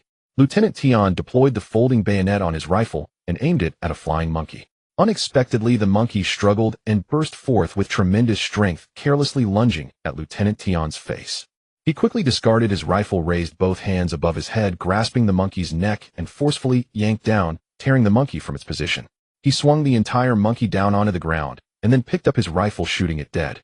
Lieutenant Tian occasionally heard explosions near his ears, watching fellow soldiers fall one by one. Filled with grief and anger, veins bulged on his forehead. He turned and picked up a military knife dropped by a soldier who had died in the explosion, and whenever he spotted a monkey, he would strike, killing indiscriminately and covering himself in blood. At that moment, many soldiers rushing to assist came charging in, while Captain Feng was in the process of slicing a small monkey in half with his knife. Unexpectedly, a female monkey charged from behind, baring its teeth and biting down on Captain Feng's right arm at the elbow. Lieutenant Tian was horrified at the sight, hastily charging forward and slicing the monkey down. He turned back to see Captain Feng's forearm hanging by a thread, looking resolutely at him with his other hand reaching for the self-destruct button. Lieutenant Tian quickly kicked Captain Feng down, stepping on his chest, discarding his military knife. With lightning speed, he drew a clean blade from a newly arrived soldier's waist, and without regard for Captain Feng's cries, he chopped off Captain Feng's arm. Captain Feng let out a scream and fainted. Lieutenant Tian kicked the severed arm aside and retreated silently, timing himself while keeping an eye on Captain Feng's condition. By this time, most of the monkeys had been exterminated by the soldiers and reinforcements were gradually arriving. Lieutenant Tian shouted, pointing towards the scattered monkeys' direction, signaling the reinforcements to hurry and guard while he observed the barely conscious Captain Feng. After about 3 minutes, seeing that Captain Feng was merely bleeding without signs of infection, he hurriedly called for a medic to bring Captain Feng to a temporary field hospital set up not far away. Lieutenant Tian removed Captain Feng's helmet and sealed his mouth with some bandages, instructing his soldiers to keep their rifles aimed at Captain Feng from behind. After briefly explaining the situation, the medic immediately treated the severed limb of Captain Feng, disinfecting and desperately trying to stop the bleeding. In the end, they managed to stabilize Captain Feng's vital signs, but he remained unconscious due to excessive blood loss. Lieutenant Tian ordered 2 soldiers to guard Captain Feng and stepped out, coincidentally running into the outpost commander who had come to assess the situation. After clarifying the circumstances, he learned that the monkeys had circled around to the back of the defensive position after entering the forest, and the monitors had failed to detect the monkeys, leading to the midnight attack. The commander repeatedly expressed his apologies. Lieutenant Tian, worried about Captain Feng's safety and feeling anxious, still spoke to the commander in a calm tone. "Please set up some firepower defenses at the rear of the position as well. This situation must be reported to the command center so that other brother units are informed in advance." The commander looked at Lieutenant Tian, who was covered in blood, and replied gratefully, "It's fortunate that you all held them off for us. Why didn't we just eliminate all the monkeys before the battle?" Leaving them until now has resulted in casualties among my officers and soldiers. Lieutenant Tian replied somewhat angrily. The commander, seeing the displeasure on Lieutenant Tian's face, replied awkwardly, "We had no idea that monkeys could be infected before this. Furthermore, these monkeys are national first-class protected animals." In the year of the cataclysm on March 25th, at the Liu Mountain Defense Outpost, the fierce ultraviolet rays in the high-altitude area cascaded down the slopes, and due to Tsang City being in a tropical rainforest region, heat waves were visibly rising from the mountaintops at this time. Lieutenant Tian, who had been struggling in this unprecedented war for over a month, was already unkempt with a worn-out face and significantly darkened skin. At this moment, Lieutenant Tian was drinking tea in the tent with Captain Feng, who had lost an arm. Captain Feng had a cigarette but clamped in his mouth, looking as though his injury had not yet healed, with deep-set eyes and a pale complexion. Lieutenant Tian once again urged him to retreat to the northern safe zone for recovery, but he insisted on staying at the front. A minor injury does not warrant leaving the battlefield. The elders have long said that. Captain Feng, sipping hot tea and smoking, replied disdainfully, "Is this even a minor injury? You've lost your arm. At that time, your situation was reported as too severe for the North to accept, and you were asked to isolate on the front for 2 weeks. It has been many days, yet you still refuse to go north for treatment. Fortunately, the military doctor is skilled, otherwise you would have died here already. What is there to be afraid of? I feel like my shoulder is scabbed over. As long as I don't die, it's fine. Recently, I keep feeling like my right hand is still there. Everything else is fine." After saying this, Captain Feng used his left hand, which was holding a cigarette, to cover his amputated arm. Lieutenant Tian frowned and replied, "Don't think I don't know you can't sleep at night from phantom pain. You still need to go somewhere with better medical conditions to recover." Upon hearing this, Captain Feng quickly responded, "Nonsense, that's not true. Let's not talk about that for now. Satellite intelligence shows that most of the zombies are currently concentrated around Chunqing Wuming and Shojing, blocking our way. We are not allowed to retreat now, and pursuing them raises concerns about new zombie hordes appearing behind us, forcing us to hold this desolate mountain wilderness. The command center has no new deployments or arrangements. Do you find it strange?" Lieutenant Tian's sudden question caught Captain Feng off guard. "What? Things have stabilized a bit now.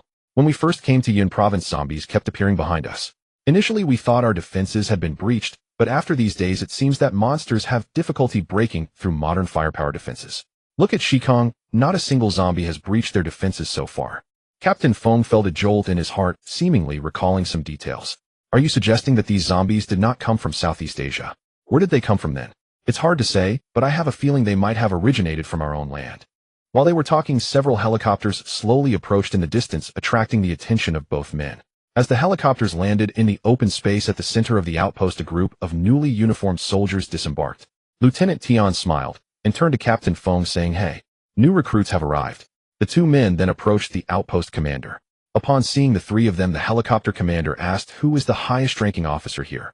Hearing this, the outpost commander pushed Lieutenant Tian forward and said, "He has the highest rank here. Speak." The helicopter commander then addressed Lieutenant Tian, saying, "Currently, troop reinforcements can only rely on aerial drops, which are somewhat inefficient. However, many of these reinforcements are recalled veterans with more experience, all infantry. You can arrange them as you see fit, integrating them into the units." Upon hearing this, Lieutenant Tian said nothing, but turned back to continue drinking tea, letting the outpost commander assign most of the newly supplemented soldiers to the defense line. He also had Captain Feng find a few seemingly capable soldiers to gather information about the troop sources. When Lieutenant Tian saw Captain Feng bring 7 or 8 soldiers to him, he smiled and pointed at a young soldier with a youthful face, asking, "Are you a veteran too? You look so young. How old are you?" The soldier replied, loudly, 19. "Huh. Are we so short on troops that we're using Boy Scouts now?" Lieutenant Tian said in confusion. Captain Feng quickly responded, "What are you talking about? He's already an adult. He's not a Boy Scout." Lieutenant Tian then, with concern, asked the soldier, "Why would someone your age want to come here?" "I didn't get into college, and there was no future in farming at home, so my dad sent me to be a soldier," the young soldier replied forcefully, with determination in his eyes. Upon hearing this, Lieutenant Tian patted the soldier on the shoulder and earnestly said, "Don't be afraid. Being a soldier can teach you just as much as going to college. Many reinforcements have come and gone here. A few days ago, I remember there was a 21-year-old soldier who looked about your age, and now." Lieutenant Tian pointed to the area not far away where bodies were being burned, marked by blackened scorch marks. With a serious expression, he continued, "He was too frightened facing those monsters. He slipped out of cover in panic and was torn apart by the monsters. What we burned was just one of his remaining thighs. Remember, do not be afraid, but always stay alert. While killing monsters, be sure to protect yourself." The young soldier's determined expression showed a hint of fear. Captain Feng quickly pulled the soldier away and turned to Lieutenant Tian, saying he's new and don't scare him. And now we no longer call them monsters, we call them zombies. That's what the World Health Organization's medical conference designated. While they were talking, the helicopter commander approached the group, scanning them before asking Captain Feng, "Are you Feng Shui?" Captain Feng nodded in confusion, and the helicopter commander continued, "All right, the command center has ordered you to return with us for a debriefing. You will then be sent to a military sanatorium in the north. Hurry up and pack your things and come with me." No. I can still fight. As long as I'm with my troops, it's fine." Captain Feng quickly waved his hands in response. But Lieutenant Tian grabbed his bandaged arm and with a stern face said, "A soldier must obey orders. Hurry up." Seeing that there was no room for negotiation, the pale-faced Captain Feng had no choice but to gather his belongings and board the helicopter. As the helicopter slowly ascended, the soldiers on the front raised their heads, watching their comrade leave this place of turmoil with complex expressions. Lieutenant Tian watched the helicopter gradually fade away, his expression sorrowful. Until the helicopter disappeared into the sunset, he turned back and sat down blankly, looking at the 19-year-old new recruit, smiling and saying, "You should stick by my side from now on. At such a young age, you must not fall here." At this moment in the command center of the capital, a person broke the silence, saying, "General, do you know why you were called back from the front lines? The Southern Reserve Corps has been handed over from General Chen Zilong to you, and now that his blood has yet to dry, the Southwest campaign has turned out like this, with devastation stretching for thousands of miles and countless casualties. You need to give me an explanation. At the very least, let me know why the war turned out like this. Is it because the soldiers were not brave enough? Or is it that our equipment is not powerful enough?" General Du Xinwu remained silent, lowering his head for a while before slowly saying, "After the zombies crossed the 2,000 kilometers border in the southwest, they repeatedly infiltrated behind our troops. Our defenses are impenetrable by any military force in the world, yet these zombies seem to fly, occasionally infiltrating behind our lines. The civilians were quickly infected, and with our defenses being attacked from both sides, we had no choice but to retreat." Hearing this, the person suddenly interrupted, saying slowly, "During this time you haven't been without contributions. Firstly, you have successfully contained the zombie hordes from the direction of Shikong. Not a single zombie has crossed the border from Shikong until now. Secondly, you have at least confined the zombies in the southwestern region between Yun Province and Sichuan. But to say you've made mistakes, you've made countless errors. Why did Chunqing fall? It was because you were overly confident in your defenses and failed to evacuate the civilians in time. In the end, dozens of zombies broke into the city, leading to millions being infected. Have you learned any lessons?" General Du Xinwu, feeling somewhat aggrieved, replied, "The order from the Southern Reserve Corps was to evacuate all residents within 300 kilometers behind the defense line. However, after our defenses were established, the government of Chunqing, only 87 kilometers behind us, failed to evacuate the civilians in a timely manner. If they had retreated 3 days earlier, this situation would not have occurred. What has happened to the mayor of Chunqing now? He has been removed from office and transferred to Boizhou, awaiting processing. Transfer him directly to the military court in the capital. He will be charged with dereliction of duty and violating wartime management regulations with the maximum penalty." Everyone in the room fell silent upon hearing those words. The man then addressed General Du Xinwu, saying, "Your responsibilities cannot be dismissed. Currently, the monsters are wreaking havoc across our 2 provinces, and the hundreds of thousands of troops are powerless. What are your thoughts?" Du Xinwu replied, "The situation in the entire southwest region is chaotic and stagnant. On one hand, the zombie attacks are far too sudden. On the other hand, our troops lack experience in combating zombies, as they are engaging them as if they were human forces. Zombies are like water, and our defenses are merely a bamboo sieve, inevitably allowing some to seep through." He continued, "Then we need to adopt a strategy that can effectively block them. Do you have one?" Du Xinwu did not directly answer the question. Instead, he looked up and asked, "Have you ever played soccer?" The other man inquired in confusion, "What does that have to do with this war?" In soccer, there is a tactic called playing behind, where the attacking front constantly charges past the defenders to initiate an attack. This is quite similar to the zombies' tactics. We build a strong defense in the front, yet countless zombies always manage to infiltrate our rear and infect the civilians. In soccer, the number of forwards is constant. The number of forwards that get behind the defenders is fixed. A single zombie may get past us, but by the time we react, there could already be thousands of them." Du Xinwu spoke slowly. The man waved his hand and said, "I did not call you here to analyze the reasons for our failure. As a commander, you should understand the principle that water has no constant form, soldiers have no constant shape, people have no constant state, and matters have no constant teachers. Zombies are like water, you must be like earth. I want you to tell me how to fight this war, and how to defend Jiuquan and Shuanqing." Du Xinwu lowered his head in silence for a long time before slowly saying, "If we cannot hold the south, I will not retreat a single step. I will die there. If the zombies enter the Chuan region, it will be over my dead body. The man retorted, will your death solve anything? I need you to command the battle, not to be a reckless fool. Oh, anyone can die. I could also die for the people in some city at the end. But that is not the goal. This war is not about caring for the losses of a city or a region. It is about preserving the people and striving to eliminate the zombies. Do not speak of sacrifice lightly until the final moment. Land can be reclaimed if lost, but if the people are fully infected, what use is it to guard a graveyard? Du Xinwu remained silent. The man looked at him and continued, I ask you, how will we fight the upcoming battles? You must provide an answer today, no matter what. Du Xinwu opened the combat map. He held studying it for a long time, yet he still lowered his head helplessly and stood there without a word. Seeing this, the man frowned and coldly scanned the generals present, asking, are there any generals here who can think outside the box? The generals exchanged glances, showing difficulty in responding. The man, angered, slammed the table and since that is the case, I will personally go to the Jiuquan front lines tomorrow to command the operation. I refuse to believe we cannot find a solution. He exclaimed, the zombies cannot be stopped. At this rate, within a week our defenses will completely collapse.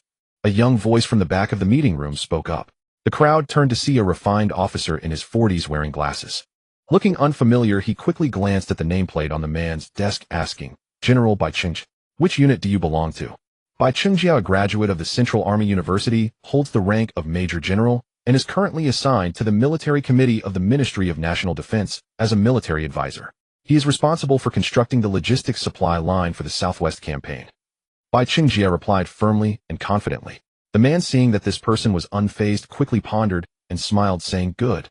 You are indeed the grandson of the founding general Bai Changong. You have guts. Now please share your views. Bai Qingjia approached the combat map behind the man, gesturing as he spoke slowly. Currently, there are ostensibly 7 army groups engaged in battle. Excluding the 2 army groups on the border defense in Xikang and 8 reinforced independent brigades, there are a total of 1500 troops. Although there are 5 army groups in Yun province and Jiuquan, the actual number of regular troops deployed in this area is nearly 500. After deducting 189000 casualties, we still have over 300 combatants. Moreover, the newly recruited troops have gradually entered the battlefields of Yun province and Jiuquan, and together, with local military police and militia, it will certainly be sufficient. However, we face a significant issue. He continued, what is the problem? The problem is that our troops have been scattered due to previous assaults. 2 army groups are stationed 80 kilometers east of Chunqing. 1 army group, in order to prevent zombies from entering Bo province, has moved to the outskirts of Chongqing city. Additionally, 2 army groups are scattered along the lines of Yanshi, Chashi, and Wushan to hold off the zombies, while currently the zombies are almost entirely concentrated in the central and northeastern parts of Yun province. Bai Qingjia spoke steadily and clearly. So do you mean we should pull back the troops in the southwest of Yun province and set up defenses in the northeast? If that is the case, what will happen if the zombies move south into Gue province? I have already mentioned that zombies are like water. Water has no constant form. If we think we can just block the water, it is impossible. Bai Qingjia replied calmly. Upon hearing this, the man smiled slightly and encouraged him to continue. Bai Qingjia then added, up until now, we have merely been holding the defense lines stubbornly, and our tactics have been too rigid. Little do we know that zombies are engaging in guerrilla warfare against us. It is impossible to hold against a dynamic offense with static defenses. We must remember that our troops are also renowned for mobility in warfare. Are we really going to abandon our flexibility to fight in a rigid manner? Isn't that sacrificing strength for weakness? A voice from the generals below questioned, but how do we engage in mobile combat against zombies? What kind of strategy would that entail? Bai Qingjia smiled and said, of course we cannot treat zombies like human troops. We cannot completely abandon our defensive line. Who knows where these zombies will surge next? We must have a defense line as solid as a shield, but also deploy large killing nets to eliminate the zombies. He urged, continue. Now I will boldly outline my tactics. While they are not yet fully refined, I can ensure that the zombies will not breach our existing defenses in the short term, while maximizing our ability to eliminate zombies and allowing enough time to evacuate civilians. In reality, the spread of zombies in the south is unavoidable. If we adopt my tactics, we must also arrange for civilian evacuations as soon as possible. Bai Qingjia reflected. Speak boldly. First, we will organize our defense line using 6 county cities in Yun province, Wuhan, Xinjiang, Anilmonii, and Kafong, as bases, forming 6 solid shields. The purpose of the defense line is to block. We will also need to use troops currently in Yun province to strike in a combined manner, forming 8 large nets. Using the mobility of mechanized equipment, we will gradually close in the killing circle, shrinking the zombies' space, and eliminate them bit by bit. This way we can defend, while simultaneously employing the killing nets using a combination of static and dynamic methods to prevent the further spread of zombies. Bai Qingjie spoke with shining eyes resolutely. However, a wave of doubts arose from the audience. How can you ensure your tactics will be effective? Everyone should have noticed that the zombies currently have the advantage of speed and overwhelming numbers. Our defenses can slow their advance, while the killing nets can reduce their numbers. We need a dual approach. This is the only way to effectively limit the zombie spread. But your tactic could likely lead to significant casualties in the early phase. If we chase after the zombies and they turn back to retaliate, how do we deal with the troops that are engaging in a combined attack? So far, simply establishing a defense line has not shown to minimize casualties. The troops engaging in a combined attack can communicate and cooperate. If the zombies turn around to retaliate, the troops can form a defense line using armored vehicles and tanks right on the spot, while the troops on either side can encircle them, forming small-scale combinations of nets and shields in localized areas. Bai Qingjie responded calmly. After a moment of contemplation, the man looked around at all the generals, asking, "Do any of the generals have any objections?"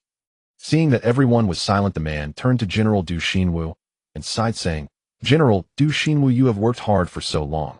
Return to the capital to report." He then turned to Bai Qingjie and said, "Since this tactic was proposed by you, you shall let it. I will now promote you to general. Whatever you need, the Ministry of National Defense will fully cooperate.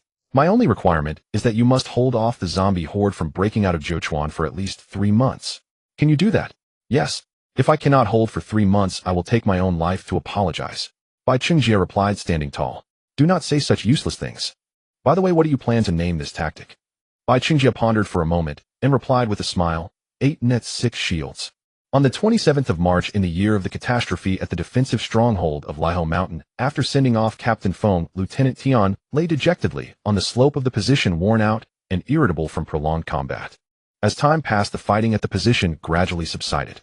Most of the zombies had already surged into the central and northeastern regions of Yunnan, with only sporadic sounds of gunfire and cannon fire echoing from the position, merely eliminating a few isolated zombies. The previous military order had forced these troops already behind the tide of zombies to hold their ground without the option to strike or retreat, leaving them to silently wait on this front line. Lieutenant Tian, feeling utterly bored, called out to the 19-year-old soldier, "Long way, let's go. Let's find a few zombies at the defense line to practice our shooting and boost our morale."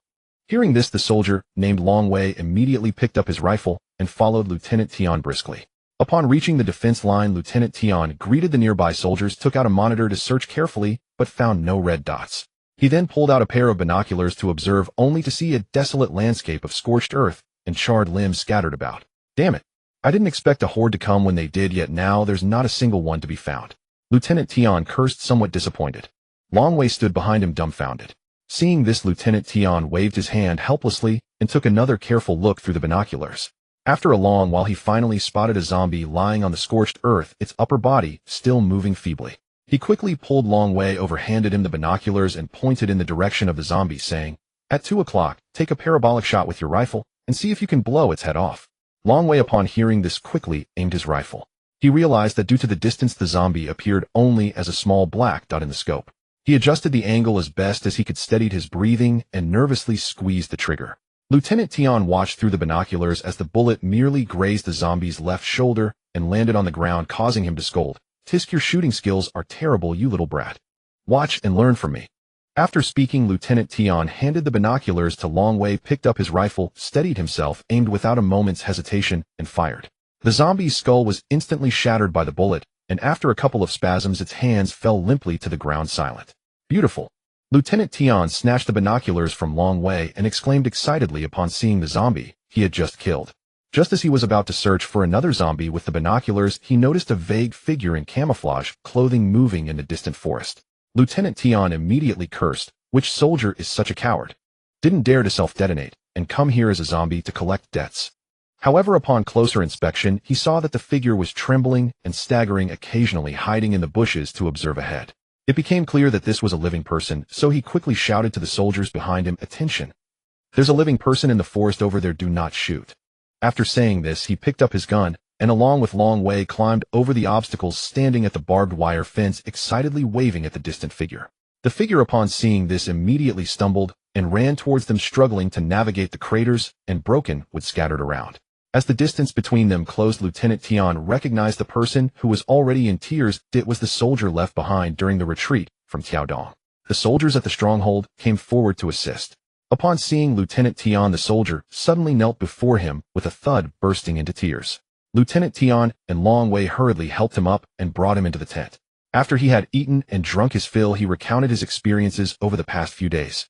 He had been hiding in Tiaodong, eating the rations he carried when hungry, and when those ran out, he resorted to gnawing on sweet potatoes found in the cave. The most challenging issue was water. He didn't have much on him and had to drink as little as possible each day, saving his urine to avoid waste. He could hear the sounds of zombies passing by each day, initially thinking he wouldn't survive. However, hearing the distant sounds of gunfire and cannon fire, he knew the stronghold had not yet fallen. In a moment of courage, he finally decided to leave Tiaodong, making his way eastward, hiding all along the way. Fortunately, luck was on his side, upon hearing this, Lieutenant Tian was deeply moved. The soldier wiped his tears, stood up, and solemnly saluted Lieutenant Tian, saying loudly, "Private Wu Ping requesting to return to the team." Wu Ping's return acted as a shot of adrenaline, uplifting the somewhat disheartened troops. Just as Lieutenant Tian was rejoicing, the radio on his chest crackled with the urgent voice of the communications soldier, Commander, please respond upon receipt." Lieutenant Tian picked up the radio and replied, "Received. What? The command from the headquarters orders us to pack our gear and prepare to follow the armored division into battle," the communications soldier responded. Hearing this, Lieutenant Tian couldn't help but ask curiously, "What's the battle plan? Where are we heading?" "That hasn't been specified yet. Further documents will be issued later." After hearing the communications soldier's words, Lieutenant Tian furrowed his brows in confusion, but still instructed Wu Ping to return to the team and commanded his soldiers through the radio, "Everyone pack up your gear. Bring enough fresh water and food and gather in the center of the position in 10 minutes. After speaking, he helped Long Wei pack his backpack and waited in the center of the position for the soldiers to assemble. At that moment, a rumbling sound came from behind the position. Long Wei, startled, raised his rifle, but Lieutenant Tian quickly pressed down the muzzle of Long Wei's rifle. Just as Long Wei was puzzled, a massive tank crushed a path through the forest and approached slowly. Upon seeing this, Lieutenant Tian's eyes lit up, and he excitedly said to Long Wei, "The Type 15 mountain tank known as the Jungle Iron Tiger is specifically designed for mountain warfare." As he spoke, the tank steadily stopped in the open ground outside the position. A person jumped down from the tank and walked straight towards the center of the position. Following him, dozens of various tanks drove out of the forest. The person approached Lieutenant Tian and slowly said, "You must be Commander Tian, right? The headquarters has ordered your unit to follow our 3rd Armored Regiment northward to attack the zombie horde in Chunqing from the southeast. This is the battle plan." After speaking, the person took out a file folder and handed it to Lieutenant Tian. After reviewing the document, Lieutenant Tian asked in surprise, "Why has the command changed again? Who is this new commander, from which military district? I haven't heard much about him before. He's a newly promoted general, and we aren't familiar with him either. But it's finally time for us armored troops not to be stuck in the mountains treating tanks as fortifications. We are finally being ordered to advance for combat, and I respect this commander." The person replied nonchalantly. Lieutenant Tian smiled upon hearing this, nodded to indicate he understood the orders, and lowered his head to study the battle plan closely. Inside the document was a black and white printed map of Yun Province with many arrows marked on it, each arrow labeled with unit numbers. The overall arrangement of the arrows formed an inward spiraling pattern. Flipping the page, he saw the document's content read: Southern Reserve Troops, Southwest Campaign, Phase 2 Defensive Counterattack Order. Campaign Code, 8 Nets 6 Shields. According to the research and deployment of the Central Military Commission, all units are now entering the defensive counterattack phase.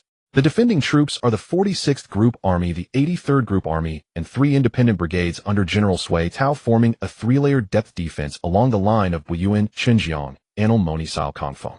The 7th Air Division is responsible for air cover, and no zombies are allowed to breach the perimeter. The remaining troops at various defensive points in Yun Province are to advance in a spiral formation as indicated by the arrows on the battle map, supporting each other, eliminating all visible zombies along the way, gradually compressing the space, and ultimately controlling the zombie horde near Chunqing for encirclement. The 9th Air Division is responsible for air cover. The key points of this operation are hereby communicated to all levels of commanders and combatants. 1. This operation is a contest of encirclement and counter-encirclement. Zombies move with incredible speed, and while our mechanized forces encircle them, we must prevent the zombie horde from penetrating from behind. If a zombie group is found to be circling behind adjacent units, must quickly infiltrate behind the zombies, dividing the forces into front and rear sections, with the front continuing to advance, while the rear together with friendly units that have infiltrated encircle the zombie horde from both ends. 2. This operation is a mobile warfare. Although there are many zombies, our firepower is fierce, so make full use of it, remain vigilant for movement, and avoid being passively attacked in place, which could hinder the operation. 3. All plants and water sources along the way must not be touched or consumed. 4. Except for the urban area of Chuanqing, firing is unrestricted, so go all out. In the blink of an eye, the troops had already traversed the rugged and winding mountain road. Lieutenant Tian swiftly climbed into a military off-road vehicle, signaling Long Wei and the communications officer to follow him. Along the way, they occasionally encountered scattered small groups of zombies, but under the powerful and fierce gunfire from the armored vehicle, they were easily defeated, collapsing to the ground in an instant. The vehicle drove through dense forests along the mountain road, crossing tall bridges. Every step was fraught with danger and challenge. The drivers were fully focused on maneuvering the steering wheel, carefully avoiding potholes and rocks that could cause them to overturn or get stuck. Meanwhile, the soldiers inside the vehicle remained vigilant, scanning their surroundings for any potential threats that might suddenly emerge. As time passed, they drew closer to their destination, yet the sense of tension and unease grew stronger. After traveling about 10 miles, the leading armored unit's tank fired a thunderous cannon shot.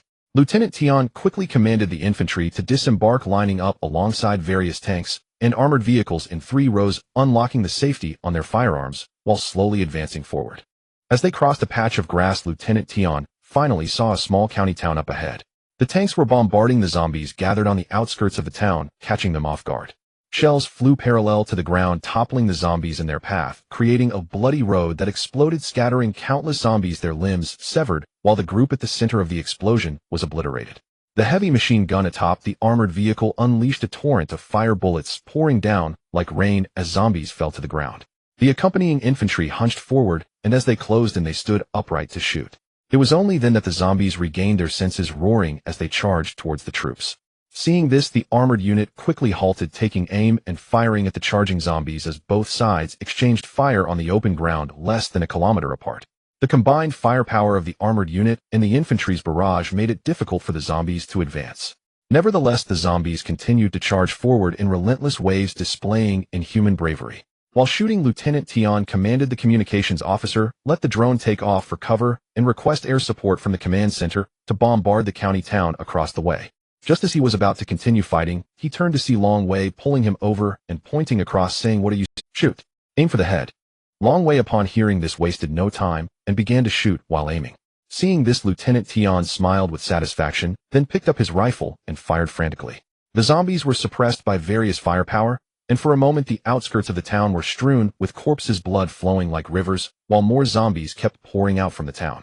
The troops had no choice but to retreat and fire alongside the tanks and armored vehicles, maintaining a safe distance from the zombies.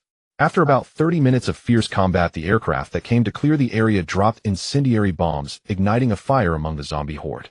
The morale of the troops surged as the tanks unleashed a denser barrage of shells, and in an instant the fire engulfed the outskirts of the town, turning the zombies into charred silhouettes.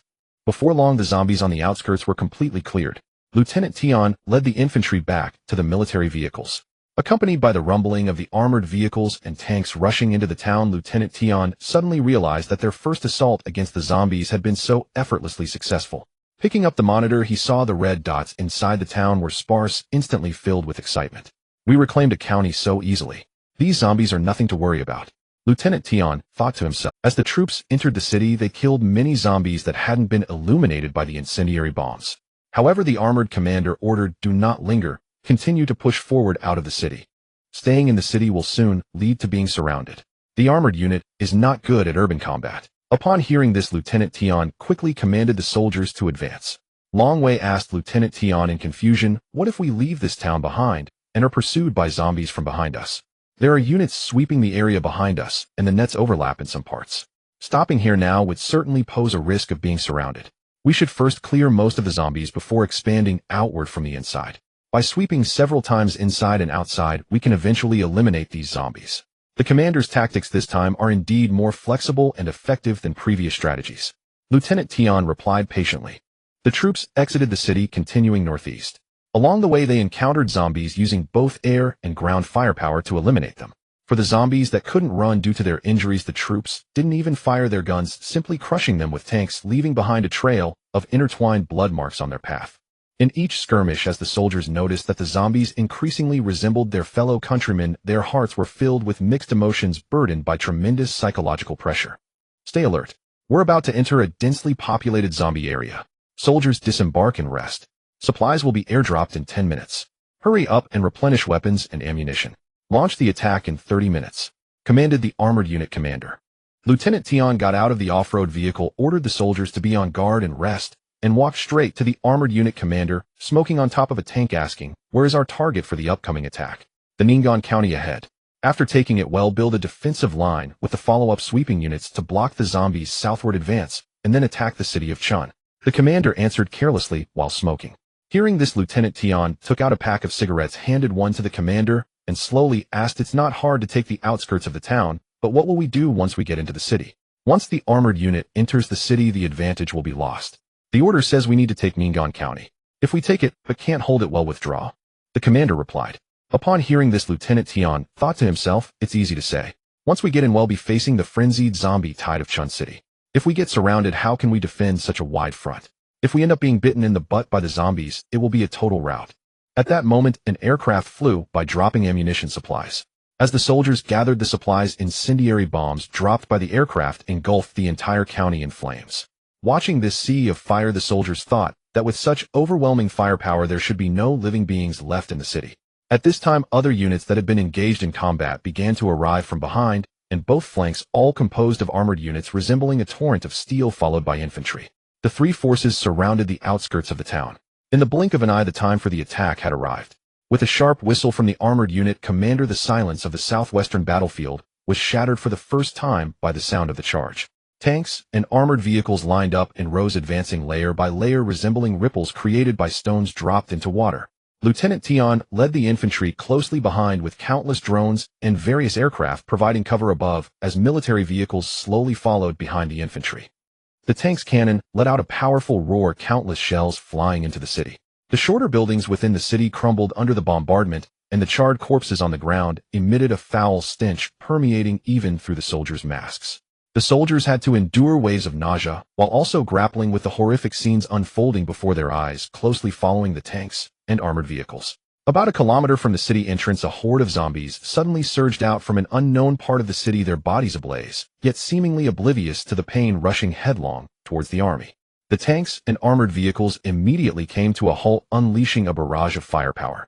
Subsequently, the artillery behind them fired off a series of shells, accurately targeting the advancing horde of monsters.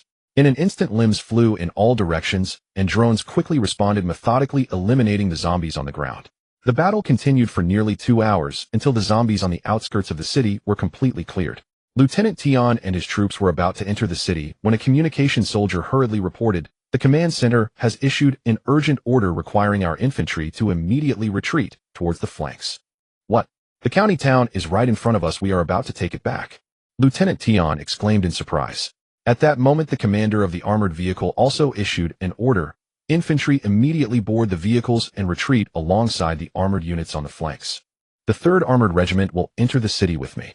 Upon contact with the zombies, they will immediately turn around and maintain a distance from the zombies while fighting and retreating. Hurry up, move." Lieutenant Tion was about to say something when the communication soldier shouted loudly, "Satellite intelligence indicates that a group of zombies is heading towards us from Chuan City. Retreat quickly." Lieutenant Tion, frustrated, had no choice but to order his soldiers to get in the vehicles and follow the armored units on the right flank, fleeing at full speed. In the off-road vehicle, Lieutenant Tion was filled with confusion, thinking, "Even if we don't enter the city, we should build a defensive line outside the city to hold them off. Now we are abandoning the hard-won positions and scattering in retreat. Isn't this wasting the efforts and sacrifices of the soldiers?" However, the orders were not to be defied, and with a heavy heart he drove the vehicle, fleeing alongside the armored vehicles, appearing to outsiders as if they were in disarray. After driving for about 10 miles, the armored units slowed down, and the sounds of artillery and planes were incessant behind them. Seeing the armored vehicles slow down, Lieutenant Tion hurriedly asked the communication soldier to inquire about the situation. Just as the communication soldier picked up the transmitter, the voice of the armored unit commander came through. "First infantry convoy, move to the side and give space to the armored units." The armored vehicles and tanks turned around and moved forward. The infantry convoy followed behind the armored vehicles and tanks. The target, blockade position 437 in the southwest. Upon hearing this, Lieutenant Tian was initially taken aback, but then suddenly understood the command center's intentions. The earlier gloom lifted as he excitedly ordered his soldiers to comply. He quickly moved his vehicle to the side, and once the armored vehicles and tanks were ahead, immediately turned around, closely following the armored units. Next to him, Long Wei asked in confusion, "Why are we turning back?" Lieutenant Tian, excited, explained to Long Wei, "This is a tactic to lure the enemy deeper. The follow-up troops have set up a temporary defensive line along our route back. The troops retreating from the front aren't actually retreating, they are merely flanking the horde of zombies. The armored units in the middle will draw the zombies towards the defensive line, where they will encounter the heavily fortified armored units and the temporary defenses along with a pincer attack from the flanking troops. This is encirclement and counter-encirclement. Continuously maneuvering to create space, combining skirmishing and mobile warfare, we will aim to eliminate the zombies rather than quarreling over territories." After listening, Long Wei pondered carefully, striving to digest and understand the strategy. After a while, he finally grasped the gist and couldn't help but marvel. The troops sped forward, and as the sound of gunfire grew closer, Lieutenant Tian's forces and those retreating from the left flank arrived almost simultaneously. Lieutenant Tian peered out, and as he suspected, the temporary defensive line set up on the hillside was engaged in fierce combat with the zombies. The bullets from machine guns and shells from various artillery pieces were ruthlessly mowing down the zombies, while the soldiers on the defensive line struggled to build sturdy cover. The soldiers had resorted to using cold weapons to engage in close combat with the approaching monsters. Those bitten or scratched by the monsters wept as they pressed the self-destruct button on their glorious explosives. As the orders were given, the flanking troops immediately opened fire, joining the fierce battle. In an instant, the battlefield was filled with the sounds of gunfire, artillery, and roars. Lieutenant Tian jumped out of the off-road vehicle, grabbed his rifle, and charged between two tanks, firing wildly at the disoriented zombies. The zombies were firmly suppressed at the foot of the mountain by the firepower from three sides, and seemed to attempt to scatter launching attacks towards the troops in three directions. However, several low-flying aircraft suddenly appeared, not giving them a chance. They dropped a few bombs right in the midst of the tightly packed zombies, and then followed up with incendiary bombs, precisely controlling the amount to cover only the central area of the zombie horde. After the flames subsided, only a few zombies remained at the periphery, which the soldiers shot down with machine guns and rifles. Seeing the devastation before him, Lieutenant Tian felt immense satisfaction, as the horde of zombies had been completely wiped out.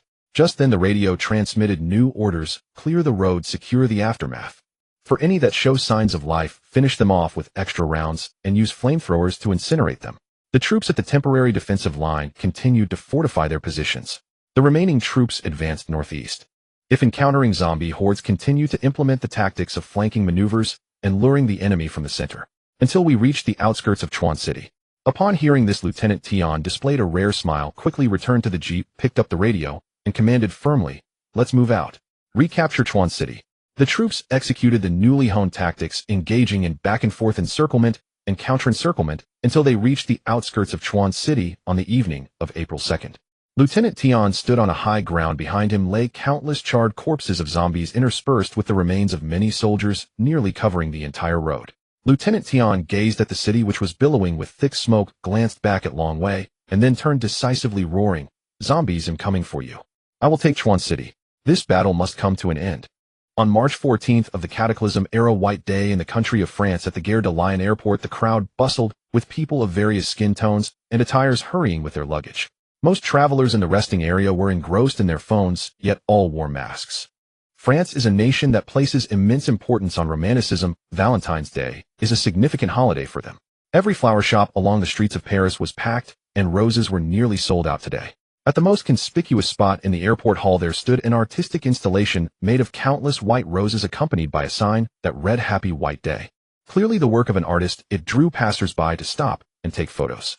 Couples passing by exchanged tender glances and removed their masks to kiss. Among the crowd lingered a frail-looking woman hovering by the restroom entrance for quite some time. Dressed in a hat and sunglasses along with a mask, her face was completely obscured and her body trembled slightly beneath her black coat. People came and went, yet no one noticed her. After a while, it seemed she had made a certain decision, and she shakily entered a restroom stall, pulling out a palm-sized black sealed bag from her pants. Upon opening the sealed bag, it revealed a syringe filled with dark red liquid.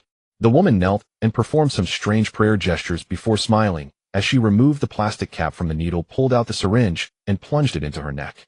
Immediately, she gritted her teeth and furrowed her brow, showing no hesitation as she injected the dark red liquid into her body. 5 minutes later, chaos erupted near the restroom with heart-wrenching cries for help and horrific screams ringing out. Nearby security personnel heard the commotion and rushed to investigate. Upon realizing what had happened, they turned to run while calling for assistance through their walkie-talkies. Before long, security team members who received the message hurriedly retrieved shotguns from the safe. A plump male security officer led 3 or 4 others quickly towards the source of the screams. People were frantically fleeing in all directions, and the once orderly exit had suddenly descended into chaos. The hall now resembled hell. Everything happened too abruptly. All security forces were dispatched, yet it seemed they could not halt the spread of the monsters. Among the crowd, apart from a few individuals who understood that escape was unlikely in such confusion and chose to resist, most people opted to flee in a chaotic scramble. In the absence of order, many were trampled, and the scattered resistance seemed futile. Nearby, a blonde white woman was frantically attacking a tender-faced black boy around 13 or 14 years old, while the boy was fiercely resisting. Upon closer inspection, the woman's neck bore a massive wound, and her facial expression was horrifying. The woman inflicted brutal torment on the boy. Just as security was about to rescue the boy, the woman lunged at him again. Security fired their weapons, but she was only pushed back a few steps before lunging again, forcing both sides into a fierce struggle. Not far away, an elderly white man raised his suitcase to shield himself from a frenzied black girl with wild hair, his face covered in blood and his body severely injured. She screeched and attacked the man. Unable to withstand her assault, he turned to evade her force, causing her to fall to the ground. She turned back, glaring intensely at him, struggling to get up as he raised the suitcase, high to smash it down on her. Just then, a gaunt red-haired woman rushed in. The red-haired woman stretched out her left hand, unleashing unimaginable strength that pierced through the elderly man's body, her palm emerging from his back, smeared with red liquid, as she waved it chaotically in the air, while the man let out a desperate scream. The red-haired woman withdrew her hand, grasped his neck, pulled him close, and tore him down to the ground, emitting muffled groans. The entire hall was filled with such terrifying scenes as the monsters chased and bit at the panicked fleeing crowd, creating a hellish landscape. Cries, screams, and pleas for help mingled together, and the white roses in the hall were all stained into red roses. Security rushed in, shocked by the scene, hastily lifting their shotguns and firing, knocking several crazed monsters away with a few blasts. The leading plump security officer knocked down a white woman who was gnawing on a child's face, and just as he was about to lift the child, a bloody black dwarf rushed towards him with half of his left face missing. Instinctively, he kicked out, but it felt as if he had kicked a steel plate. The assailant did not budge. With a roar, the dwarf charged at him, sending the plump security officer flying straight back, crashing into the glass door behind him. The back of his head shattered the glass, and his spine collided with the metal door frame, collapsing instantly. The black dwarf pounced on him, while the woman who had been struck by the gunstock crawled over. The two roared as they attacked the plump security officer, who in pain let out a desperate wail. The remaining security personnel were not spared either. A tall, thin security officer fired 6 or 7 shots, knocking down 4 or 5 monsters. Faced with more incoming monsters, he realized he was out of ammunition and had to turn the gun around, gripping it by the stock to strike at the monsters. But the monster was immensely strong. It grasped the stock as it came down and twisted it with such force that it broke. The monster then freed its right hand, seizing the security officer's chin and squeezing hard, causing him to scream in agony. Subsequently, the monster pulled him close and bit down hard, eliciting a painful howl from the officer. The officer struggled desperately, using all his strength to push the monster away and break free. But after only a few steps, he was again knocked down to the ground by the pursuing monster. This security officer had some spirit. Although he was at a disadvantage, he still grappled with the monster. However, soon his eyes began to turn red, and the monster abandoned him in search of new prey. The rest of the security personnel met a similar fate, leaving only a blonde, thin man. Seeing his companions being overrun by monsters, he hurled his gun at an approaching monster, striking it in the face, then turned to flee. As he exited, he stepped onto a puddle of liquid and slipped, falling to the ground. In a panic, he struggled to get up, realizing that outside the door chaos had also erupted. People were desperately surging toward the exit, with many monsters mixed in among them. As he struggled to rise, 2 or 3 monsters took notice of him, approaching with grinning faces. Screaming, he attempted to flee, but a bloodied hand seized his hair from behind, and he closed his eyes in despair. At 7:30 this morning Eastern Time, a monster infection incident erupted at Gala Airport in Phalanxi country, and it has already spread to 14 districts in Barueh. At the same time, Lungding Sahiluo Airport in Angsa Country, Litter Airport in Rearman Country, and Mail International Airport in Dili Country all suffered monster attacks. Nations have declared states of emergency. The source of transmission remains unclear. Stay tuned for further reports. Director Wu Idol at home watched the news on television and frowned. He thought to himself, Lo Bazhu is far from Mizhou and Yishizhou. How could such outbreaks suddenly occur there all at once? After a moment's thought, he opened his laptop and searched the web for related reports. The more he read, the stranger it seemed. He hastily took out his phone and dialed Xiao Wei. When the call connected, he said, "Xiao Wei. Still busy." Director Wu, not busy, Xiao Wei replied. He had just finished sorting documents and was stretching his aching neck. "Have you eaten?" Director Wu asked. "Not yet. My wife is working overtime today too. They'll grab something downstairs later," Xiao Wei answered. "Do you need me for something at the office?" Xiao Wei asked. "Actually, that's perfect. Come to my house and eat. My wife made red braised beef, and there's still half a pot left," Director Wu said. "Come keep me company for a couple of drinks, and we'll talk about something," Director Wu added with a smile. "All right then. I shall obey your invitation," Xiao Wei said respectfully. After hanging up, Xiao Wei tidied his desk, went to the parking lot, retrieved a gift box and a bottle of wine from his car, trunk locked the vehicle, and walked to the road. He took a shared bicycle and set off. Director Wu called his wife to warm the dishes. While waiting for Xiao Wei to arrive, he made notes on his laptop. After Deng Ping warmed the food, she walked into the living room displeased and said, "Xiao Wei has been running around like a headless chicken lately, and you still ask him to come drink with you. It's because there's something to discuss. Darling, you should rest early. When we're done, I'll tidy everything up for you," Director Wu said with a laugh. "Ah, you finally returned safely, and you already can't sit still. Drink less and get some rest," Deng Ping said anxiously. "All right, I know," Director Wu nodded repeatedly. Not long after he spoke, the doorbell rang. Deng Ping hurried to the door. Outside stood Xiao Wei in a neat suit. He immediately offered the gift box and said with a smile, "Madam, sorry to trouble you again." "Nonsense. You have been so busy lately and have lost weight. You've worked hard. Even at this hour, your old boss still won't give you a break," Deng Ping exclaimed as she ushered him in. "It's nothing, they're just local specialties my family sent. I brought some for you two to try," Xiao Wei said, pressing the box into Deng Ping's hands. "You're always so polite. It's late and you haven't eaten. You must be starving. Come eat first," Deng Ping said. After changing into slippers, Xiao Wei followed Deng Ping into the dining room. Director Wu rose from his desk and joined them. The table was set with steaming dishes on a warming plate, and the wine glasses were ready. "Here he is, Xiao Wei. Sit. I haven't seen you in a week, and you've lost another bit of weight," Director Wu greeted him and went to the wine cabinet. Xiao Wei interjected, "Director, try the wine I brought tonight." He produced a bottle from his backpack.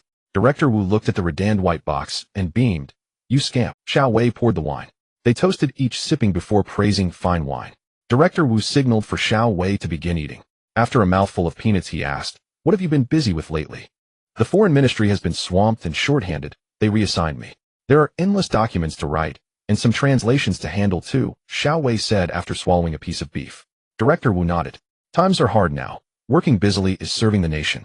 You are young and do what you..." Xiao Wei replied, "Of course. By the way, Director, what have you been doing this week? Haven't you gone out to see anything?" Director Wu answered, "Chaos is everywhere. I have been home watching the news. The Southwest has escalated into full-scale battles. The situation looks grim." Xiao Wei swallowed a mouthful of rice and said, "Lieutenant Tian went to Shikong. He must have told you right." At this mention, Director Wu lifted his glass and drained it, letting out a hiss before saying slowly, "When he left, he gave me a call. The battlefield changes by the moment. I do not know how he fares now. He truly has courage. He volunteered to go to Shikong. Let us hope he returns safely. When he does, we'll go pick him up and share a drink.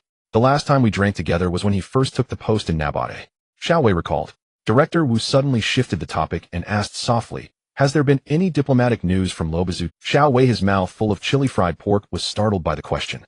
He chewed, swallowed, and smiled. Their foreign ministry sent some emails detailing local infection situations and some standard statements that they have the outbreak under control. Director Wu took up Xiao Wei's remark with a sterner tone. "Don't you think the incidents in Luobazu are odd?" "What do you mean?" Xiao Wei asked, puzzled. "Luobazu is so distant from Mizhou and Yishizhou, yet multiple countries experience simultaneous outbreaks, all near airports. Don't you find that suspicious?" Director Wu said, furrowing his brow. Only then did Xiao Wei grasp it. He put his chopsticks down, grew serious, and said, "It is far too coincidental. A virus cannot with such precision arise at the same time and the same kinds of places by itself. 9 times out of 10 someone is tampering with things."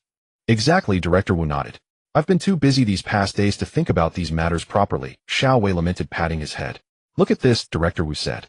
He produced the notes he had prepared, which listed the flight information for the airports in Luobazu where outbreaks occurred today. He had circled in red several flights that landed close to 730 m. Xiao Wei read and murmured the routes aloud. Huafu to Barue, Huafu to Mail, Igang to Bulan. All flights were from Mika country to Luobazu. Director Wu continued. Recently, Luobazu has allowed residents from 5 northern states of Mika to enter after domestic quarantine in Mika with only a certificate. Many wealthy and middle-class citizens of Mika fled to Luobazu, so flights from Mika to various Lobazu nations have increased. Where's the problem in that? Xiao Wei asked, puzzled. I suspect a deliberate, organized poisoning of Luobazu's countries. I surmise the perpetrators were on those flights. Director Wu bent closer and spoke in a low voice. What? That cannot be. Those are civil aviation planes. Xiao Wei replied in shock, finding the notion hard to accept. Director Wu drank a swig of wine, his gaze steady, and said slowly, though it sounds incredible, if certain forces are fanning the flames behind the scenes, it could very well be carried out. What sort of force would do such a thing? A terrorist organization? Xiao Wei asked curiously after swallowing another mouthful of wine. Director Wu was silent for a long while before answering. Known terrorist organizations around the world do not yet possess such capabilities. I believe there must be a greater power behind this. Xiao Wei looked at Director Wu in puzzlement. After finishing the remaining wine in his glass, Director Wu spoke, 4 words, this ebb and flow. This ebb and flow originates from Mencius, in which the phrase conveys that circumstances change with time. 500 years will see the rise of a new ruler, and within that span figures of renown will appear. In modern Chinese, the phrase has come to mean not to dwell excessively on losses at one moment, for gains may appear. Director Wu employed the phrase with another layer of meaning. Some peoples who have built their power on plunder and banditry, when faced with rising nations, will stop at nothing to strike them down. Their psychology embodies this extended sense: if another nation grows strong, my strength will inevitably wane. Those who live by pillage and slaughter cannot tolerate a garden blooming with flowers of diverse hues. They insist on acting as the garden's butcher, pruning any blossom that fails to conform to their will. If one day that butcher suffers an external blow and the power to control the garden teeters, he will not hesitate to drag the entire garden down with him. Director Wu filled his cup with wine once more and slowly said to Xiao Wei, the West during its global voyages discovered the continent of Mijo, where they ruthlessly slaughtered the indigenous people engaged in colonization, all the while proclaiming democracy and freedom, yet behind the scenes they were involved in many sordid affairs. Now they are suffering the consequences, thinking that the countries of Lobazu can merely watch from the sidelines. If that's the case, we might as well sink together. Xiao Wei asked, what do you mean? Are you suggesting that if the poisoning incident is real, it was orchestrated by the government of Mikagwo? Could it really be possible? Although there have long been various conflicts in the international situation, this is a matter of human fate. The government of Mikagwo likely wouldn't go to such extremes. Xiao Wei put down his chopsticks, lowered his head, and quietly inquired of Director Wu. This is merely my personal opinion, just speculation. The factional struggles within Mikagwo have always been bloody. With the upcoming elections, the intense rivalry between the two major parties is ceaseless. Perhaps there are some conspiracies involved. Who knows if one party is setting a trap for the other? Director Wu, with a flushed face after several rounds of wine, said, no matter how you look at it, this behavior is ultimately counterproductive. The countries of Lobazu for the most part have been loyal allies of Mikagwo. At this critical juncture, they can provide some support. If it is truly the actions of their government, the countries of Lobazu would certainly notice and would completely sever ties with Mikagwo, leaving Mikagwo isolated and helpless. After saying this, Xiao Wei raised his glass and drank it all in one go. Given the current situation, the authorities of Mikagwo have already acknowledged that all 15 southern states are fighting against the monsters. I suspect the situation is still spreading continuously.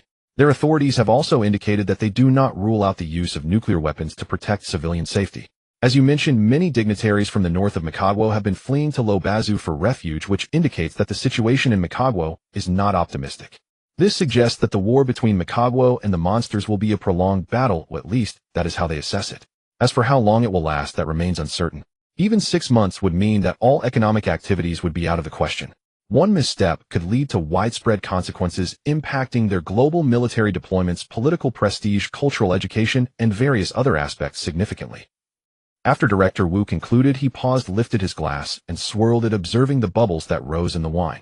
He continued, during this period, if Lobazu does not experience a monster infection, with the international situation so tumultuous, it is highly likely that the countries of Lobazu will re-establish their alliance. If the influence of 1 or 2 countries is not enough to intimidate the government of Mikagwo, then when they return to the negotiating table, the rejuvenated alliance of Lobazu will have undoubtedly taken its place. What frightens Mikagwo even more is that they do not know when they will be able to return to the table. After this, Director Wu spoke, and Xiao Wei pondered deeply, unable to suppress a gasp. Director Wu's analytical logic was tight and seemingly flawless, but then he narrowed his eyes and asked, but isn't Mikagwo afraid of retaliation from the countries of Lobazu? In just a few days, Lobazu will undoubtedly be thrown into chaos. Who has the energy for retaliation? Every country is certainly trying their best to stabilize their domestic situation, seeking ways to extinguish the spread of the monsters. Moreover, when the Jin Empire was on the brink of collapse due to the Mongol invasion, they still fought desperately against the Song dynasty. As they would put it, though I am weak, I can still damage them. The authorities of Mikagwo calculate that while they may not be able to manage these monsters, they still have the upper hand against the countries of Lobazu. But what if those countries in Lobazu with nuclear weapons decide to flip the table and resolutely launch a nuclear attack? Xiao Wei felt unusually clear-headed at this moment. Haha, that might just play into their hands. Mikagwo has more experience in this. This way they can not only deflect domestic conflicts and shift public discontent regarding the government's failure to control the monster spread, but, on the other hand, they can justifiably send troops to the countries of Lobazu. By then the monsters would be secondary. After Director Wu finished speaking, he took another sip of wine. But will Mikagwo poison our country as well? And what about the country of Luocha? These are the two greatest forces to contend with them. Xiao Wei asked, following up. Do they dare? After poisoning the countries of Lobazu, even if they ally again, they would still be unable to contend with Mikagwo under the monster crisis. But our country and Luocha are not something they can easily manipulate. Given Luocha's typical style, they would rather perish than back down. They might even end up destroying the earth entirely.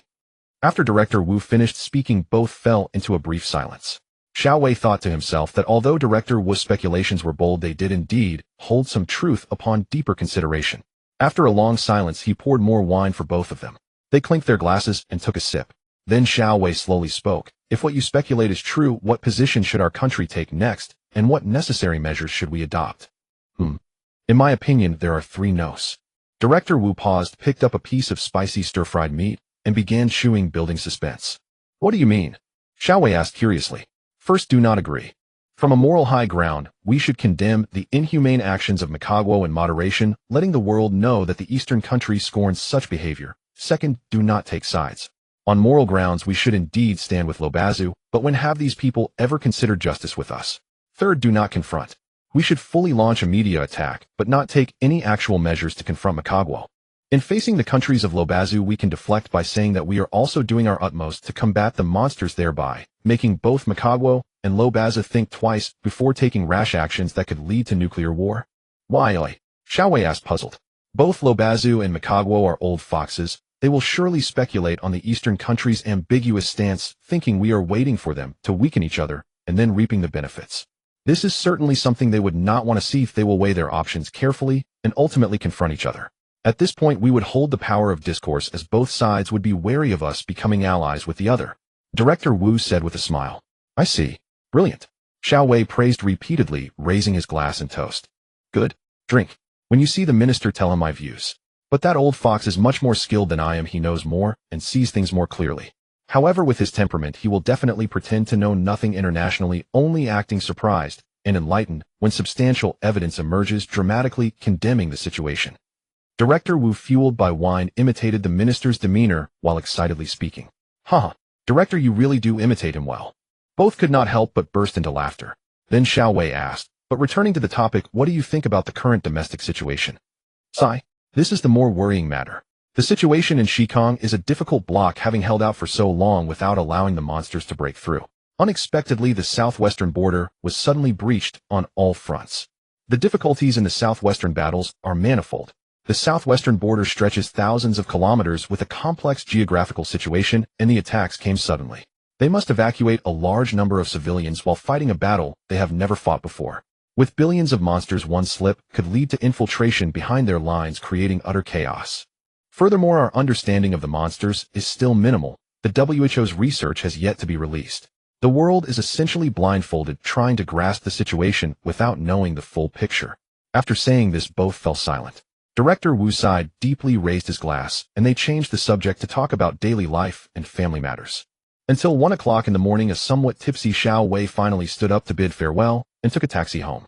Director Wu, feeling drowsy, tidied up the leftovers on the dining table and collapsed into bed, falling asleep immediately. At 7 o'clock the next morning, the hungover Director Wu woke up on time.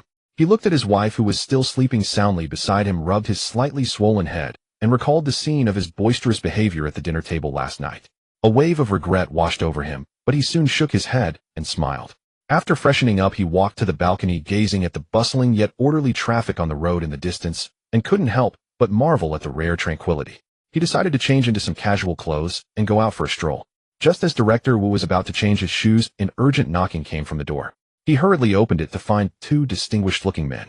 The one at the front wore glasses, had neatly combed hair, and was dressed in an administrative jacket. He appeared to be in his early 30s but exuded a mature and steady demeanor. The man behind him was robust and strong, yet his youthful face, white teeth, and red lips gave him a handsome appearance. He wore a clean and tidy white shirt, standing tall with his head held high. The man in front greeted warmly, and upon seeing Director Wu quickly approached and said, "Director Wu, do you remember me? Who are you?" Director Wu scrutinized the man closely, quickly trying to recall who he was, but was unable to be certain. "Director, I am Secretary Xiao Lu, the Secretary of Foreign Minister Liao Bin. We met before at a meeting, but it has been too long." Secretary Lu extended his hand, preparing to shake hands with Director Wu. Director Wu quickly shook hands with him, and then patted his head, saying, "Oh, I've seen you before. I'm getting old and my eyesight is failing. My memory is poor. Please forgive me. Is there something you need? Come in. Director Wu replied politely. He hurriedly welcomed the two into the living room, where Deng Ping had also woken up and was preparing breakfast. Upon seeing the guests, she politely greeted them and went to prepare tea. "Director Wu, you seem to be getting ready to go out. We aren't interrupting anything, are we?" Secretary Lu adjusted his glasses and said, No, I'm just planning to go out for a casual walk." "Did Secretary Lu come to find me for something urgent?" Deng Ping brought over the tea, and Director Wu gestured for them to drink. The two politely thanked Deng Ping, and Secretary Lu said, "Director Wu, the minister has something to discuss with you. Please come with us." "But your phone was unreachable, so we decided to come over instead," the visitor said politely. "Oh, I had a few drinks last night, and didn't even know where I put my phone." Director Wu quickly searched for his phone, and after charging it and turning it on, indeed saw several missed calls from Minister Liao. He then said he was so eager to find me that he sent you to my place. "Is there something important going on? By the way, you mustn't tell him that I drank too much and missed my duties." "Haha, all right. Director, we are not clear on the specifics either, but you will find out once you arrive at the Foreign Affairs building to meet Minister Liao. Our car is waiting downstairs. Once you're ready, we can head down immediately." Secretary Lu replied with a smile.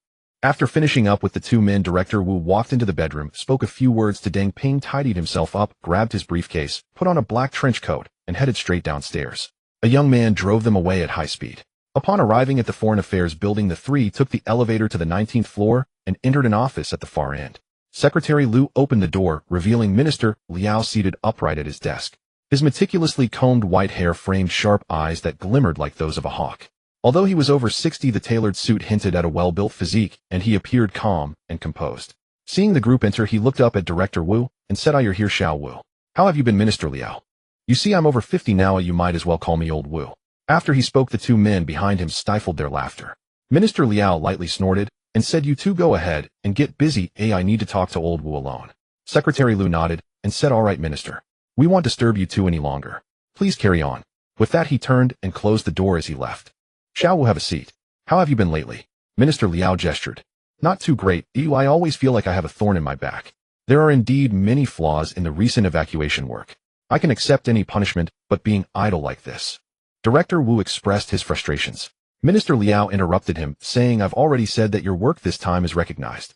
Letting you rest is a way of taking care of you. You can't be ungrateful after receiving a favor." Minister Liao pointed at the mountain of documents on the table. Director Wu smiled ingratiatingly and said to Minister Liao, "Could it be that you are overwhelmed and need my help?" Minister Liao's expression turned serious as he replied, "These trivial matters do not require you.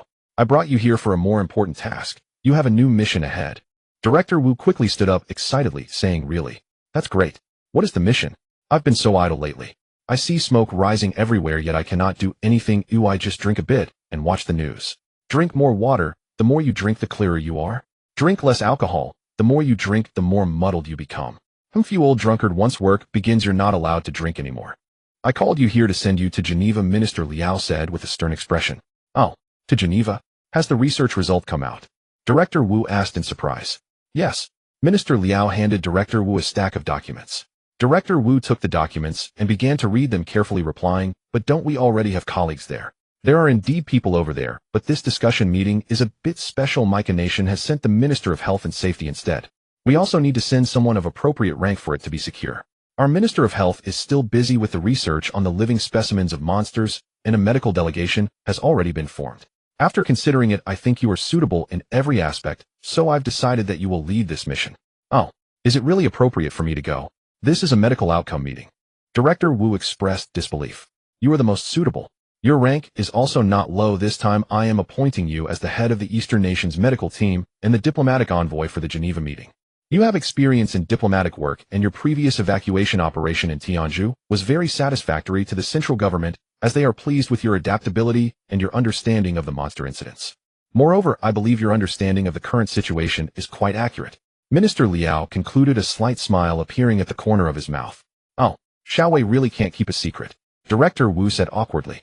It's nothing significant. Oh, I think your idea. Xiao Wei will be with you this time. He will handle the simultaneous interpretation.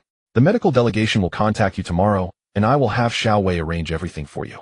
At the meeting, feel free to raise any questions. Do your best to let the world know more about the monster information. You must prepare well. I will organize and send you the directives from above tonight. After saying this in one breath, Minister Liao picked up his water cup and took a sip. Director Wu composed himself and nodded firmly. Minister Liao paused for a moment and then asked, is there anything else you would like to know? Director Wu scratched his head and said, not really. When do we depart? We will depart the day after tomorrow on the 17th. Once we arrive, well, rest for a day, and the meeting will officially start on the 19th. All right, then I will go back and prepare right away. After Director Wu finished speaking, he was about to leave when Minister Liao called him back, saying slowly, what you said last night will be helpful for this new mission. Director Wu was somewhat puzzled. Minister Liao waved his hand and said, just do as you think is best. On March 17th of the year of catastrophe at the international airport of the capital Xiaowei, and Director Wu arrived early to await the arrival of the medical delegation. The two wearing masks sat in a designated lounge. After finishing their work discussions, they found themselves at a loss for what to do. Director Wu, recalling something, said with annoyance, did you tell the minister everything I said when we were drinking that day? How can you never keep anything to yourself? Xiaowei was taken aback, then awkwardly laughed and replied, Director, that's unfair. You clearly told me to convey your words to the minister. Did I say that? Director Wu exclaimed, his eyes wide. Oh, you even said that old fox is more insightful than you. Xiaowei desperately tried to explain. Enough. Stop right there. Forget about that. This trip to Geneva is quite an important task. Please pay attention. We must gather all valuable information to provide useful suggestions for the soldiers and citizens on the front lines. Director Wu waved his hand, his expression turning serious. Looking at the serious Director Wu, Xiao Wei felt as if the stern and meticulous leader from their time in Tianjin had returned, and he immediately adopted a serious demeanor, saying, this situation has been ongoing for 2 months. The soldiers and citizens on the front lines are still in a state of confusion. At present, the soldiers cannot fight freely, and the citizens are like startled birds, every one of them on edge during the retreat. I hope this meeting can bring some positive information to reassure the citizens. Just then 5 or 6 people dressed in full protective gear approached. The medical delegation had arrived, and the two quickly stood up to greet them.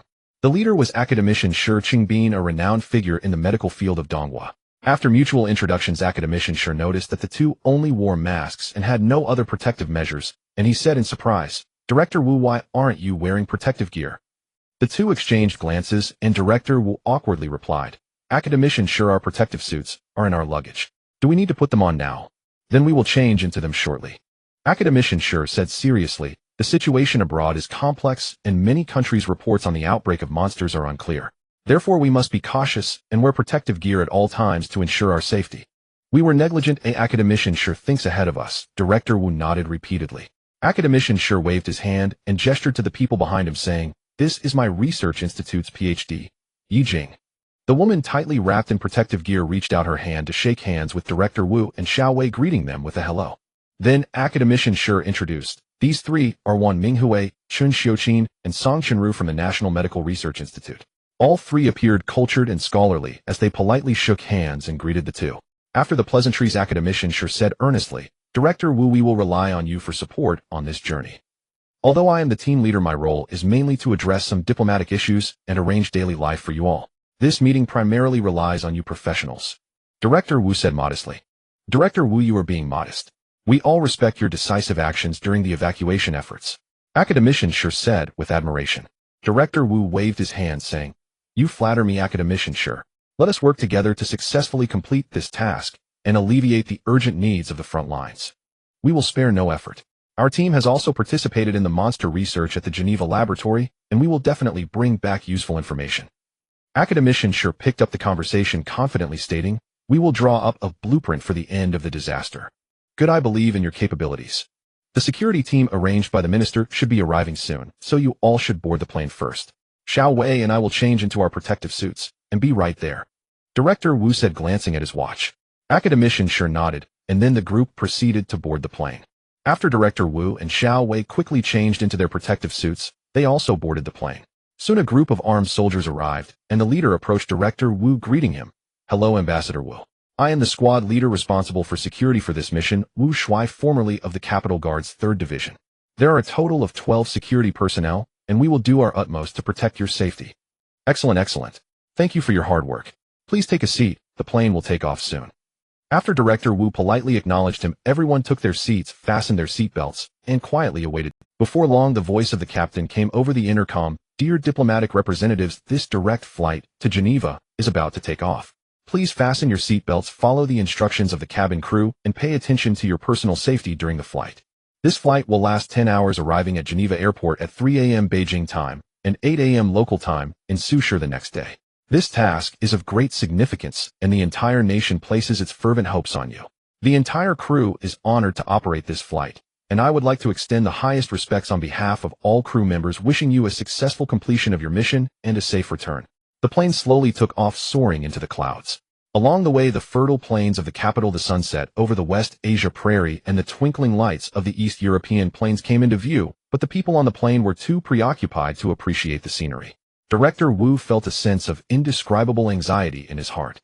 This mission concerned the fate of the entire people of Donghua and impacted the national fortune. No one could remain unperturbed in such a situation. Yet the task was before them, and even if the road ahead was fraught with dangers, they had to grit their teeth and give it their all. Time passed quickly, and the plane slowly landed. Everyone disembarked one by one, and a welcoming party stood on the tarmac. Seeing Director Wu and his team approach, a woman dressed in protective gear around 50 years old greeted them with enthusiasm. The two sides politely shook hands, and the woman smiled, saying, Hello, Ambassador Wu. I am Jiang Fong, the ambassador from Donghua to Suzhou. I received instructions from higher authorities to come specifically to assist you. That is truly a great trouble for you, Ambassador Jiang. As they walked, the group chatted, and soon they exited the airport and reached the parking lot where reception vehicles were already waiting. As Director Wu and his team prepared to get in the car, Jiang Fong stopped him, pulled out an envelope, and handed it to him, saying, These are the documents you will need for tomorrow's meeting. Each person requires one. We obtained them in advance from the Hu building. You all should go to the hotel to rest now. If you need any assistance later, just contact us. Hearing this, Director Wu quickly expressed his gratitude, while Xiao Wei thanked her and took the envelope. The group boarded their vehicle and quickly departed after bidding farewell to Jiang Fong. Before long, they arrived at the hotel near the Hu building. It was already past 10 in the morning local time. After Xiao Wei arranged the rooms, he distributed the meeting passes to everyone. After having a light meal, Director Wu suggested that everyone return to their rooms for a nap. Feeling a bit nervous, Director Wu awoke shortly after falling asleep, and then woke Xiao Wei from the adjacent room, deciding to check out the area near the building. Sleepy Xiao Wei wondered, Why go now? I just feel uneasy. Come with me to take a look. Director Wu said anxiously. Unable to refuse him, Xiao Wei reluctantly called 2 security soldiers for safety. The 2 soldiers concealed their pistols at their waists, and the 4 of them left the hotel. After walking for about 10 minutes, they saw the imposing Hu building before them. It was a pair of modernist structures, with the smaller building at the front displaying the emblem of the World Health Organization and the towering building behind brightly lit. As they approached, they noticed that the entrance of these 2 buildings was cordoned off with a long line of police tape, and a group of military police dressed in black protective gear held batons and raised riot shields. Facing them was a group of people holding banners. These individuals of various skin colors and clad in protective suits of different colors crowded at the base of the building, chanting in unison, Disclose the information, save us. Disclose the information, do not conceal anything. Director Wu and his group watched the scene in astonishment, becoming increasingly vigilant. They stepped back to a safer distance to observe from afar. At that moment, it seemed that Director Wu had thought of something and turned to Xiao Wei, asking, It has been 4 or 5 days. What is the situation regarding the monster outbreak in the countries of Robazu? The news from the Francie Kingdom says that the monsters are about to break through the outskirts of Barui. They are currently retreating civilians while actively organizing ground defenses and utilizing aerial forces to eliminate the monsters. Xiao Wei replied. What about the other countries? Director Wu pondered rapidly. Xiao Wei took out his phone and glanced at his notes, saying, There are no concrete updates from the Daili Kingdom and the Angsa Kingdom. It seems they have been keeping information under wraps. The Germanic Kingdom, however, was reportedly well prepared. Most monsters are currently contained in the central region of Blin, but the situation is still severe, with a possibility of defenses being breached at any moment. That same day, the Germanic government began evacuating civilians from surrounding areas. Upon hearing this, Director Wu's eyes revealed a hint of chill as he looked at the restless crowd before him and slowly said, "I think I understand now. Currently, the situation in Robazu is critical. The citizens are anxious and desperately need information about the monsters. Therefore, they have taken to protesting in front of the WHO building. Given the current circumstances, I wonder if tomorrow's meeting will still proceed as planned." Xiao Wei looked around, a hint of worry in his voice. "Don't worry, the authorities will definitely handle it. The meeting won't be affected. These common folks are just protesting," Director Wu said calmly. At that moment, a group of men and women, about 20 in total, approached from a distance, all wearing matching black cloaks and black masks without protective suits. They walked slowly with their heads down, their cloaks bulging as if hiding something. Suddenly, as they crossed the street, they accelerated towards the crowd gathered at the WHO building. The leading man shouted, "Purification, this is the divine cleansing of the world. We are all guilty, accept the punishment." Saying this, the group pulled back their cloaks, revealing a white long-sleeve shirt with an image of a naked man holding a snake printed on the chest. The man in the image had a distorted and painful expression, exuding an eerie aura. All of them had several glass bottles filled with a transparent liquid tied to their waists, each bottle stuffed with a piece of cloth. Two security soldiers witnessing this shouted in unison, "Molotov cocktails." Saying this, the two soldiers each grabbed one person, forcing the still-dazed Director Wu and Xiao Wei to the ground, crawling away to a safer distance. At that moment, a loud bang echoed as the leading man threw a lit Molotov cocktail onto a military police officer's helmet. Instantly, the glass bottle shattered, and the liquid splattered out, igniting into flames. In an instant, the military police turned into a human torch, quickly dropping to the ground and rolling as countless lit bottles followed one after another. The military police hurriedly retreated while using their riot shields to block. The crowd that had been chanting slogans instantly descended into chaos. Some screamed and tried to escape, while others took advantage of the turmoil to climb over the barricades, charging straight towards the building. The military police found themselves overwhelmed, needing to block the civilians, while also being wary of the flying Molotov cocktails. With a piercing scream, one of the cloaked figures turned and threw a Molotov cocktail into the civilian crowd, hitting a black woman. The protective suit she wore seemed to be nothing more than a thin plastic raincoat, which ignited instantly. The woman collapsed to the ground, rolling and screaming in agony, but no one in the surrounding crowd came forward to help. Instead, they scattered in all directions. The military police used their riot shields to contain the crowd and were no longer polite, swinging their batons to drive people forward. Those who resisted were forcefully knocked down, attempting to clear the area around the building. The person who was knocked down cried out, but before they could get up, they were trampled by those behind them. The Molotov cocktails thrown by the cloaked figures exploded into vibrant sparks against the military police's shields. Seeing the flames intensifying on the military police officer hit by a Molotov cocktail, his teammate desperately pushed the crowd away and raised his riot shield to beat out the flames on him. Panicking people stepped over the fallen military police officer. The flames on the officer were extinguished, but he was already bleeding from his 7 orifices, breathing in but unable to exhale. Director Wu and his group watched the chaos from a distance, unable to advance and too afraid to retreat recklessly. They had no choice but to temporarily hide in a corner store. Suddenly, a series of rapid gunshots rang out from the building. After the gunfire, those who had rushed towards the building scrambled for cover, causing even more chaos as people collided in both directions, resulting in a more tragic trampling incident. After a moment, many soldiers in camouflage protective gear emerged from the base of the building, wielding firearms. Some were evacuating civilians, occasionally firing warning shots into the sky, while others aimed at the cloaked men and women. Those cloaked figures threw all their Molotov cocktails and stood their ground, shouting, "This is a divine purification. They are not monsters, they are messengers of the gods. We shall all calmly accept the purification." Those shouting and throwing firebombs were either shot dead by the soldiers on the spot, or subdued one by the swarm of approaching soldiers. Director Wu was filled with rage at that moment, immediately standing up and cursing, "A bunch of bastards, what time is it? And you're still causing chaos with this godly nonsense." After seeing the situation stabilize somewhat, 2 security soldiers quickly helped Director Wu and Xiao Wei to flee the chaotic area. As they hurried along, Director Wu continued to curse. When they reached a point not far from the hotel, they finally slowed their pace. Director Wu was panting heavily, but still cursing. Xiao Wei, seeing this, could only awkwardly smile and say, "Director, why don't you take a break? Stop cursing. You represent the image of East Country. If the media catches you like this, acting like Wang Shifeng, then." Hearing Xiao Wei's words, Director Wu instantly became alert, straightened his back, adjusted his expression, and returned to a serious demeanor, saying, "Xiao Wei, you're right. My ranting and raving is unbecoming of my position. There shouldn't be any foreign media around, right?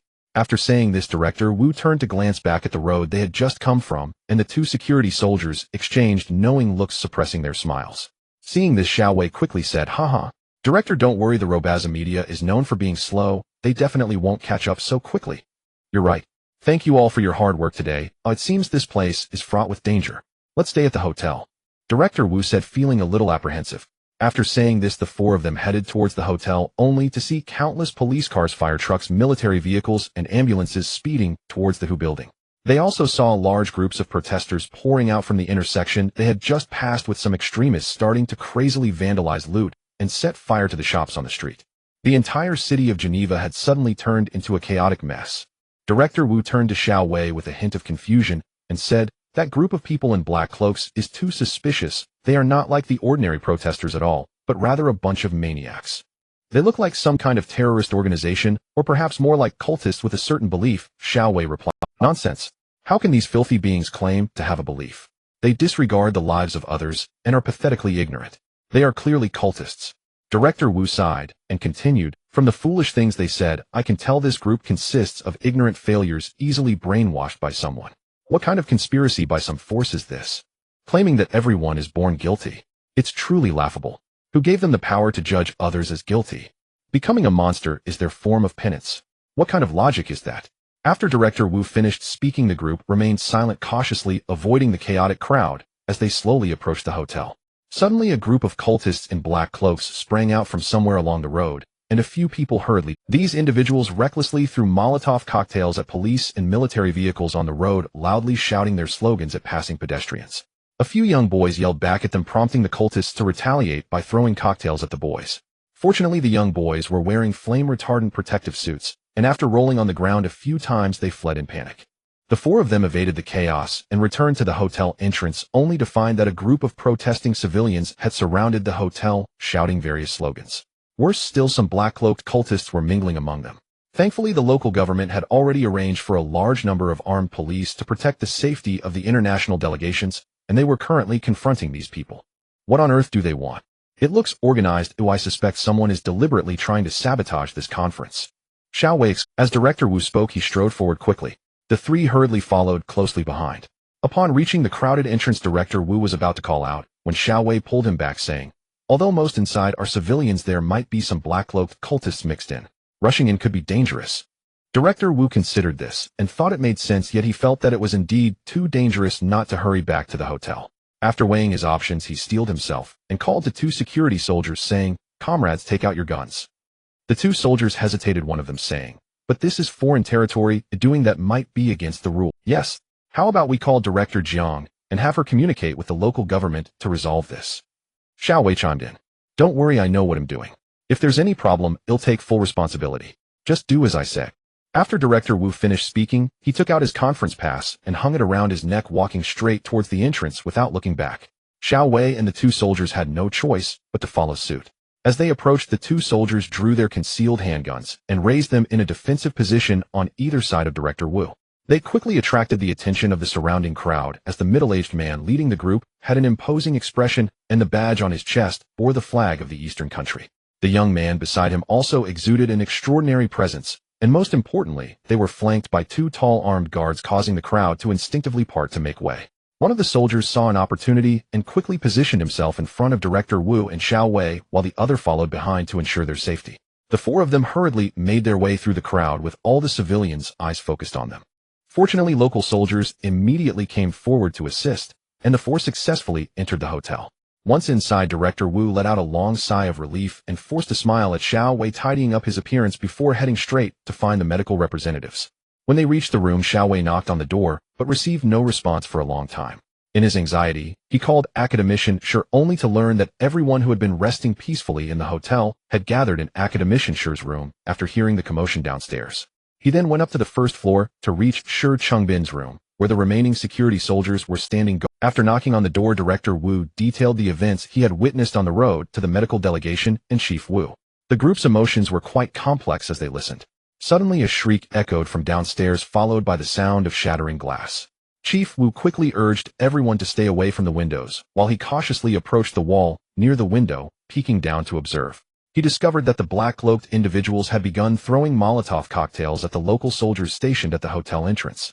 The local soldiers tried their best to dodge, and their leader repeatedly warned them, but to no avail. They had no choice but to fire warning shots into the air. Hearing the gunfire, Chief Wu commanded and 5 or 6 security soldiers rushed into the room, immediately pulling everyone to the corner, forming a protective circle around them with their weapons drawn. The gunfire intensified downstairs, accompanied by the screams and shouts of the crowd, cutting through the hearts of those in the room like a knife. Outside, the faint sound of words like purification could be heard, but it abruptly stopped after a scream.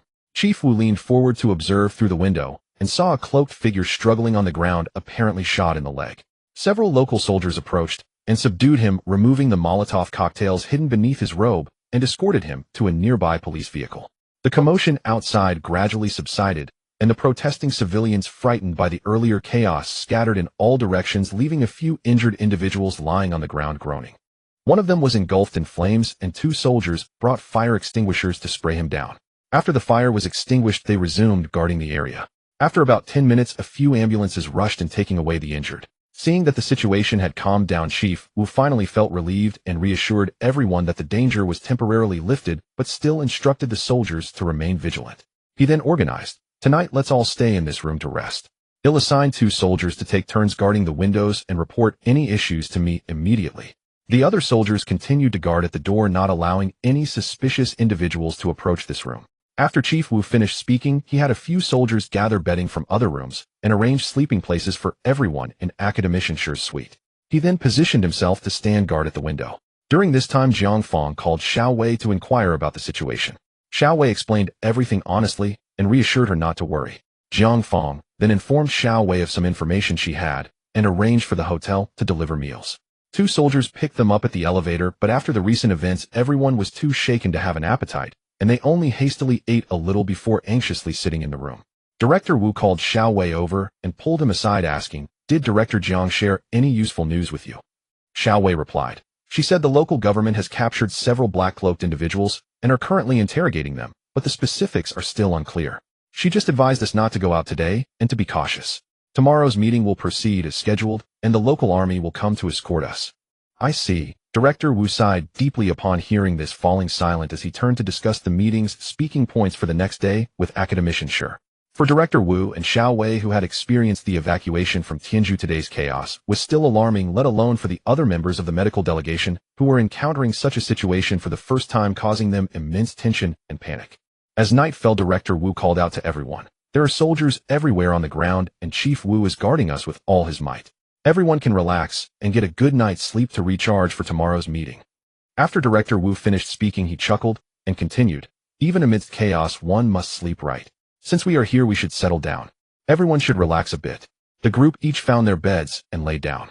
However, no one could sleep easily until they heard the gentle snoring of Director Wu, at which point they all inexplicably felt more at ease and gradually drifted off to sleep. On the morning of the second day, as the leader Wu called softly, everyone woke up with 2 individuals startled enough to sit up in bed due to their nerves.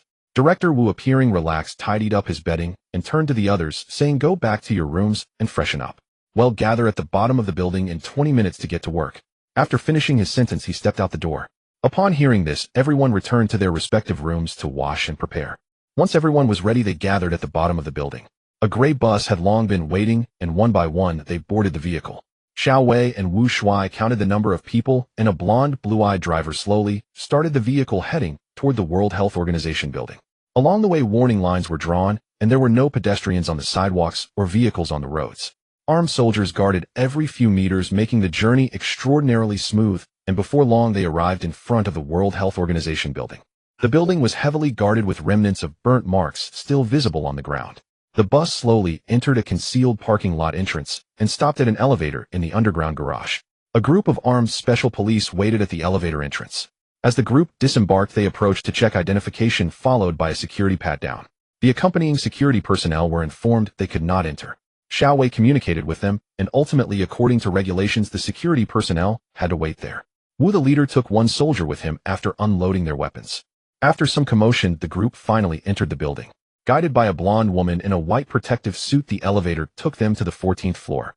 They walked into a conference room, where various national flags were displayed on both sides at the front of the spacious venue, with the World Health Organization flag prominently hanging in the center. Below the flag was a massive electronic screen with a podium on the left side, and a circular long table in the center adorned with small flags and nameplates of various countries, along with several sets of simultaneous interpretation headsets.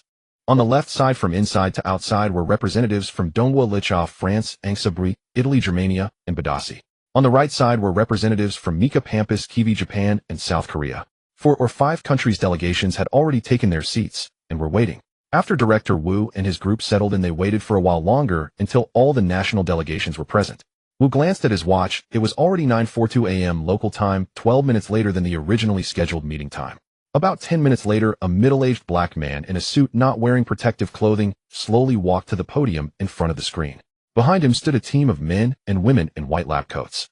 Once the man stood still, he placed his notes on the table and slowly began to speak. Esteemed representatives from various countries, hello. I am Tedros Adhanom Ghebreyesus, the Director General of the World Health Organization. First, on behalf of the WHO, I would like to express my deep respect to the representatives of the countries present at this meeting. I extend my condolences to the nations suffering from this crisis and to the innocent civilians who have lost their lives in this disaster. As the Director General of the World Health Organization, Mr. Tedros, please forgive my abrupt interruption, but I believe the situation in various countries is critical. We are pressed for time, and there is no need for pleasantries. Let's get straight to the point. Wu, wearing a simultaneous interpretation headset, stood up to interrupt Director Tedros. Turning to see the representatives from Mika and Luocha, nodding in agreement, Tedros awkwardly paused for a few seconds before saying, in that case, the meeting officially begins. First, we invite Dr. Raul, the main researcher of this study, to explain the latest research progress. After Tedros finished speaking, he quickly stepped down from the podium. In the eager eyes of the audience, a white-haired man and a young man, pushing a wheeled display, slowly walked to the front of the podium.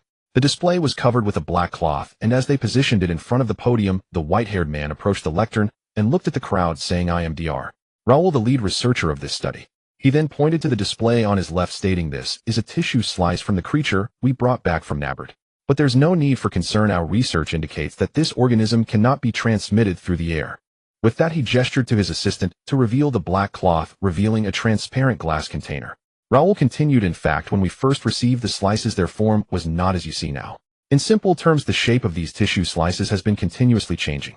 Wu, looking up, still unsure of what was inside the container, heard gasps from the front row as a female representative exclaimed, is that a flower? Is this a flower? At that moment, a close-up of the slice appeared on the electronic screen. Wu could then see that the container held no liquid, only a columnar object surrounded by short branches glowing a faint green. At the top was a mass resembling a blooming flower, yet made up of countless strands of red flesh intertwined with some white viscous tissue resembling lard.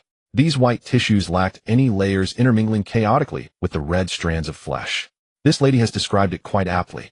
Its shape indeed resembles a flower, but it is composed of various human cells and tissues.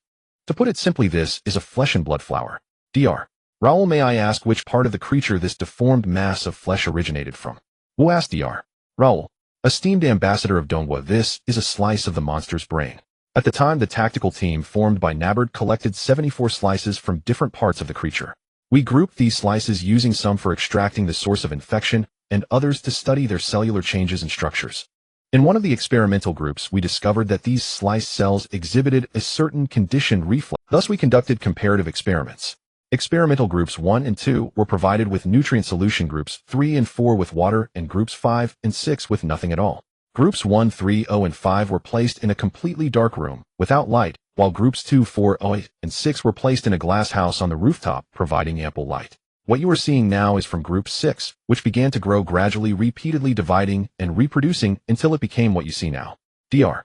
Raul pointed to the glass container in front of everyone, explaining slowly. What about the other experimental groups? The representative from Mika suddenly asked. Dr. Raul replied, the growth of group 4 was nearly indistinguishable from that of group 6, while group 1's proliferation was notably slower. Groups 3 and 5 showed virtually no signs of proliferation. What about the others? Dr. Raul paused for a moment, furrowing his brow as he responded. Group 2's growth rate was too rapid. We terminated that group at a certain point, because if we let it continue to proliferate, we would not have a container large enough to hold it. The representative from France asked in shock, if I understood correctly, you mean this thing can grow into such a large mass of flesh in just 2 months, relying solely on sunlight with no nutrients? Yes, Ambassador, you understood correctly. Dr. Raoul replied. This sounds scientifically. The process of proliferative growth requires nutrients. How can it obtain nourishment solely from sunlight? The representative from Angsa asked in confusion. We were just as puzzled at first. This indeed contradicts the principles of animal cell proliferation. Until it reached a certain stage one day, it suddenly began to emit a faint green light, and we suddenly realized it seemed to be utilizing sunlight for photosynthesis. As Dr. Raoul finished speaking, the room erupted in uproar, especially among the medical personnel from various countries who expressed disbelief. After a long pause, academician Shi and Director Wu whispered to each other for a moment, then Wu raised his hand, signaling, and asked seriously, Dr. Raoul, I will pose a question on behalf of our country's medical representatives. Among known organisms apart from the sea slug, which can also obtain energy through photosynthesis, no research has indicated that other animals or animal tissues can perform photosynthesis. Chlorophyll, which enables photosynthesis, is generally found only in green plants.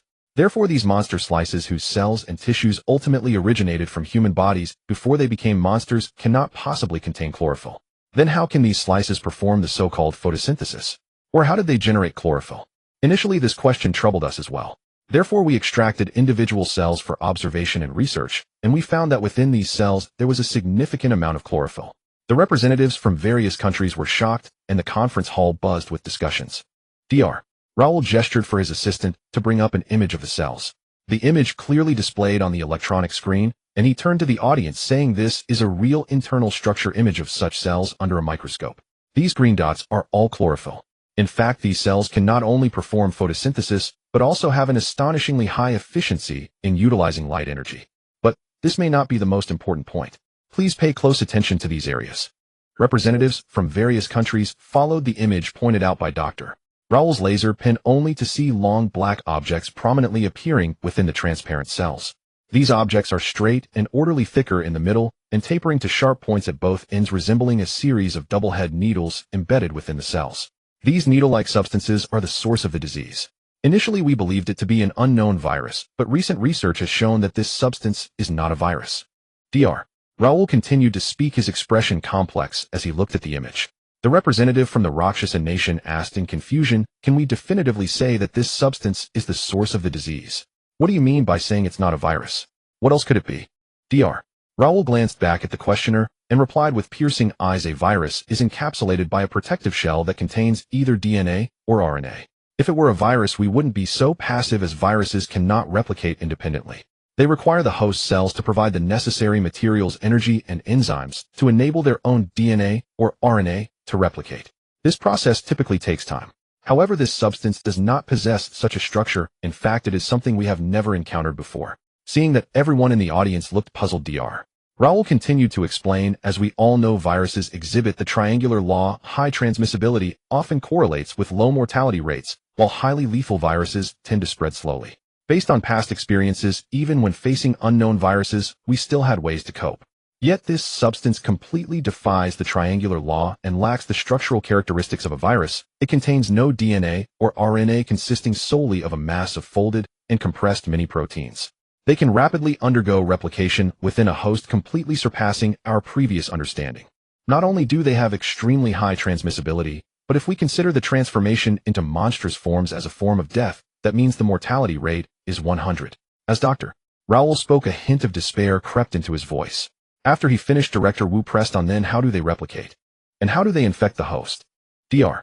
Raoul continued, "We magnified and observed this substance, speculating that it resembles a structure woven from dozens of fine threads into a rope. Upon entering the human body through bodily fluids, it disperses into a varying number of mini-proteins ranging from 10 to 40, entering different cells. In an extremely short time, they replicate into dozens of intertwined needle-like individuals, which then spread and replicate further." The medical personnel present found it difficult to comprehend this unprecedented method of replication, leading to a flurry of doubts and discussions as Dr. Raoul observed the audience's conversations, momentarily refraining from continuing. An unnamed medical representative from one of the countries pressed on, "Dr. Raoul, you mentioned that the replication time is extremely fast. How long does it take for one complete replication? In the blood, it averages 4 to 6 seconds per replication. It only needs to replicate 10 to 20 times to infect all the cells within a person's body, and the entire process takes about a minute." Dr. Raoul lowered his head in sadness after finishing. Only then did the audience realize that the time required for transformation into monsters is also about a minute, prompting them to ponder the implications. A representative from the Angsa nation suddenly asked, what about the chlorophyll in the cells? Human cells do not contain the DNA or RNA required to produce chlorophyll. How could something that does not exist in our genes suddenly appear? In fact, we have not fully understood the mechanisms involved. Generally speaking, in past medical research, humans have only discovered that DNA can interfere with the shape of proteins. Modifying DNA can sometimes alter the proteins produced by that DNA. Proteins themselves can influence or even destroy other proteins such as prion, which infect hosts by transforming normal-type PRP proteins into S-type through contact with S-type PRP proteins. As he spoke, Dr. Raoul took a sip of water from the table and continued, however, there has never been a case reported of proteins modifying DNA in reverse, yet this needle-like protein has achieved just that. Once these mini-proteins enter the cells, they rapidly entwine around the DNA, as if they were a large engraving machine carving very small objects, and they seemingly generate some double-deoxyribonucleotides out of thin air to repair new DNA fragments, allowing them to modify DNA in a specific direction, thus enabling animals to acquire genes only plants possess and produce chlorophyll. What does such an existence imply? The representative from the Mika nation, who had remained silent, could no longer contain his curiosity. You should be able to understand this. Animals obtain energy through feeding, while plants can generate energy through photosynthesis via chlorophyll, as long as they have water and air. This now means that as long as there is sunlight, these monsters can survive indefinitely without feeding. After Dr. Raoul finished speaking, the room fell into a peculiar silence. Director Wu cleared his throat to break the silence and asked Dr. Raoul, are you saying that if we confine the monsters to a specific area, they can continue to live as long as they have sunlight even if they do not feed? Yes, Ambassador, your understanding is absolutely correct. At this point, everyone should realize that trying to starve the monsters to death is not a feasible solution. Dr. Raoul replied helplessly. Director Wu, feeling frustrated that the plan to starve the monsters had failed, couldn't help but ask in confusion, if the infected can live without eating, why do they frantically attack and consume normal people? Moreover, from our observations, they only attack normal living humans and show no interest in their fellow kind that have already transformed into monsters. The desire to reproduce. Dr. Raoul answered emphatically. He then slowly explained, every species has an ingrained desire to reproduce its own kind. Viruses will do everything possible to evolve, aiming to infect hosts in order to propagate themselves. In nature, many bird species develop brilliantly colored feathers to gain an advantage during mating rituals, trying to attract the opposite sex for mating rites, even if these beautiful feathers pose significant survival risks. Humans also possess an innate desire for reproduction. Although we cannot definitively classify these needle-like proteins as a form of life, they exhibit a strong desire to reproduce, and this desire is far more intense than any species we have come to understand. While photosynthesis can merely sustain individual survival, to expand their population, they must continuously seek new hosts to grow their numbers. This is a protein with what seems to be a defined purpose. Their existence appears to be solely for one thing: reproduction, incessantly reproducing. And living humans are their containers for reproduction. As Dr. Raoul's voice fell, the representatives from various countries were utterly shocked, struggling to comprehend the unbelievable information. The representative from the Rakshasa kingdom then asked, why are the infected so bloodthirsty? Why do they consume parts of other humans? Regarding why the infected become bloodthirsty and violent, our hypothesis is that the spike protein modifies certain segments during the rewriting of DNA, causing the infected to develop a craving for blood and an extreme desire to feed. In fact, the infected will consume all living beings aside from their own kind. The act of eating humans may also serve as a source of energy akin to the nutrient solution in the experimental group. The representative from the Rakshasa kingdom pressed further, asking, aside from bodily fluid transmission, are there other means of infection? Also, what is the basis for your claim that it cannot be transmitted through the air? In our current research, we have discovered not only bodily fluid transmission, but also gastrointestinal transmission, which I will elaborate on shortly. Let me first explain our evidence against airborne transmission. We extracted these proteins and diluted them in the air of the experimental chamber, and regardless of concentration, the monkeys in the experiment showed no signs of infection. It was later found that these proteins, despite their small size, possess a peculiar mass, causing them to settle on the ground when released into the air, preventing inhalation into the respiratory tract.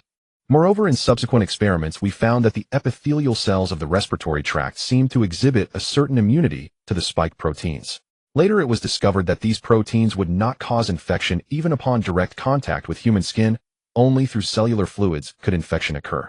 However, in this set of experiments, we made an unexpected discovery. healthy monkeys became infected after being injected with samples of the infected's blood and flesh.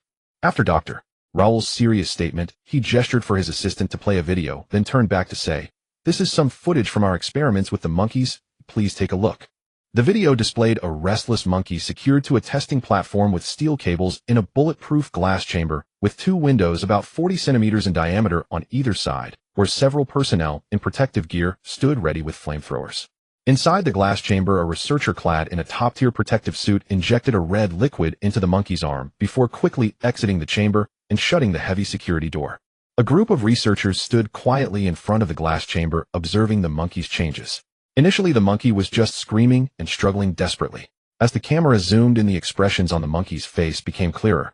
About a minute later, the previously panicked monkey's eyes turned blood red, its face twisted into a sinister grin, and its sharp screams transformed into deep growls, eventually producing laughter akin to that of a human, intensifying its struggles. Suddenly, the monkey's muscles bulged visibly, erupting with sudden force, and snapping 3 of the steel cables binding its limbs, leaving only its right leg still secured, albeit precariously.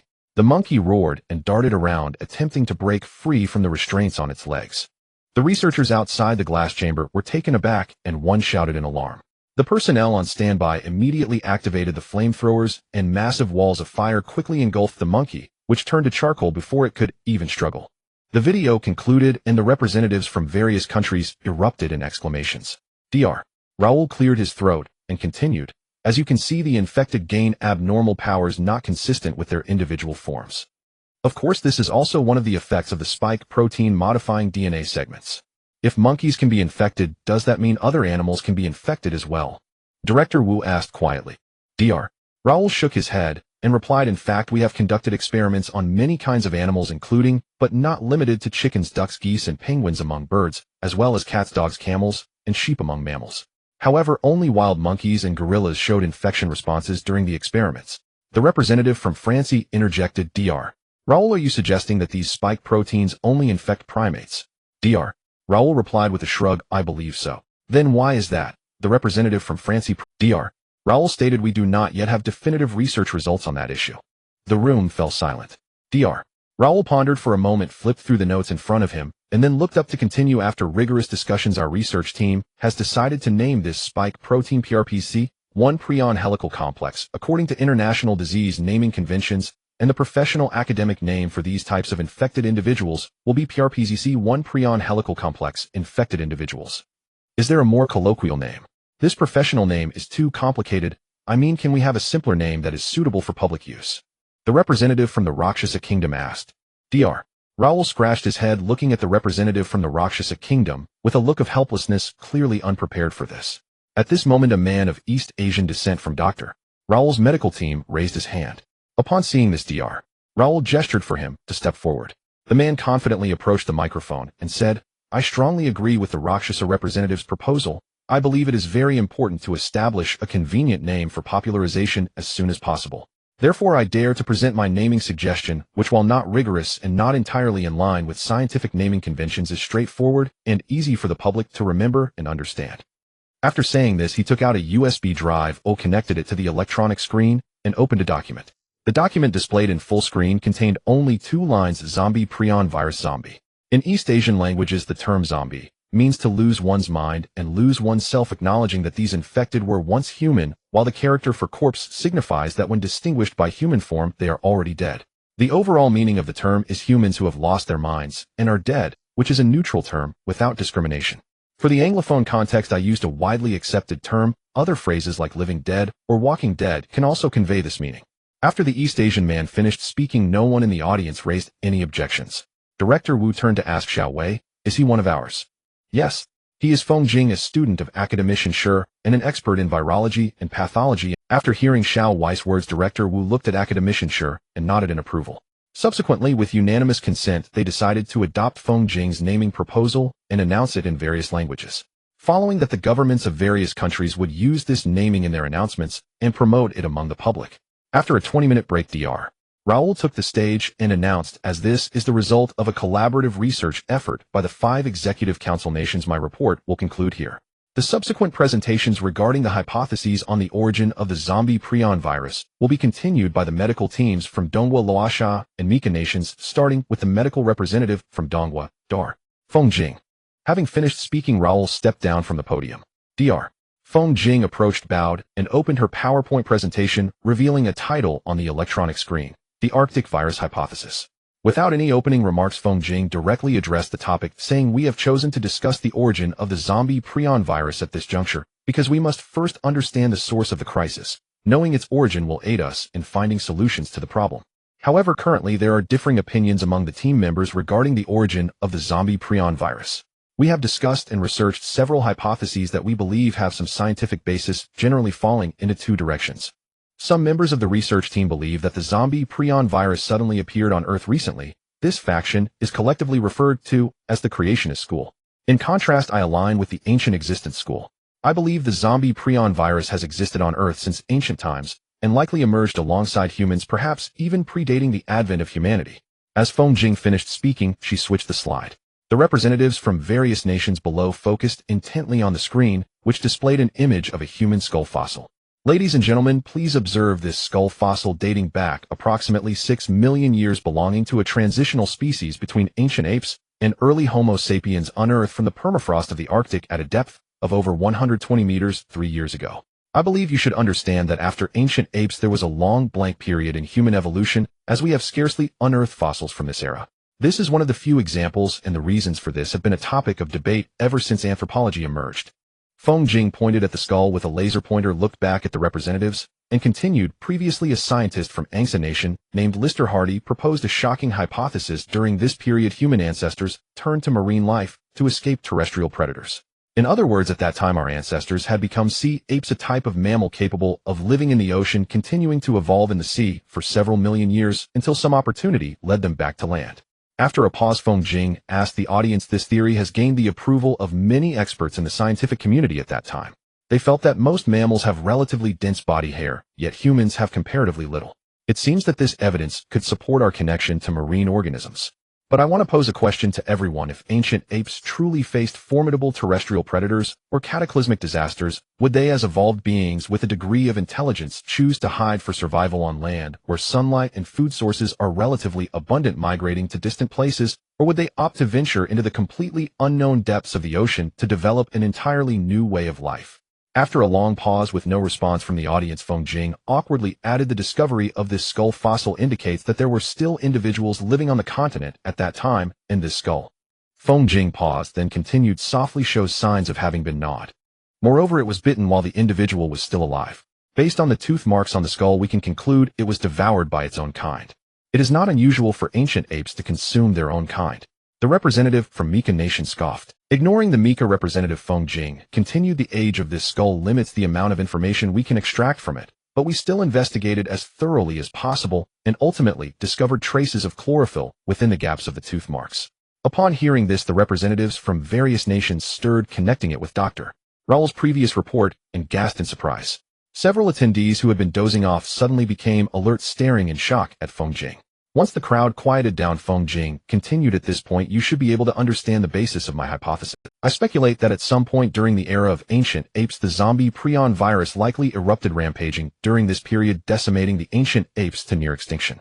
A large number of individuals transformed into bloodthirsty ancient zombies, with the surviving groups either evading these ancient zombies or migrating, ultimately being forced to the Arctic." Now, having finished her statement, Curator Wu asked, "This indeed explains the presence of this skull in the Arctic permafrost. But what about those ancient zombies? Where did they ultimately go? If your theory holds, wouldn't their bodies contain chlorophyll, allowing them to photosynthesize and survive indefinitely? They lacked intelligence. They did not know how to keep warm." Feng Jing replied, simultaneously opening another file on her computer, displaying a series of experimental data on the electronic screen. She continued, "This data comes from joint research conducted by the medical representatives of Dongwa and domestic research institutes on living zombies. Experiments show that due to the rapid proliferation of prion proteins in their bodies, zombies have a body temperature 3 to 5 degrees Celsius higher than that of normal humans. However, in our microscopic experiments on the zombie prion virus, we found that even at -100 degrees Celsius, the virus does not completely lose its activity. Yet when exposed to temperatures as low as -30 degrees Celsius for extended periods, the zombie bodies will suffer frostbite, rendering them unable to move normally. The representative from Luosha Nation curiously inquired, "Are you suggesting that all those ancient zombies are frozen in the Arctic?" "Yes, esteemed Luosha representative. That is precisely my line of thought, which also leads to my speculation regarding the ultimate disappearance of over the following millions of years. There may have been repeated outbreaks, and through accumulated experience, the ancient apes adopted this strategy to lure zombies near the Arctic Circle. Perhaps years from now, when we excavate deeper layers of permafrost in the Arctic, we might just glimpse those frozen hordes of ancient zombies." Feng Jing replied slowly. The Luosha representative pondered for a moment before continuing, "But what about those ancient apes that fled to the Arctic? The ancestors of ancient apes at that stage wouldn't even have known how to use tools. How could they possibly survive in such cold weather? According to your reasoning, none of us present should even exist, as the ancient ape ancestors should have perished in the Arctic ice fields just like those zombies." Although the ancient apes at that time possessed limited intelligence, when their species faced the risk of extinction, they must have developed a strong desire to survive and sought ways to reproduce and continue their lineage. As early humans, these ancient apes might have initially sought caves and groups to huddle together for warmth in the cold Arctic, struggling to survive in such harsh conditions. However, given their formidable adaptability to the environment, some must have managed to survive. Survival of the fittest dictates that those who lived were either robust or smarter than their peers. Under such developments, the ancient apes eventually evolved, gradually entering the stage of Homo sapiens. Feng Jing paused and continued. However, zombies possess no intelligence, only primitive hunger. They blindly followed the ancient apes into the Arctic tundra, yet they do not evade the biting cold. More precisely, they have no perception of cold at all. In our experiments, we stimulated the living subjects with various factors to study their reactions. We found that besides exhibiting a strong response to flesh and blood, they showed no reaction to either pain or temperature changes. Thus, when confronted with the Arctic winds, they merely wander aimlessly in search of healthy ancient apes, ultimately becoming eternally frozen in the permafrost of the Arctic. Upon uttering these words, the room remained silent. Seeing this, Feng Jing continued, "I boldly hypothesize that the extinction of Neanderthals and other contemporaneous species with our ancestors after the ancient ape era may also be related to the zombie prion virus. But this is merely my personal conjecture, lacking any scientific basis, so it should not be regarded as a viewpoint. Next, I will theorize how this global zombie prion virus outbreak occurred." After finishing, Feng Jing switched to another PPT slide. The audience sat upright, listening intently to Feng Jing's narrative, some even hastily taking notes. 4 months ago, on the 11th, the Arctic Joint Research Station and UNESCO approved the Tianju Arctic Research Team to conduct a 20-day research expedition in the Arctic. The leader was Dr. Shamal, a top expert in Arctic studies from Tianju, who led the team deep into the Arctic, conducting research near latitude 80 degrees north. Feng Jing pointed to a photo of a man on the PPT, then switched to another slide and continued. After completing their 20-day research mission, this research team returned to Tianju as scheduled, and at that time it was about a month before the news of the zombie crisis broke in Tianju. Records provided by personnel from the Arctic Joint Research Station indicate that this Tianju research team had taken many permafrost samples. A representative from Mika country suddenly interrupted Feng Jing, questioning, "Is this information reliable? Currently, Tianju is classified as a permanent epidemic country, and Tianju cannot send representatives to participate in this meeting. Without proof and recognition from the involved country, I strongly question your statement." In response to the Mika representative's doubts, Feng Jing smiled, faintly lowered his head to open another folder on the screen, displaying images of documents stamped with various seals, then looked up and said, "This is the approval from UNESCO, as well as the admission documents from the Antarctic Research Station and the interview records and recordings of the Arctic Joint Research Station's researchers. My deductions may not be accurate, but I can vouch for the authenticity of this evidence, and all documents were obtained through legal and compliant channels." "Then where are the members of the Tianju research team now? Especially Dr. Shamal. If he could come forward to explain." "Oh, I apologize, I almost forgot, they have probably all become Tianju patients now," the Mika representative sarcastically remarked, and Director Wu, unable to tolerate it any longer, slapped the table to interrupt the Mika representative, stating firmly, "Respectable Mika representative, your media has been using the term Tianju patients to refer to zombies. However, I want to emphasize that as the first country to announce the domestic zombie epidemic, Tianju does not represent the first country to experience the outbreak. Moreover, during this cruel disaster, the interim president of Tianju sacrificed himself for the country, and millions of Tianju citizens paid the ultimate price in the fight against the zombie epidemic. Therefore, we must maintain the most basic respect. Furthermore, we have just agreed on the term zombie, So please be mindful to adjust your habits and adhere to the Mika representative, a well-dressed, strong, middle-aged white man flushed with anger upon hearing Director Wu's words and stood up about to erupt. However, the short, bespectacled representative from the Wa country pulled him back, smiling and advising him to calm down. At this moment, the representative from the Raksha country also spoke up, saying, Mika representative, please remain calm. I think you need to maintain decorum.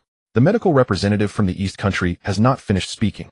Please allow him to complete his statement before you express your opinion. As the audience quieted down, Feng Jing, a bit embarrassed, continued. After returning to their country, they handed over the permafrost samples to the Virus Research Institute of Mengang University in Tianju. Logically speaking, these samples should have been transferred to the Geological Sciences Department. This raises sufficient suspicion. Who told you this? The representative from Raksha country also began to question, asking suspiciously. In fact, within half a month after their return, they maintained contact with the Arctic Joint Research Station, and I learned this through the East country's researchers at the Joint Research Station. Feng Jing replied calmly.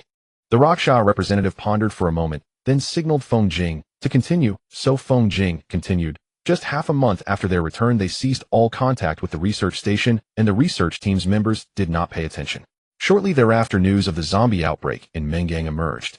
When I contacted the research team members during my investigation, they too began to suspect if there was any connection. Feng Jing then opened a mind map and patiently said, I speculate that the sequence of events was as follows. First, the Tianju Arctic research team, led by Dr. Schammel, discovered the remains of ancient zombies beneath the permafrost. They seem to have noticed that these remains were different from ordinary ancient apes and sensed something unusual. However, since such a discovery was unprecedented, in order to become a unique research team, they chose to keep it a secret and did not inform the Arctic Joint Research Station, instead secretly carrying some ancient zombie samples back to their country for research. Feng Jing cleared his somewhat hoarse throat and took a sip of water before continuing. But since these bodies were discovered in deep permafrost, for safety reasons, they sent the samples to the Virus Research Institute of Mengang University in Tianju first. At the Virus Research Institute of Mengang University, during their research, they discovered the zombie prion virus within these samples and found that the virus had not been inactivated. For some research purposes, they began conducting experiments on animals to study the pathological effects of the zombie prion virus. However, one day during experiments on primates, the primates became infected and subsequently attacked humans, initiating human-to-human transmission ultimately. Feng Jing's words were interrupted by a loud shout from the Joint Research Medical Team on one side of the podium. Nonsense, this is utter nonsense. Feng Jing turned to look at the source of the discordant roar, discovering it was Duma Yevsky, a medical doctor from the kingdom of Luocha with whom she had a fairly good personal rapport. Initially taken aback, she soon lowered her head, the corners of her mouth curling into a meaningful smile. After a moment, she composed her expression and looked up seriously at the representatives below, saying, esteemed representatives from various nations, this is roughly my account. Now I would like to invite Dr. Duma Yevsky, the medical representative from the kingdom of Luocha, to present another hypothesis regarding the origins of the zombie prion virus. After finishing her words, Feng Jing calmly descended from the stage, waving at Dr. Duma Yevsky to signal him to come up. Duma Yevsky was tall. Amidst their intertwined figures, it was evident that he towered over Feng Jing by a full head. He swiftly ascended the stage, hurriedly fiddling with the computer at the podium, and the electronic screen behind him switched to display his PowerPoint presentation. The title of the PPT read The Evil Laboratory Product, the source hypothesis of the PRPZC1 prion protein spiral needle complex. Standing at the podium, Dr. Duma Yevsky raised his head high, his dark green eyes brimming with confidence, exuding an air of assurance. He slowly picked up the laser pointer and began, I sincerely apologize for interrupting the representative from the Eastern country. It is indeed somewhat presumptuous, but I cannot bear to waste any more time on a misguided path. Now I will commence my presentation. The materials in the PPT are backed by substantial evidence and scientific inquiry. But before that, I must first introduce what a prion virus is. Dr. Duma Yevsky switched to the next slide of the PPT and continued to make a long story short. The prion virus we are familiar with, although not a virus in the traditional sense, possesses infectious properties akin to those of a virus. It is essentially a type of protein. The first prion virus discovered by humans was found in cattle and sheep, which was later shown to have resulted from the addition of animal tissue to their feed. Later, Kuru disease was discovered in the Fur tribe of Papua New Guinea, also caused by cannibalism. Thus, the existence of prion serves as a warning from nature, a law created during species evolution to prevent cannibalism. Moreover, once infected with a prion virus, the mortality rate is nearly 100. Dr. Duma Yevsky then switched to an image on the PPT and continued, before this zombie crisis, our understanding of prion viruses was quite limited. The image displayed here is a typical example extracted from a sheep suffering from scrapie. Our National Medical Research Institute of Luocha has recently conducted further research on this prion virus. Upon analyzing and comparing the protein structure and elemental composition of this prion virus with that of the zombie prion virus, we were astonished to discover that the two share a remarkable 99% similarity in elemental composition. As soon as Dr. Dumayevsky finished speaking, the audience, who had previously appeared somewhat fatigued, suddenly perked up their attention, returning to listen attentively to his speech. You may refer to the detailed data of the comparative experiment. However, the structure of the scrappy prion virus is curved and folded. In contrast, the complex and peculiar structure of the zombie prion virus evidently aligns with the natural laws of creation. The zombie prion virus appears almost as if it were crafted from a precise mold, straight, orderly, and highly uniform, with virtually no differences among individuals. I simply cannot believe that such a substance could exist in nature. It looks distinctly like something created by Dr. Dumayevsky exclaimed passionately, pointing at the comparative images on the PPT with the laser. Without pausing too long, and before anyone in the audience could speak, Dr. Dumayevsky swiftly switched to another PPT slide, which displayed a scene of a dilapidated laboratory. The desktop was cluttered with complete medical equipment, while one wall was lined with numerous bottles and jars that resembled experimental samples. Dr. Dumayevsky continued, historically, the transmission of prion viruses could only occur through the digestive tract. As long as one refrained from consuming the meat of infected animals or committing the heinous act of cannibalism, the risk of infection was practically non-existent. During the war with the Kingdom of Kiefer, our forces, upon capturing a biochemical laboratory established by the Mika army in Donetsk, discovered countless different types of virus samples and a plethora of inhumane experimental plants. We even confiscated a batch of highly dangerous viral weapons. The general mechanism involves using migratory birds to carry the virus for precise deployment. You are talking nonsense. When did Kiefer have a biochemical laboratory within our borders? How dare you casually take a random photo from somewhere and come here to spout such absurdities? Before Dr. Dumayevsky could finish his words, the previously silent representative from the Kingdom of Kiefer could no longer remain calm, standing up and roaring in anger. This was taken in your own territory in Donetsk, Dr. Dumayevsky said nonchalantly, clicking on the image parameters, which clearly displayed the geographical coordinates of the Donetsk region. The representative from Kiefer, red-faced and furious, protested loudly, outrageous. Even if this proves it was taken in our occupied territory, how can you, as an invader, dare to present it? This is evidence of your invasion. You are blatantly disrespecting the international war laws. You are trampling on our dignity. Your actions have severely undermined the spirit of this conference.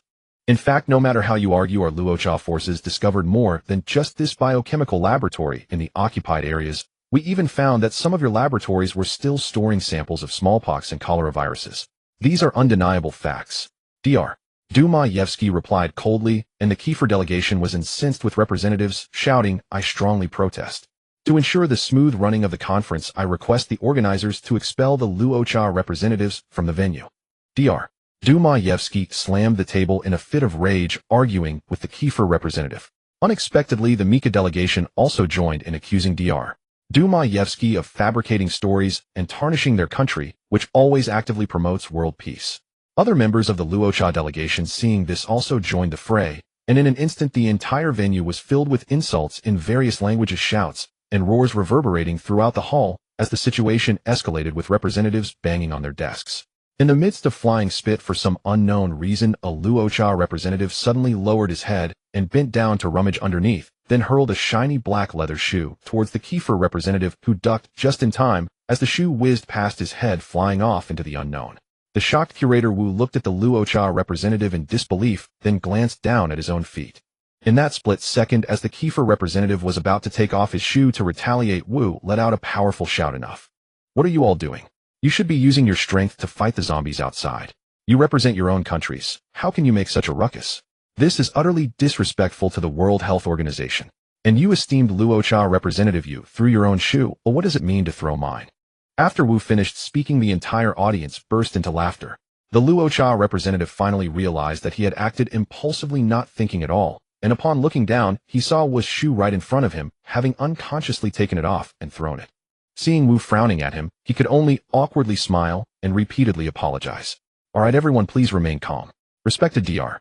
Dumayevsky, please be mindful of your words in the up. Respected representatives of the Kiefer and Mika nations, there is no need to rush to prove yourselves. If you have done nothing wrong, you patiently listen to what he has to say. Justice lies in the hearts of the people. I believe the representatives from other countries can make objective judgments about the truthfulness of his deductions.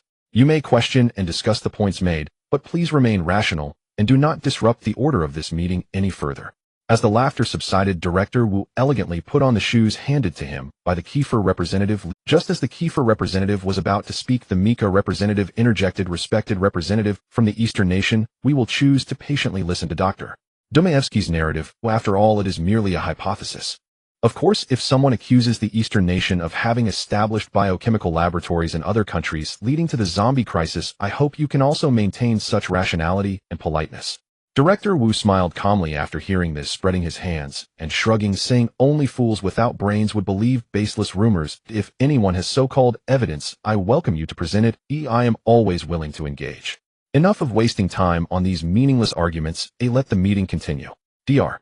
Domaevsky, as a few more chuckles echoed through the hall. Dr. Domaevsky adjusted his emotions and continued, "In a certain country's laboratory, in addition to discovering the aforementioned items, we also found a computer. Due to the highly complex security system of the computer, it took us 3 months to crack it.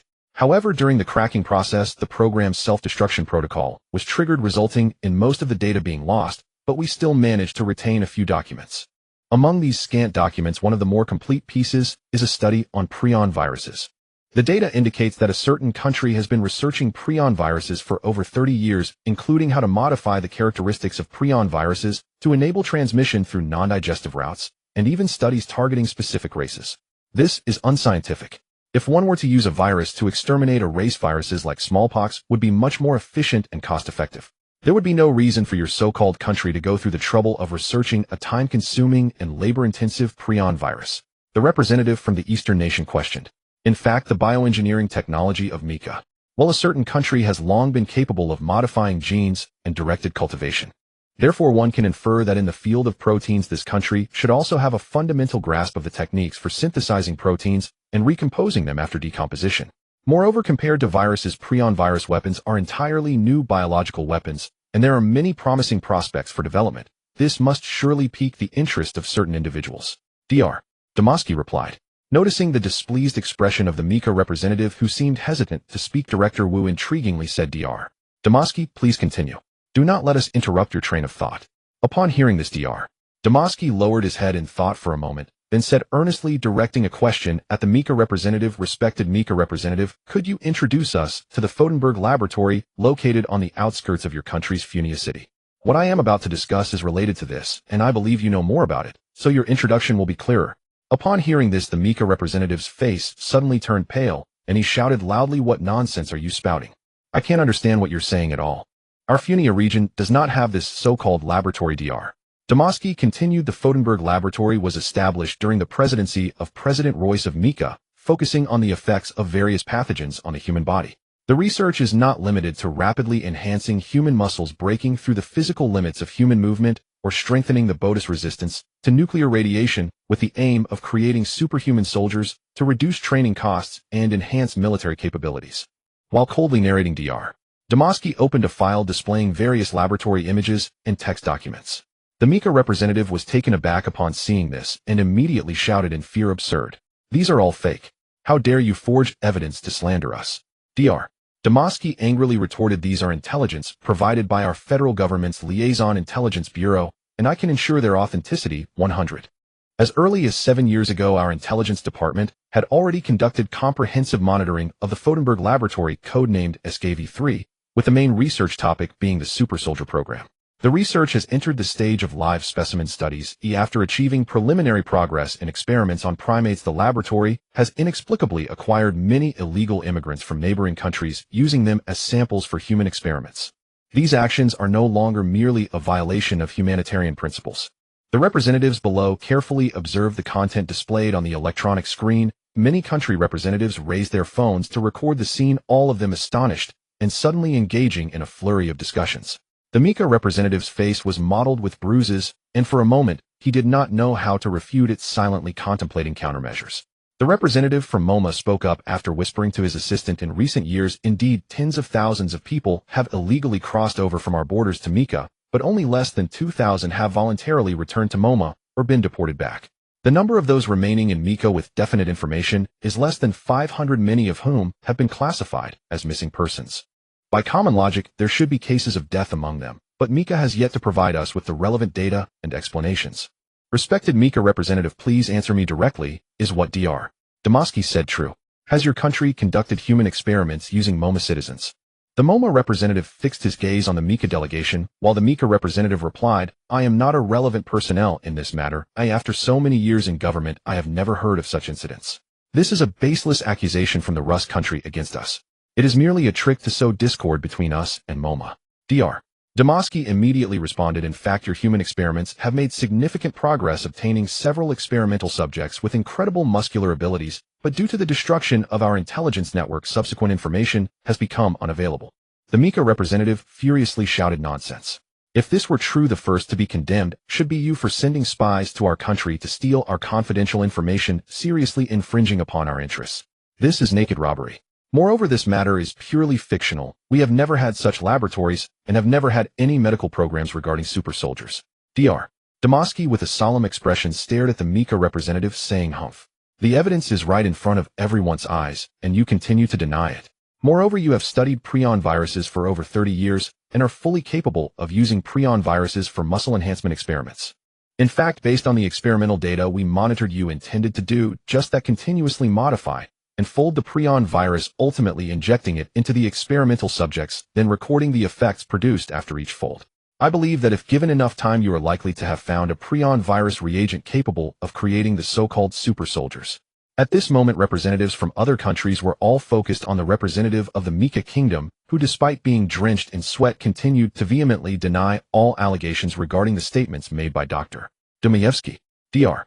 Dostoevsky ignored the Mika kingdom representative and raised his head resolutely, stating, now that we have reached this point, I will directly express my conjecture. In fact, our intelligence department has already confirmed that Tianjin is not the first country to experience a zombie outbreak. I suspect that the zombie prion virus in Tianjin was brought to the country by a medical team that traveled to the United States for exchange and cooperation 1 month before the outbreak.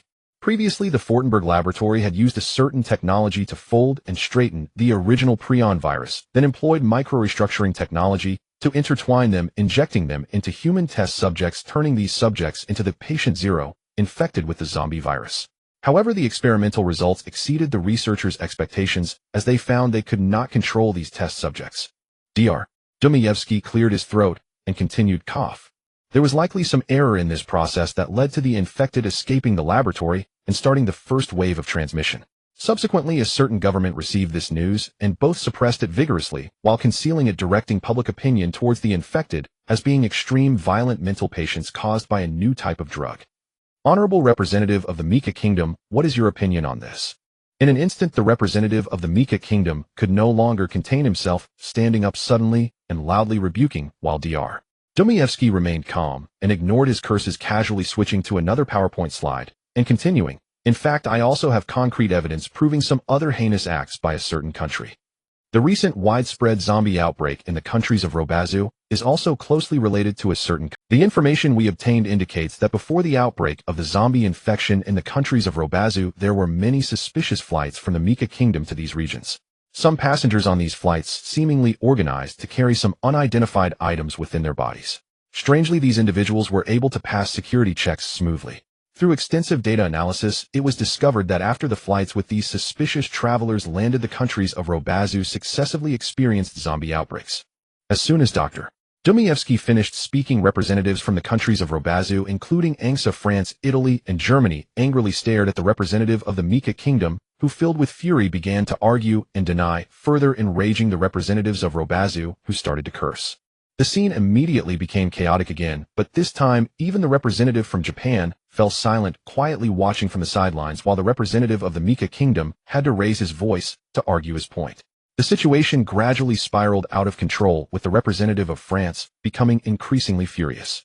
In a fit of anger, he lifted a leather briefcase from the table and hurled it at the representative of the Mika kingdom, who managed to block the flying briefcase, suddenly climbed onto the table, shouting loudly, saliva flying, creating a tense atmosphere, while security personnel approached to intervene and mediate. The representative of Russia looked annoyed, slammed the folder in his hand onto the table, and shouted, "Enough of this noise." Everyone was taken aback and fell silent. Seeing this, Director Wu hurriedly shouted, all right. Please stop the noise. This is the World Health Organization building, not the United Nations building.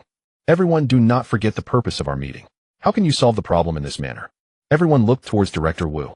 Seeing him speak, the representative of Angsa, as if seizing a glimmer of hope, quickly addressed Director Wu. Although we are at a medical seminar, the various actions of the Mika Kingdom seriously violate the spirit of science and medical ethics. What is your perspective on this? The representative of France eagerly chimed in, the actions of the Mika Kingdom are simply inhumane. He has created chaos, yet expects the entire world to suffer alongside him and come up with solutions for it. Honorable representative of Donghua, in this current crisis, only Donghua among the permanent members has not been implicated. Therefore, Donghuo's position is relatively objective and fair, and you can represent Donghuo's stance. How do you judge this matter? Hearing this, the Donghua delegation looked at Director Wu eagerly, while Xiao Wei maintained a calm facade, internally feeling anxious.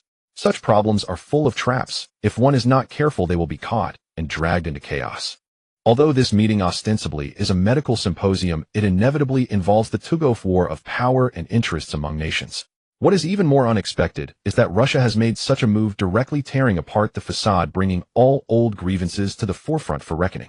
Director Wu pondered quickly, and after a long time, under the urging of various parties, he slowly raised his head, maintaining a calm demeanor, and stated, in international affairs, our Donghua government's principle has always been to stand on the side of justice and fairness. We persist in fighting against all forces that are inhumane and harmful to humanity. At this point, the representatives of the countries of Robazu showed expressions of joy. Director Wu turned to smile at the representative of Russia, and then spoke word by word, but at the same time, we have always adhered to the principle of seeking truth from facts. Concerning the zombie outbreak in Robazu, while the current evidence seems to be intricately linked with the Mika Kingdom, there is no complete and definitive evidence proving that it is the actions of the Mika Kingdom government. Thus, we cannot rashly jump to conclusions. Based on the principle of presumption of innocence, we cannot say that the relevant zombie outbreak in Robazu is the doing of the Mika Kingdom authorities. What forces are actually behind this? The possibilities are numerous. Since we have not conducted a relevant investigation, I shall not speculate recklessly.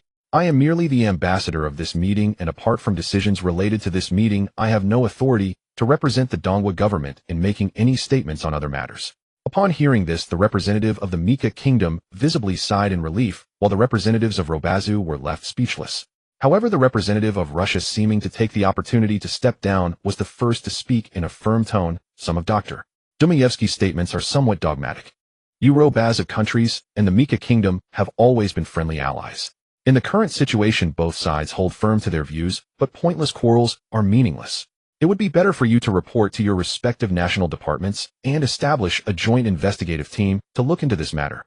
Right now, we have more important matters to discuss. Let's wrap up this meeting quickly so everyone can return soon, especially since the ambassadors from various countries bear heavy responsibilities. Director Wu looked at the representative of Russia, nodded in agreement, and then raised his hands to calm everyone down, speaking with a hint of fatigue in his voice. Let me say it strongly, the fate of all humanity is in your hands at this moment. The guns and bullets we hold should be used to protect the people, eliminate zombies, and fight for the survival of all mankind. We must never use these weapons against each other. If we were to start a war among humans at this time, it would benefit no one, leading only to a dead end. In fact, our mathematicians have calculated that the zombie virus will inevitably spread globally. Humanity is a community, and we hope that every country takes on its corresponding responsibilities and prioritizes protecting its own citizens. Let us put aside past disputes and grievances between nations and unite to resolve this massive global zombie crisis, as that is the most important matter at hand. After Director Wu finished speaking, the room fell into silence. Xiao Wei secretly lamented that Director Wu was indeed a cunning old fox. He had learned the essence of Minister Liao's two tactics, managing not only to avoid being dragged into the mess, but also to clarify the muddied waters. His words were logical and airtight, leaving no room for rebuttal from either side. He neither sided with nor showed support for either party, allowing both sides an exit and easing the atmosphere. On the other hand, he objectively analyzed the situation, pinpointed the truly important issues at hand, and ultimately raised the stakes, uniting all possible forces. Seeing that the situation had finally calmed down, Dr. Raoul hurriedly took the stage and said, "Ladies and gentlemen, let us continue the meeting. We still have one medical representative who has yet to speak. Next, I invite the medical representative of the Mika Kingdom, Dr. Thomas, to present his conjectural speech." Dr. Domovsky, who had just stood on the stage, reluctantly stepped down, while a bald white man, wearing glasses, slowly took the stage, surveying the audience before speaking with a resonant voice. "Greetings, everyone. I would like to express my sincerest respect to all the representatives present.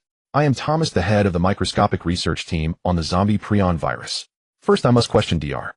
Demevsky's hypothesis. He mentioned a technique of stretching and then twisting the prion virus, but such a feat is currently beyond human technology.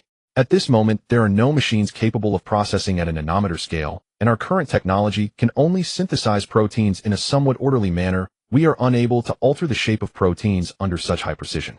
Seeing that no one in the audience spoke, he opened his PowerPoint presentation and continued. The most compelling evidence to determine whether a microscopic substance is human-made is to restore the entire process. Even deriving theoretical data can prove the feasibility of this operation. All members of our team are top microscopic technology experts from around the world. We each attempted various methods without interfering with one another throughout the process, and ultimately discovered that this matter is fundamentally impossible. Even the first step of straightening the prion protein is entirely unfeasible. We simply cannot achieve it. Dr. Thomas then presented various experimental data and images from their team, continuing. If we humans cannot achieve it, does that not prove that this substance originates from nature? Just as the East Country medical representative speculated. But I do not agree with this notion. According to Dr. Foam's theory, why has there never been a record of similar events in the historical texts that followed? Even if those ancient zombies were frozen in the Arctic, where did the naturally occurring prion virus go? Why had modern medicine never detected any traces of the zombie prion virus before this zombie crisis? Captivated by this series of questions, the audience listened intently to Dr. Thomas' explanation, and for a moment the venue was remarkably quiet. Dr. Thomas then continued. In summary, my hypothesis is that the zombie prion virus is not a substance from Earth. Given its highly precise composition, it resembles something produced by a more advanced civilization. Thus, I boldly speculate that it is highly likely to be something cast down to Earth by an advanced civilization from outer space. For them, it could be a cosmic experiment, or perhaps a cleansing massacre of humanity. Dr. Thomas' words, however, prompted snickers and disdain from the representatives who had been quietly listening, with murmurs of discontent rising from the audience. You have quite the imagination. Aliens. Has ET gone off the rails? This is simply ridiculous. Why not say it was a witch's doing? This is just too absurd. Why do you Mycarians blame everything on aliens? Is it that easy to shift the blame onto aliens? Dr. Thomas remained unfazed by the situation, calmly opening an image and loudly stating, "Ladies and gentlemen, please quiet down. I know this idea seems rather far-fetched, but as a medical researcher, I must adhere to a rigorous scientific attitude, so I will not propose a hypothesis without basis." The audience remained noisy, yet Dr. Thomas continued to point at the image of the zombie prion virus, saying, "Please bear with me as I present my analytical evidence. Everyone has focused on its properties as a protein. However, our research has revealed that rather than categorizing it as a prion virus, I would prefer to define it as a super-miniature high-precision gene processing machine. Its operational mechanism is not to infect or assimilate the proteins in our bodies, but to directly alter DNA fragments with a strong intent. This is certainly beyond what a prion virus can accomplish. In fact, proteins are merely the materials that constitute it, much like steel makes up a car. No one would call the car merely steel, but simply a car." Upon hearing Dr. Thomas' remarks, the commotion in the audience gradually subsided. Observing this, he swiftly switched to a photo of a meteorite and eagerly began. As such a high-precision protein machine, its internal structure is almost impossible to observe with current human observational tools. Its precision is likely at the atomic level. To create a machine of such precision from such limited materials, it could only be approached from atomic-level materials. I ask you, which nation's technology can reach such a standard? The audience began to whisper among themselves. At this moment, the representative from the Russia country gestured for Dr. Thomas to pause, then stood up, addressing the representatives sternly. "Everyone, please quiet down. Even if you feel that this doctor's hypothesis is somewhat unconventional, he deserves the right to speak. Please be patient and do not interrupt him. If anyone has questions, please wait until the doctor has finished speaking. Is that all right?" With this, the venue fell silent. The Russia representative turned to Dr. Thomas and gestured for him to continue. Dr. Thomas gratefully nodded and continued, "Ladies and gentlemen, please look at this image of a meteorite taken by NASA before the outbreak of the zombie crisis. At the time, no one paid attention to it, as it was too small and appeared quite ordinary. NASA estimated that it would soon disintegrate after entering the atmosphere, so they did not activate the protocol for public announcement. When this meteorite arrived, its initial development aligned with NASA's predictions. It posed no threat to Earth. However, after it entered the atmosphere, NASA astonishingly discovered that this meteorite seemed quite unusual." Dr. Thomas paused to take a sip of water before continuing. As this meteorite entered the atmosphere, strange occurrences unfolded. The meteorite, which should have disintegrated due to intense friction, did not emit a single spark, but instead fragmented into small meteorites, as if cut by some force. At a certain altitude, its speed suddenly slowed down, gliding gently through the atmosphere. This sounds incredibly unbelievable. How could an unconscious meteorite autonomously decelerate and reduce friction? Moreover, a meteorite flying from space under Earth's immense gravity, can it really break quickly? Could it be that there is a machine inside controlling it? The Russia representative asked, filled with confusion. Dr.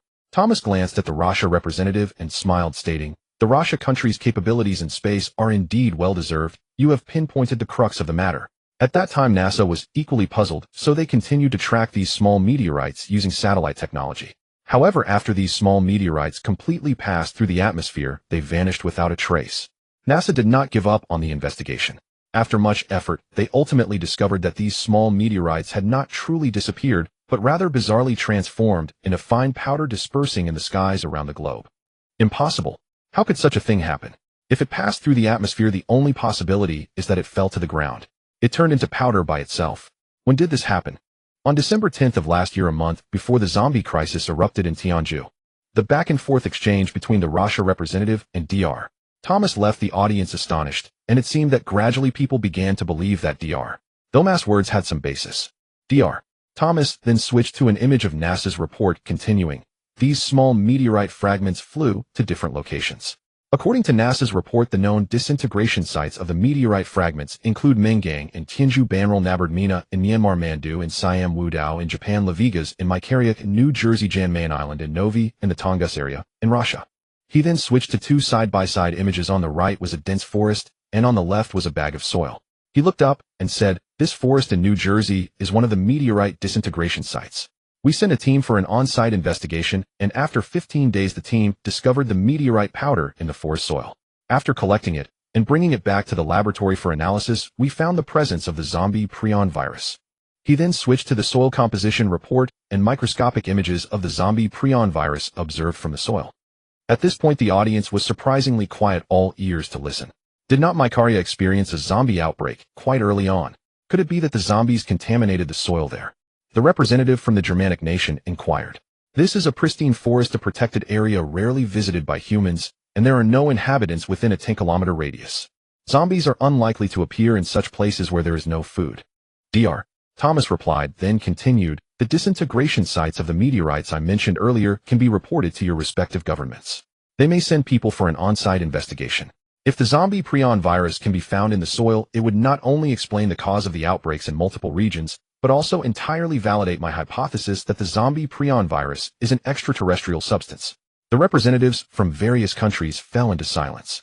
After a long while, Director Wu finally asked, "But even if these powders fell in these areas, and the zombie prion virus does not have the ability to spread through the air, how does it infect humans?"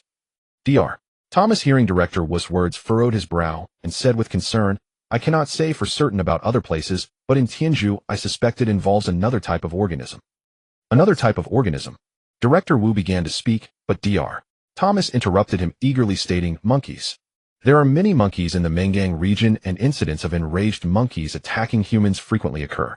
I suspect that these monkeys in the wild came into contact with powder containing the zombie prion virus, leading to infection. After the infection, they began attacking humans, and thus the disaster began." Director Wu lowered his head and thought, finding some truth in the other's words. However, at this moment, the representative from Angsa country asked emotionally, "You said the zombie prion virus comes from outer space. Does that mean that although it is a protein, it can adapt to the vacuum and anoxic environment of space?" Dr. Thomas frowned upon hearing this, hesitant to speak. He glanced back at Dr. Raoul, who nodded at him. Thus Dr. Thomas, with a heavy heart, said, "In previous discussions, everyone learned about the ability of the zombie prion virus to withstand low temperatures. However, I must inform you of an even more despairing message. High temperatures or high pressures cannot deactivate the zombie prion virus, and it even possesses strong resistance to radiation. We found in our experiments that radiation only causes disordered mutations, and high temperatures only slow its division speed. At temperatures exceeding 1,000 degrees, the zombie prion virus curls into a ring shape, and its internal structure does not become completely damaged. It does not require oxygen either. Ultimately, we concluded that the zombie prion virus approaches the state of being undying and indestructible. We may ultimately coexist with these zombie prion for a long time." After Dr. Thomas finished speaking. The representatives from various countries turned to look at Dr. Raoul, who helplessly nodded and sighed with worry. Then Dr. Thomas said, "Does anyone have any further questions? If not, Dr. Raoul will introduce other related information about the zombie prion virus." The last question. The representative from France suddenly said with a hint of annoyance in his tone, "Assuming your conjecture is true, then what is the purpose of an extraterrestrial species far more advanced than us releasing the zombie prion virus upon us?" Dr. Thomas, upon hearing this, frowned and said somewhat displeased, "I mentioned this issue at the beginning, but it's merely my conjecture. Perhaps it is as described in science fiction novels that aliens aim to conquer Earth, purging humanity. It could also be a cosmic experiment akin to how humans observe ants creating various disturbances to observe the ants' reactions. In this sense, our current situation is akin to that of mere ants. Regardless, the most pressing issue right now is finding a way to save ourselves." After no one asked further questions, Dr. Thomas said, "Then my presentation is complete, thank you." After Dr. Thomas finished speaking, he deeply bowed to the audience and then walked off the stage burdened with thoughts. Seeing this, Dr. Raoul immediately went up to the stage, and as they passed each other, he patted Dr. Thomas on the shoulder. Dr. Raoul returned to the podium and addressed the audience. "Esteemed representatives from various countries, I will now specifically analyze the issues we are currently facing. In fact, we are facing a disaster of unprecedented magnitude in human history. Please look at this, which is the estimated global number of zombies calculated by the World Health Organization as of 8 a.m. this morning. Terrifyingly, during our meeting, this number is rapidly increasing." As Dr. Raoul operated, a series of red numbers appeared on the electronic screen, 19324588970. Dr. Raoul continued, his voice trembling. "Currently, there are approximately 1.9 billion zombies worldwide, and it is expected to surpass 2 billion by the end of this month, accounting for a quarter of the total human population that once existed. Once the number of zombies exceeds that of humans, humanity's fate will be sealed." The representatives from various countries gasped in shock, some astonished, staring wide-eyed around. Director Wu turned to Xiao Wei and asked, "How many zombies are currently in our country?" Currently, through statistics on the information of the retreated citizens, and using the exclusion method in the household registration system, we roughly estimate that over 8 million people have not registered their information. However, we cannot ascertain how many are dead, missing, or have turned into zombies for now. Moreover, the situation in the Southwest War Zone is quite complex. It is estimated that over 100 million zombies have breached from the southwestern border, and recently the military has eliminated quite a few, but new infection groups keep appearing. There are probably still around 80 to 90 million. Xiao Wei calculated roughly on his notebook while responding. Hearing this, Director Wu lowered his head in troubled thought. On the stage, Dr. Raoul signaled for everyone to quiet down, then opened a picture showing a plant adorned with flowers of various colors. The plant's leaves displayed a plethora of shapes, including sharp long leaves, broad triangular leaves, and arc-shaped leaves, all growing on a stem that intertwined green and brown. Dr. Raoul, filled with worry, said, "This is intelligence obtained by the international team organized by the United Nations during an in-depth investigation in Tianju. They discovered this naturally grown plant in the suburbs of Mengang. Due to the urgency of the situation, the international team only took pictures and sent them to the United Nations. After receiving the news, we began to study the pathological effects of the zombie prion virus on plants. From the start of our research, we were astonished to find that the infection capability of the zombie prion virus on plants seemed to be even faster than on humans. Regardless of where the zombie prion virus is placed on the plant, it rapidly enters the epidermal cells and begins to spread quickly to the surrounding tissues." At this point, the representative from Mika country asked, "What happens to these plants after infection? Do they turn into carnivorous plants?" Dr. Raoul looked up at the representative from Mika country and slowly replied, "No, but the genes of the plants become exceedingly chaotic after infection. In our initial experiments, we did not observe a situation as complex as the plant in the picture, where different varieties of flowers bloomed on a single root, displaying the traits of various species." "Then what about the plant in the photo? Is it a false image?" The representative from Mika country continued to ask. "We initially had doubts about this as well, but the investigation by the international team is unlikely to be false.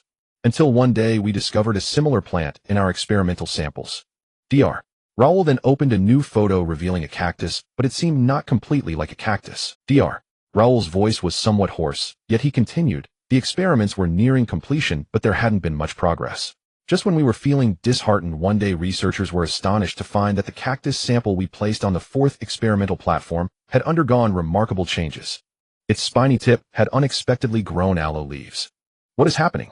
Even the most advanced grafting technology cannot achieve this." The representative from the Mika kingdom asked in confusion. Dr. Raoul patiently continued to explain. At that time, we were quite surprised. This further proved that the plant shown in the image sent back by the international team truly exists, which opened a breakthrough for our research. However, what puzzled us was that the experimental conditions of this cactus sample were identical to those of other samples, yet it underwent such changes. Finally, after ruling out various possibilities, we discovered that the influence came from an aloe vera plant on the desk next to experiment station No. 4. That was a mini potted plant placed on the table for decoration, so it initially did not attract our attention. Thus we conducted the following set of controlled experiments. Dr. Raoul switched to another image of the experimental site and slowly said, in this experiment the No.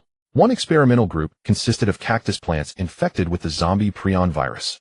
We placed an aloe vera, a spider plant, and a rhododendron around it. The No.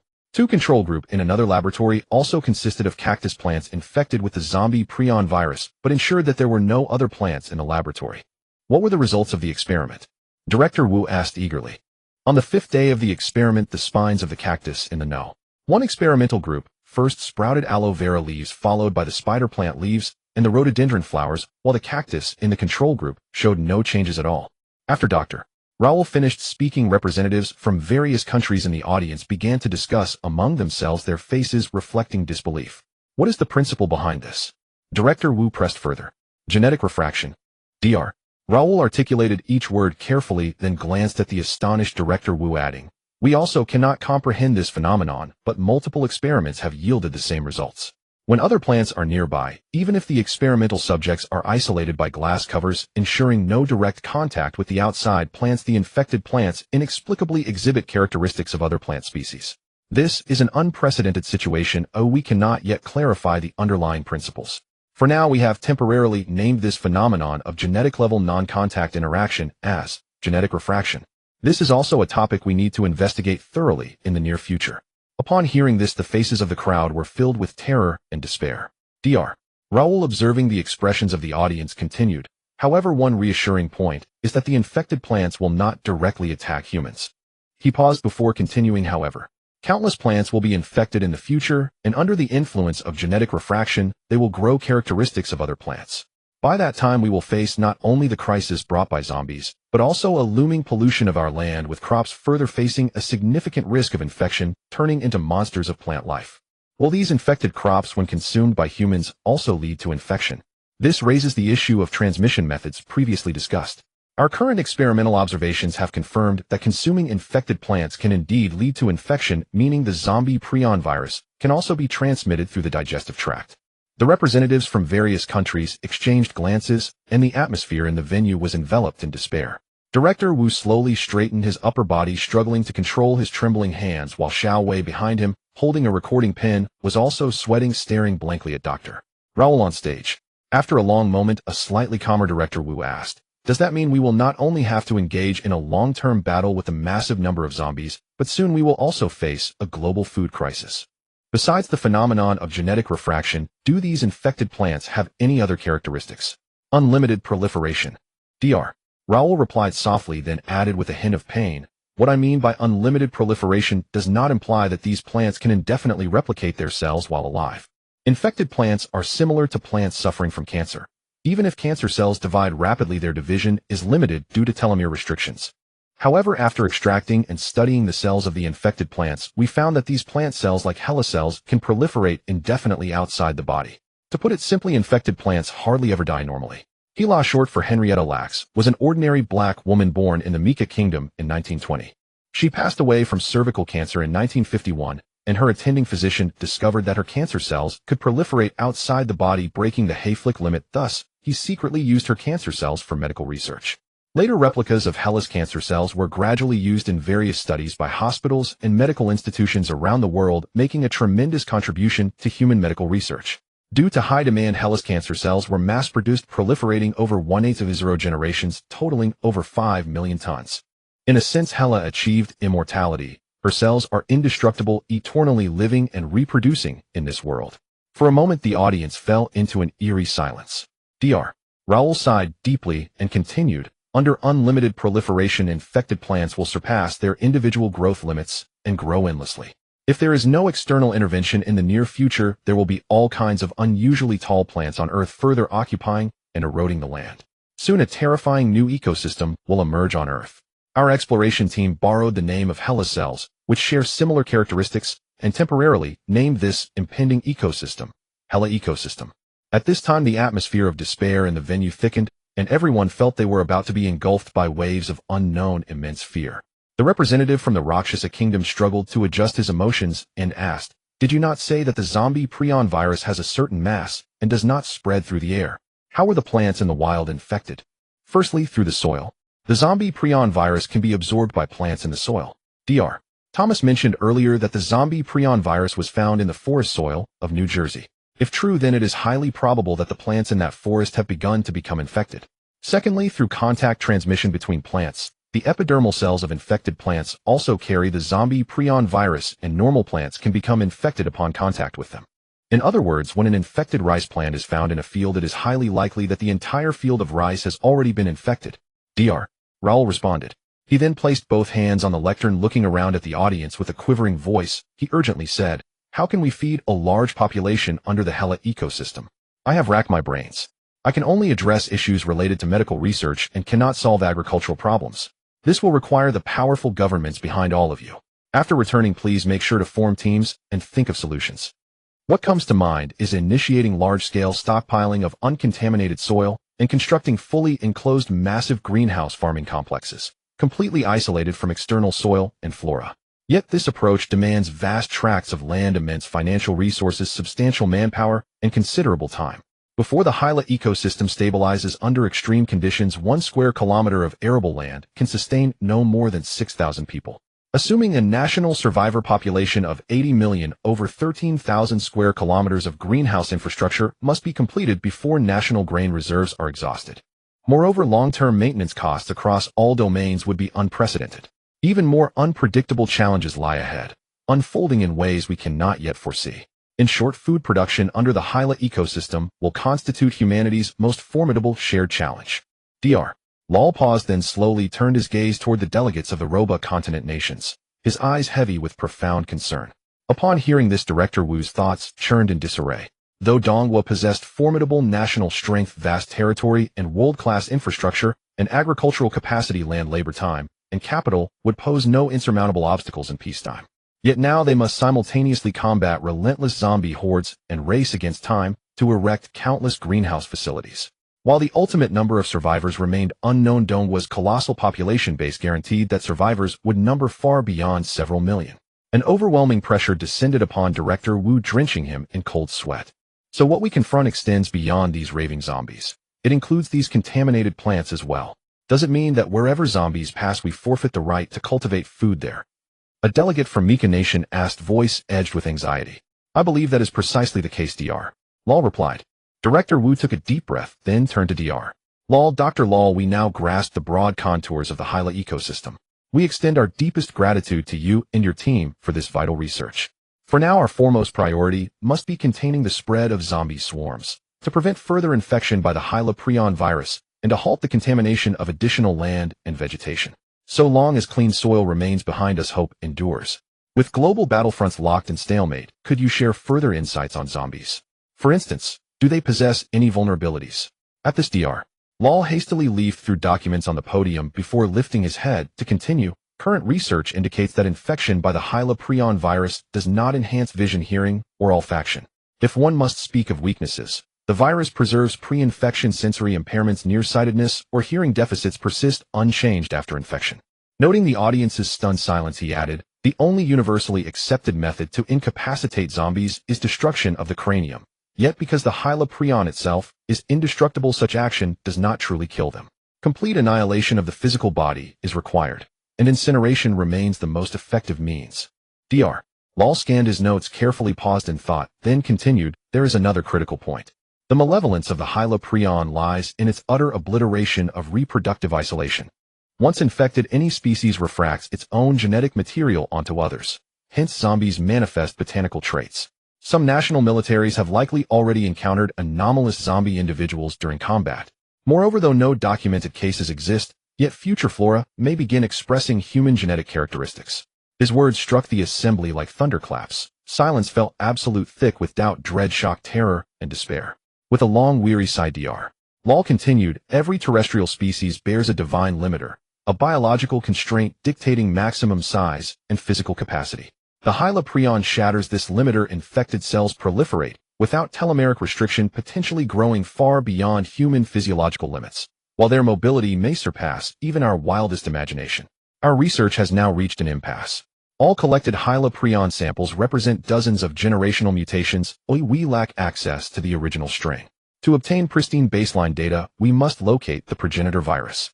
The progenitor Hyla prion. Isn't that precisely what was found in the forests of Jersey State? Asked the Mika Nation delegate, puzzled. Dr. Lal shook his head helplessly. The prion recovered from Jersey State's forest soil are not the progenitor strain. That very fact is why I reject the extraterrestrial hypothesis. We currently lack even a clear direction for the search. What could we achieve with the progenitor prion? Director Wu's eyes lit up with sudden excitement. Well, its precise applications remain uncertain, but it would undoubtedly be a breakthrough. Perhaps within it lies the key to a definitive solution. Subsequently, delegates from various nations posed detailed follow-up questions to Dr. Lal, and broader discussions ensued on related matters, until the meeting concluded at 3 o'clock in the afternoon. After exchanging cordial pleasantries with fellow delegates, Director Wu and his delegation departed the venue. Under escort by local military police, they returned safely to their hotel. After dinner, Director Wu instructed the medical delegation to retire to their rooms, then invited Xiao Wei into his suite, brewed 2 cups of tea, gestured for him to sit, and said, though domestic analyses of zombies had begun earlier, today's revelations vastly exceeded my expectations. What are your thoughts on those 3 hypotheses? Xiao Wei sipped his hot tea, then reflected before replying. Feng Jing's hypothesis overturns many established anthropological tenets. Domovsky's veers deeply into conspiracy theory. Thomas's brims with science-fictional flair. Logically compelling at first glance, each appears plausible. Yet upon closer scrutiny, each reveals internal inconsistencies. For now, I withhold judgment. That's tantamount to saying nothing at all. You must learn to extract signal from noise, distilling truth from chaos. Director Wu took a slow sip of tea, a serene smile playing on his lips. Then, Director Wu, what information do you consider truly valuable? Xiao Wei ventured meekly. One intriguing aspect in Feng Jing's hypothesis is the possibility that high-altitude frigid regions might serve as sanctuaries. Thomas's holds little actionable insight, but within Domovsky's remarks I detected a crucial clue: birds. Director Wu's expression grew inscrutable. What? Did he mention birds specifically?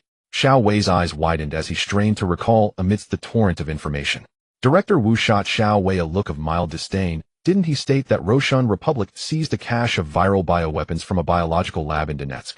He explained their delivery mechanism relied on migratory birds, precisely engineered to carry and disseminate the pathogen. Seeing Xiao Wei still uncomprehending, Director Wu rose, retrieved a world map, unfurled it across the table, and pointed emphatically to Yun Province. Why did the Southwest campaign prove so extraordinarily grueling? Initially, we attributed our difficulties solely to inexperience in anti-zombie warfare and flawed strategy. Xiao Wei stared baffled, watching Director Wu's rising intensity, scratching his head, utterly lost as to the point being made. True, the southwestern frontier stretches thousands of kilometers, traversing treacherous terrain, but our border defense forces have always been elite. Logically, such catastrophic collapse should never have occurred. Furthermore, defensive lines along the Xikang border have held firm to this day. No large-scale breaches have occurred. Even minor infiltrations are swiftly hunted down and eradicated. In fact, while analyzing the Southwest theater, I observed that, during a brief window, we had nearly consolidated a complete defensive line, successfully halting the zombie advance. Yet precisely then, zombies appeared behind our own ranks, shattering the entire front. Director Wu paused, drained his teacup, then declared these zombies did not infiltrate from gaps in our front line, as we previously assumed. They emerged spontaneously from Yun Province itself. What? How could that possibly be? Xiao Wei's brow knotted tightly, his mind reeling in disbelief. Director Wu's voice rang with unwavering conviction. Birds. Because of the birds. The migratory blackhead gulls wintering in Yun Province. At this point, Xiao Wei, enlightened, traced a migratory route of seagulls on the map with his finger, then turned pale as he looked at Director Wu and exclaimed, heavens. This. Yes, just as you imagined. These red-billed gulls have consumed food containing the zombie prion virus during their migration, and they will settle in many counties and cities in Yun Province. Their droppings infect the nearby plants after entering the soil.